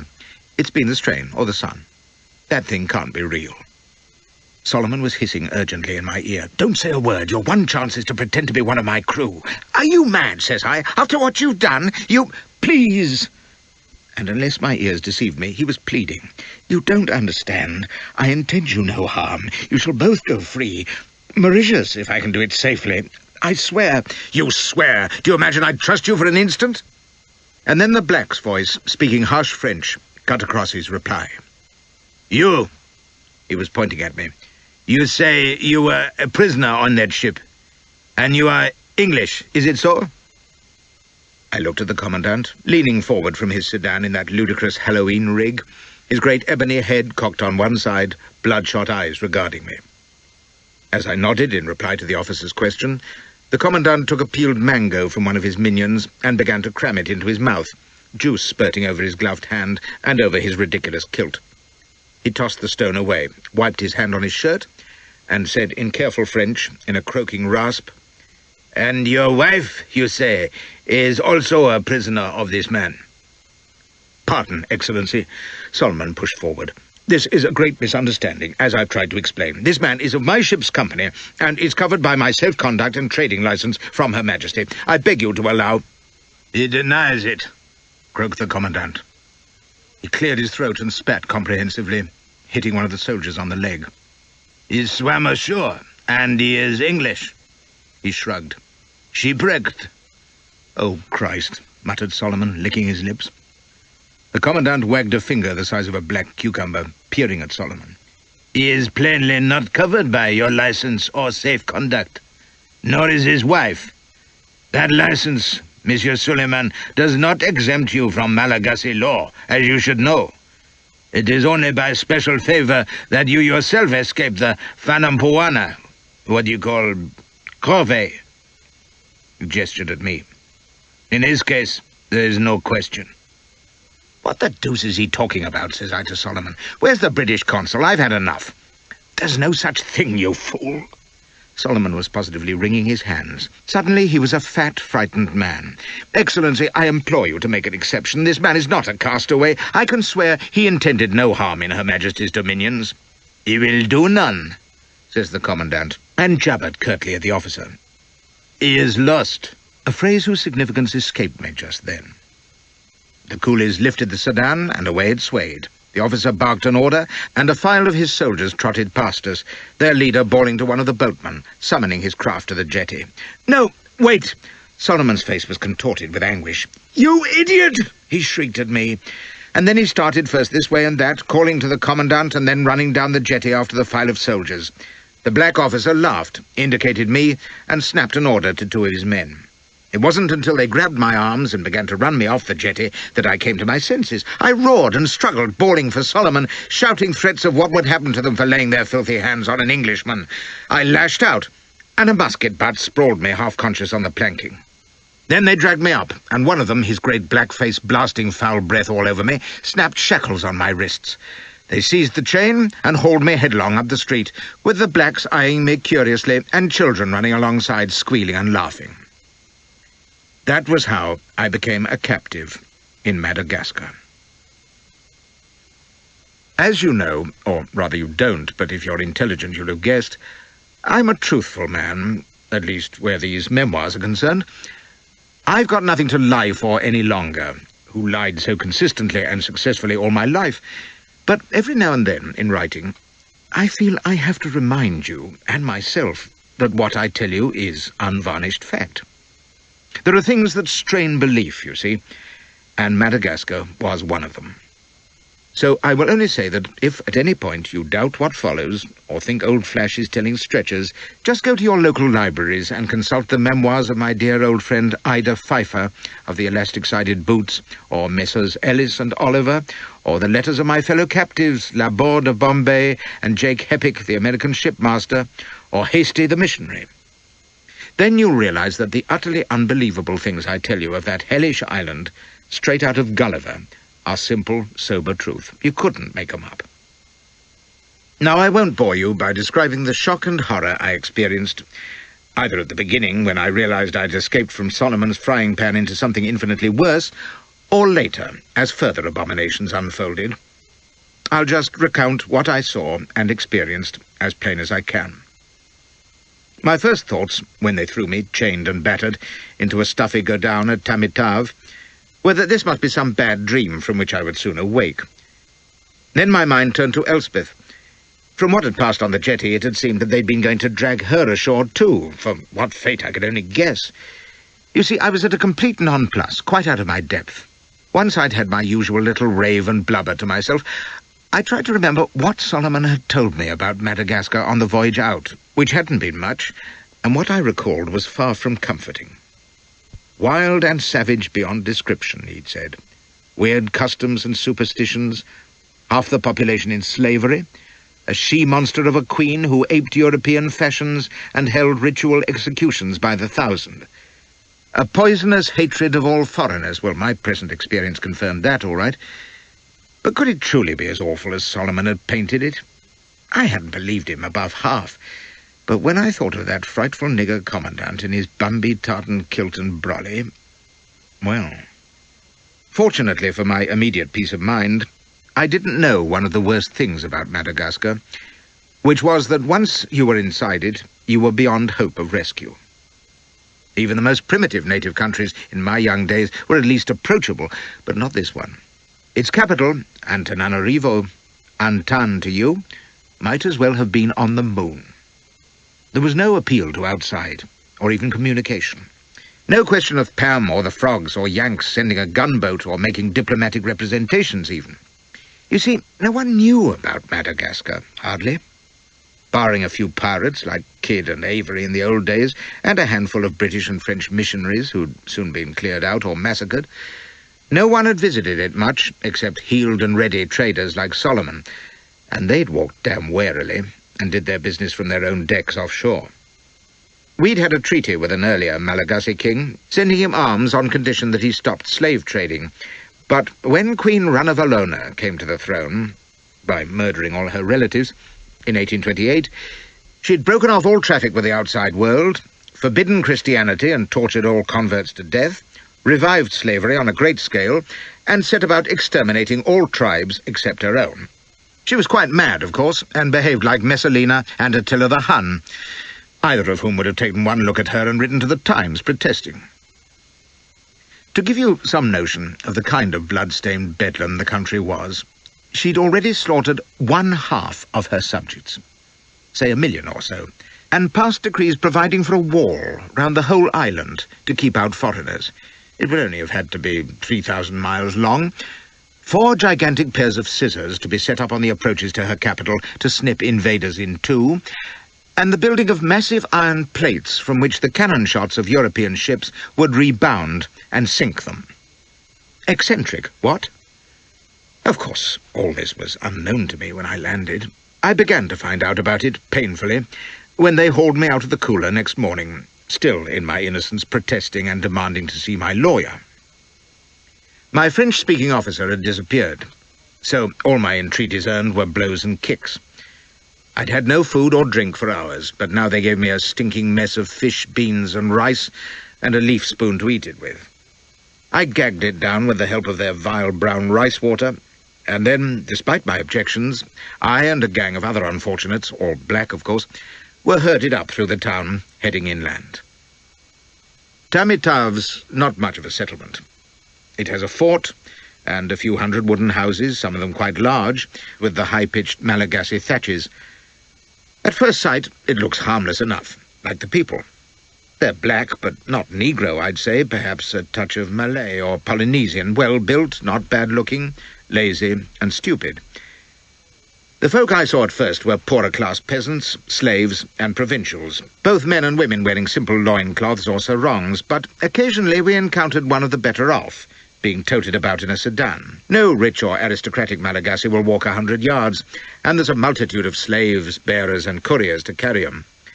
The nobs wore lambas, robes not unlike Roman togas, although in Antan itself their clothing was sometimes of the utmost outlandish extravagance, like my commandant. That's the extraordinary thing about Madagascar. It's full of parodies of the European touch gone wrong. And their native culture and customs are bizarre enough to start with, God knows. For example, they have their markets at a distance from their villages and towns. Nobody knows why. They hate goats and pigs and will lay babies out in the street to see if their births are fortunate or not. They're unique, I believe, in the whole world in having no kind of organized religion, no priests, no shrines or temples, but they worship a tree or a stone, if they feel like it, or personal household gods called Sampi, or charms, like the famous idol Rakalimalaza, which consists of 3 dirty little bits of wood wrapped in silk. I've seen it. Yet they're superstitious beyond belief, even to the extent of dispraising those things they value most to avert jealous evil spirits, and believing that when a man is dying, you must stuff his mouth with food at the last minute. Mind you, that may be because they're the most amazing gluttons, and drunkards too. But, as with so many of their practices, you sometimes feel that they are just determined to be different from the rest of the world. I noticed that the soldiers who escorted our chain gang were of a different stamp from the rest of the people. Tall, narrow-headed fellows who marched in step to a mixture of English and French words of command. They were brutes who thrashed us along if we lagged and treated the populace like dirt. I learned later that they were from the Queen's tribe, the Hovas, once the pariahs of the island, but now dominant by reason of their cunning and cruelty. I've endured some horrible journeys in my time, Kabul to the Khyber, Crimea to Middle Asia for a couple, but I can't call to mind anything worse than that march from Tamitave to Antan. It was 140 miles, and it took us 8 days of blistered feet and chafing chains, trudging along, at first over scrubby desert, then through open fields, with peasants stopping in their work to stare at us indifferently, then through forest country, with the great jungly mountains of the interior coming slowly closer. We passed mud-walled villages and farms, but at night our captors just made us lie and sleep where we stopped. They carried no rations, but took what they wanted from unprotesting villagers, and we prisoners got the scraps. We were sodden by rain, burned agonizingly by the sun, bitten raw by mosquitoes, punished by blows and welts, but the worst of it was ignorance. I didn't know where I was, where I was going, what had happened to Elspeth, or even what was being said around me. There was nothing for it but to be herded on like an animal in pain and despair. After the first day or so, I was beyond thought. All that mattered was survival. To make matters worse, there was no road to travel. Oh no, the Malagasys won't have them, for fear they might be used by an invader. Examine the perverse logic of that, if you like. The only exception is when the Queen travels anywhere, in which case they build a road in front of her, mile by mile, 20,000 slaves grubbing with picks and rocks, and a great army following with the court. Why, every night they build a town, walls and all, and then leave it empty next day. We were privileged to see this when we reached the high plain midway on our journey. The first thing I noticed was dead bodies scattered about the place, and then groups of wailing, exhausted natives along our line of march. They were the road builders. There were no rations provided for them, you see, so they just fell out and died like flies. This was the Queen's annual buffalo hunt, and 10,000 slaves perished on it inside a week.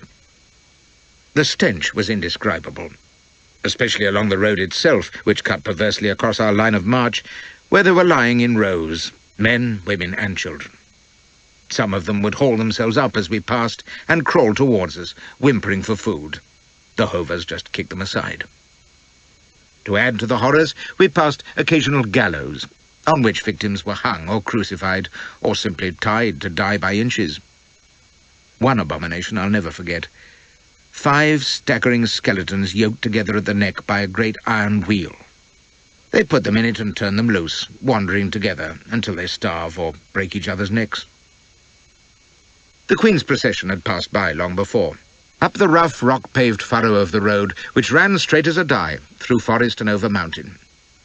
She had 12,000 troops with her, I learned later, and since the Malagasy army has no system of supply or rations, they had just picked the country clean. So in addition to the slaves, thousands of peasants starved to death as well. You may wonder why they endured it. Well, they didn't, always. Over the years, thousands had fled in whole tribes and communities to escape her tyranny, and the jungles were full of these people living as brigands. She sent regular expeditions against them, as well as those against distant tribes who weren't hovers. I've heard it reckoned that the slaughter of fugitives, criminals, and those whom Her Majesty simply disliked amounted to between 20 and 30,000 annually, and I believe it. Far better, of course, than wicked colonial government by Europeans, or so the Liberals would have us believe. God, what I'd have given to get Gladstone and that pimp Asquith on the Tamitave Road in the earlies. They'd have learned all they needed to know about enlightened rule by the indigenous population. Too late now, though. Nothing for it but to hire a few roughs to smash windows at the Reform Club. As though I care. In the meantime, I'd little sympathy to spare. My own case, as we finally approached Antan after more than a week of tortured tramping, was deplorable. My shirt and trousers were in rags, my shoes were worn out, I was bearded and foul, but, strangely enough, having plumbed the depths, I was beginning to perk up a trifle. I wasn't dead, and they weren't bringing me all this way to kill me. I was even feeling a touch of light-headed recklessness, probably with hunger. I was lifting my head again, and my recollections of the end of the march are clear enough. We passed a great lake along the road, and the guards made us shout and sing all the way past it. I later heard it was to placate the ghost of a dissolute princess buried nearby, dissolute female royalty being Madagascar's strong suit, evidently. We crossed a great river, the Mangaro, and steaming geysers bubbling out of pools of boiling mud, before we came out on a level grass plain, and beyond it, on a great hill, we beheld Antananarivo. It took my breath away. Of course, I didn't even know what it was then, but it was like nothing you'd expect in a primitive nigger country. There was this huge city of houses, perhaps 2 miles across, walled and embattled in wood, and dominated by a hill, on the top of which stood an enormous wooden palace, 4 stories high, with another building alongside it which seemed to be made of mirrors, for it shimmered bright as a burning glass in the sunlight. I stared at it until I was almost blinded, but I couldn't make out what it was. And in the meantime, there were other wonders closer at hand, for as we approached the city across the plain, which was dotted with huts and crowded with village people, I thought I must be dreaming. In the distance, I could hear a military band playing, horribly flat, but there could be no doubt that the tune was The Young May Moon. And here, sure enough, came a regiment in full fig.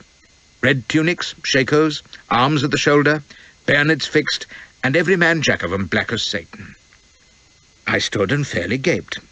Past they went in column, throwing chests and shaping deuced well, and at their head, God help me, 6 officers on horseback, dressed as Arabs and Turks. I was beyond startling now, when a couple of sedans draped in velvet passed by, bearing black women done up in empire dresses and feathered hats. I didn't even give them a second glance. They and the rest of the crowds were moving across the front of the city, and that was the way our guards drove us, so that we skirted the city wall until we came presently to a great natural amphitheatre in the ground, dominated by a huge cliff. Ambohipotsi, they call it, and there can be no more accursed place on earth. There must have been close on 250,000 people thronging the slopes of that great hollow below the cliff. Certainly more than I've ever seen in one congregation. This great tide of black humanity was gazing down to the foot of the cliff. Our guards brought us up short and pointed, grinning, and looking down that vast slope of people, I saw that in a clear space long narrow pits had been dug, and in the pits were scores of human beings, tied to stakes. At the end of each pit, huge cauldrons were fixed above roaring fires, and even as we watched, a gong boomed out, the enormous chattering crowd fell silent, and a gang of black fiends tilted the first of the cauldrons, slowly, slowly, while the poor devils in the pits shrieked and writhed. Boiling water slopped over the cauldron's lip, first in a small stream, then in a scalding cascade, surging down into the pit with a horrible sizzling cloud of steam that blotted out the view.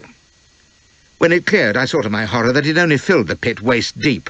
The victims were boiling alive by inches, while the onlookers bayed and cheered in a tumult of sound that echoed across that ghastly amphitheatre of death. There were 6 pits. They filled them one by one. That was the main performance, you understand.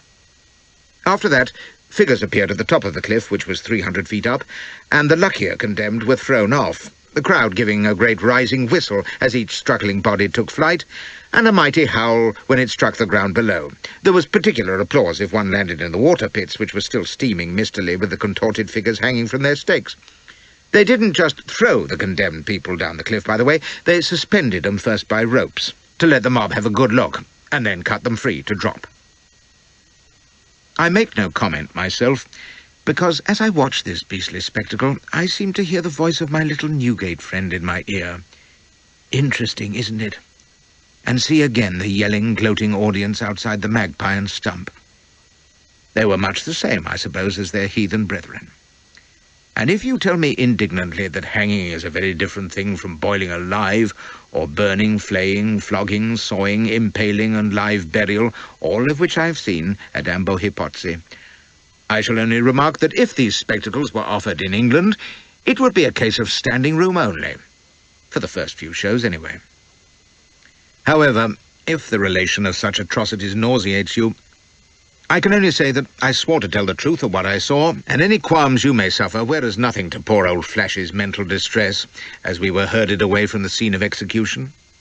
I'll swear we were only there because our guards didn't want to miss it, and through one of the massive gates into Antan town proper. Its name, by the way, means City of 1,000 Towns, and it was as impressive at first hand as it had been from a distance. Wide, clean streets were lined by fine wooden buildings, some of them 2 and 3 stories high. All building must be of wood by law, and starved and shaken with terror as I was, I could not but marvel at the air of richness there was about the place.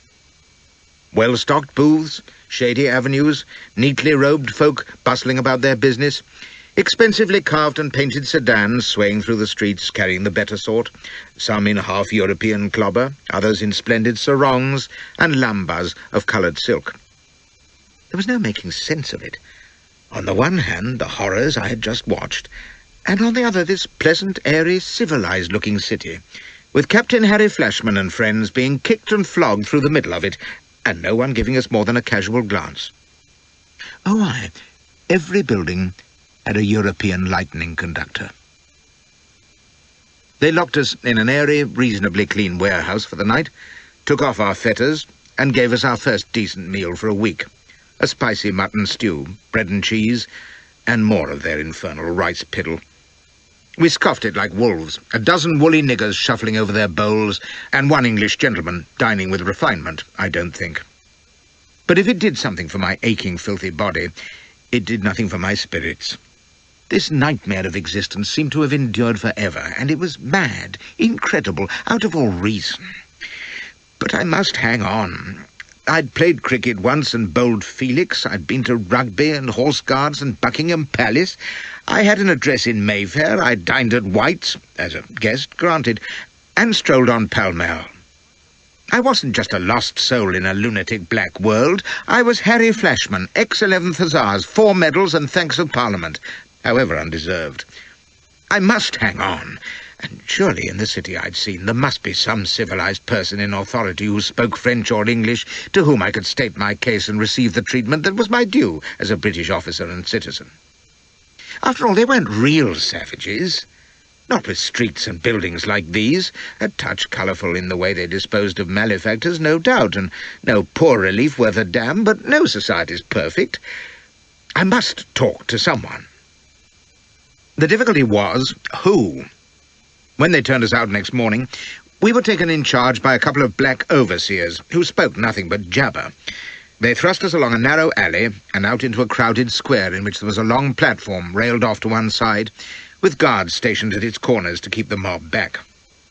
It looked like a public meeting. There were a couple of black officials on the platform and 2 more seated at a small table before it. We were pushed up a flight of steps to the platform and made to stand in line. I was still blinking from the sunlight, wondering what this might portend, as I looked out over the crowd. Blacks in lambas and robes for the most part, a few knots of officers in comic opera uniforms, plenty of sedans with wealthy Malagasys sitting under striped umbrellas. I scanned the faces of the officers eagerly. These would be the French speakers, and I was just about to raise a halloo to attract their attention when a face near the front of the crowd caught my eye like a magnet, and my heart leapt with excitement. He was a tall man, wide-shouldered but lean, wearing a bright embroidered shirt under a blue broadcloth coat, and with a silk scarf tied like a cravat. He and his neighbour, a portly Sambo, resplendent in sarong and cocked hat, were taking snuff in the local fashion, the lean chap accepting a pinch from the other's box on the palm of his hand and engulfing it with a quick flick of his tongue. It tastes beastly, I can tell you. He grimaced and raised his eyes. They met mine and stared. They were bright blue eyes in a face burned brown under a mane of greying hair. But there was no doubt of it. He was a white man. "You!" I roared. "You, sir, monsieur, parlez-vous français?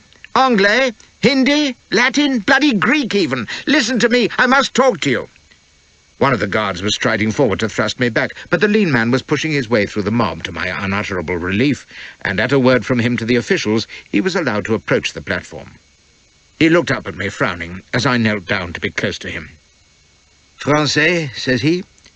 "I'm English, a prisoner from a boat that came in at Tamitave.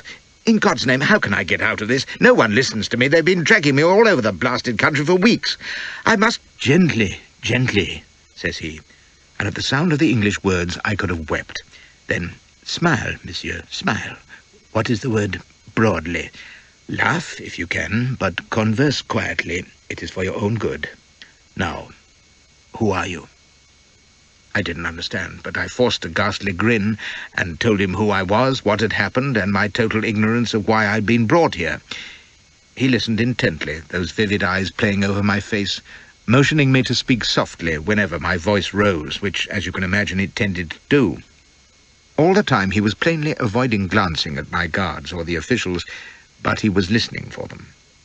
When I had finished, he fingered his cravat, nodding as though I'd been telling him the latest for punch, and smiling pleasantly.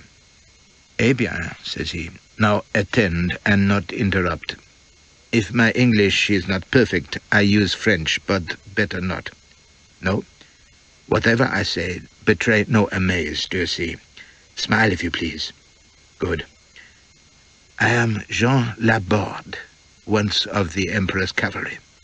I have been here 13 years. I am a citizen. You do not know Madagascar." I shook my head, and he put back his head and laughed softly, plainly for the onlookers' benefit. "They detest all Europe, and English especially.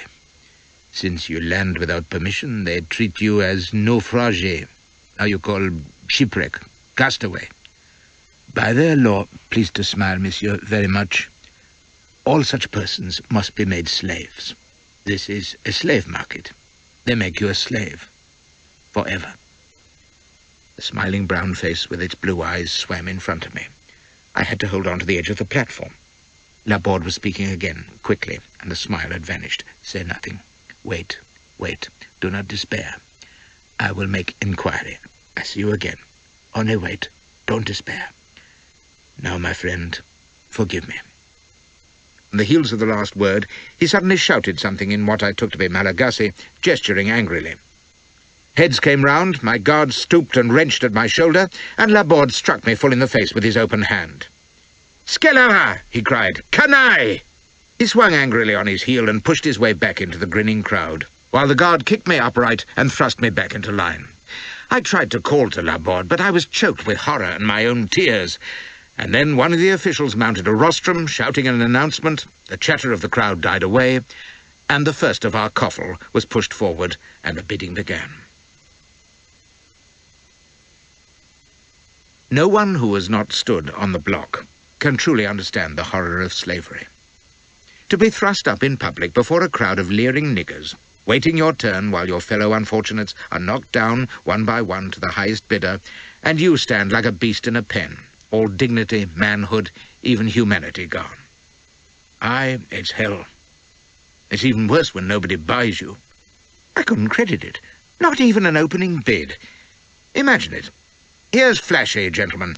Young and in prime fettle, no previous owners, guaranteed of sound wind, no heel bug, highly recommended by superiors and ladies of quality, well set up when he's shaved, talks like a book and a bugger to ride. Who'll say 100? 50?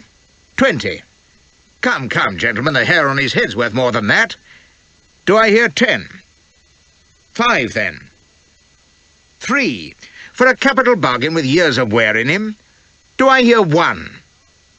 Not for a fellow who dismissed Felix, Pilch and men in 3 deliveries. Oh, well, I keep put him back on the shelf and tell the knackers to come and collect him. It was downright humiliating, especially with the bidding of my black companions as brisk as a morning breeze.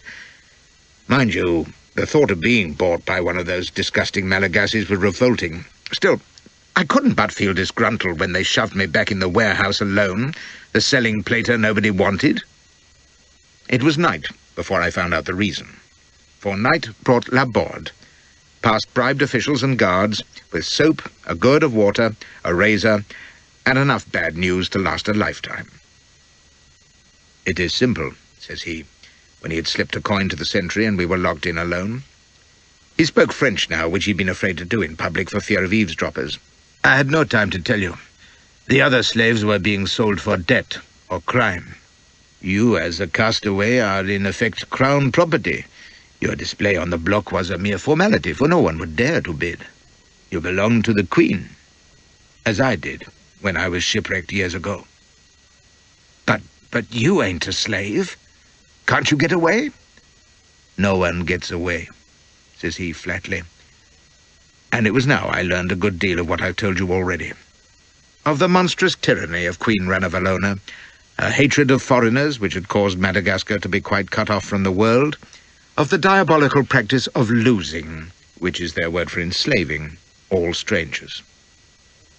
"For 5 years I served that terrible woman," Laborde concluded. "I am an engineer.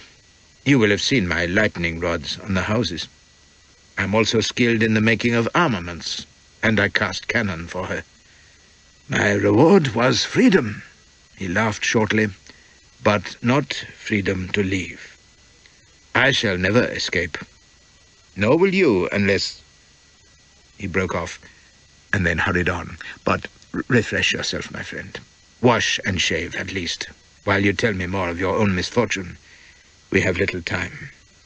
He glanced towards the door. "The guards are safe for the moment, but safety lasts a short while in Madagascar." So I told him my tale in full, while I washed and shaved by the flickering light of his lantern, and sponged the filth from the shreds in which I was clothed. While I talked, I got a good look at him. He was younger than I'd thought, about 50, and almost as big as I, a handsome, decent-looking cove, fast and active, but plainly as nervous as a cat. He was forever starting at sounds outside, and when he talked it was in an urgent whisper.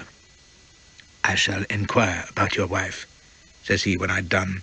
"They will have brought her ashore, almost certainly. They lose no chance of enslaving foreigners. This man, Solomon, I know of. He trades in guns and European goods, in exchange for Malagasy spices, balsam and gums. He is tolerated, but he will have been powerless to protect your lady. I shall find out where she is, and then we shall see. It may take time, you understand. It is dangerous. They are so suspicious, these people. I run great risk by coming to see you, even." "Then why'd you do it?" says I, for I'm inclined to be leery of gifts brought at peril to the giver. I was nothing to him, after all.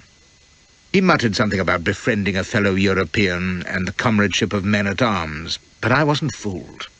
Kindness might be one of his motives, but there were others, too, that he wasn't telling me about, or I was much mistaken. However, that could wait. "What'll they do with me?" I asked. And he looked me up and down, and then glanced away uneasily. "If the Queen is pleased with you, she may give you a favoured position, as she did with me." He hesitated. "It is for this reason that I help you to make yourself presentable. You are very large and personable. Since you are a soldier and the army is her great passion, it is possible that you will be employed in its instruction, drilling, manoeuvring, that kind of thing.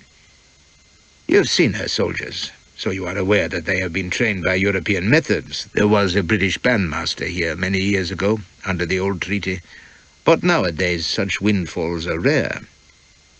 Yes," he gave me that odd, wary glance again, "your future could be assured, but I beg of you, as you value your life, be careful.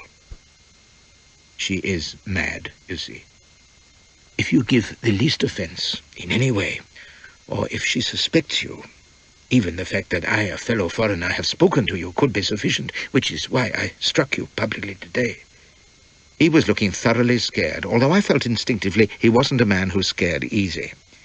If you displease her, then it will be the perpetual corvée, the forced labor, perhaps even the pits, which you saw yesterday. He shook his head. Oh, my friend, you do not even begin to understand. That happens daily here. Rome under Nero, it was nothing. But in God's name, can nothing be done? Why don't they make away with her? Haven't you tried to escape even? You will see, says he. And please, do not ask such questions. Do not even think them. Not yet. He seemed to be on the point of saying more, but decided not to. I will speak of you to Prince Rakota. He is her son, and as great an angel as his mother is a devil. He will help you if he can. He is young, but he is kind. If only he... But there. Now, what can I tell you? The Queen speaks a little French. A few of her courtiers and advisers also, so when you encounter me hereafter, as you will, remember that. If you have anything secret to say, speak English, but not too much, or they will suspect you. What else? When you approach the Queen, advance and retire right foot first. Address her in French as God, Ma Dieu, you understand, or as Great Glory or Great Lake supplying all water. You must give her a gift, or rather 2 gifts. They must always be presented in pairs. See, I brought you these. And he handed me 2 silver coins, Mexican dollars of all things. If in her presence you happen to notice a carved boar's tusk with a piece of red ribbon attached to it, it may be on a table or somewhere, fall down prostrate looking at him. And he stamped, frog-like with impatience. You must do these things. They will please her. That tusk is Ravantanka, her personal fetish, as holy as she is herself. But above all, whatever she commands, do it at once, without an instant's hesitation. Betray no surprise at anything. Do not mention the numbers 6 or 8, or you are finished. Never on your life say of a thing that it is as big as the palace.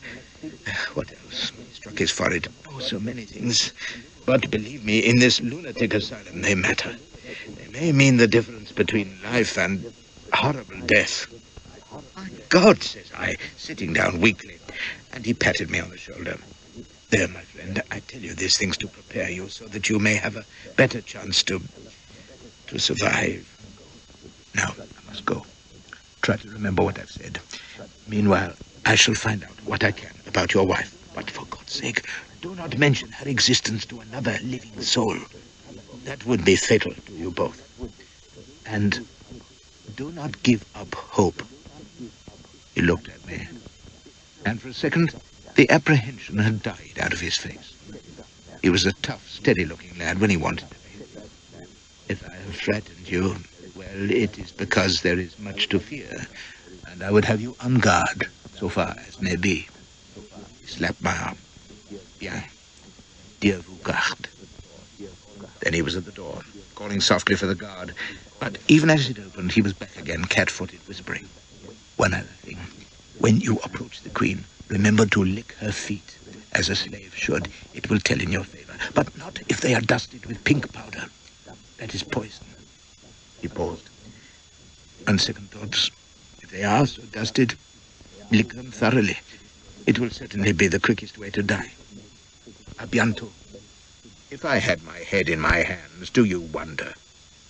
It couldn't be true where I was, what I'd heard, what lay ahead. But it was, and I knew it. Which is why I plumped down on my knees, blubbering, and prayed like a drunk Methodist, just on the off chance that there is a God after all, for if he couldn't help me, no one else could. I felt much worse for it. Probably Arnold was right, and insincere prayers are just so much blasphemy. So I had a good curse instead, but that didn't serve either. Whichever way I tried to ease my mind, I still wasn't looking forward to meeting royalty. At least they didn't keep me in suspense. At the crack of dawn, they had me out.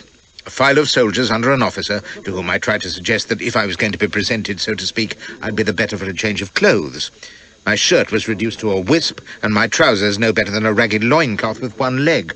But he just sneered at my sign language, slashed me painfully with his cane, and marched me off uphill through the streets to the great palace of Antan, which I now saw properly for the first time. I wouldn't have thought anything could have distracted my attention at such a time, but that palace did. How could I describe the effect of it, except by saying that it's the biggest wooden building in the world? From its towering steepled roof to the ground is 120 feet, and in between is a vast spread of arches and balconies and galleries, for all the world like a Venetian palazzo made of the most intricately carved and coloured wood, its massive pillars consisting of single trunks more than 100 feet long. The largest of them, I'm told, took 5,000 men to lift, and they brought it from 50 miles away. All told, 15,000 died in building the place. But I guess that's small beer to a Malagasy contractor working for royalty. Even more amazing, though, is the smaller palace beside it. It is covered entirely in tiny silver bells, so that when the sun is on it, you can't even look for the blinding glare. As the breeze changes, so does the volume of that perpetual tingling of a million silver tongues. It's indescribably beautiful to see and hear, like something in a fairy tale. And yet it housed the cruelest Gorgon on earth. For that's where Rana Valona had her private apartments. I'd little time to marvel, though, before we were inside the great hall of the main palace itself, with its soaring arched roof like a cathedral nave. It was thronged with courtiers, bedecked in such a fantastic variety of clothing that it looked like a fancy dress ball with nothing but black guests. There were crinolines and saris, sarongs and state gowns, muslins and taffetas of every period and colour. I recall one spindly female in white silk with a powdered wig on her head, à la Marie Antoinette, talking to another who seemed to be entirely hung in coloured glass beads. The contrast and confusion was bewildering. Mantillas and loincloths, bare feet and high-heeled shoes, long gloves and barbaric feather headdresses. It would have been exotic, but for the unfortunate fact that Malagasy women are damned ugly for the most part, tending to be squat and squashed like black Russian peasants, if you can imagine. Mind you, I saw a lissom backside in a sari here and there, and a few pairs of plumptious bouncers hanging out of low corsages, and thought to myself, there's a few here who'd repay care and attention, and they'd probably be glad of it too, for a more sawn-off and runty collection than their menfolk I never did see. It's curious that the male nobility are far poorer specimens than the common men. Dago blood somewhere, I suspect. They were got up as fantastically as the women, though, in the usual hodgepodge of uniforms with knee breeches, buckled shoes, and even a stovepipe hat thrown in. There was a nigger orchestra pumping away abominably somewhere, and the whole throng were chattering like magpies, as Malagasys always do, bowing and scraping and leering and flirting in the most grotesque caricature of polite society. I couldn't help thinking of apes that I'd seen at the circus in childhood, decked out in human clothes. A white man in rags cut no ice at all, and no one spared me more than a glance as I was marched up a side staircase, along a short passage, and into a small anteroom. Here, to my astonishment, I was left alone. They shut the door on me, and that was that. Steady, Flash, thinks I. What's this? It looked an innocent room enough. Overcrowded with artistically carved native furniture, large pots containing reeds, some fine ornaments in ivory and ebony, and on the wall several prints depicting niggers in uniform, which I wouldn't have given house room to myself. I stood listening, and through a large muslin-screened inner window heard the murmur and music of a great hall. By standing on a table, I could just peep over the sill, and through the muslin observe the assembly below. My window was in a corner, and from beneath it a broad gallery ran clean across the top end of the hall, high above the crowd. There were a dozen Hova guardsmen in sarongs and helmets ranged along the balcony rail. Somewhere deep in the palace, a bell rang, and at once the chatter and music died, and the whole crowd below turned to stare up at the balcony. There was the wailing of what sounded like a native trumpet, and a figure stepped out onto the balcony almost directly beneath me. A stalwart black in a gold metal headdress and leopard skin loincloth, with massive muscular arms stretched out before him, carrying a slender silver spear in ceremonial fashion. The assembled cream of Malagasy society gave him a good hand, and as he stepped aside, 4 young girls in flowered saris appeared. carrying a kind of three-sided tent of coloured silk, but with no roof to it. Then, to the accompaniment of clashing cymbals and a low, sonorous chanting that made my hair stand on end, there came out a couple of old coves in black robes fringed with silver, swinging little packets on the ends of strings, but not making much of it. They stood to one side, and to a sudden thunderous yell from the crowd of "Manjaka! Manjaka!" 4 more wenches trooped out, carrying a purple canopy on 4 slender ivory poles. Beneath it walked a stately figure enveloped in a scarlet silk cloak. But I couldn't see the face at all, for it was hidden by a tall sugar-loaf hat of golden straw, bound under the chin by a scarf. So this is her nibs, thinks I. And despite the warmth, I found myself shivering. She paced slowly to the front of the balcony, and the sycophantic mob beneath went wild, clapping and calling and stretching out their hands. Then she stepped back. The girls with the silk tent contraption carried it round her, shielding her from all curious eyes except the 2 that were goggling down unsuspected from above. I waited, breathless, and 2 more girls went in beside her and slipped the cloak from her shoulders. And there she was, stark naked except for her ridiculous hat. Well, even from above and through a muslin screen, there was no doubt that she was female. And no need for stays to make the best of it, either. She stood like an ebony statue as the 2 wenches began to bathe her from bowls of water. Some vulgar lout grunted lasciviously, and realizing who it was, I shrank back a trifle in sudden anxiety that I'd been overheard. They splashed her thoroughly, while I watched enviously, and then clapped the robe round her shoulders again. The screen was removed, and she took what looked like an inlaid ebony horn from one of her attendants and stepped forward to sprinkle the crowd.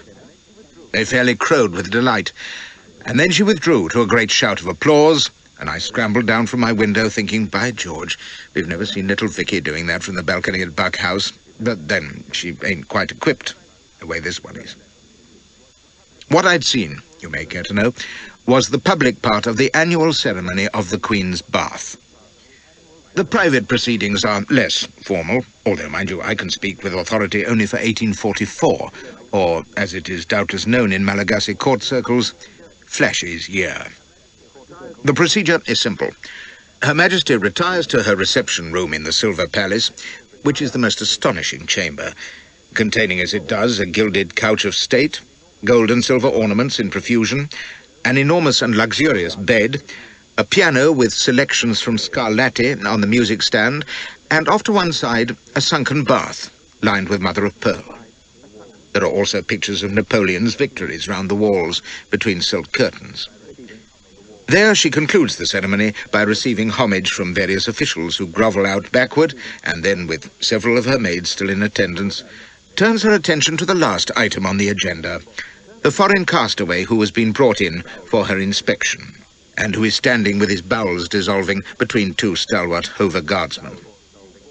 One of her maids motions the poor fool forward, the guardsmen retire, and I tried not to tremble, took a deep breath, looked at her, and wished I hadn't come. She was still wearing the sugarloaf hat, and the scarf framed features that were neither pretty nor plain. She might have been anywhere between 40 and 50, rather round-faced, with a small, straight nose, a fine brow, and a short, broad-lipped mouth. Her skin was jet black and plump. And then you met the eyes, and in a sudden chill rush of fear, you realized that all you had heard was true, and the horrors you'd seen needed no further explanation.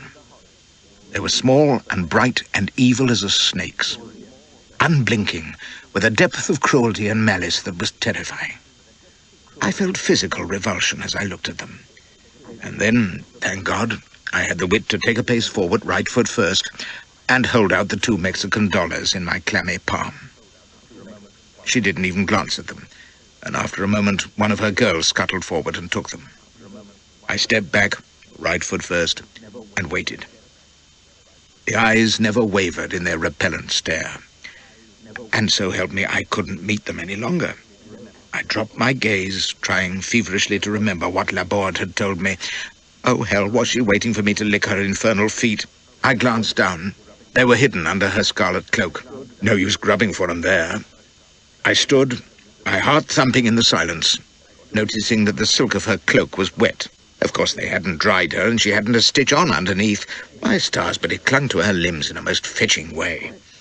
My view from on high had been obscured, of course, and I hadn't realized how strikingly endowed was the royal personage. I followed the sleek scarlet line of her leg and rounded hip, noted the gentle curve of waist and stomach, the full-blown pumps outlined in silk. My goodness, though she was wet. Catch her death. One of the female attendants gave a sudden giggle, instantly smothered, and to my stricken horror I realized that my indecently torn and ragged trousers were failing to conceal my instinctive admiration of Her Majesty's matronly charms. Oh, Jesus, you'd have thought quaking fear in my perilous situation would have banished randy reaction, but love conquers all, you see, and there wasn't a damn thing I could do about it. I shut my eyes and tried to think of crushed ice and vinegar, but it didn't do the slightest good. I daren't turn my back on royalty. Had she noticed? Hell's bells, she wasn't blind. This was lese majesty of the most flagrant order. Unless she took it as a compliment, which it was, ma'am, I assure you, and no disrespect intended. Far from it. I stole another look at her, my face crimson. Those awful eyes were still on mine. Then, slowly, inexorably, a glance went down. Her expression didn't change in the least, but she stirred on her couch, which did nothing to quell my ardour, and, without looking away, muttered a guttural instruction to her maids. They fluttered out obediently, while I waited quaking. Suddenly she stood up, shrugged off the silk cloak, and stood there, naked and glistening. I gulped and wondered if it would be tactful to make some slight advance. Grabbing one of them, for instance. It would take both hands. Better not, though. Let royalty take precedence. So I stood stock still for a full minute, while those wicked, clammy eyes surveyed me. Then she came forward and brought her face close to mine, sniffing warily like an animal, and gently rubbing her nose to and fro across my cheek and lips. Starter's gun, thinks I. One wrench and my breeches were a rag on the floor. I hooked into her buttocks and kissed her full on the mouth, and she jerked away, spitting and pawing at her tongue, her eyes blazing, and swung a hand at my face. I was too startled to avoid the blow. It cracked on my ear. I had a vision of those boiling pits. And then the fury was dying from her eyes, to be replaced by a puzzled look. I had no notion, you see, that kissing was unknown on Madagascar. They rubbed noses like the South Sea folk. She put her face to mine again, touching my lips cautiously with her own. Her mouth tasted of aniseed. She licked me tentatively, so I nuzzled her a moment, and then kissed her in earnest. And this time she entered into the spirit of the thing like a good 'un. Then she reached down and led me across the room to the bath, undid her scarf and hat and tossed them aside, revealing long straight hair tied tight to her head and heavy silver earrings that hung to her shoulders. She slipped into the bath, which was deep enough to swim in, and motioned me to follow, which I did, nearly bursting by this time. But she swam and played about in the water in a most provoking way, teasing and rubbing noses and kissing, but never a smile or a word or the least softening of those basilisk eyes. And then, suddenly, she clapped her long legs round me, and we were away, rolling and plunging like damnation, one moment on the surface, the next 3 feet under. She must have had lungs like bellows, for she could stay under an agonizing time, working away like a lecherous porpoise, and then surfacing for a gasp of air, and down again for more ecstatic heaving on the bottom. Well, it was novel and highly stimulating. The only time I've completed the carnal act while somersaulting with my nose full of water was in Ranavalona's bath. Afterwards I clung to the edge, gasping, while she swam lazily up and down, turning those ugly glinting eyes on me from time to time, with her face like stone. Yet the most startling event was still to come. When she had got out of the bath, and I had followed obediently, she crossed to the bed and disposed herself on it, contemplating me sullenly while I stood hesitant, wondering what to do next. I mean, usually one gives them a slap on the rump by way of congratulation, whistles up refreshments, and has a cosy chat. But I could guess this wasn't her style. She just lay there, stark, all black and shiny, staring at me, while I tried to shiver nonchalantly, and then she grunted something in Malagasy and pointed to the piano. I explained humbly that I didn't play. She stared some more, and 3 seconds later I was on the piano stool, my wet posterior clinging uncomfortably to the seat, picking out Drink Puppy Drink with one finger. My audience didn't begin to throw things, so I ventured on the other half of my repertoire, God Save the Queen, but a warning growl sent me skittering back to Drink Puppy Drink once more. I played it for about 10 minutes, conscious of that implacable stare on the back of my neck, and then, by way of variety, began to sing the verse. I heard the bed creak and desisted. Another growl, and I was giving tongue lustily again, and the silver palace of Antananarivo re-echoed to "Here's to the fox with his den among the rocks, and here's to the trail that we follow, and here's to the hound with his nose upon the ground, and merrily we whoop and hollow." And then the chorus with vim. It's a rousing little ditty, as you probably know, and I bellowed it until I was hoarse. Just as I was thinking my voice would crack, blowed if she didn't glide up at my elbow, glowering without expression from my face to the keys. What the devil, thinks I, in for a penny, in for a pound, so while pounding away with one hand, I pulled her onto the stool with the other, squeezing lustfully and bawling, "He'll grow into a hound, so we'll pass the bottle round." And after a moment's impassive staring, she began to accompany me in a most disconcerting way. This time, though, we repaired to the bed for the serious business, and I received a mighty shock, for as I was waiting for her to assume the supine position, she suddenly picked me up bodily. I'm 6 feet and upwards of 13 stone, flung me down and began galloping me with brutal abandon, grunting and snarling and even drumming on me with her fists. It was like being assailed by a horny gorilla, but I gather she enjoyed it. Not that she smiled or gave maidenly sighs, but at the end she stroked her nose against mine and growled a Malagasy word in my ear several times. "Zanahari, Zanahari," which I later discovered was complimentary. So that was my first encounter with Queen Ranavalona of Madagascar, the most horrible woman I've ever met, bar none. Unfortunately, it was by no means the last, for although she never ceased to regard me with that Gorgon stare, she took an unquenchable fancy to me. Possibly it was my piano playing, for normally she went through lovers like a rat through cheese, and I was in constant dread in the weeks that followed that she'd tire of me, as she had of Laborde and several hundred others. He had merely been discarded, but as often as not, her used-up bows were subjected to the dreadful ordeal of the Tanguin test, and then sent to the pits, or dismembered, or sewn up in buffalo hides with only their heads out and hung up to rot. No, pleasuring Queenie wasn't a trade you could settle to. And to make it worse, she was a brutally demanding lover. I don't mean that she enjoyed inflicting pain on her men, like dear Lola with her hairbrush, or the elfin Mrs. Mandeville of Mississippi, who wore spurred riding boots to bed, or Aunt Sarah, the mad bircher of the steppes. I've known some little turtle doves in my time, haven't I just? No, Ranavalona was simply an animal, coarse and insatiable, and you ached for days afterwards. I suffered a cracked rib, a broken finger, and God knows how many strains and dislocations in my 6 months as stallion en titre, which gives you some idea. But enough of romance. Suffice to say that my initiation was successful, and I was taken on the strength of her establishment as a foreign slave who might be useful not only as a paramour, but also, in view of my army experience, as a staff officer and military advisor. There was no question about this in the minds of the court officials who assigned me to my duties. No thought that I might demur or wish to be sent home or count myself anything but fortunate to be so honoured by them. I had come to Madagascar, and here I would stay until I died. That was flat. It was their national philosophy. Madagascar was the world, and perfect, and there could be no greater treachery than to think otherwise. I got an inkling of this the same afternoon, when I'd been dismissed the royal presence, considerably worn and shaken, and was conducted to an interview with the Queen's private secretary.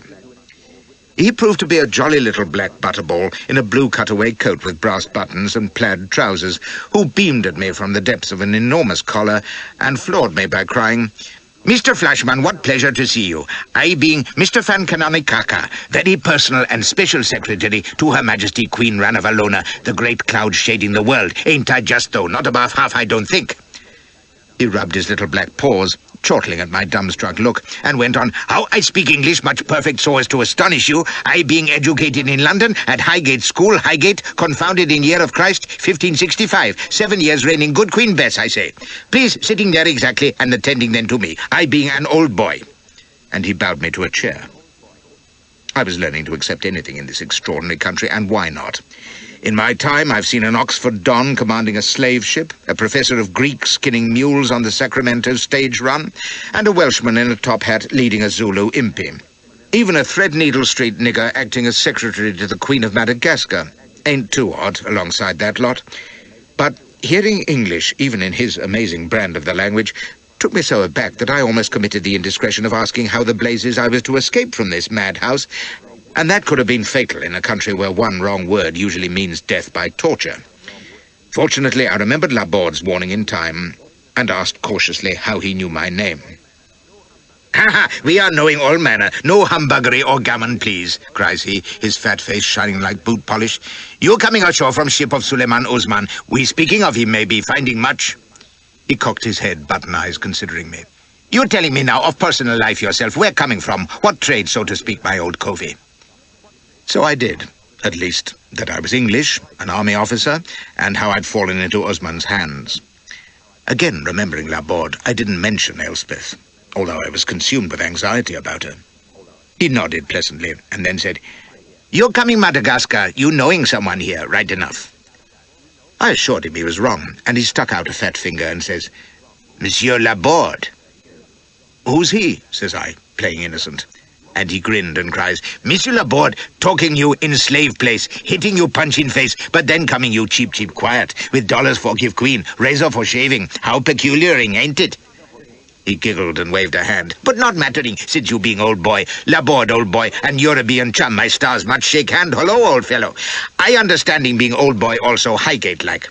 And not mattering, since Queen may she live 1,000 year, liking you so much. Good gracious times much, jig and jolly muttons," cries this jackanapes, making obscene gestures. "Much pleasure, hurrah. Maybe you slave 5-6 year, pleasing Queen." His eyes rounded eagerly. "Perhaps giving boy-child with Rogerings, what? Anyway, 5 year, you not being lost no more, being free, marrying any fine lady, being great person like me or someone else, all from Queen liking." He beamed happily. He had my future nicely in hand, it seemed. "But you slave now, lost," he added sternly. "Must working hard, not only jig. Soldier working, much needed, keeping army best in world, spit and polish, damn no mistake. You liking that, staying Madagascar, making fine colonel, maybe sergeant major, shouting soldiers left, pick 'em up, farting about like horse guards, quick march, just fine style. I being Highgate long time, seeing guns Hyde Park when little boy at school." The smile faded from his face, and he looked crestfallen. "Little black boy, seeing soldiers, big guns, horses, Tantaran galloping." He sniffed and knuckled his eye. "In London, still raining not half. Much tuck-shop footballing, jolly times." He sighed. "I speaking Queen, making you great soldier, knowing latest dodges, keeping army smart like Hector and Lysander, bang up tip-top, hey? Yes, I speaking Queen." You may say that was how I joined the Malagasy army. And if Mr. Fankanonekaka was a deuced odd recruiting agent, he was also an uncommon efficient one. Before night fell, I was on the ration strength, with the unique rank of Sergeant General, which I suspect was Fankanonekaka's own invention, and not inappropriate as it turned out. They quartered me in 2 rooms at the back of the main palace, with an orderly who spoke a little French and spied on me night and day, and there I sat down and wept, with my head spinning, trying to figure out what to do next. What, for that matter, could I do in this nest of intrigue and terror, where my life depended on the whim of a diabolical despot who was undoubtedly mad, fickle, dangerous, and fiendishly cruel?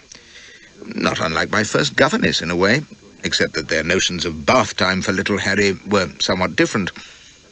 I could only wait, helpless, for Laborde, and pray that he might have some news of Elspeth and bring me hope of escape from this appalling pickle. And I was just reconciling myself to this unhappy prospect when who should walk in but the man himself? I was amazed, overjoyed, and terrified, all in the space of 2 heartbeats.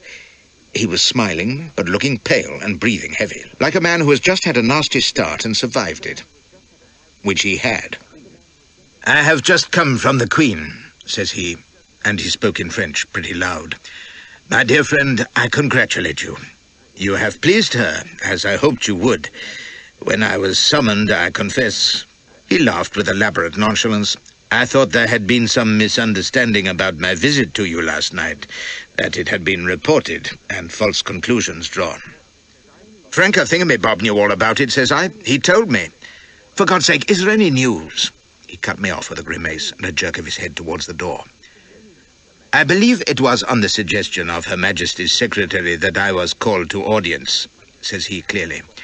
He was much impressed by your qualifications and wished me, as a loyal servant of the Queen's, to add my recommendations to his own. I told her what I could, that you were a distinguished officer in the British service, which does not compare, of course, to the glorious army of Madagascar, and that you were full of zeal to serve her in a military capacity. He winked heavily at me, nodding, and I cottoned on. But, of course, cries I, ringing tones, it is my dearest ambition, has been for years. I don't know how many times the Duke of Wellington said to me, Flash, old son, you won't be a soldier till you've done time with the Malagasys. God help us if Boney had had a battalion of them at Waterloo. And I'm beside myself with happiness at the thought of serving a monarch of such graciousness, magnanimity, and peerless beauty. If some eavesdropper was taking notes for the awful black bitch's benefit, I might as well lay it on with a shovel. I would gladly lay down my life at her feet. There was a fair chance of that, too, if we had many gallops like that afternoon's. Laborde looked satisfied, and launched into raptures about my good fortune and how blessed lucky we were to have such a benevolent ruler.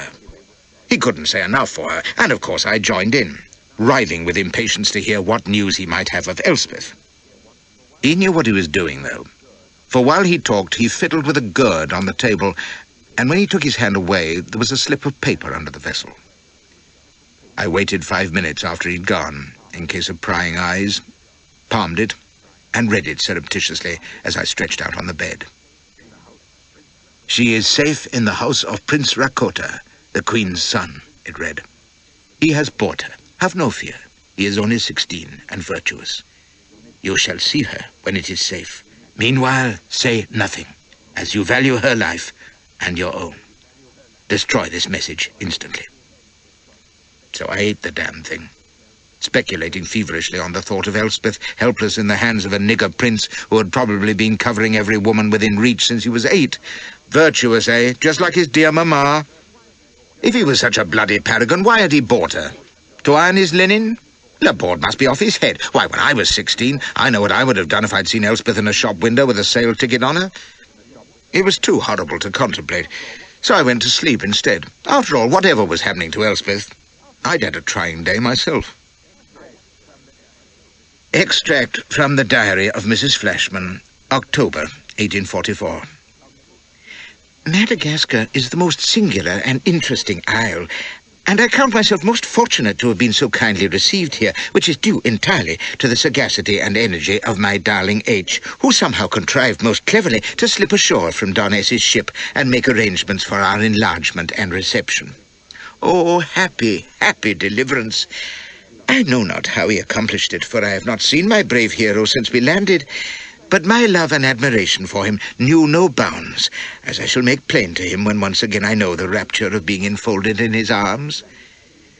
I am at present residing in the palace of Prince Rakota, in the capital city, whose outlandish name I cannot attempt to reproduce, but it sounds like a dinner bell being rung, having been brought here yesterday after a journey of many starts and adventures.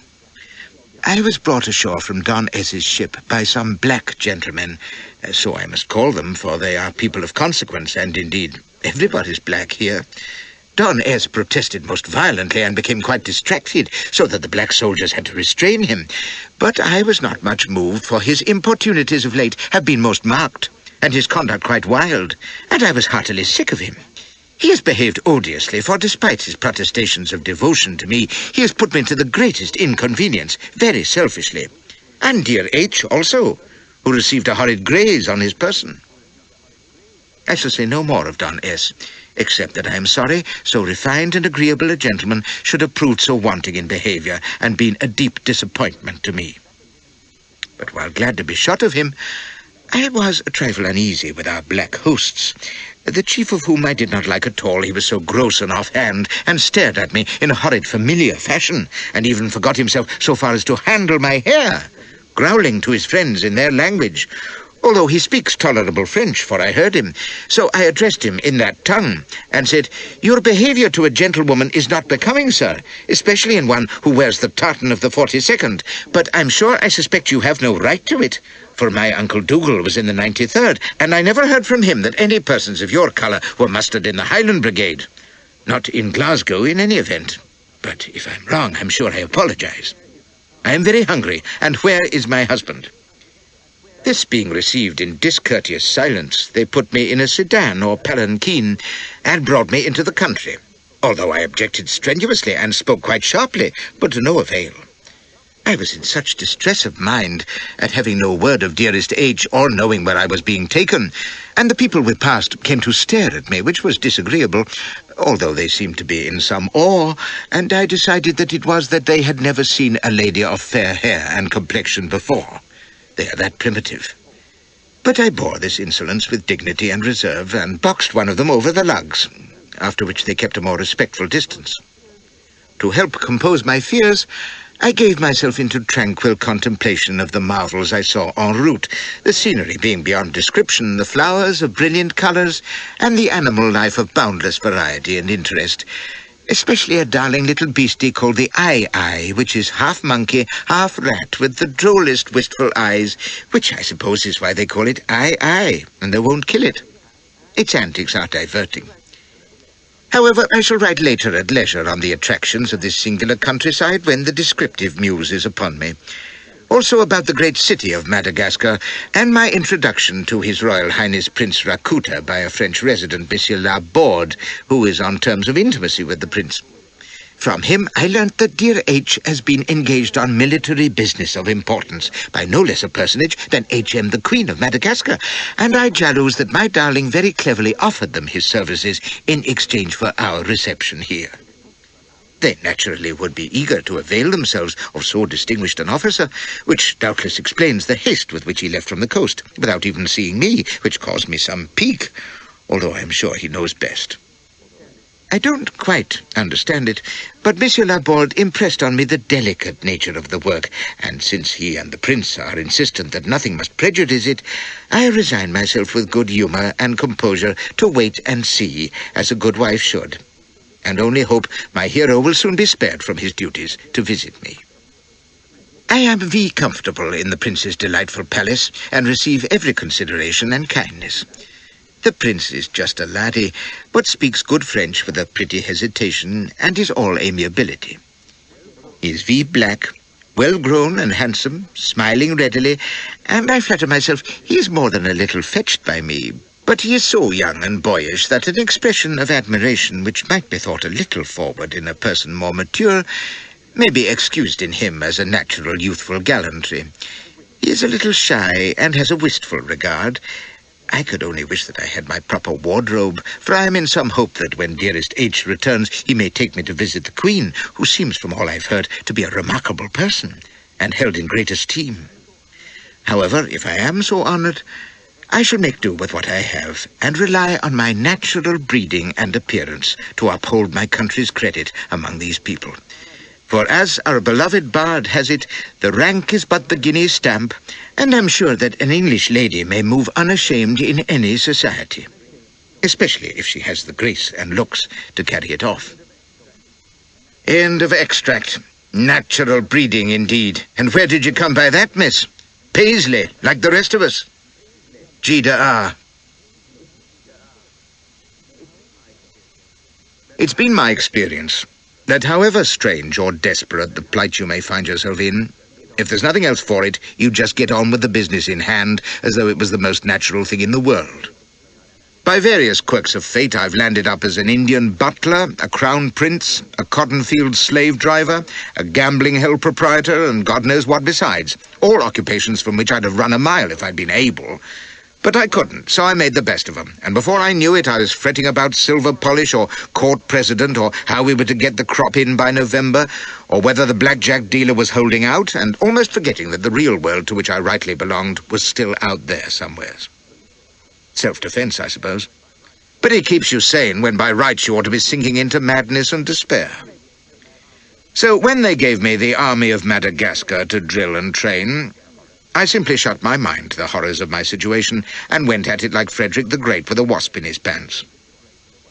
I believe it saw me through one of the blackest periods of my life, a time so confused when I look back that I have difficulty in placing the events of those first few weeks in their proper order, or even making much sense of them. I knew so little then about the place, and that little was so strange and horrid that it left the mind numb. Only gradually did I come to have a clear picture of that savage, mock-civilized country with its amazing people and customs, and understand my own peculiar station in it, and begin trying to scheme a way out. At first, it was just a frightening turmoil in which I could only do what I had to do, but I'll describe it as best I can, so that you may learn about it as I did, and have the background to the astonishing events that followed.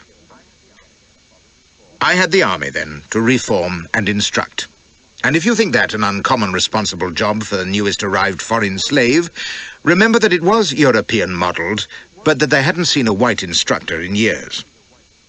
There was another good reason, too, for my appointment, but I didn't find out about that until much later. Anyway, there it was, and I'm bound to say that the work was as near to being a pleasure as anything could be in that place, for they were absolutely first class. And as soon as I saw this, when I had the regiments reviewed on the great plain outside the city, I thought to myself, right, my boy, perfection is our ticket. They're good, but there's nothing easier than spending 10 hours a day hounding their commanders to make them better. And that's what I did. Fankanoni had told me I had a free hand. He came down with me to that first review, when the 5 regiments stationed at Antan and the Palace Guard marched past under my critical eye. "Like changing guard, left, right, boom, boom, mighty fine," cries he. "Being best soldiers in world, not half, eh? Right turning, shouldering arms all together, ha-ha!" He beamed at the comic opera generals and colonels who were standing with us, puffed up with pride as they watched their battalions. "You liking greatly, Sergeant General Flashman?" I just grunted, had them halted, and plunged straight in among the ranks, looking for the first fault I could find. There was a black face, badly shaven, so I stamped and swore and raved as though they'd just lost a battle, while the staff stared and shook, and little Fankanoni was ready to burst into tears. "Soldiers," I bellowed, "look at that slovenly brute, tripping over his blasted beard. Has he shaved today? Has he ever shaved? Stand still, you mangy bastards, or I'll flog every second man. Slouch in front of me, will you, with your chins like a monkey's backside? I'll show you, my pretties. Oh, yes, we'll take note of this. Mr. Fankanoni, I thought you spoke to me of an army. You weren't referring to this mouldy rabble, I suppose?"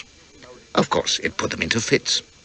There were generals gaping and protesting and falling over their sabres, while I strode about, hazing right and left, dull buttons, unpolished leather, whatever I could find. But I wouldn't let them touch the offending soldier. Ah, no.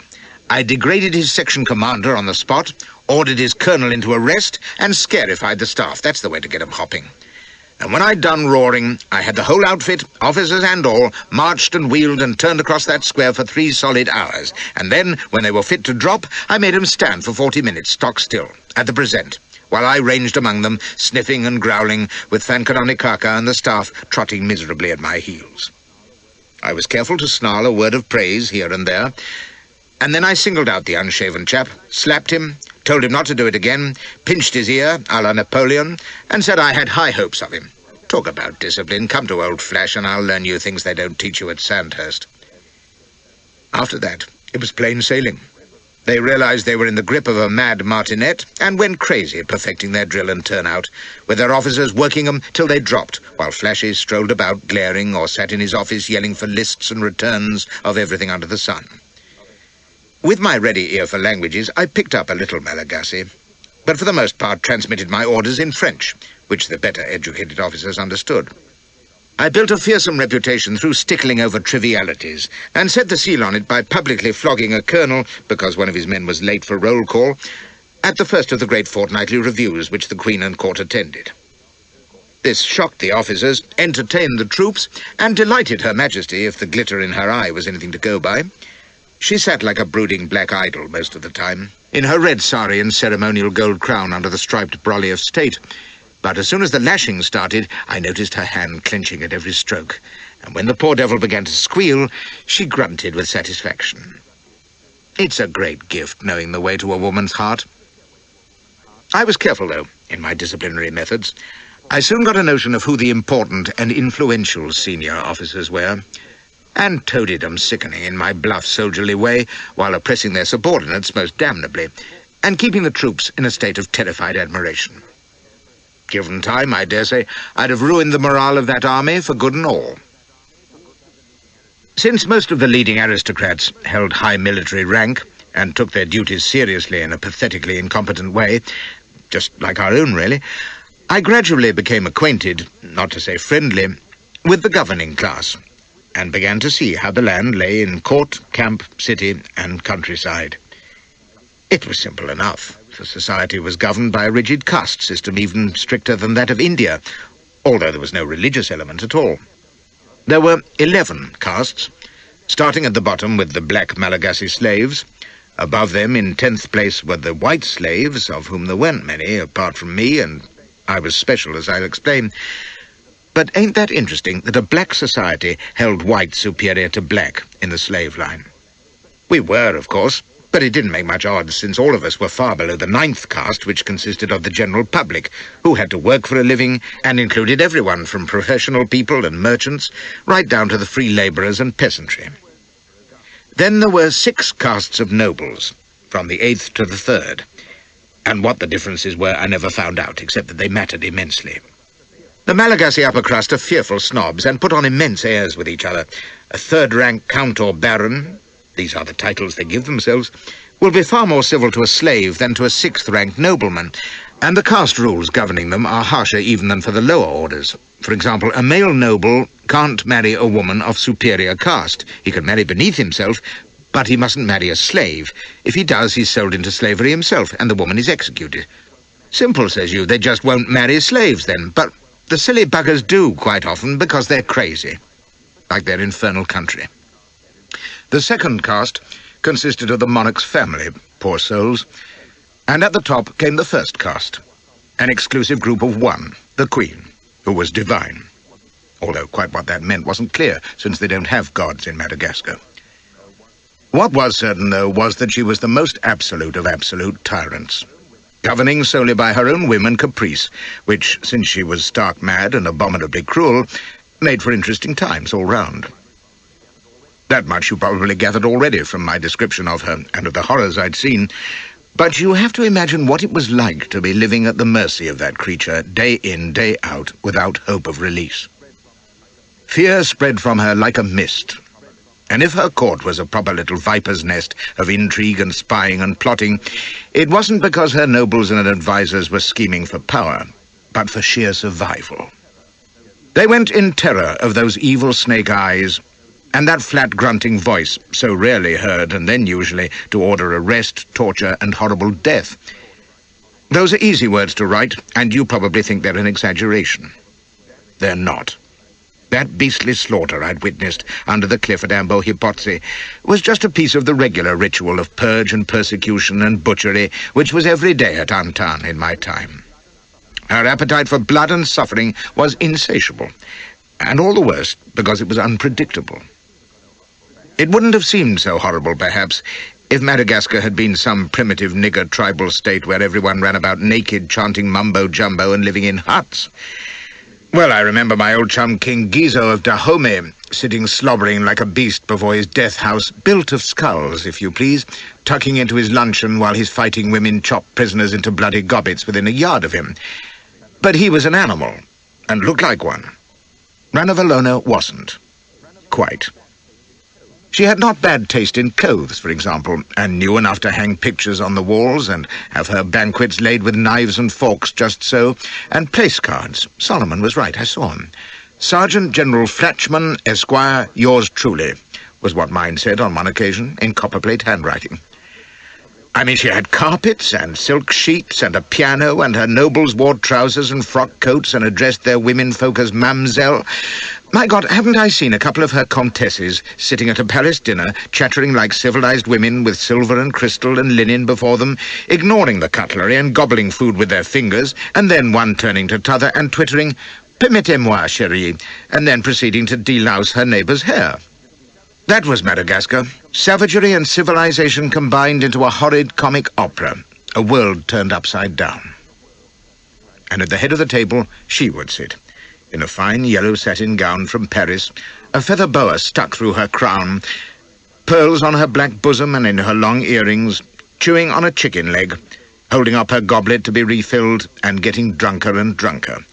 For when it came to lowering the booze, she could have seen a sergeant's mess under the table. It didn't show in her face. The plump black features never changed expression. Only the eyes glittered in their piercing, uncanny stare. She wouldn't smile. Her talk would be an occasional growl to the terrified sycophant sitting beside her.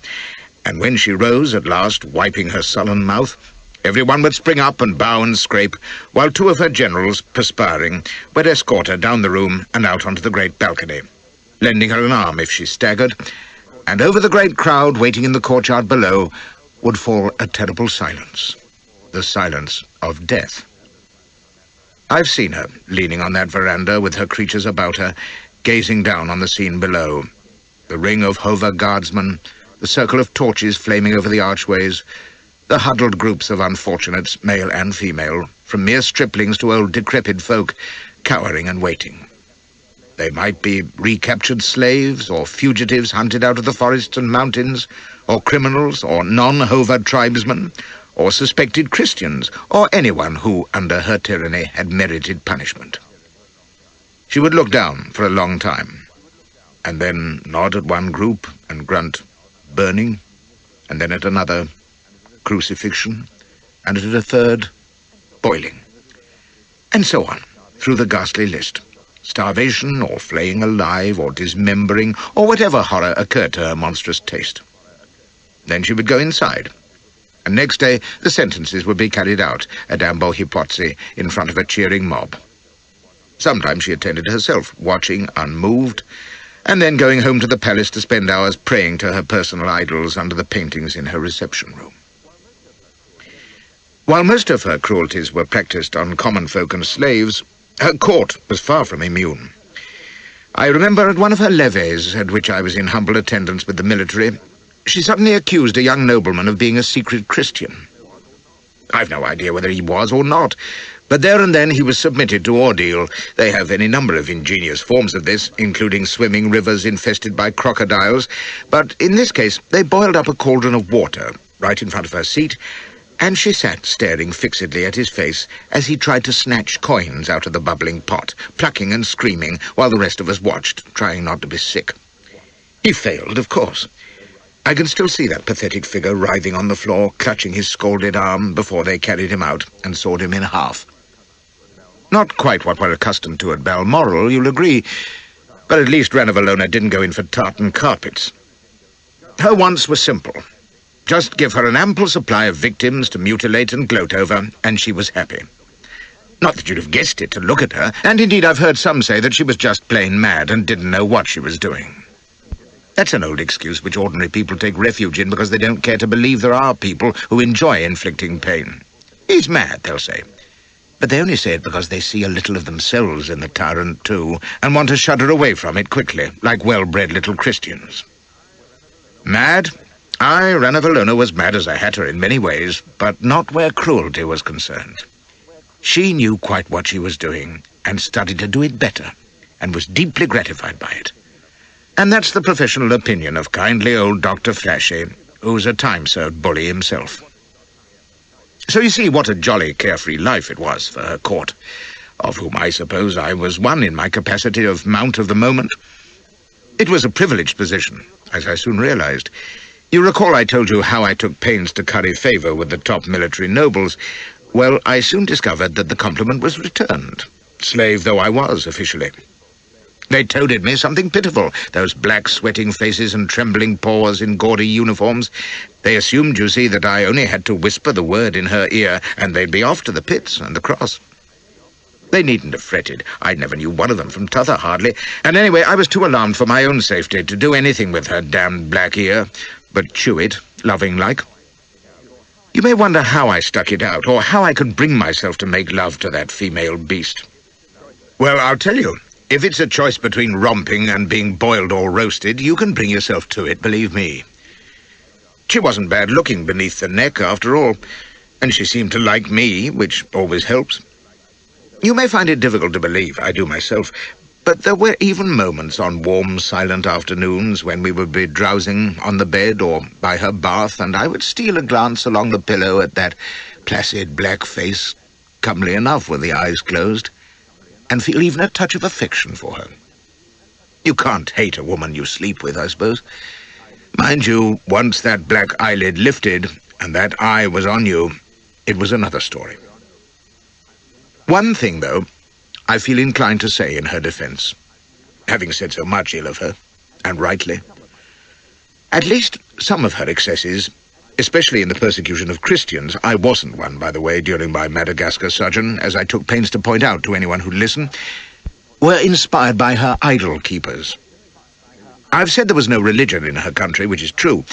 Their superstition was not on an organized basis, but there were these fellows who read omens and looked after the stones and sticks and lumps of mud which passed for household gods. Ranavalona had two, a boar tusk and a bottle, which he used to mutter to. Well, the idol keepers had helped her to the throne when she was a young woman. After her husband, the king, died, and his nephew, the rightful heir, had been all set to ascend the throne. The idol keepers, in their role as augurs, had said the omens favoured Ranavalona instead. And since she at the same time was busily organising a coup d'etat, slaughtering the unlucky nephew and all her other immediate relatives, you couldn't say the idol keepers were wrong. They picked the winner. They obtained such influence with her that they even persuaded her to kill off the lovers who had helped her coup, and she relied on them for guidance ever after. I was always very civil to them myself, with a cheery good morning and $1 or two. Mangy brutes though they were, shuffling through the palace with their bits of rag and string and ribbon, which were probably idols of terrific potency if I'd only known. They helped Ranavalona determine her policy by throwing beans on a kind of chessboard and working out the combinations, which usually resulted in a massacre for someone, just like a cabinet decision. She would admit them at all times of day. I've seen her sitting on the throne, with her girls helping her try on French slippers, while the lads crouched alongside, mumbling over their beans, and she would nod balefully at their pronouncements, take a squint at her bottle or tusk for reassurance, and pronounce sentence. They once walked in when she and I were having a bath together. Deuced embarrassing it was, performing while they cast the bones, but Ranavalona didn't seem to mind a bit. If there was any other influence in her life, apart from the mumbo-jumbo men and her own mad passions, it was her only son, Prince Rakota, the chap to whom Laborde had managed to steer Elspeth. He was the heir to the throne, although he wasn't the old king's son, but the offspring of one of her lovers, whom she'd later had pulled apart, naturally. However, under Malagasy law, any children a widow may have, legitimate or not, are considered sons of her dead husband, so Rakota was next in line, and my impression was that Madagascar couldn't wait to cry, "Long live the king." You see, despite my misgivings when I'd first heard about him, he was the complete opposite of his atrocious mother, a kindly, cheerful, good-natured youth who did what he could to restrain his bloodthirsty parent. It was common knowledge that if he happened along as they were about to butcher someone on her instructions, and he told them to let the chap go, they would, and Mamma never said a word about it. He'd have had to spend all his time sprinting round the country shouting "lay off" to make much impression on the slaughter rate, but he did what he could, and the populace blessed and loved him, as you would expect. Why Ranavalona didn't do away with him I couldn't fathom. Some fatal weakness in her character, I suppose. However, mention of Rakota advances my tale, for about 3 weeks after I'd taken up my duties, I met him, and was reunited, if only briefly, by the wife of my bosom. I'd seen Laborde once or twice beforehand, when he'd figured it was safe to approach me, and pestered him to take me to Elspeth, but he'd impressed on me that it was highly dangerous, and would have to wait on a favourable opportunity. It was like this, you see. Laborde had told Rakota that Elspeth was my wife, and pleaded with him to look after her and keep her tucked away out of sight, for if the Queen ever discovered that her new buck and favoured slave had a wife within reach, well, it would have been good night, Mrs. Flashman, and probably young Harry as well. Jealous old bitch. Rakota, being a kindly lad, had agreed, so there was Elspeth, snug and well cared for, not treated as a slave at all, but rather as a guest, while I, mark you, was having to pleasure that insatiable female baboon for my very life's sake. They hadn't told Elspeth that, thank God, but jollied her along with the tale that I had taken up an important military post, which was true enough. A strange state of affairs, you'll allow, but nothing out of the way for Madagascar, and no more incredible than some of the things I've known and heard of in my time. I was so bemused with what had happened over the past few months anyway that I just accepted the bizarre situation. Only two things worried and puzzled me. How had the Queen, who found out everything through her system of spies, which was directed by Mr. Fankononikaka, failed to get word of the golden-haired slave in her son's Paris?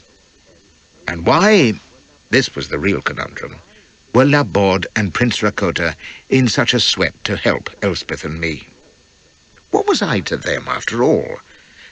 I'm a suspicious brute, you see, and don't put much stock in altruistic virtue. There was something up here. I was right, too. Laborde presented me to the prince on an afternoon when Ranavalona was safely out of the way, watching a bullfight, which was her prime hobby. It was a byword that the fighting bulls were the only living things she had any feelings for. The only time she was known to weep was when one of them died, or was badly gored in the ring. So it was deemed safe for me to take an hour off from parade, and with Fankononikaka, Laborde, and a leading general named Count Rakohaja, I was borne out to the Prince's Garden Palace in the suburbs of Antan. Rakota received me in his throne room, where I was graciously permitted to prostrate myself before him and his princess. They were tiny folk. He wasn't more than 5 feet tall and dressed like a Spanish matador, in gold tunic and breeches, buckled shoes, and a Mexican sombrero. He was about 16, lively and smiling all over his round olive face.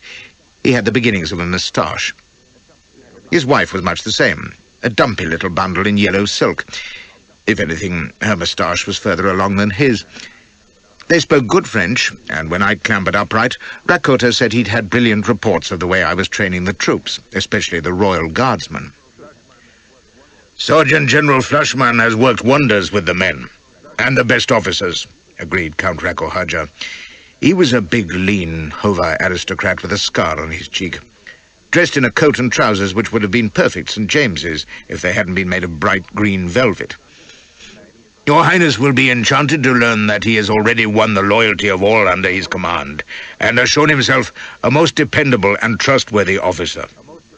Which was doing it rather too brown, but the prince beamed on me. Most gratifying, says he. Winning the confidence of the troops is the first essential in a leader. As Commander-in-Chief, under the sublime authority of Her Majesty, the great cow who nourishes all the world with her milk, of course, I congratulate you, Sergeant General, and assure you that your zeal and loyalty will be amply rewarded. It seemed a trifle odd. I wasn't a commander, but a glorified drill instructor, and everyone knew it. However, I responded politely that I didn't doubt the troops would follow me from Hell to Huddersfield and back, which seemed to please His Highness, for he ordered up chocolate, and we stood about sipping it from silver bowls, two-handed. The Malagases have no idea of quantity. There must have been a gallon of the sickly muck in each bowl, and the gurgling of the royal consumption was something to hear. It seemed to me that Prince and Princess were slightly nervous. He kept darting glances at Rakohaja and Fankononikaka, and his little chubby consort, whenever she caught my eye, smiled timidly and bobbed like a charwoman seeking employment. The prince asked me a few more questions in an offhand way about the quality of the lower-rank commanders, the equipment of palace pickets, the standard of marksmanship, and so on, which I answered satisfactorily, noting that he seemed specially interested in the household troops.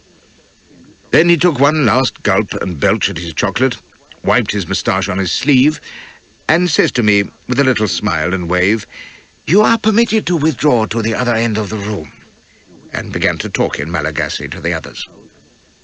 Mystified, I bowed and retreated. A door at the far end opened, and there was Elspeth, smiling radiantly, and dressed in the worst possible taste in a garden party confection of purple taffeta, purple on a blonde, God help us, tripping towards me with her arms out. In a moment, Madagascar was forgotten, with its queen and horrors and dressed-up mountebanks. I had her in my arms, kissing her, and she was murmuring endearments in my ear. Then propriety returned, and I glanced round at the others.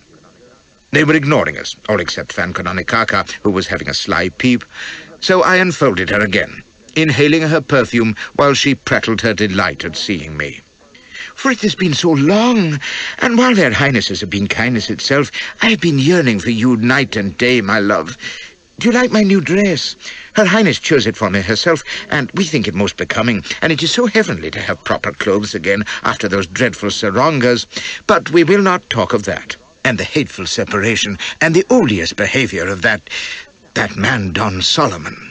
But now we are rid of him, and safely here, and it is such fun, if it were not that your duties keep you from me. Oh, Harry, must they? But I must be a good wife, as I always promised, and not put myself forward where your duty is concerned. And indeed, I know the separation is as cruel for you as for me. And oh, I do miss you. Here she embraced me again and drew me down onto a settle. The others were deep in their own conversation, although the dumpy little princess fluttered her fingers at us shyly, and Elspeth must rise to curtsy. Even black royalty was just nuts to her, obviously, before resuming her headlong discourse. I never got a word in edgeways, as usual, but I doubt if I'd have been coherent anyway, for, to my amazement, Elspeth seemed to have not a care in the world. Well, I've always known she had a slate loose, and was incapable of seeing farther than her pretty nose, which reminded me to kiss it tenderly, but this was beyond belief. We were prisoners in this heathen hellhole, and to hear her, you might have imagined it was a holiday at Brighton.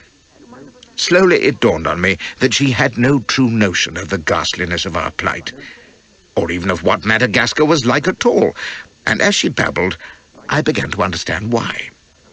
Of course, I should like to see more of the country, for the people seem not disagreeable, but the prince informs me that the position of foreigners here is delicate, and it is not advisable for me to be seen abroad.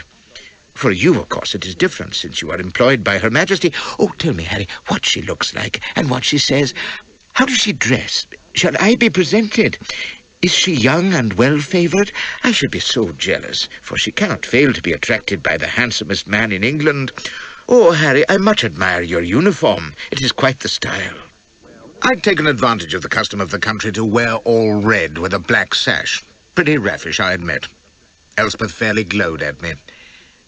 But I have so much to tell you, for the prince and princess have been so good, and I have the prettiest rooms, and the garden is so beautiful, and there is some very select company in the evenings, all black, of course, and a little outre, but most agreeable and considerate.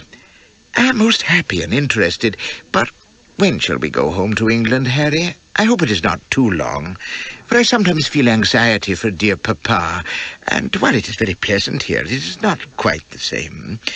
But I know you will not detain us here longer than must be, for you are the kindest of husbands, but I am sure your work here will be of the greatest service to you, for it is sure to be a valuable experience. I only wish—" her lips suddenly trembled despite her efforts to smile— "that we could be together again in the same house. Oh, Harry, darling, I miss you so." And the little cloth head began piping her eye, leaning on my shoulder, as though she had anything worth weeping about. It was a damned letdown, for I'd been looking forward to pouring out my woes and complaints to her, bemoaning my lot, describing the horrors of my plight, the respectable bits anyway, and generally making her flesh creep with my anxieties. But there seemed no point now in alarming her. She'd just have done something idiotic, and with the others almost in earshot, the less I said the better. So I just patted her shoulder to cheer her up. "Now then, old girl," says I, "don't be a fool. What do their highnesses think of your bleating and bawling? Wipe your nose. You're a lot better off than some, you know." "I know. I'm very foolish," says she, sniffing. And presently, when the prince and princess withdrew, she was all smiles again, curtsying like Billy-O, and kissing me a tender farewell. I remarked to Laborde, as we returned to the palace, that my wife seemed happily ignorant of my predicament, and he turned his steady eyes on me. "It is as well, is it not? She could be a great danger to you, to both of you. The less she knows, the better." "But in God's name, man, she'll have to find out sooner or later. What then? What when she realizes that she and I are slaves in this frightful country, that there's no hope, no escape?" I grabbed his arm. We'd left our sedans at the entrance to my quarters at the rear of the palace, Fancononicaka having parted from us at the main gate. "For the love of heaven, Laborde, there must be a way out of this. I can't go on drilling niggers and piling into that black slut for the rest of my life." "Your life will last no time at all if you don't control yourself," snaps he, pulling loose. He glanced round anxiously, then took a deep breath. "Look you, I will do whatever I can. In the meantime, you must be discreet. I do not know what can be achieved, but the prince was pleased with you today. That may mean something. We shall see. Now, I must go, and remember, be careful. Do your work, say nothing." "Who knows?" He hesitated and tapped me quickly on the arm. "We may drink café au lait on the Champs-Élysées yet. À bientôt." And he was off, leaving me staring, mystified, but with something stirring inside me that I hadn't felt in months. Hope. It didn't stir for long, of course. It never does. You hear news or a rumor or an enigmatic remark like Laborde's, and your imagination takes wing with wild optimism.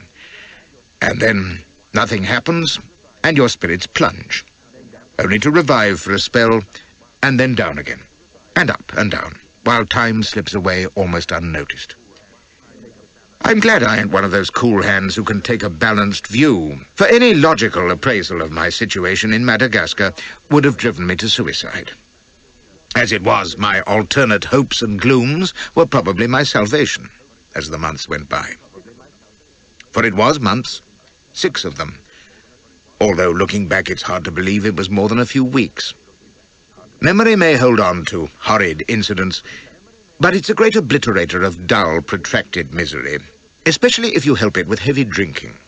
There's a fine, potent aniseed liquor on Madagascar, and I sopped it up like a country parson. So, between sleep and stupor, I don't suppose I was in my wits more than half the time. And as I've remarked, when needs must, you just carry on with the work in hand, so I drilled and bullied my troops and attended the Queen when called upon, and warily enlarged my circle of acquaintances among the senior military, and cultivated Mr. Fancononicaka, and found out everything I could that might serve when the time came. If it ever did. But it must.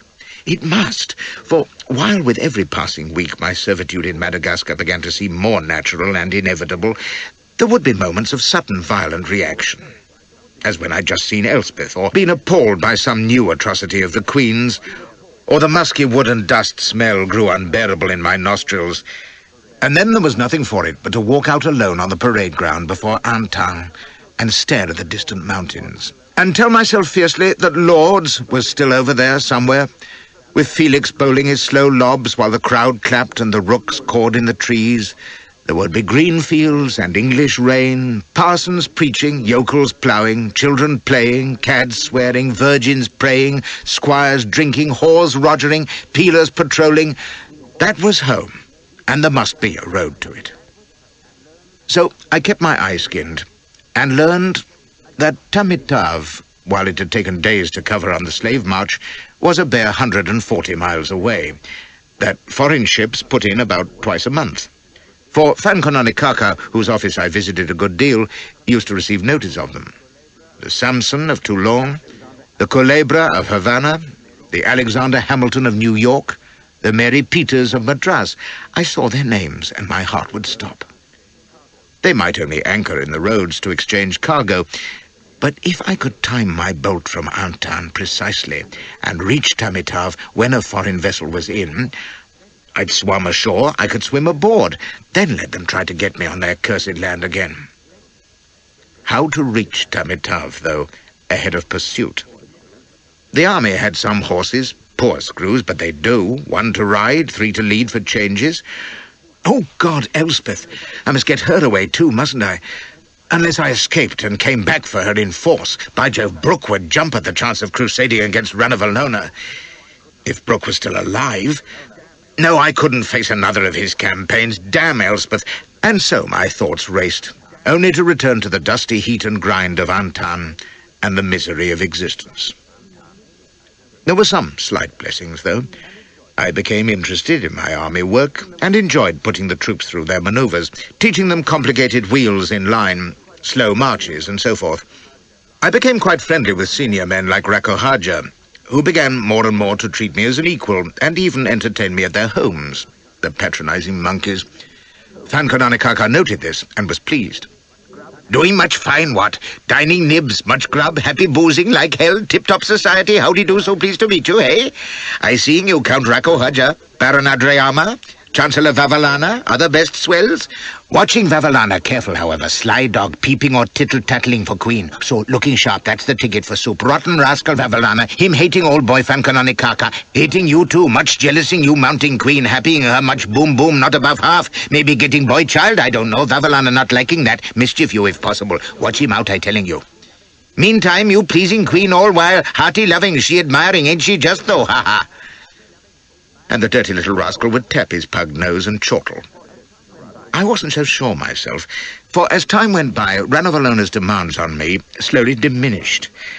And while it was relief in one way, for at first when I'd been summoned to the palace almost every day on Her Majesty's service, it was so exhausting I daren't wave my hand for fear I floated away. It was worrying, too. Was she tiring of me? It was a dreadful thought. But I was reassured by the fact that she still seemed to like my company, and even began to talk to me. Not that it was elevating chat. How were the troops? Was the ration of jaka sufficient? Why did I never wear a hat? Were my quarters comfortable? Why did I never kill soldiers by way of punishment? Had I ever seen the English Queen? You must imagine her either sitting on her throne in a European gown with one of her girls fanning her, or reclining on her bed in her sari, propped up on one elbow, slowly grunting out her questions, fingering her long earring, and never taking those black, unblinking eyes from mine. Unnerving work it was, for I was in constant dread that I'd say something to offend. It didn't help that I never discovered how informed or educated she was, for she volunteered no information or opinions, only questions. And no answers seemed either to please or displease her. She would just brood silently, and then ask something else, in the same flat, muttered French. It was impossible to guess what she thought, or even how her mind worked.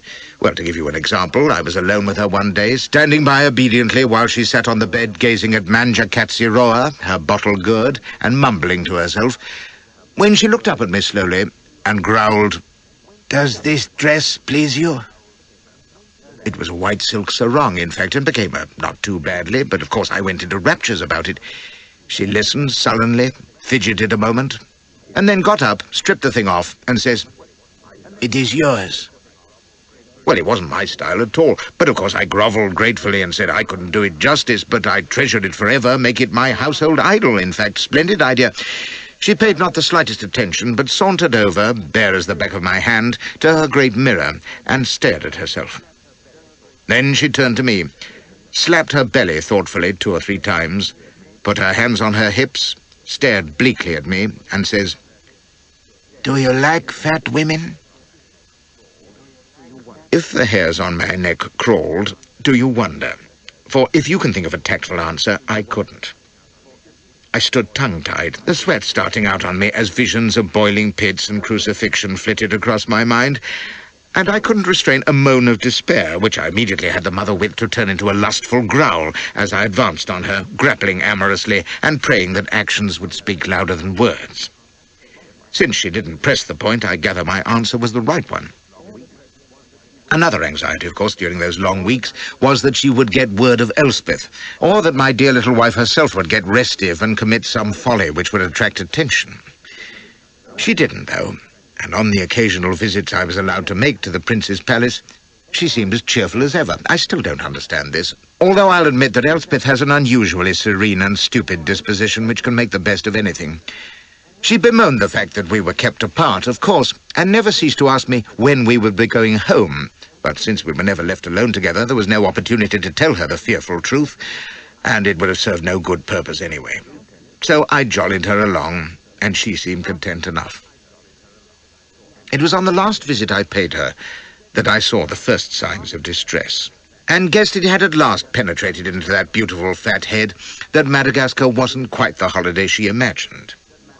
She was pale, and looked as though she'd been crying, but for once we had no opportunity of a private tete-a-tete, for the occasion was a tea party given by the Princess, and I was held in military small talk by the Prince and Racco Haja throughout. Only when I was leaving did I have a brief word with Elspeth, and she didn't say much except to grip my hand tight and repeat her eternal question about going home. I couldn't guess what had upset her, but I could see tears weren't far away, so I startled her out of her glooms in the only way I know how. "What's this, old girl?" says I, looking thunderous. "Have you been flirting with that young prince, then?" She looked blank, but her dismals vanished at once. "Why, Harry, what can you mean? What a question to ask!" "Is it, though?" says I grimly. "I don't know. I can see he has more than an eye to you, the presumptuous young pup. Yes, and you ain't discouraging him exactly, are you? I'm not well pleased, my lady. Just because I can't be here all the time is no reason for you to go setting your cap at other fellows. Oh, yes, I saw you fluttering at him when he spoke to you. And a married man, too." "Anyway," I whispered, "you're far too pretty for him." She was pink by this time, not with guilty confusion, mark you, but with pleasure at the thought that she'd stirred the passion in yet another male breast. If there was one thing that could divert the little trollop's attention, it was male admiration. She'd have stood preening herself in the track of a steam road roller if someone had so much as winked at her. I saw by her blushing protests how delighted she was, and that her unhappiness, whatever it was, had been quite forgotten. But now I was being called to the prince, with Rako Hadja at his elbow. "No doubt we shall see you tonight, Sergeant General, at Her Majesty's ball," says His Highness, and it seemed to me his voice was unduly shrill and his smile a trifle glassy. "It is to be a very splendid occasion." I knew about the Queen's dances and parties, of course, although I'd never been to one. Being officially a slave, you see, however much authority I had in the army, I occupied a curious social position. But Rako Hadja put my doubt at rest. "Sergeant General Flashman will be present, Highness." He turned his big scarred face to stare at me. "I shall bring him in my own party." "Excellent," twitters the prince, looking everywhere but at me. "Excellent, that will be most agreeable." I bowed myself away, wondering what this portended. I didn't have to wait long to find out. The Queen's galas were famous affairs. They took place every 2 or 3 months, on the anniversaries of her birth, accession, marriage, or the jubilee of her first massacre, I shouldn't wonder, and were attended by the flower of Malagasy society, all in their fanciest costumes, crowding into the great courtyard before the palace, where they danced, ate, drank, and revelled all through the night. Proper orgies, from all I'd heard, so I was ready prompt enough in full fig when Rako Hadja came for me early in the evening. There was a great crowd of the commonalty waiting at the palace gates as we passed through, peeping to get a look at their betters, who were already whooping it up to some tune. The whole vast courtyard was ablaze with Chinese lanterns slung on chains, potted palms, and even whole trees and flower beds had been brought in for decoration. The arches of the palace front were twined with ramage and cords of tinsel. A fountain had been specially constructed in the centre of the yard, the water playing over glass jars in which were imprisoned clusters of the famous Malagasy fireflies, brilliant little emerald green jewels which winked and fluttered through the spray with dazzling effect. Among the trees and arbours which lined the square, long tables were set, piled with delicacies, especially the local beef rice which is consumed in honour of the Queen. Don't ask me why, because it's mere coarse belly fodder. The military band were on hand, pounding away at Auprès de ma blonde, and getting most of the notes wrong. I noticed they were all half tipsy, their black faces grinning sweatily and their uniform collars undone, while their bandmaster, resplendent in tartan dressing gown and bowler hat, was weaving about, cackling and losing his silver-rimmed spectacles. He grovelled on the ground, hunting for them and waving his baton crazily, but the band played on undaunted, falling off their seats, and the row was deafening. Mind you, if they were drunk, you could see where they'd got the idea. There must have been several hundred of the upper crust present already, each one with about a gallon of raw spirit aboard, to judge by their antics. I counted 4 fellows in the fountain when we arrived, and any number staggering about.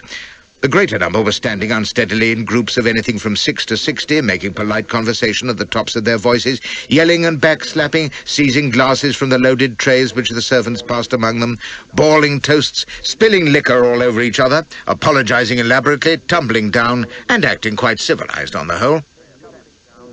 There was the usual fantastic display of fashion. Men in Arab, Turkish, Spanish, and European costume, or mixtures of all of them. Women in every conceivable colour of sarong, sari, elaborate gown, and party frock. There was abundance of uniform, too. velvet, brocade, superfine and broadcloth, with crusts of silver and gold braid, but I noticed there was more of a Spanish note than usual. Black swallowtails, cummerbunds, funnel pants, and sashes among the men, mantillas, high heels, flounced skirts, lace fans, and flowers among the women. The reason, I discovered, was that it was Rakota's coming of age, and since he favoured Dago fashion, the revellers were decked out in his honour. The heat from that shouting, swaying, celebrating throng came at you like a wave, with the band crowning the bedlam of noise with its incessant pounding. "The dinner has not yet begun," says Rakohoja to me. "Shall we anticipate the others?" He led the way under the trees, where the waiters stood, most of them pretty flushed, and waved me and his aides to chairs. There was fine china and glass on the tables, but Rakohoja simply uncorked a bottle, pulled up his sleeve, scooped up a huge handful of beef rice, and proceeded to stuff it into his face, taking occasional pulls of liquor to help it down. Not wishing to be thought ignorant, I used my fingers on a whole chicken, and the aides, of course, ploughed in like cannibals. Halfway through our collation, the more sober of the palace attendants cleared the guests from the main square, and there was terrific plunging, tripping, swearing, and profuse apologizing as they staggered to seat themselves at the surrounding buffets. Whole tables were overturned, chaps fell into the undergrowth, women shrieked tipsily and had to be helped, crockery crashed and glass shattered, all to the accompaniment of cries of, "Ah, mademoiselle, pardon my absurd clumsiness. Permit me, sir, to assist you to your feet. Hola, garçon, place a chair beneath madame, beneath her posterior, you clumsy rascal. Delightful, is it not, mademoiselle, bonfom tabelli laba?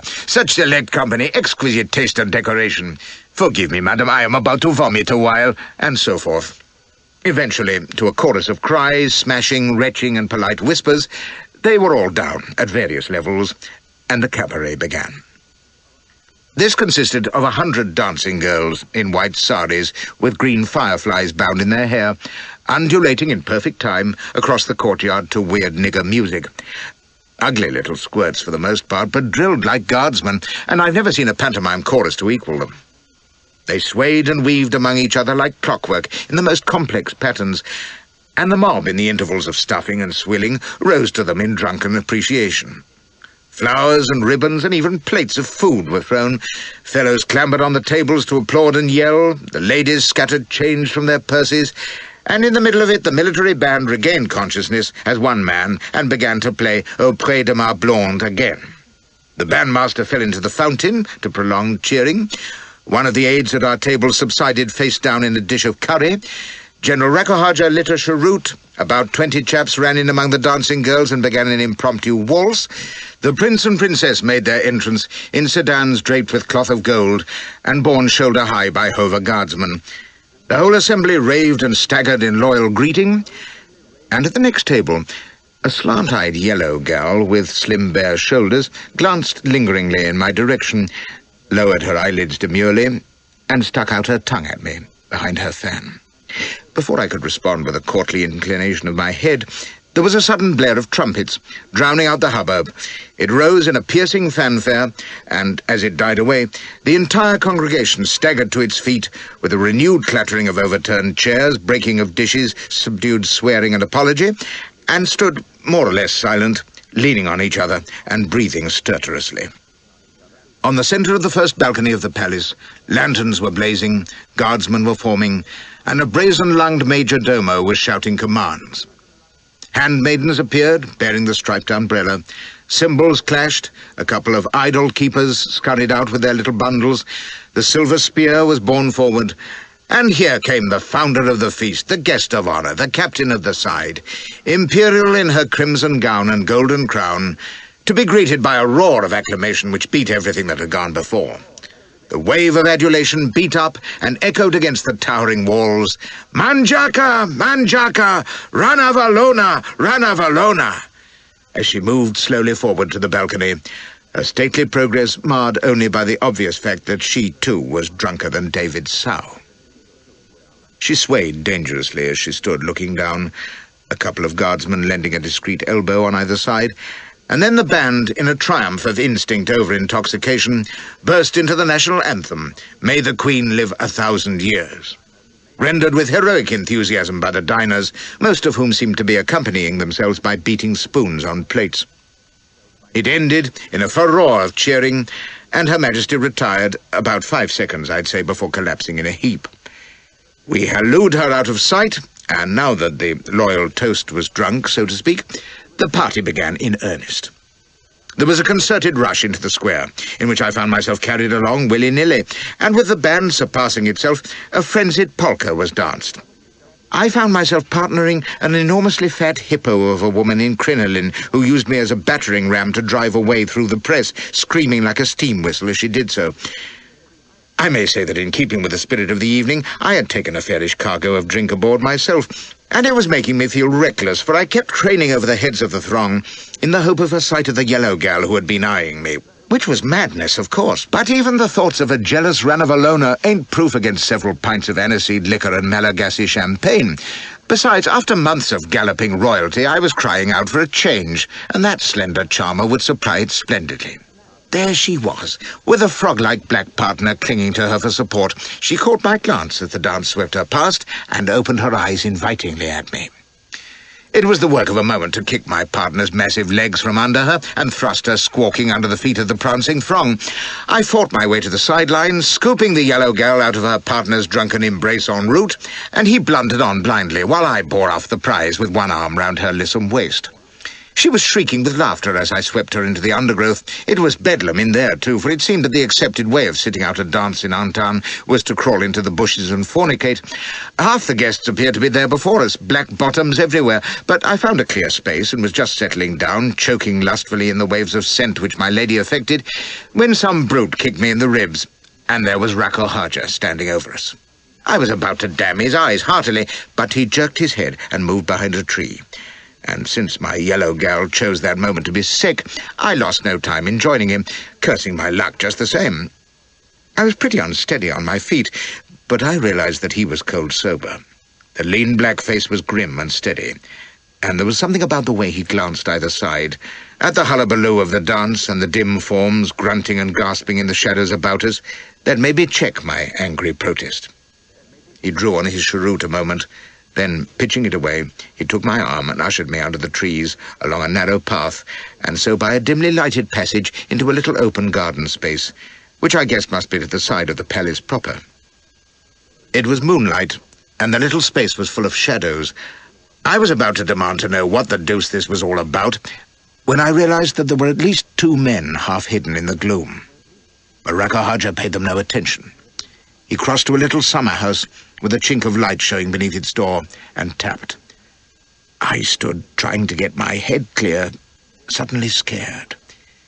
Faintly in the distance I could hear the sounds of music and drunken revelry, and then the door was opened and I was being ushered inside, blinking in the lantern light as I stared round, panic mounting in my throat. There were 4 men seated there, looking at me.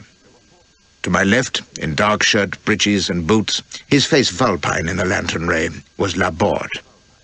Next to him, solemn for once, his fat chops framed in his high collar, was Fankanonekaka. To the right, slimly elegant in his full court dress, was one of the young Malagasy nobles whom I knew by sight, although I'd hardly spoken to him, Baron Andriama. And in the centre, his handsome young face tense and strained, was Prince Rakota himself. His glance went past me as the door closed. "No one saw you?" His voice was a hoarse whisper. "No one," said Rako Haja behind me. "It is safe to begin." I doubted that, I really did. Drunk or not, I can smell a conspiracy when it's pushed under my nose, and the presence of royalty and several of Madagascar's most eminent citizens notwithstanding, I knew at once that there was mischief brewing here. But Rako Haja's hand was on my shoulder, firmly guiding me to a seat, and any lingering doubt was dispelled as the prince nodded to Laborde, who addressed me. "There is very little time," says he, "so I shall be brief. Do you wish to return to England in safety with your wife?" The honest answer to that was high treason, and the knowledge must have shown in my face, for little Fankanonekaka broke in quickly.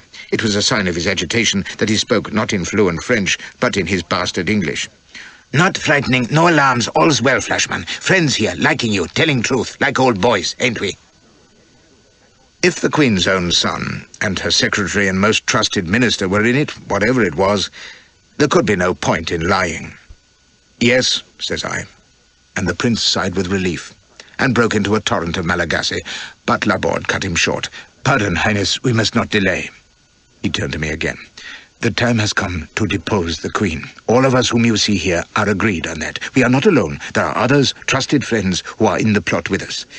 We have a plan, simple, effective, and involving no bloodshed, by which Her Majesty will be removed from power and His Highness crowned in her place. He will give you his royal word that in return for your faithful service in this, he will set you and your wife at liberty and return you to your homeland." He paused. His words had come out in a swift, incisive rush. But now he spoke slowly. "Will you join us?" Could it be a trap? Some devilish device of Ranavalona's to test my loyalty? She was fiend enough to be capable of it. Laborde's face said nothing. Van Canonicaka was nodding at me as though willing me to agree. I glanced at the prince, and the almost wistful expression in the fine dark eyes convinced me. Nearly. I was sober enough now, and as frightened as any decent coward has any right to be. It might be dangerous to agree, but just the feel of Rakohaja's grim presence at my elbow told me it would be downright fatal to refuse.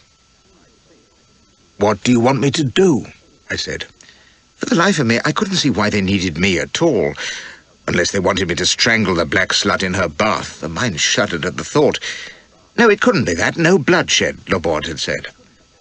"We need someone," Laborde went on as though he'd been reading my mind, "who is in the Queen's confidence, entirely above suspicion, yet with the power so to dispose of the armed forces that they will be unable to protect her.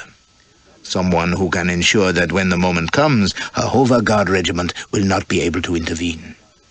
Those guards within the palace can be dealt with easily, provided there is no reinforcement to assist them. That is the key to the whole plan, and you hold the key." So many thoughts and terrors were jumbling in my mind by now that I couldn't give them coherent utterance for a moment. The prospect of freedom, of escape from that monstrous Poppaea and her ghastly country, I shivered with excitement at the thought. But Laborde must be crazy, for what could I do about her infernal soldiers? I might be God Almighty on the drill ground, telling them where to put their clot-hopping feet, but I'd no authority beyond that. Their plot might be A1, and I was all for it, provided I was safe out of harm's way, but the thought of doing anything, one hint of suspicion in those terrible eyes— "How can I do that?" I stuttered. I mean, I've no power. General Rakohaja here, he could order. "Not possible. Queen not liking. All thinking bad of General. Chop, undoubtedly." Van Canonicaka waved his hands, and Rakohaja's deep voice sounded behind me. "If I, or any other noble, attempted to move the Hova Guards more than a mile from the city, the Queen's suspicions would be instantly aroused. And I do not have to tell you what follows on her suspicions. It has been tried once before, and General Betim Saraba lingered in agony for days without arms or legs or eyes, hanging in a buffalo skin at Ambo Hipotsi. He was plotting, as we are, but not so carefully. He forgot that the Queen has spies in every corner, spies that even Van Canonicaka does not know about.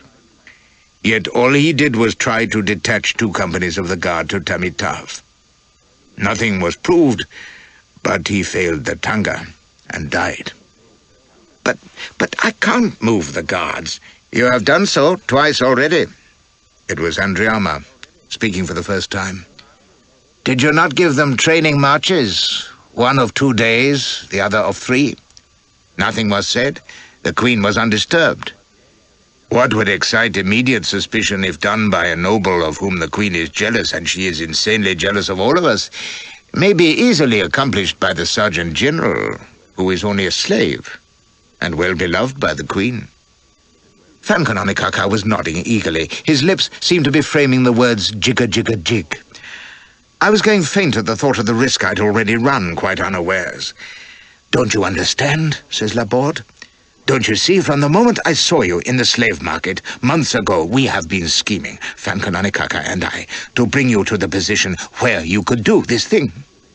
The Queen trusts you, because she has no reason to suspect you, who are only a lost foreigner. She thinks of you only as the slave who drills her troops, and as a lover. You know how cautiously we have proceeded, so that no hint of suspicion could attach to you. His Highness has kept your wife in safety, even beyond the eyes and ears of his mother's spies. We have waited and waited, long before you came to Madagascar. This is not the first time we have plotted in secret." "She is mad," the prince burst out. "You know she is mad and terrible, a woman of blood. She is my mother, and... He was shaking, twisting his hands together. "I do not seek the throne for greed or for power. I do it to save this country, to save all of us, before she destroys us utterly, or brings down the vengeance of the world upon us. And she will. She will. The powers will not stand by forever." He stared from Laborde to Rakohaja and back again. "You know it. We all know it." I couldn't fathom this until Laborde explained. "You are not alone, Flashman. Only last month, a brig named the Marie-Laure was driven ashore near Tamitave. Her master, one Jacob Hepik, an American, was taken and sold into slavery, like you. I had him bought through friends of mine." He snorted suddenly. "There are 5 European slaves whom I have bought secretly this year to save them from worse. Castaways, unfortunates, like you and your wife. They are hidden with my friends. But there have been inquiries from their governments. Inquiries which the Queen has answered with insults and threats. She has even been foolish enough to abuse the few foreign traders who put in here. Men have been taken from their vessels, put to forced labor, virtually enslaved. How long will France and England and America endure this? Even now," he leaned forward, tapping my knee, "there is a British warship in Tamitave Roads, whose commander has sent protests to the Queen. She will reject them, as she always does, and burn another 100 Christians alive to show her contempt of foreigners. How long before that one British warship is a squadron, landing an army to march on Antin and pull her from her throne? Does she think London and Paris will endure her forever? And what the devil, I nearly burst out, is wrong with that? I never heard such splendid stuff in all my life. God, to think of British regiments and bluejackets storming into her beastly capital, blowing her lousy hover rascals to blazes, stringing her up with any luck." And then it occurred to me that these Malagasy gentlemen might not view the prospect with quite as much enthusiasm.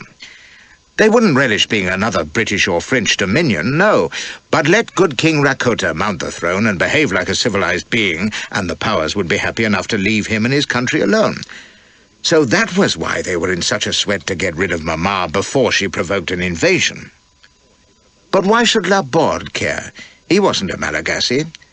No, but he was a conniving frog, and he didn't want the Union Jack over Antin any more than the others did. I wasn't in the political service for nothing, you know. "She will destroy us," Rakota cries again. "She will bring us to war, and in her madness there is no horror she will not—" "No, Highness," says Rakohaja. "She will not, for we will not let her. This time we shall succeed." "You understand," says Laborde, eyeing me, "what is to be done. You must send the guards on a march to the Anke, a mere 30 miles away. Nothing more than that. A training march, lasting 3 days, under their subordinate commanders, as usual. That will leave the Teclave and Antawa regiments at Antan," says Rakohaja. "They will do nothing. Their generals will be with us as soon as our coup is seen to be successful."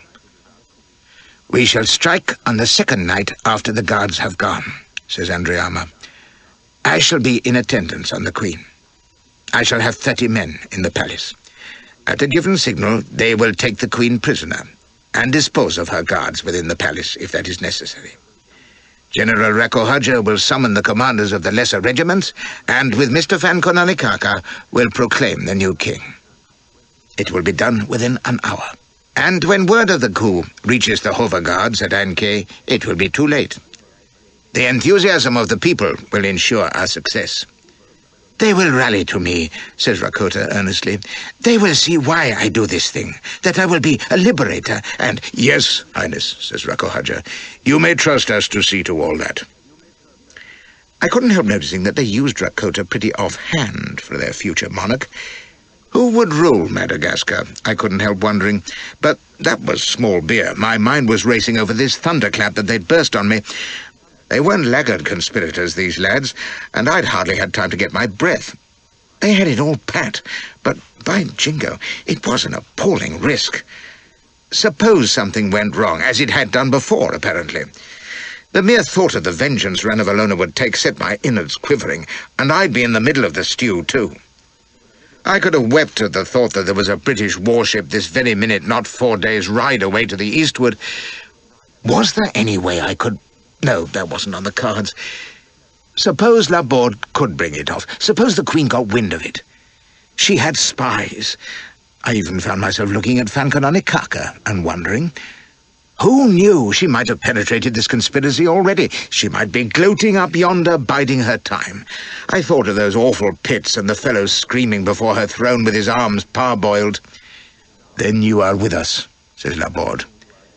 And I realized they were all staring at me.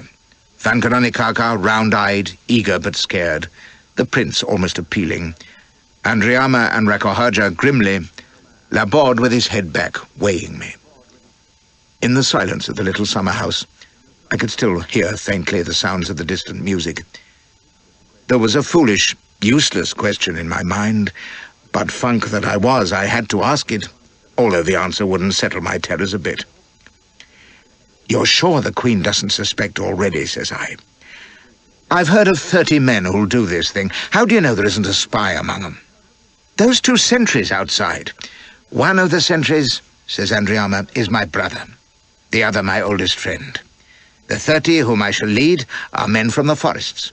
Outlaws, brigands, men under sentence of death already.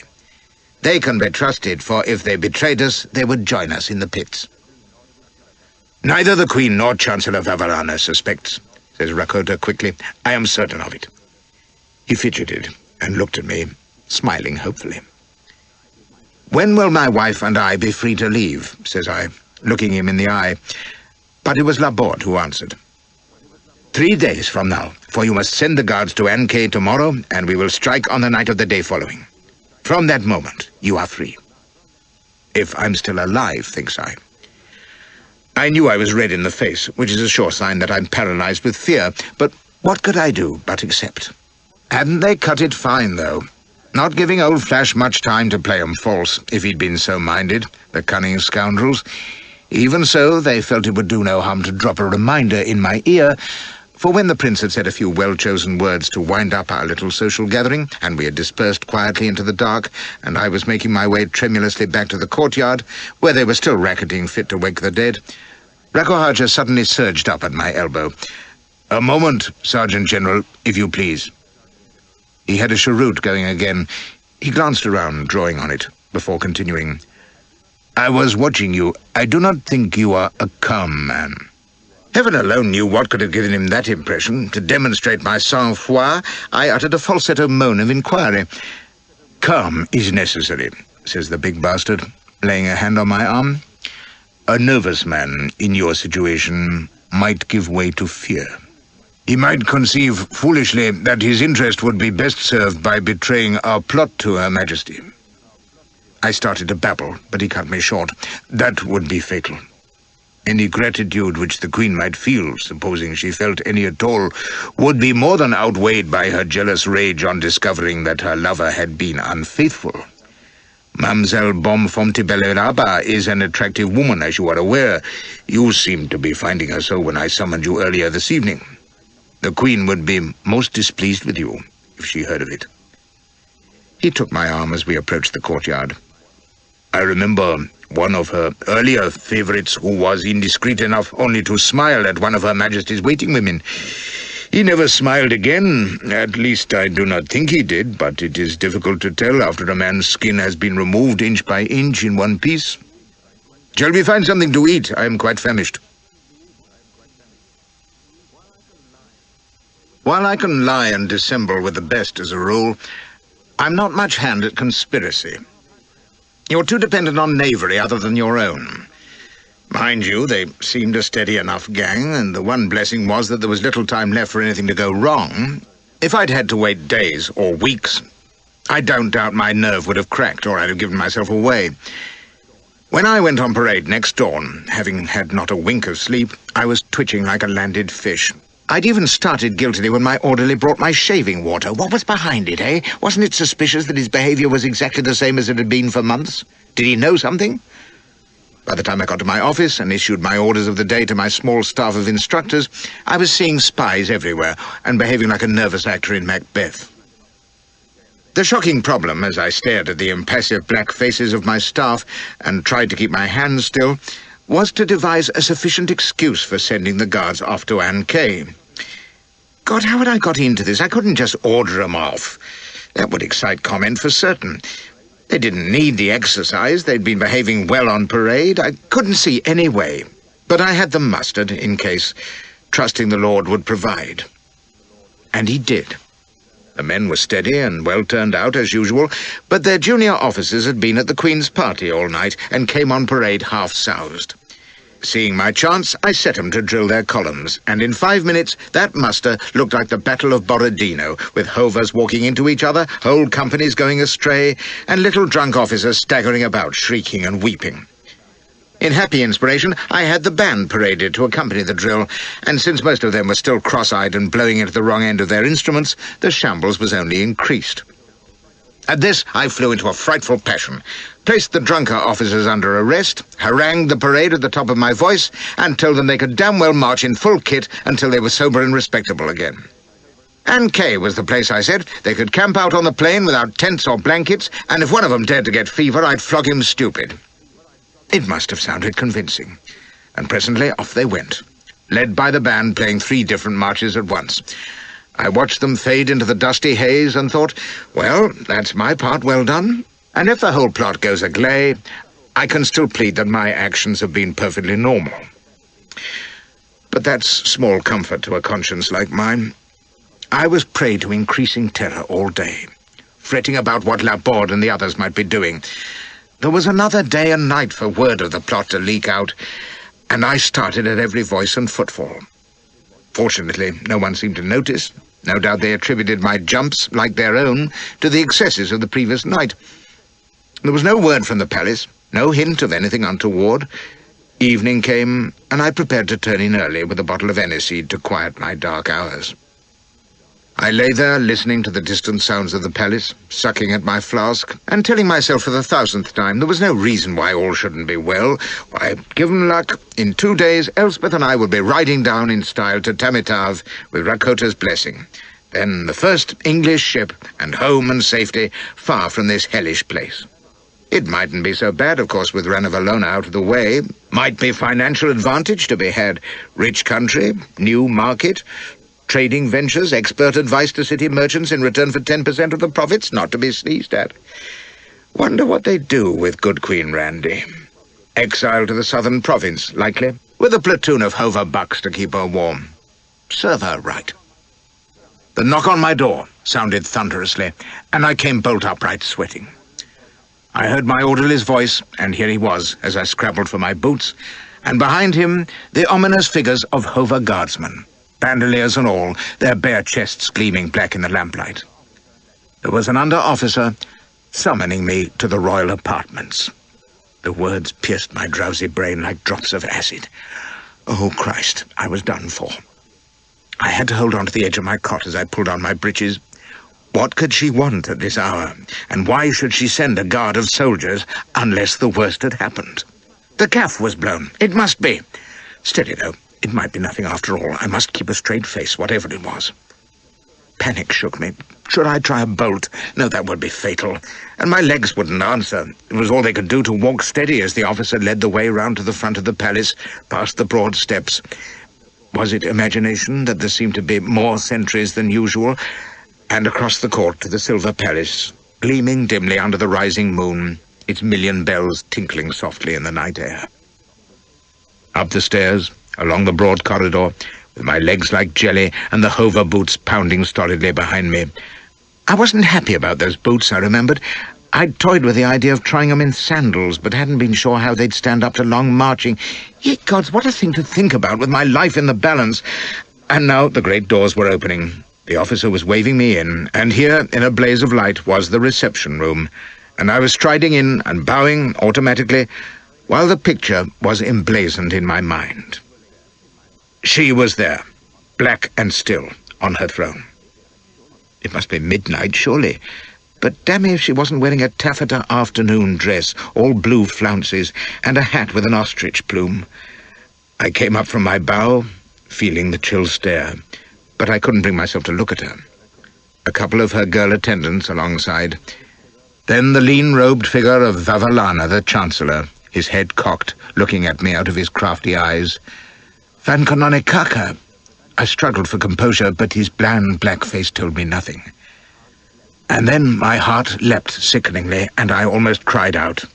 To one side, between two guardsmen, stood Baron Andriama. His shirt was torn, his face contorted, and his hands were bound. He seemed barely able to stand. There was a filthy mess on the floor near him, and the word shot into my mind, Tanga. She knew then. It was all up. Out of the corner of my eye, I could see her watching me, her hand at her earring. Then she muttered something, and Vavalana shuffled forward, his staff tapping. His grizzled head and skinny black face looked curiously bird-like. He blinked at me like a cheeky old robin. "Speak before the Queen," says he, and his voice was a gentle croak.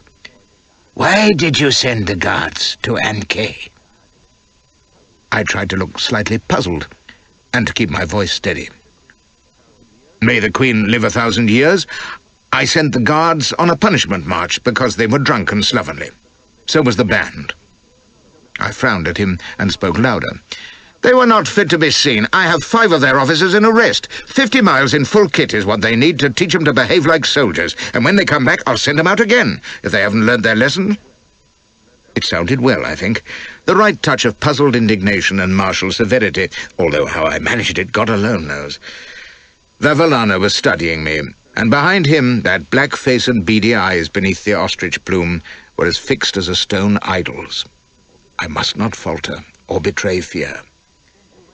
"They were not sent away on the orders of that man," says Vavalana, and his scrawny hand pointed at Andriama, sagging between his guards.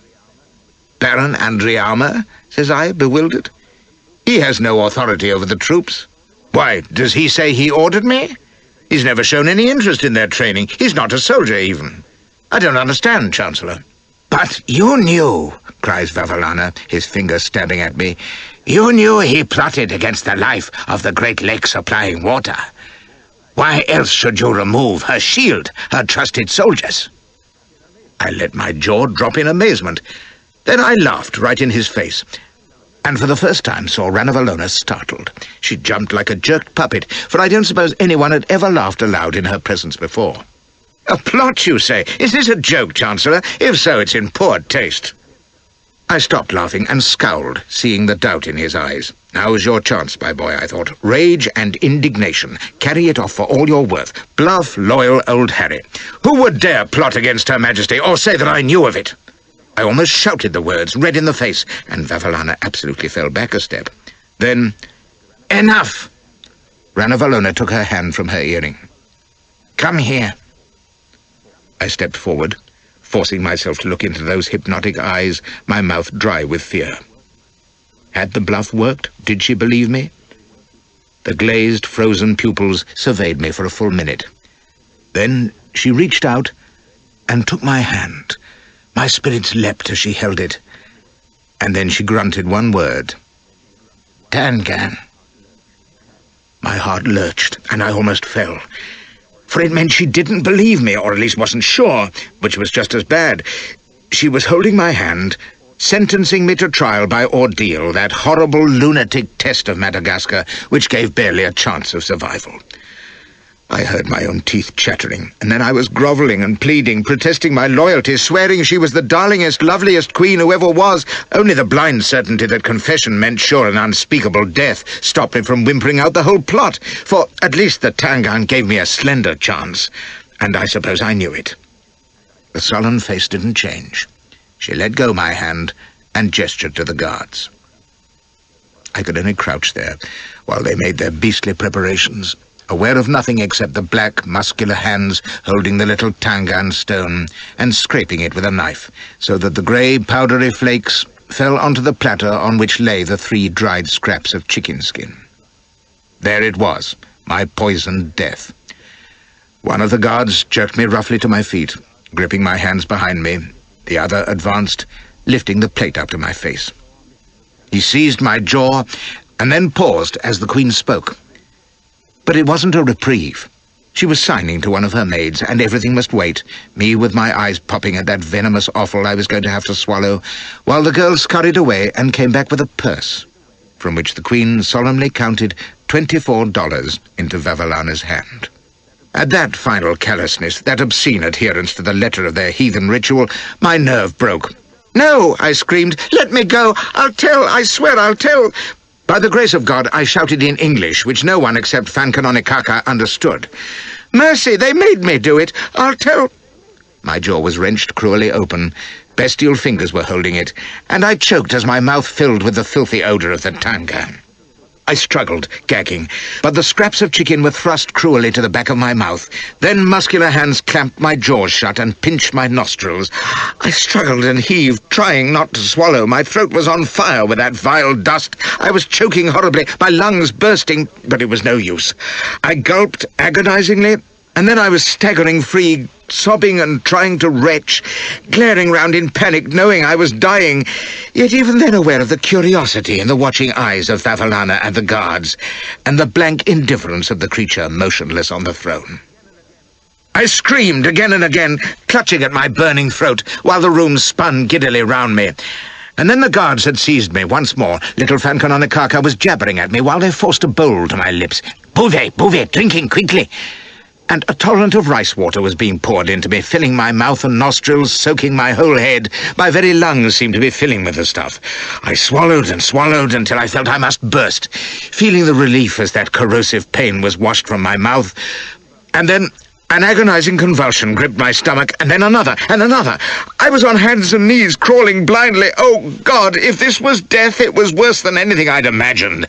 I opened my mouth to scream, and in that moment I spewed as never before, again and again, and collapsed in a shuddering heap, wailing feebly and all but dead to the world, while the spectators gathered round to take stock. This is the interesting part of the tanga ordeal, you see. Will the victim vomit properly? It's true. That's the test. They force that deadly poison into you, douse you with rice water to help digestion, and await events. But it ain't enough just to be sick, you know. You must bring up the 3 pieces of chicken skin as well, and if you do, it's handshakes all round and a tenner from the poor box. If you don't, then you failed the test. Your guilt is established, and Her Majesty has endless fun disposing of you. Delightful, ain't it? And just about as logical as the proceedings of our police courts, if rather more upsetting to the accused. At least you don't have to wait in suspense while they sift the evidence, for you're too racked and exhausted to care. I lay coughing and whining with my eyes blurred with tears of pain until someone seized my hair and jerked me upright, and there was Vavilana solemnly surveying 3 sodden little objects on his palm, and Fankanonekaka beaming relief at his elbow, nodding at me, and I was still too dazed to take it in as the guards thrust me forward onto my knees, snuffling and blubbering before the throne. Then followed the most astonishing thing of all. Ranavalona held out her hand, and Vavilana carefully placed $8 in her palm. She passed them to her maid, and he then gave her another 8, which she held out to me. I was too used up to recollect that this was the token that I'd survived the ordeal successfully, but then she made it abundantly clear. When I took the money, she closed her hand round mine and leaned forward from her throne until our faces were almost touching, and to my utter disbelief I saw that there were tears in those dreadful snake eyes. Very gently, she rubbed her nose against mine and touched my face with her lips. Then she was upright again, turning her glare on the unfortunate Andriama and hissing something in Malagasy. She may have been reminding him to wear wool next his skin, but I doubt it, for he shrieked with terror and flung himself grovelling in front of her, nuzzling at her feet while the guards fell on him and dragged him writhing towards the doors. My hair stood up shuddering on my scalp as his screams died away. A less comprehensive spew, and that would have been me wailing. Fankanonekaka was at my elbow, and taking my cue from him, I bowed unsteadily, backing out of the presence. As the doors closed on us, Ranavalona was still seated, the ostrich plume nodding as she muttered to her bottle idol. Her maids were starting to mop the floor in a disconsolate way. Much touching, Queen, loving you greatly, so pleased you puking pretty, much happy Tanga not dying. Fankanonekaka was absolutely snivelling with sentiment as he hurried. She never loving so deep, except royal bulls, which aren't human being, but now hurrying, much danger still for you, for me, for all, when Andriama telling plots. He thrust me along the passages and so to his little office, where he shot the bolt and stood gasping. What about Andriama? What happened? He rolled his eyes. Who knowing? Someone betraying awful humbug Vavalana may be spy keyholing, hearing somethings. Queen suspicioning Andriama, giving Tanga, he puking no good, not like you. I not there in time, not helping like for you with salt, let little cascara in rice water, making mighty sickings, jolly happy, all right and tight, I say. No wonder I'd been sick. I could have kissed the little blighter, but he was fairly twitching with alarm. Andriama telling soon. Awful torturings now, worse from Spanish inquising, burnings and cutting away private participles. He shuttered his hands over his face. He crying about plot, me, you, Rakohaja, Laborde. For God's sake, talk French. Everything be knowing to Vavalana and Queen.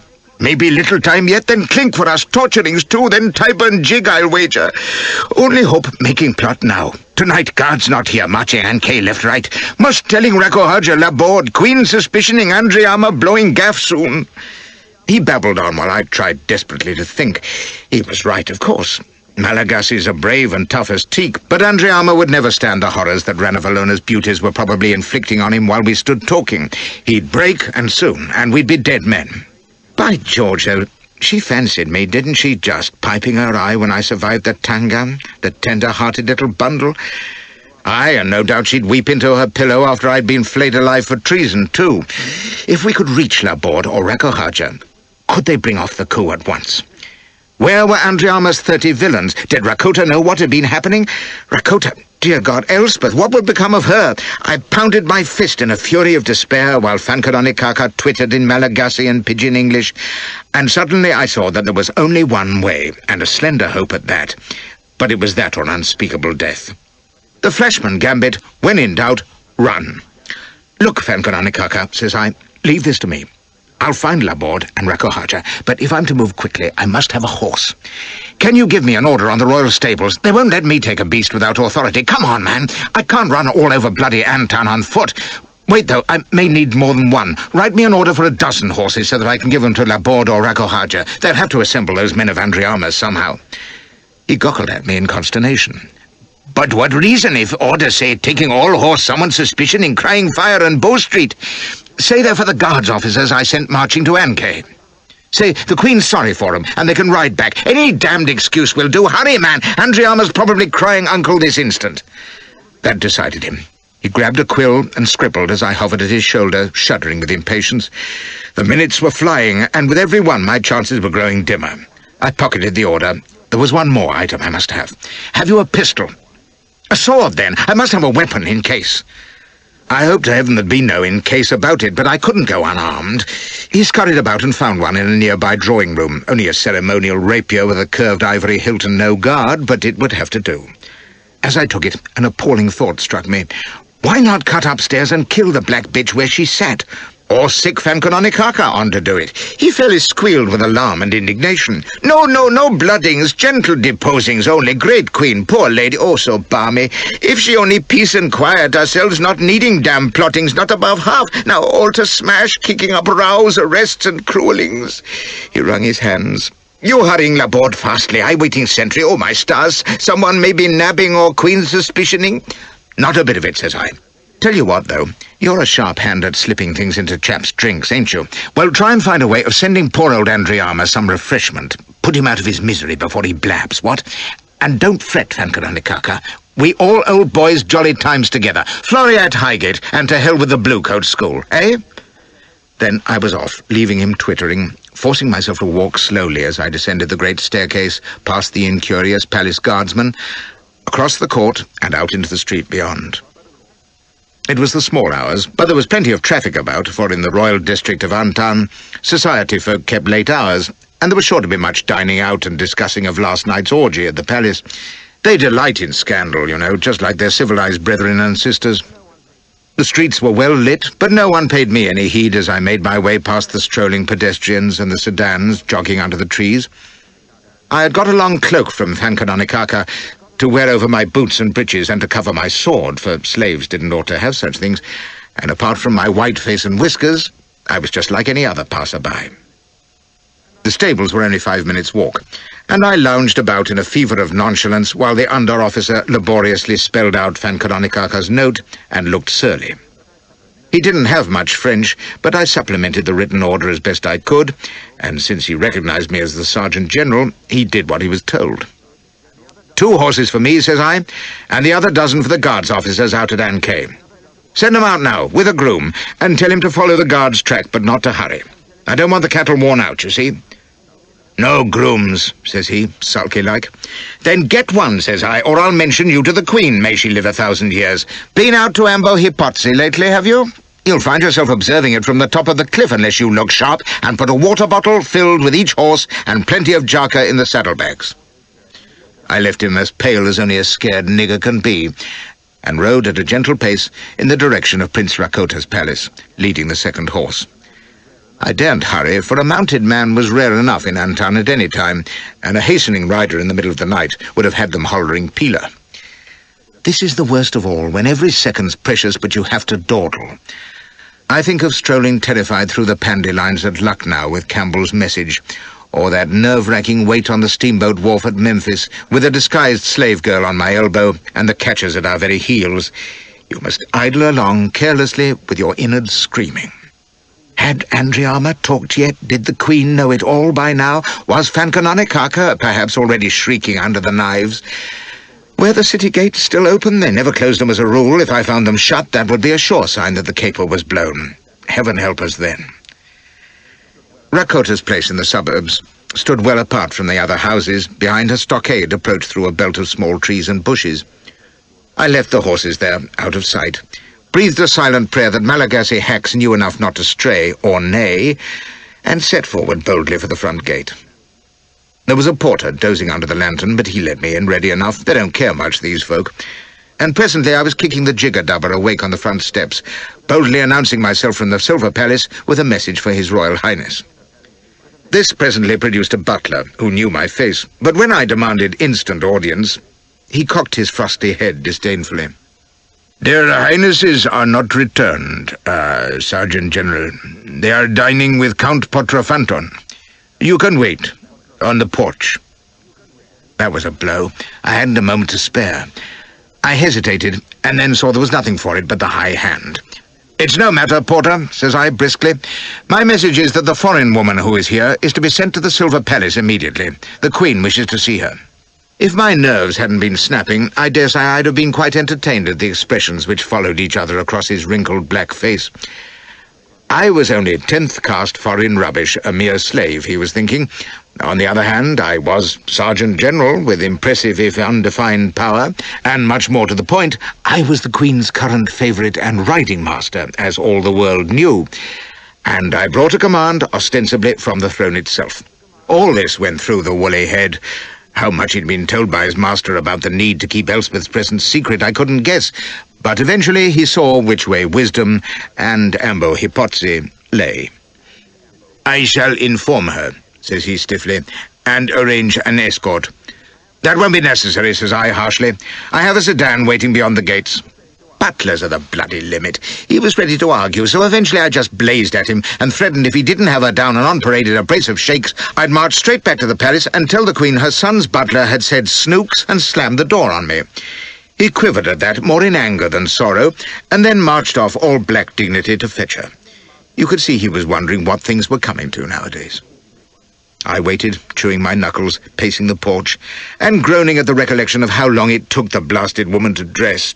10 to 1 she was peering at herself in the glass, patting her curls and making moves, while Andriama was probably blabbing, and plot, alarm, and arrest were breaking out with a vengeance. Ranavalona's tentacles might be reaching out through the city this moment, in search of me. I stamped and cursed aloud in a fever of impatience, and then strode through the open door at the sound of a female voice. Sure enough, there she was, in cloak and bonnet, prattling her way down the stairs, and the butler carrying what looked like a hat-box of all things. She gave a little shriek at the sight of me, but before I could frown her into silence, another sound had me wheeling round, hackles rising, my hand starting towards my sword hilt. Through the open door, I could see down the long drive to the main gate. It was dim down yonder, under the flickering lantern, but some kind of commotion was going on. There was a clatter of metal, a voice raised in command, a steady tread advancing, and into my horrified view, their steel and leather glittering in the beams cast by the front door lamps, came a file of Hover guardsmen. I may not be good for much, but if I have a minor talent, it's for finding the back door when coppers, creditors, and outraged husbands are coming in the front. I had the advantage of having my pants up and my boots on this time, and even hampered by the need to drag Elspeth along, I was going like a rat to a drainpipe before the butler even had his mouth open. Elspeth gave one shriek of astonishment as I bundled her along a passage beneath the stairs. "Harry, where are you going? We've left my bandbox." "Damn your bandbox," I snapped. "Keep quiet and run." I whirled round a corner. There was a corridor, obviously leading to the back, and I pounded along it, my protesting helpmeet clutching her bonnet and squeaking in alarm.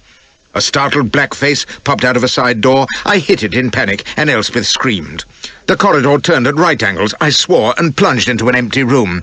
A glimpse of a long table and dining chairs in the silent dark, and beyond French windows. I hurtled towards them, hauling her along, and wrenched them open. We were in the garden, dim in the moon shadows. I cocked an ear and heard nothing.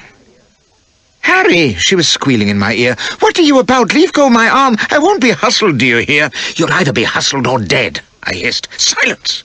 We are in deadly danger, do you understand?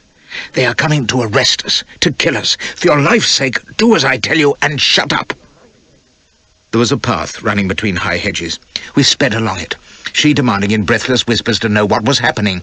At the end, I got my bearings. We were to the side of the building, in shrubbery, with the front drive round to our left, and from the hidden front door I could hear a harsh voice raised in Malagasy, unfortunately, but I caught enough words to chill my blood. "Sergeant General, arrest, search."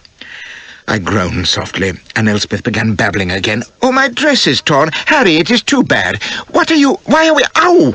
I clapped a hand over her mouth. "Be quiet, you silly mort," I whispered. "We're escaping. There are soldiers hunting us. The Queen is trying to kill me." She made muffled noises and then got her mouth free. "How dare you call me that horrid word? What does it mean?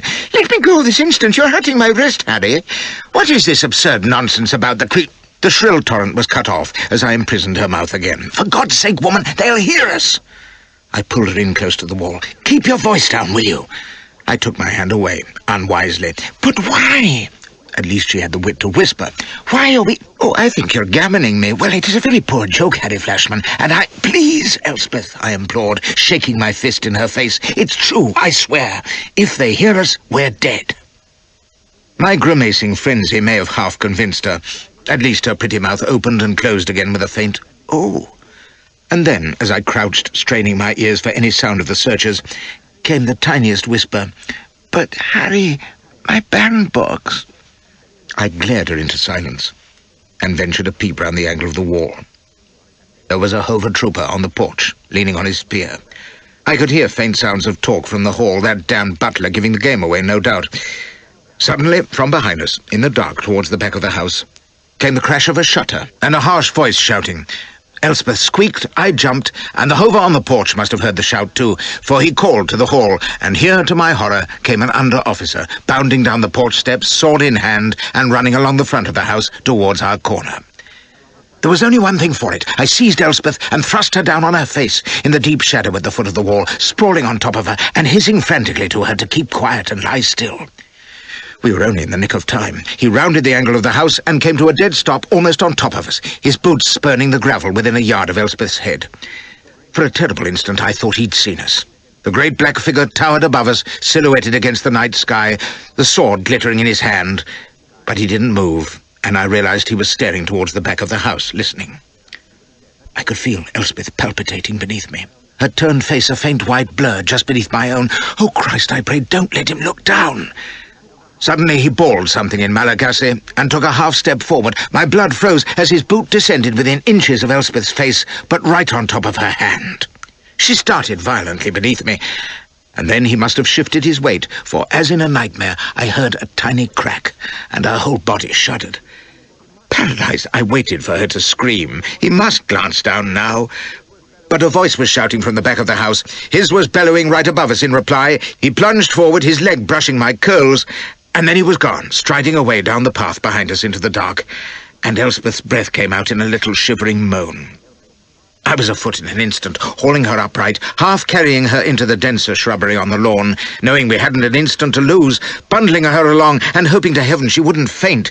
If we could get quickly through the shrubbery unobserved, moving parallel with the drive, and so come to the gate, would they have left a sentry there? Screened our blundering progress entirely. We plunged through the undergrowth and fetched up, gasping beneath a great clump of ferns not 10 yards from the gate. Far back to our left, the hover was still on the house porch beneath the lamp. Through the bushes ahead, I could make out the faint gleam of the gate lantern, but no sound, except from far behind us, where there were distant voices at the back of the house. Were they coming nearer? I peered cautiously through the fringe of bushes towards the gate. Oh, God, there was a damned great hover not 5 yards away, his spear held across his body, looking back towards the house. The light gleamed dully on his massive bare arms and chest, on his gorilla features and gleaming spearhead. My innards quailed at the sight. I couldn't hope to pass that, not with Elspeth in tow. And at that moment, my loved one decided to give voice again. "Harry," she was hissing in my ear, that man stood on my hand. I'm sure my finger is broke." I recall noting that it must have been indignation rather than complaint, for she added a word which, frankly, I didn't think she knew. "Shh!" I had my lips against her ear. "I know. We'll mend it presently. There's a guard on the gate. Must get past him." The voices at the back of the house were growing louder. It was now or never. "Can you walk?" "Of course I can walk. It's my poor finger. Psst, for Christ's sake, look, old girl, we must distract his attention, do you see? The chap on the gate, damn it." I wouldn't have thought I could yammer and whisper simultaneously, but then I wouldn't have thought I'd be stuck in the bushes in Madagascar plotting escape with a blonde imbecile whose mind, I swear, was divided evenly between her wounded finger and her lost bandbox. "Yes, he's out there. Now, listen, you must count to 5. 5, you know, and then stand up and walk out onto the drive. Can you, dearest? Just walk out, there's a good girl. Nod, curse you." I saw her lips framing why, but then she nodded and suddenly kissed me on the cheek. Then I was sliding away to the right, fumbling for my hilt beneath the cloak. 3, 4, 5. There was a rustle as she stood up. She seemed to sway for a moment, and then she had stepped through the bushes and turned to face the gate. The hover leapt about 4 feet, stood with his eyes bulging, and let out a yell as he started towards her. 2 paces brought him level with me. I clutched the hilt in a frenzy of fear. If it had been any other woman, I believe I'd have bolted straight for the gate, but one's wife, you know, and launched myself through the ferns at his flank, drawing as I sprang. There wasn't time to use the point. I continued the draw in a desperate sweep, and as he whirled to meet me, the blade took him clean across the face with a sickening jar. I had an instant's glimpse of blood spurting from the gashed mouth and cheek, and then he tripped and fell, screaming. "Run!" I bawled, and she was past him, her bonnet awry, her skirts kilted up. I turned with her, plunging for the gate, and out from the shadows of the watchman's hut leapt another of the swine, plumb in our path, whipping up his spear into the on-guard. I stopped dead, but by the grace of God, Elspeth didn't, and as he swung to cover her, I lunged at his naked chest. He parried, jumping aside, and Elspeth was through the gate, squeaking, but now he was thrusting at me, stumbling in his eagerness. His point went past my shoulder. I cut at him, but he turned the blade, quick as light, and there we were, face to face across the gateway, his eyes glaring and rolling as he poised, looking for an opening. "Make for the trees!" I yelled, and saw Elspeth scamper away, holding her bonnet on. There was shouting from the house, footsteps running, and the hover struck, his spear darting at my face. By sheer instinct I deflected it, straightening my arm in an automatic lunge. God bless you, dear old riding master of the 11th Hussars.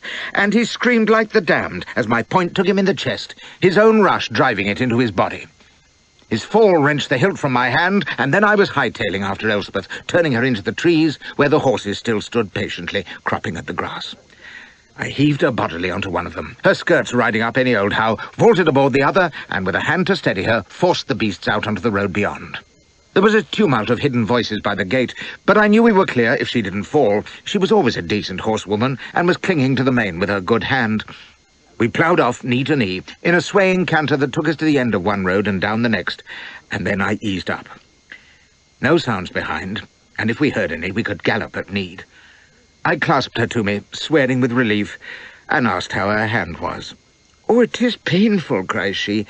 "But, Harry, what does it mean? Those dreadful people! I thought I should swoon, and my dress torn, and my finger broken, every bone in my body shaken. Oh," she shuddered violently, "those fearful black soldiers! Did you kill them?" "I hope so," says I, looking back fearfully. "Here, take my cloak. Muffle your head as well. If they see what you are, we're sunk." "But who? Why are we running? What has happened? I insist you tell me directly. Where are we going?" "There's an English ship on the coast. We're going to reach her, but we've got to get out of this hellish city first. If the gates are closed, I don't—" "But why?" cries she, like a damned parrot, sucking her finger and trying to order her skirts, which wasn't easy since she was astride. "Oh, this is so uncomfortable. Why are we being pursued? Why should they—" "Oh!" Her eyes widened. "What have you done, Harry? Why are they chasing you? Have you done some wrong? Oh, Harry, have you offended the Queen?" "Not half as much as she's offended me," I snarled. "She's a monster, and if she lays hands on us, we're done for. Come on, confound it." "But I cannot believe it. Why, of all the absurd things, when I have been so kindly treated, I'm sure, whatever it is, if the prince were to speak to her—" "I didn't quite tear my hair, but it was a near-run thing. I gripped her by the shoulders instead, and speaking as gently as I could, with my teeth chattering, impressed on her that we must get out of the city quickly, that we must proceed slowly by back streets to the gates, but there we might have to ride for it. I would explain later." "Very good," says she. "You need not raise your voice." "If you say so, Harry, but it is all extremely odd." I'll say that for her. Once she understood the urgency of the situation, and even that pea-brain must have apprehended by now that something unusual was taking place, she played up like a good one. She didn't take fright, or weep, or even plague me with further questions. I've known clever women, and plenty like Lakshmi Bai and the Silk One, who were better at rough riding and desperate work, but none gamer than Elspeth when the stakes were on the blanket. She was a soldier's wife, all right. Pity she hadn't married a soldier. But if she was cool enough, I was in a ferment as we picked our way by back roads to the city wall and followed it round towards the great gates.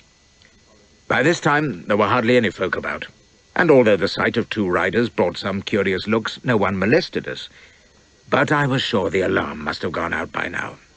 I wasn't to know that Malagasy bandobast being what it was, the last thing they'd have thought to do was close the gates. They never had, so why bother now?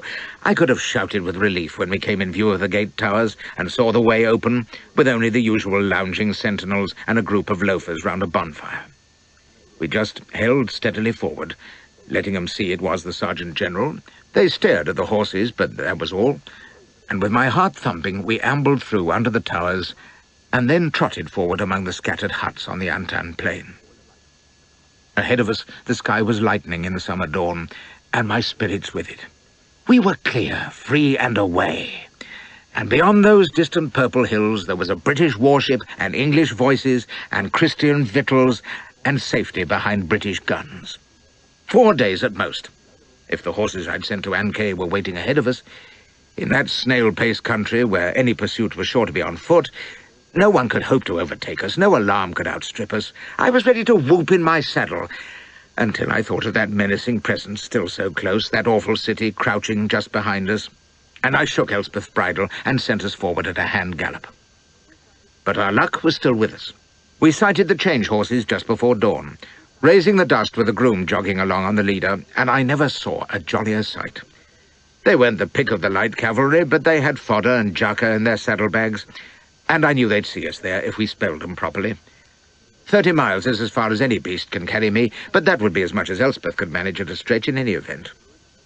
I dismissed the bewildered groom, and on we went at a good round trot. A small horse herd ain't difficult to manage if you learnt your trade in Afghanistan. My chief anxiety now was Elspeth. She'd ridden steady and commendably silent until now, but as we forged ahead into the empty downland, I could see the reaction at work. She was swaying in the saddle, eyes half closed, fair hair tumbling over her face, and although I was in a sweat to push on, I felt bound to swing off into a little wood to rest and eat. I lifted her out of the saddle beside a stream, and blow me if she didn't go straight off to sleep in my arms. For 3 hours she never stirred, while I kept a weather eye on the plain, but saw no sign of pursuit. She was all demands and chatter again, though, when she awoke, and while we chewed our jacka and I bathed her finger, which wasn't broke but badly bruised, I tried to explain what had happened. Do you know, of all the astonishing things that had occurred since we left England, I still felt that that conversation was the most incredible of all. I mean, explaining anything to Elspeth is always middling tough, but there was something unreal, as I look back, about sitting opposite her in a Madagascar wood, while she stared round-eyed in her torn, soiled evening dress with her finger in a splint, listening to me describing why we were fleeing for our lives from an unspeakable black despot whom I'd been plotting to depose. Not that I blame her for being sceptical, mind you. It was the form her scepticism took which had me clutching my head. At first she just didn't believe a word of it. It was quite contrary, she said, to what she had seen of Madagascar, and to prove the point she produced from the recesses of her underclothing a small and battered notebook, from which she proceeded to read me her impressions of the country. So help me, it was all about bloody butterflies and wild flowers and Malagasy curtain materials and what she'd had for dinner. It was at this point that it dawned on me that the conclusion I'd formed on my visits to her at Rakota's palace had been absolutely sound. She'd spent 6 months in the place without having any notion of what it was really like. Well, I knew she was mutton-headed, but this beat all, and so I told her. "I cannot see that," says she. "The prince and princess were all politeness and consideration, and you assured me that all was well, so why should I think otherwise?" I was still explaining and being harangued when we took the road again, and for the best part of the day, which took us to the eastern edge of the downs near Angavo, where we camped in another wood. By that time I'd finally got it into her head what a hell of a place Madagascar was, and what a hideous fate we were escaping. You would have thought that would have reduced her to terrified silence, but then you don't know my Elspeth. She was shocked. Not a bit scared, apparently, just plain indignant. It was deplorable, and ought not to be allowed, was how she saw it. Why had we, by which I took it she meant Her Britannic Majesty, taken no steps to prevent such misgovernment? And what was the Church thinking about? It was quite disgusting. I just sat munching jaka, but I couldn't help listening to her, being reminded of that old harridan Lady Sale, tapping her mittened fingers while the Jezebel bullets whistled round her on the Kabul retreat, and demanding acidly why something was not done about it. Aye, it's comical in its way. And yet, when you've seen the Memsahibs pursing their lips and raising indignant brows in the face of dangers and horrors that set their menfolk shaking, you begin to understand why there's all the pink on the map. It's vicarage morality, nursery discipline, and a thorough sense of propriety and sanitation that have done it. And when they've gone, and the Memsahibs with them, why, the map won't be pink any longer. The one thing Elspeth couldn't accept, though, was that the outrageous condition of Madagascar was Ranavalona's fault.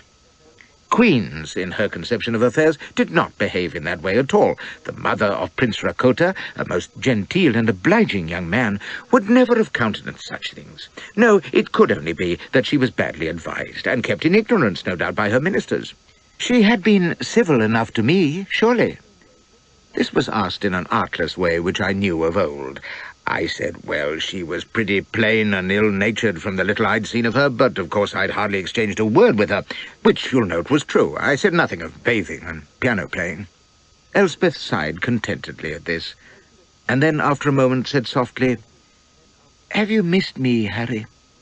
Looking at her, sitting in the dusk with the green leaves behind her, in her dusty gown, with the tangled gold hair framing that lovely face, so serene in its stupidity, I suddenly realized there was only one sensible way to answer her. What with the shock and haste and fear of our flight, it absolutely hadn't occurred to me until that moment. And afterwards, lying in the grass, while she stroked my cheek, it seemed the most natural thing.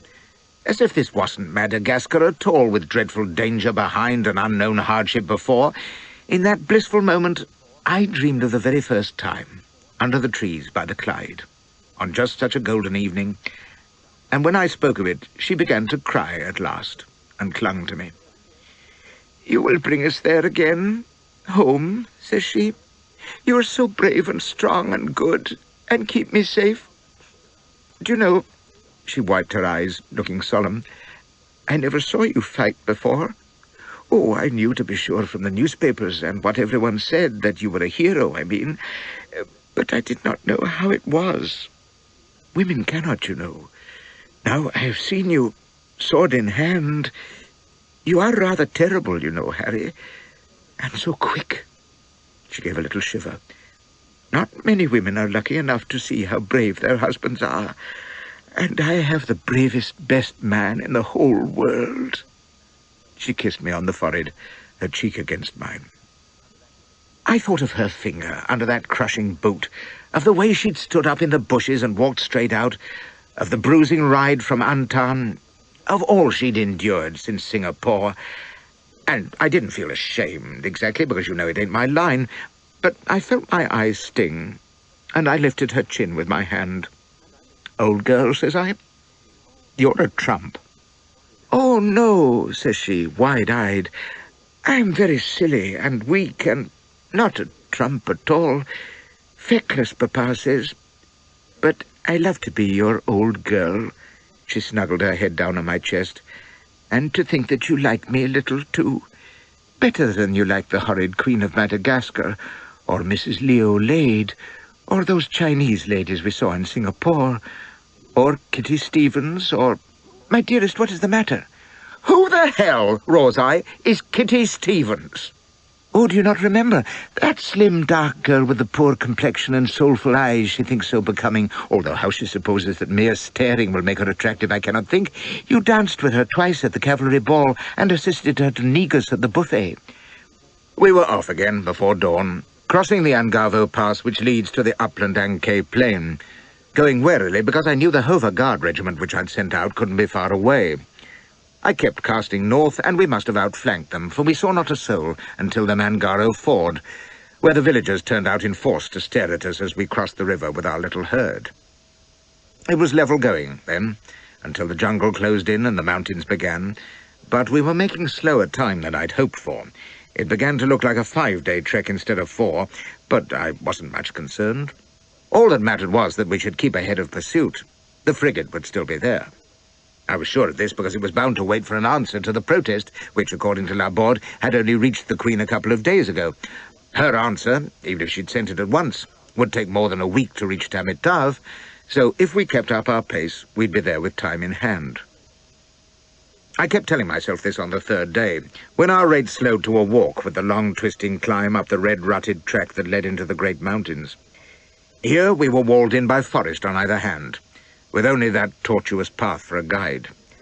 I knew it because I'd been flogged over it in the slave coffle, and I had to gulp down my fears as we approached each bend. Suppose we met someone in this place where we couldn't take to our heels, where to stray 10 yards from the path would be certain death by wandering starvation. Suppose the path petered out, or had been overgrown. Suppose swift Hova runners overtook us.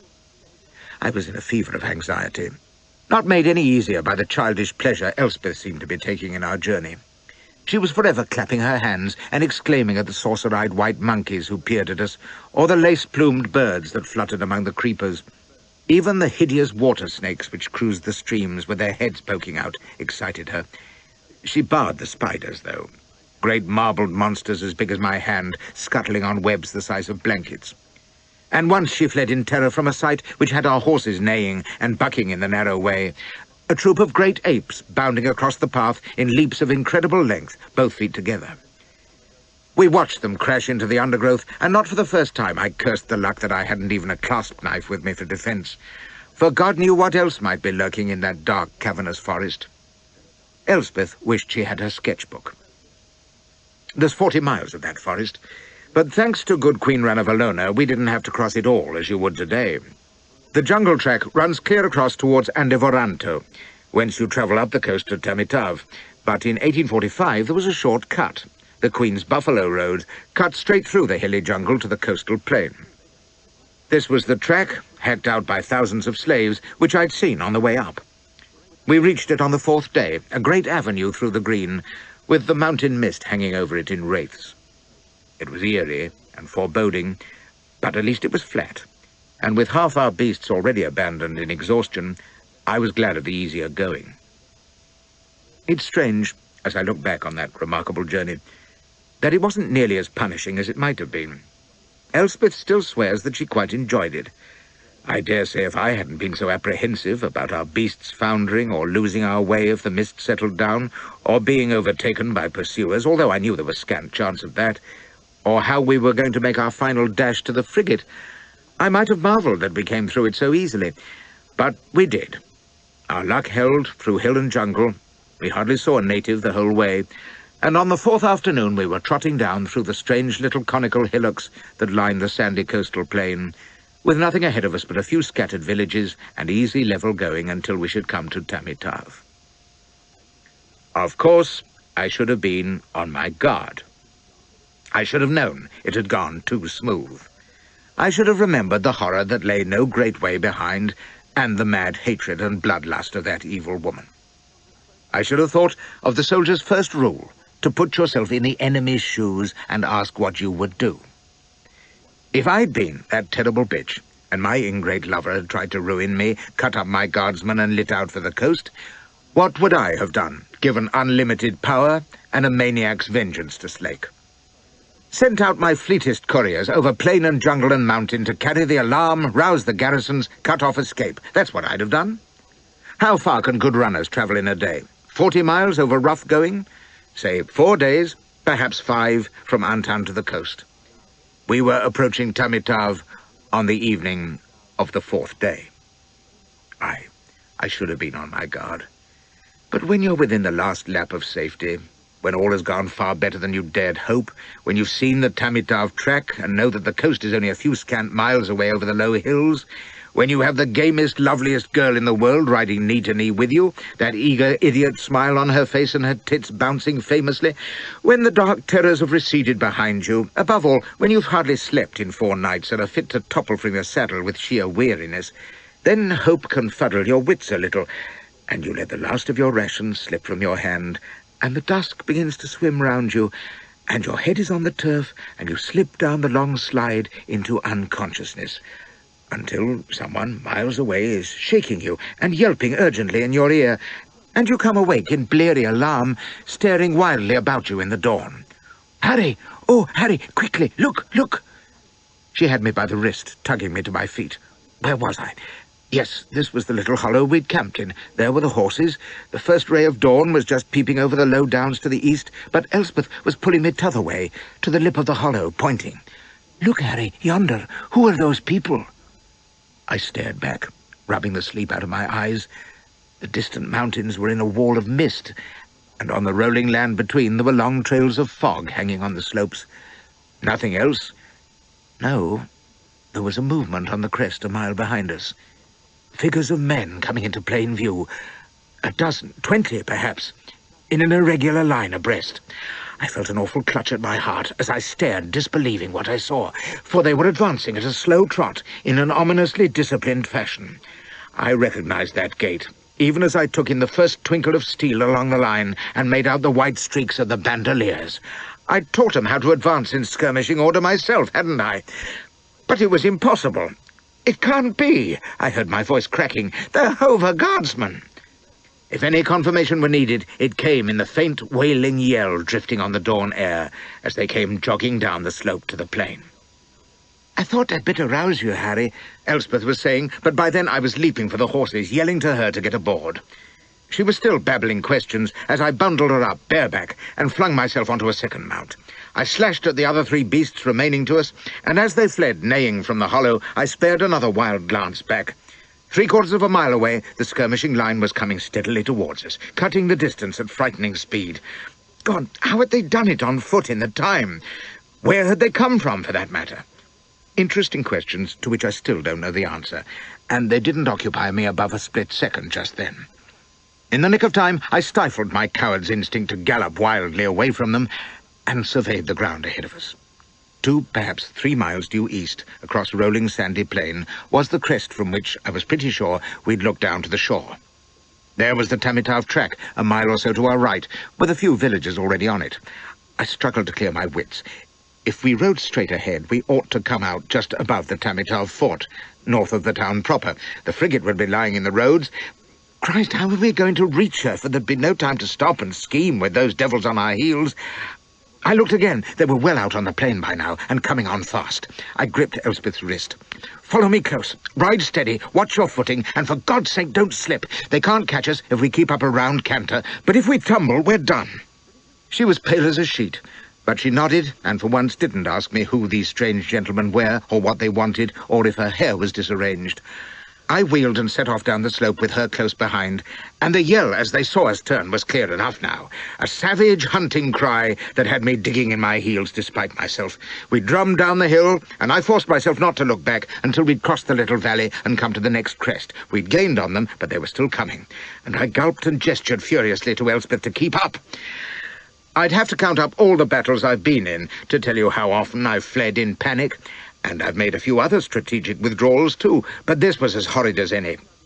There was the time Scud East and I went tearing along the Arrow of Arabat in a sled with the Cossacks behind us, and the jolly little jaunt I had with Colonel Sebastian Moran in an ammunition cart after Isandlwana, with the Udloko Zulus on our tail, and couldn't they cover the ground just? But in the present case, the snag was that very shortly we were going to reach the sea, and unless our embarkation went smoothly, God, the frigate must be there. I stole another look over my shoulder. We were a clear mile ahead now, surely, but there they were still, just appearing on a crest and streaming over it in fine style. I took a look at our horses. They weren't labouring, but they weren't fit to enter the St. Leger either. Would they last? Suppose one went lame? Why the blazes hadn't I thought to drive the spare beasts ahead? But it was too late now. "Come on," says I, and Elspeth gave me a trembling look and kicked in her heels, clinging to the mane. The last slope was half a mile ahead. As we dropped our pace for the ascent, I looked back again, but there was nothing in sight for a good mile. "We'll do it yet," I shouted, and we covered the last few yards to the top through slippery sand. The sun blazed in our eyes as we reached the crest. The breeze was suddenly stiff in our faces, and there below us, down a long sandy slope, was the spreading panorama of beach and blue water, with the surf foaming not a mile away. Far off to the right was Tamitave town, the smoke rising in thin trails above the thatched roofs. Closer, but still to the right, was the fort, a massive circular stone tower with its flag aflutter and its outer wooden palisade. There were white-coated troops about a platoon strong marching towards it from the town, and looking down from our point of vantage, I could see great activity in the central square of the fort itself, and round the gun emplacements on its wall. The sun was shining straight towards us out of a blue, cloudless sky, the rays coming over a thick bank of mist which mantled the surface of the sea a mile offshore. A beautiful sight, the coral strand with its palms, the gulls wheeling, the gentle roll of bright blue sea. There was only one thing missing. From golden beach to pearly bank of mist, from pale, clear distance in the north to the vague smokiness of the town waterfront to the south, the sea was as bare as a miser's table. There was no British frigate in Tamitave roads. There wasn't even a blasted bumboat, and behind us, as I turned my frantic gaze in their direction, the Hovars were just coming in sight on the hillside a scant mile away. I can't recall whether I screamed aloud or not. I may well have done, but if I did, it was a poor expression of the sick despair that engulfed me in that moment. I know the thought that was in my mind as I pounded my knee with my fist in an anguish of rage, fear, and disappointment was, but it must be there. It has to wait for her message. And then Elspeth was turning solemn blue eyes on me and asking, "But, Harry, where is the ship? You said it would be here." And then, putting two and two together, I suppose, she added, "Whatever shall we do now?" It was a question which had occurred to me, as I stared palsied from the empty sea in front to our pursuers behind. They had halted on the far crest, which was an irony, if you like. They could crawl on their bellies towards us now, for all it mattered. We were trapped, helpless, with nothing to do but wait until they came up with us at their leisure, to seize and drag us back to the abominable fate that would be waiting for us in Antan. I could picture those snake-like eyes, the steaming pits at Ambo Hipotzi, the bodies turning in the air from the top of the cliff, the blood-curdling shriek of the mob. I realized I was babbling out a flood of oaths as I stared vainly round for an escape which I knew wasn't there. Elspeth was clutching my hand, white-faced, and then, because it was the only way to go, I was urging her down the slope to our left, towards a long grove of palms which began about 2 furlongs from the fort and ran away into the distance along the coastline northwards. That's one thing about a sound, cowardly instinct. It turns you directly to cover, however poor and useless it may be. They'd find us there in no time, but if we could reach the trees undetected from the fort, we might at least be able to flee north. To what? There was nothing for us yonder except blind flight until we dropped from exhaustion, or our horses foundered, or those black hounds came up with us, and I knew it, but it was better than stopping where we were to be run down like sheep. "Oh, Harry!" Elspeth was wailing in my rear as we thundered down the slope, but I didn't check. Another minute would have us in the shelter of the grove if no one in the fort saw us first.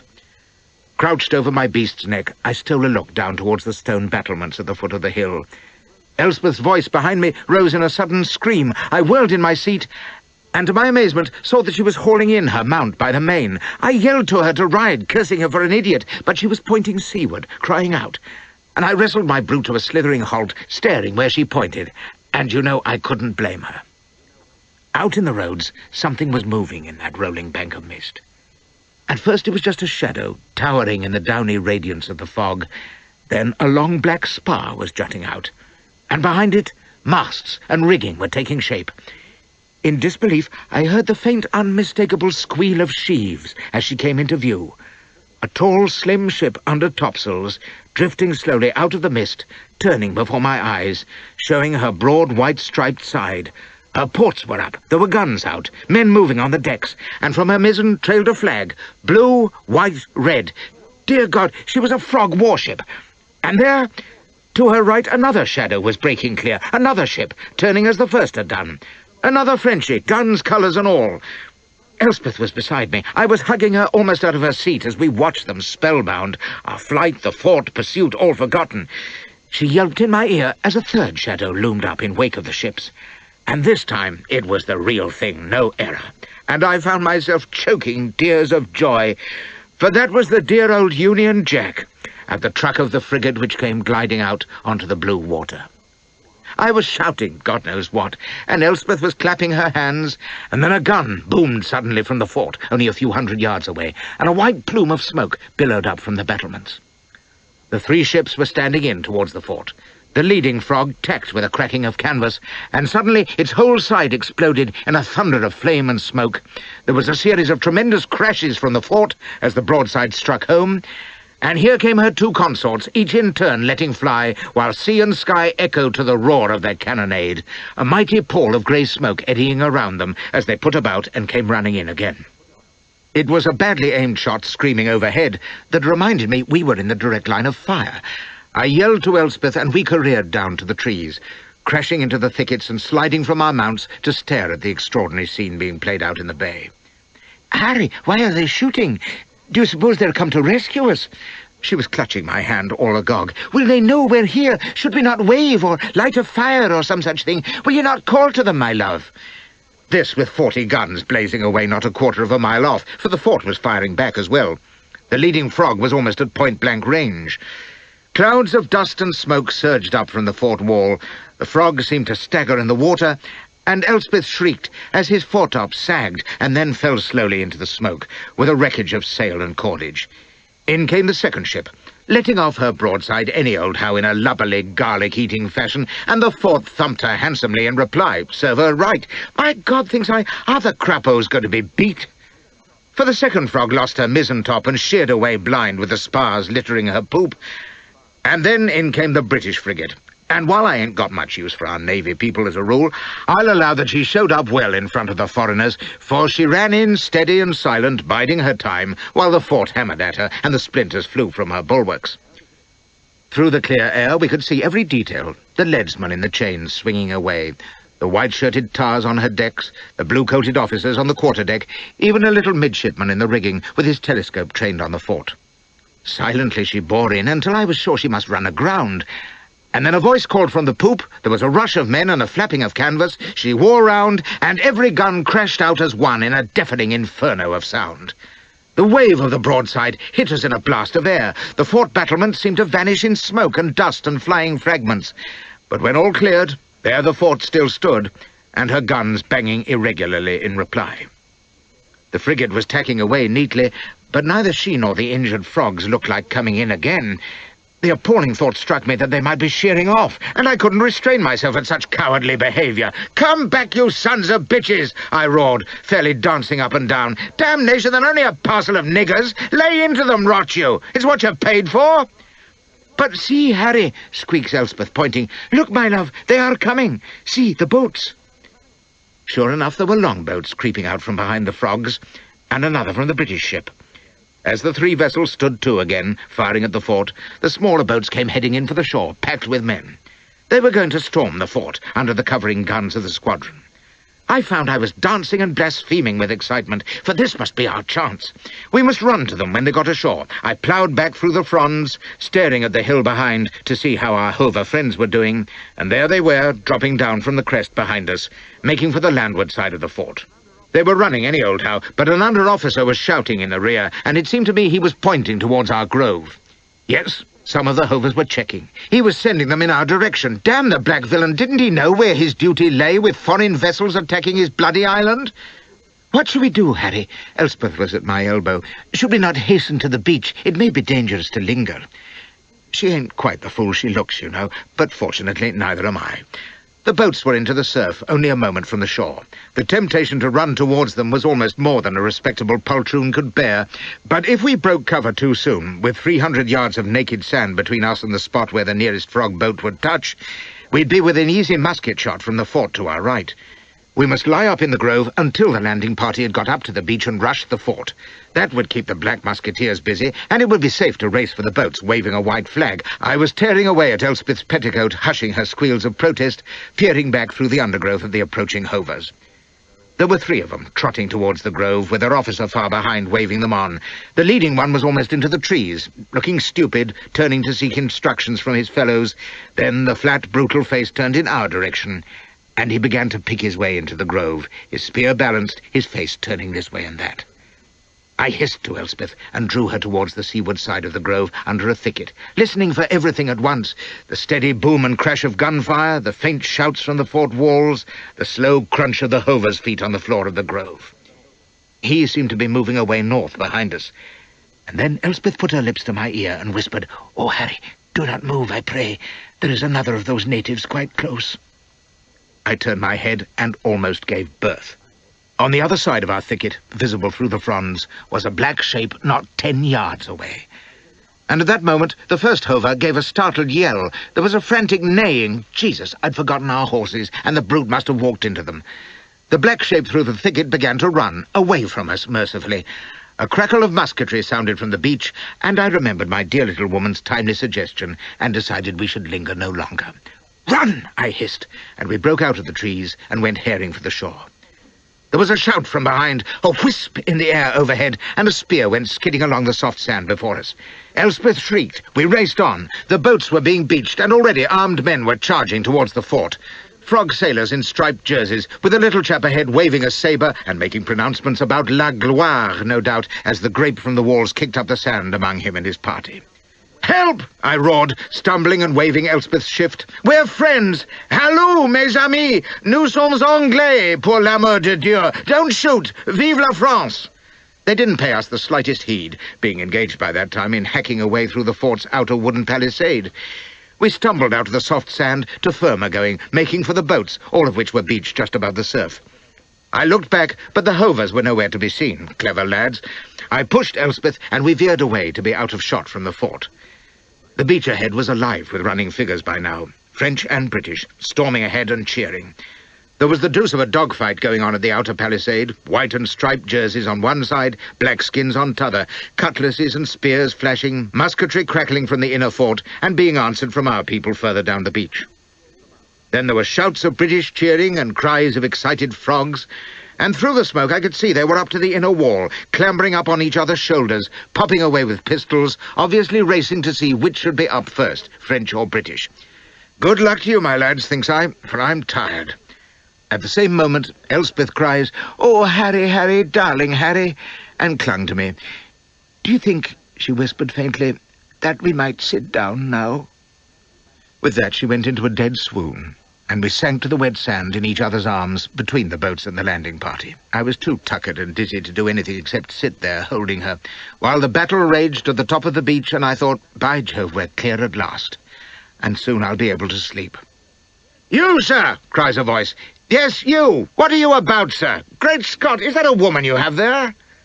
A party of British sailors, carrying empty stretchers, were racing across our front to the fort, and with them this red-faced chap with a gold strip on his coat, who checked to pop his eyes at us.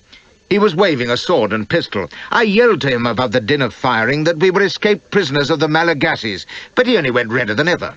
"What's that you say? You're not with the landing party? Then get off the beach, sir. Get off this minute. You've no business here. This is a naval operation. What's that, bosun? I'm coming, blast you. On you, men. He scampered off, brandishing his weapons, but I didn't care. I knew I was too done to carry Elspeth down to the boats 100 yards off, but we were out of effective musket shot of the fort, so I was content to sit and wait until someone should have time to attend to us. They were all busy enough at the moment, in all conscience. The ground before the palisade was littered with dead and crawling wounded, and through the breaches they'd broken, I could see them spiking the guns, while the scaling parties were still trying to get up the 30-foot wall behind. They had ladders crowded with tars and matelots, their steel flashing in the smoke at the top of the wall, where the defenders were slashing and firing away.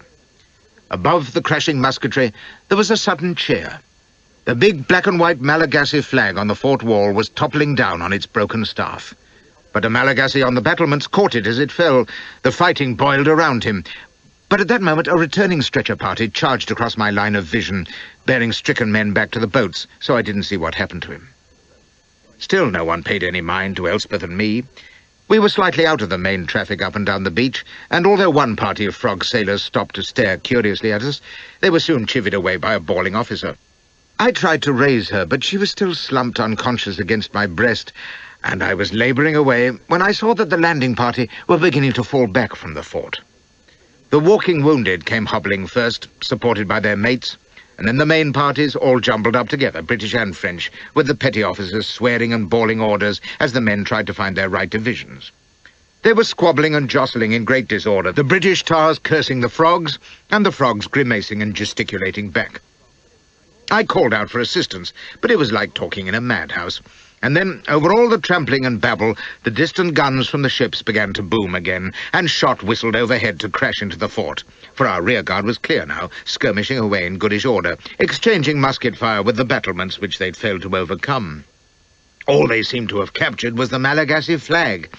In among the retiring skirmishers, with the enemy shot peppering them, a disorderly mob of French and English seamen were absolutely at blows with each other for possession of the confounded thing, with cries of "Ah, voleur!" and "Belay, you sod!" The frogs kicking and the Britons lashing out with their fists, while two of their officers tried to part them. Finally, the English officer, a great lanky fellow with his trouser leg half torn off and a bloody bandage round his knee, succeeded in wrenching the banner away, but the frog officer, who was about 4 feet tall, grabbed an end of it, and they came stumbling down in my direction, yelling at each other in their respective lingos, with their crews joining in. "You shall not have it," cries the frog. "Render it to me, monsieur, this instant." "Sheer off, you greasy half-pint," roars John Bull. "You take your paw away directly, or you get what for." "Sacred English thief, it fell to my men, I tell you. It is a prize of France." "Will you leave off, you frog-eating ape? Damme, if you and your cowardly jackanapes had fought as hard as you squeal, we'd have had that fort by now. Let go, d'ye hear?" "Ah, you resist me, do you?" cries the frog, who came about up to the Englishman's elbow. "It is sufficient, this. Release it, this flag, or I shall pistol you." "Give over, rot you!" They were almost on top of us by now, the sturdy Saxon holding the flag above his head and the tiny frog clinging to it and hacking at his shins. "I'll cast anchor in you, you prancing swab, if—" "Good God, that's a woman!" His jaw dropped as he caught sight of me at his feet, with Elspeth in my arms. He stared speechless, oblivious of the Frenchman, who was now drumming at his chest with tiny fists, eyes tight shut. "If you've a moment," says I, "I'd be obliged if you'd assist my wife to your boats. We're British, and we've escaped from captivity in the interior." I had to repeat it before he took it in with a variety of oaths, while the frog, who had stopped drumming, glared suspiciously. "What does he say, then?" cries he. "Does he conspire, the rascal? Ah, but I shall have the flag. Death of the devil, what is this? A woman beneath our feet, then?" I explained to him in French, and he goggled and removed his hat. "A lady, an English lady. Incredible, but a lady so beautiful, by example, and in a condition of swoon. Ah, but the poor little... Medicine, Major Nasserjack! Medicine, Major Nasserjack! Come quickly, and do you, sir, be calm." He was fairly dancing in agitation. "Attend you others, and guard madame." They were all crowding round, gaping, and while a frog sawbones knelt beside Elspeth, whose eyelids were fluttering, a couple of tars helped me up, and the English officer demanding to know who I was, I told him, and he said, "Not Flashman of Afghanistan, surely?" And I said the very same, and he said, well, he was damned, and he was Kennedy, second of the frigate Conway, and proud to meet me. During this, the little frog officer was hopping excitedly, informing me that he was Lieutenant Boudancourt of the Zélé, that Madame would receive every comfort, and salve latterly that the entire French marine was at her service, name of a name, and that he, Boudancourt, who spoke, would personally supervise her tranquil removal without delay. "Avast there, crapo!" roars Kennedy. "What's he saying? Jenkins, Russell, the lady's British, and she'll come in a British boat, by God. Can you walk, ma'am?" Elspeth, supported by the frog doctor, was still so faint either from fatigue or all this male attention that she could only gesture limply, and Boudancourt squawked his indignation at Kennedy. "Do not raise the voice above the half, if you please. But see, you have returned, madame, to a decline." "Shut your trap," cries Kennedy, and then to a seaman who was tugging at his sleeve, "What the hell is it now?" "Begging your pardon, sir. Mr. Heseltine's compliments, and the blacks is making a sally, looks like, sir." He was pointing up the beach. Sure enough, black figures in white loincloths were emerging through the broken palisade, braving the shot from the ships and our rearguard's musketry. Some of them were firing towards us. There was an alarming swish of bullets overhead. "Hell and damnation," cries Kennedy. "Frogs, women, and niggers. It's too bad. Mr. Cliff, I'll be obliged if you get those men off the beach. Cover 'em, sharpshooters. Russell, run to the boat. Tell Mr. Partridge to load the 2-pounder with grape and let 'em have it if they come within range. Fall back there. Get off the beach." Boudancourt was yelling similar instructions to his own people. Among them, the medecin major and a matelot were helping Elspeth down to the nearest boat. "Well, go with her, you fool," cries Kennedy to me. "You know what these bloody frogs are like, don't you?" He was limping along on his injured leg, the Malagasy flag trailing from his hand, little Boudancourt snapping at his heels. But a moment, monsieur. You forget, I think, that you still carry that which is the rightful property of Madame la République. Be pleased to yield me that flag." "I'll be damned if I do." "Villain, do you defy me still? You shall not leave this shore alive. Shove off, you little squirt." I could hear their squabbling above the din as I reached the gunwale of the French boat, with men floundering about her knee-deep in water. Elspeth was being helped to the stern sheets through a jabbering, groaning, shouting crowd of Frenchmen. Some were standing in the bows, firing up the beach. Others were preparing to shove off. There were wounded crying or lying silent against the thwarts. A midshipman was yelling shrill orders to the men at the sweeps. There was a deafening explosion as the British cutter nearby fired her bow gun. The Malagasys were streaming out of the fort in numbers now, skirmishing down the beach, taking pot shots. They'd be forming up for a charge in a moment. And Kennedy and Boudancourt, the last men off the beach, were splashing through the shallows, tugging at the flag and yelling abuse at each other. "Let go, God rot your boots! English bully, you shall not escape!" I think of them sometimes when I hear idiot politicians blathering about entente cordiale. Kennedy shaking his fist, Boudancourt blue in the face, with that dirty, useless piece of calico stretched taut between them. And I'm proud to think that in that critical moment, with confusion all around and disaster imminent, my diplomatic skill asserted itself to save the day. For I believe they'd have been there yet if I hadn't snatched a knife from the belt of a matelot beside me and slashed at the flag, cursing hysterically. It didn't do more than tear it slightly, but that was enough. The thing parted with a rending sound. Kennedy swore, Boudancourt shrieked, and we scrambled aboard as the bow chasers roared for the last time, and the boats ground over the shingle and wallowed in the surf. "Assassin!" cries Boudancourt, brandishing his half. "Pimp!" roars Kennedy from the neighbouring boat. That was how we came away from Madagascar. More than a score of French and British dead it cost, that mismanaged lunatic operation. But since it saved my life and Elspeth's by sheer chance, you'll forgive me if I don't complain. All that I could think, as I huddled beside her in the stern, my head swimming with fatigue and my body one great throbbing ache, was, by Jove, we're clear. Mad black queens, Solomon, Brooke, Hovers, headhunters, chink hatchetmen, poisoned darts, boiling pits, skull ships, Tangam poison, they're all gone. And we're pulling across blue water, my girl and I, to a ship that'll take us home. Pardon, monsieur. Boudancourt beside me was frowning at the piece of sodden flag in his hands. Can you say, says he, pointing at the black script on it, what these words signify? I couldn't read 'em, of course, but I'd learned enough of Malagasy heraldry to know what they were. That says Ranavalona, I told him. She's the queen of that bloody island, and you can thank your stars you'll never get closer to her than this. I could tell you. I was going on, but I felt Elspeth stir against me, and thought, no, least said, soonest mended. I glanced at her. She was awake all right, but she wasn't listening. Her eyes appeared to be demurely downcast, which I couldn't fathom until I noticed that her dress was so torn that her bare legs were uncovered, and every libidinous frog face in that boat was leering in her direction. And didn't she know it, though? By George, thinks I, that's how this whole confounded business started, because this simpering slut allowed herself to be ogled by lewd fellows. "Do you mind?" says I to Boudancourt, and taking the torn banner from his hand, I disposed it decently across her knees, scowling at the disgruntled frogs. She looked at me, all innocent wonder, and then smiled and snuggled up to my shoulder. "Why, Harry," sighs she, "you take such good care of me." Final extract from the Journal of Mrs. Flashman, July 1845. To be sure, it is very tiresome to be parted again so soon from my dear, dear H, especially after the cruel separation which we have endured, and just at a time when we supposed we could enjoy the repose and comfort of each other's company in blissful peace at last, and in the safety of old England.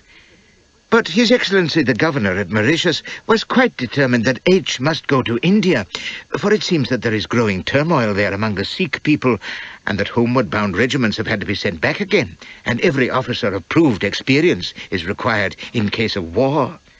So, of course, my darling, being on the active list, must be dispatched to Bombay, not without vigorous protest on his part, and he even went so far as to threaten to send in his papers and quit the service altogether, but this they would not permit at all.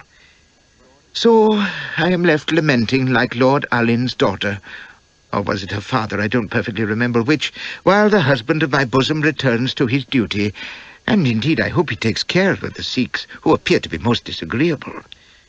My only consolation is the knowledge that my dearest would rather far have accompanied me home himself, and it was this dear concern and affection for me that caused him to resist so fiercely when they said he must go to India, and indeed he grew quite violent on the subject, and called His Excellency the Governor many unpleasant things, which I shan't set down, they were so shocking. But I could never have him forsake the path of honour which he loves so well for my sake, and there really was no reason why he should, for I am extremely comfortable and well taken care of aboard the good ship Zélé, whose commander, Captain Fraser, has been so obliging as to offer me passage to Toulon, rather than await an Indiaman.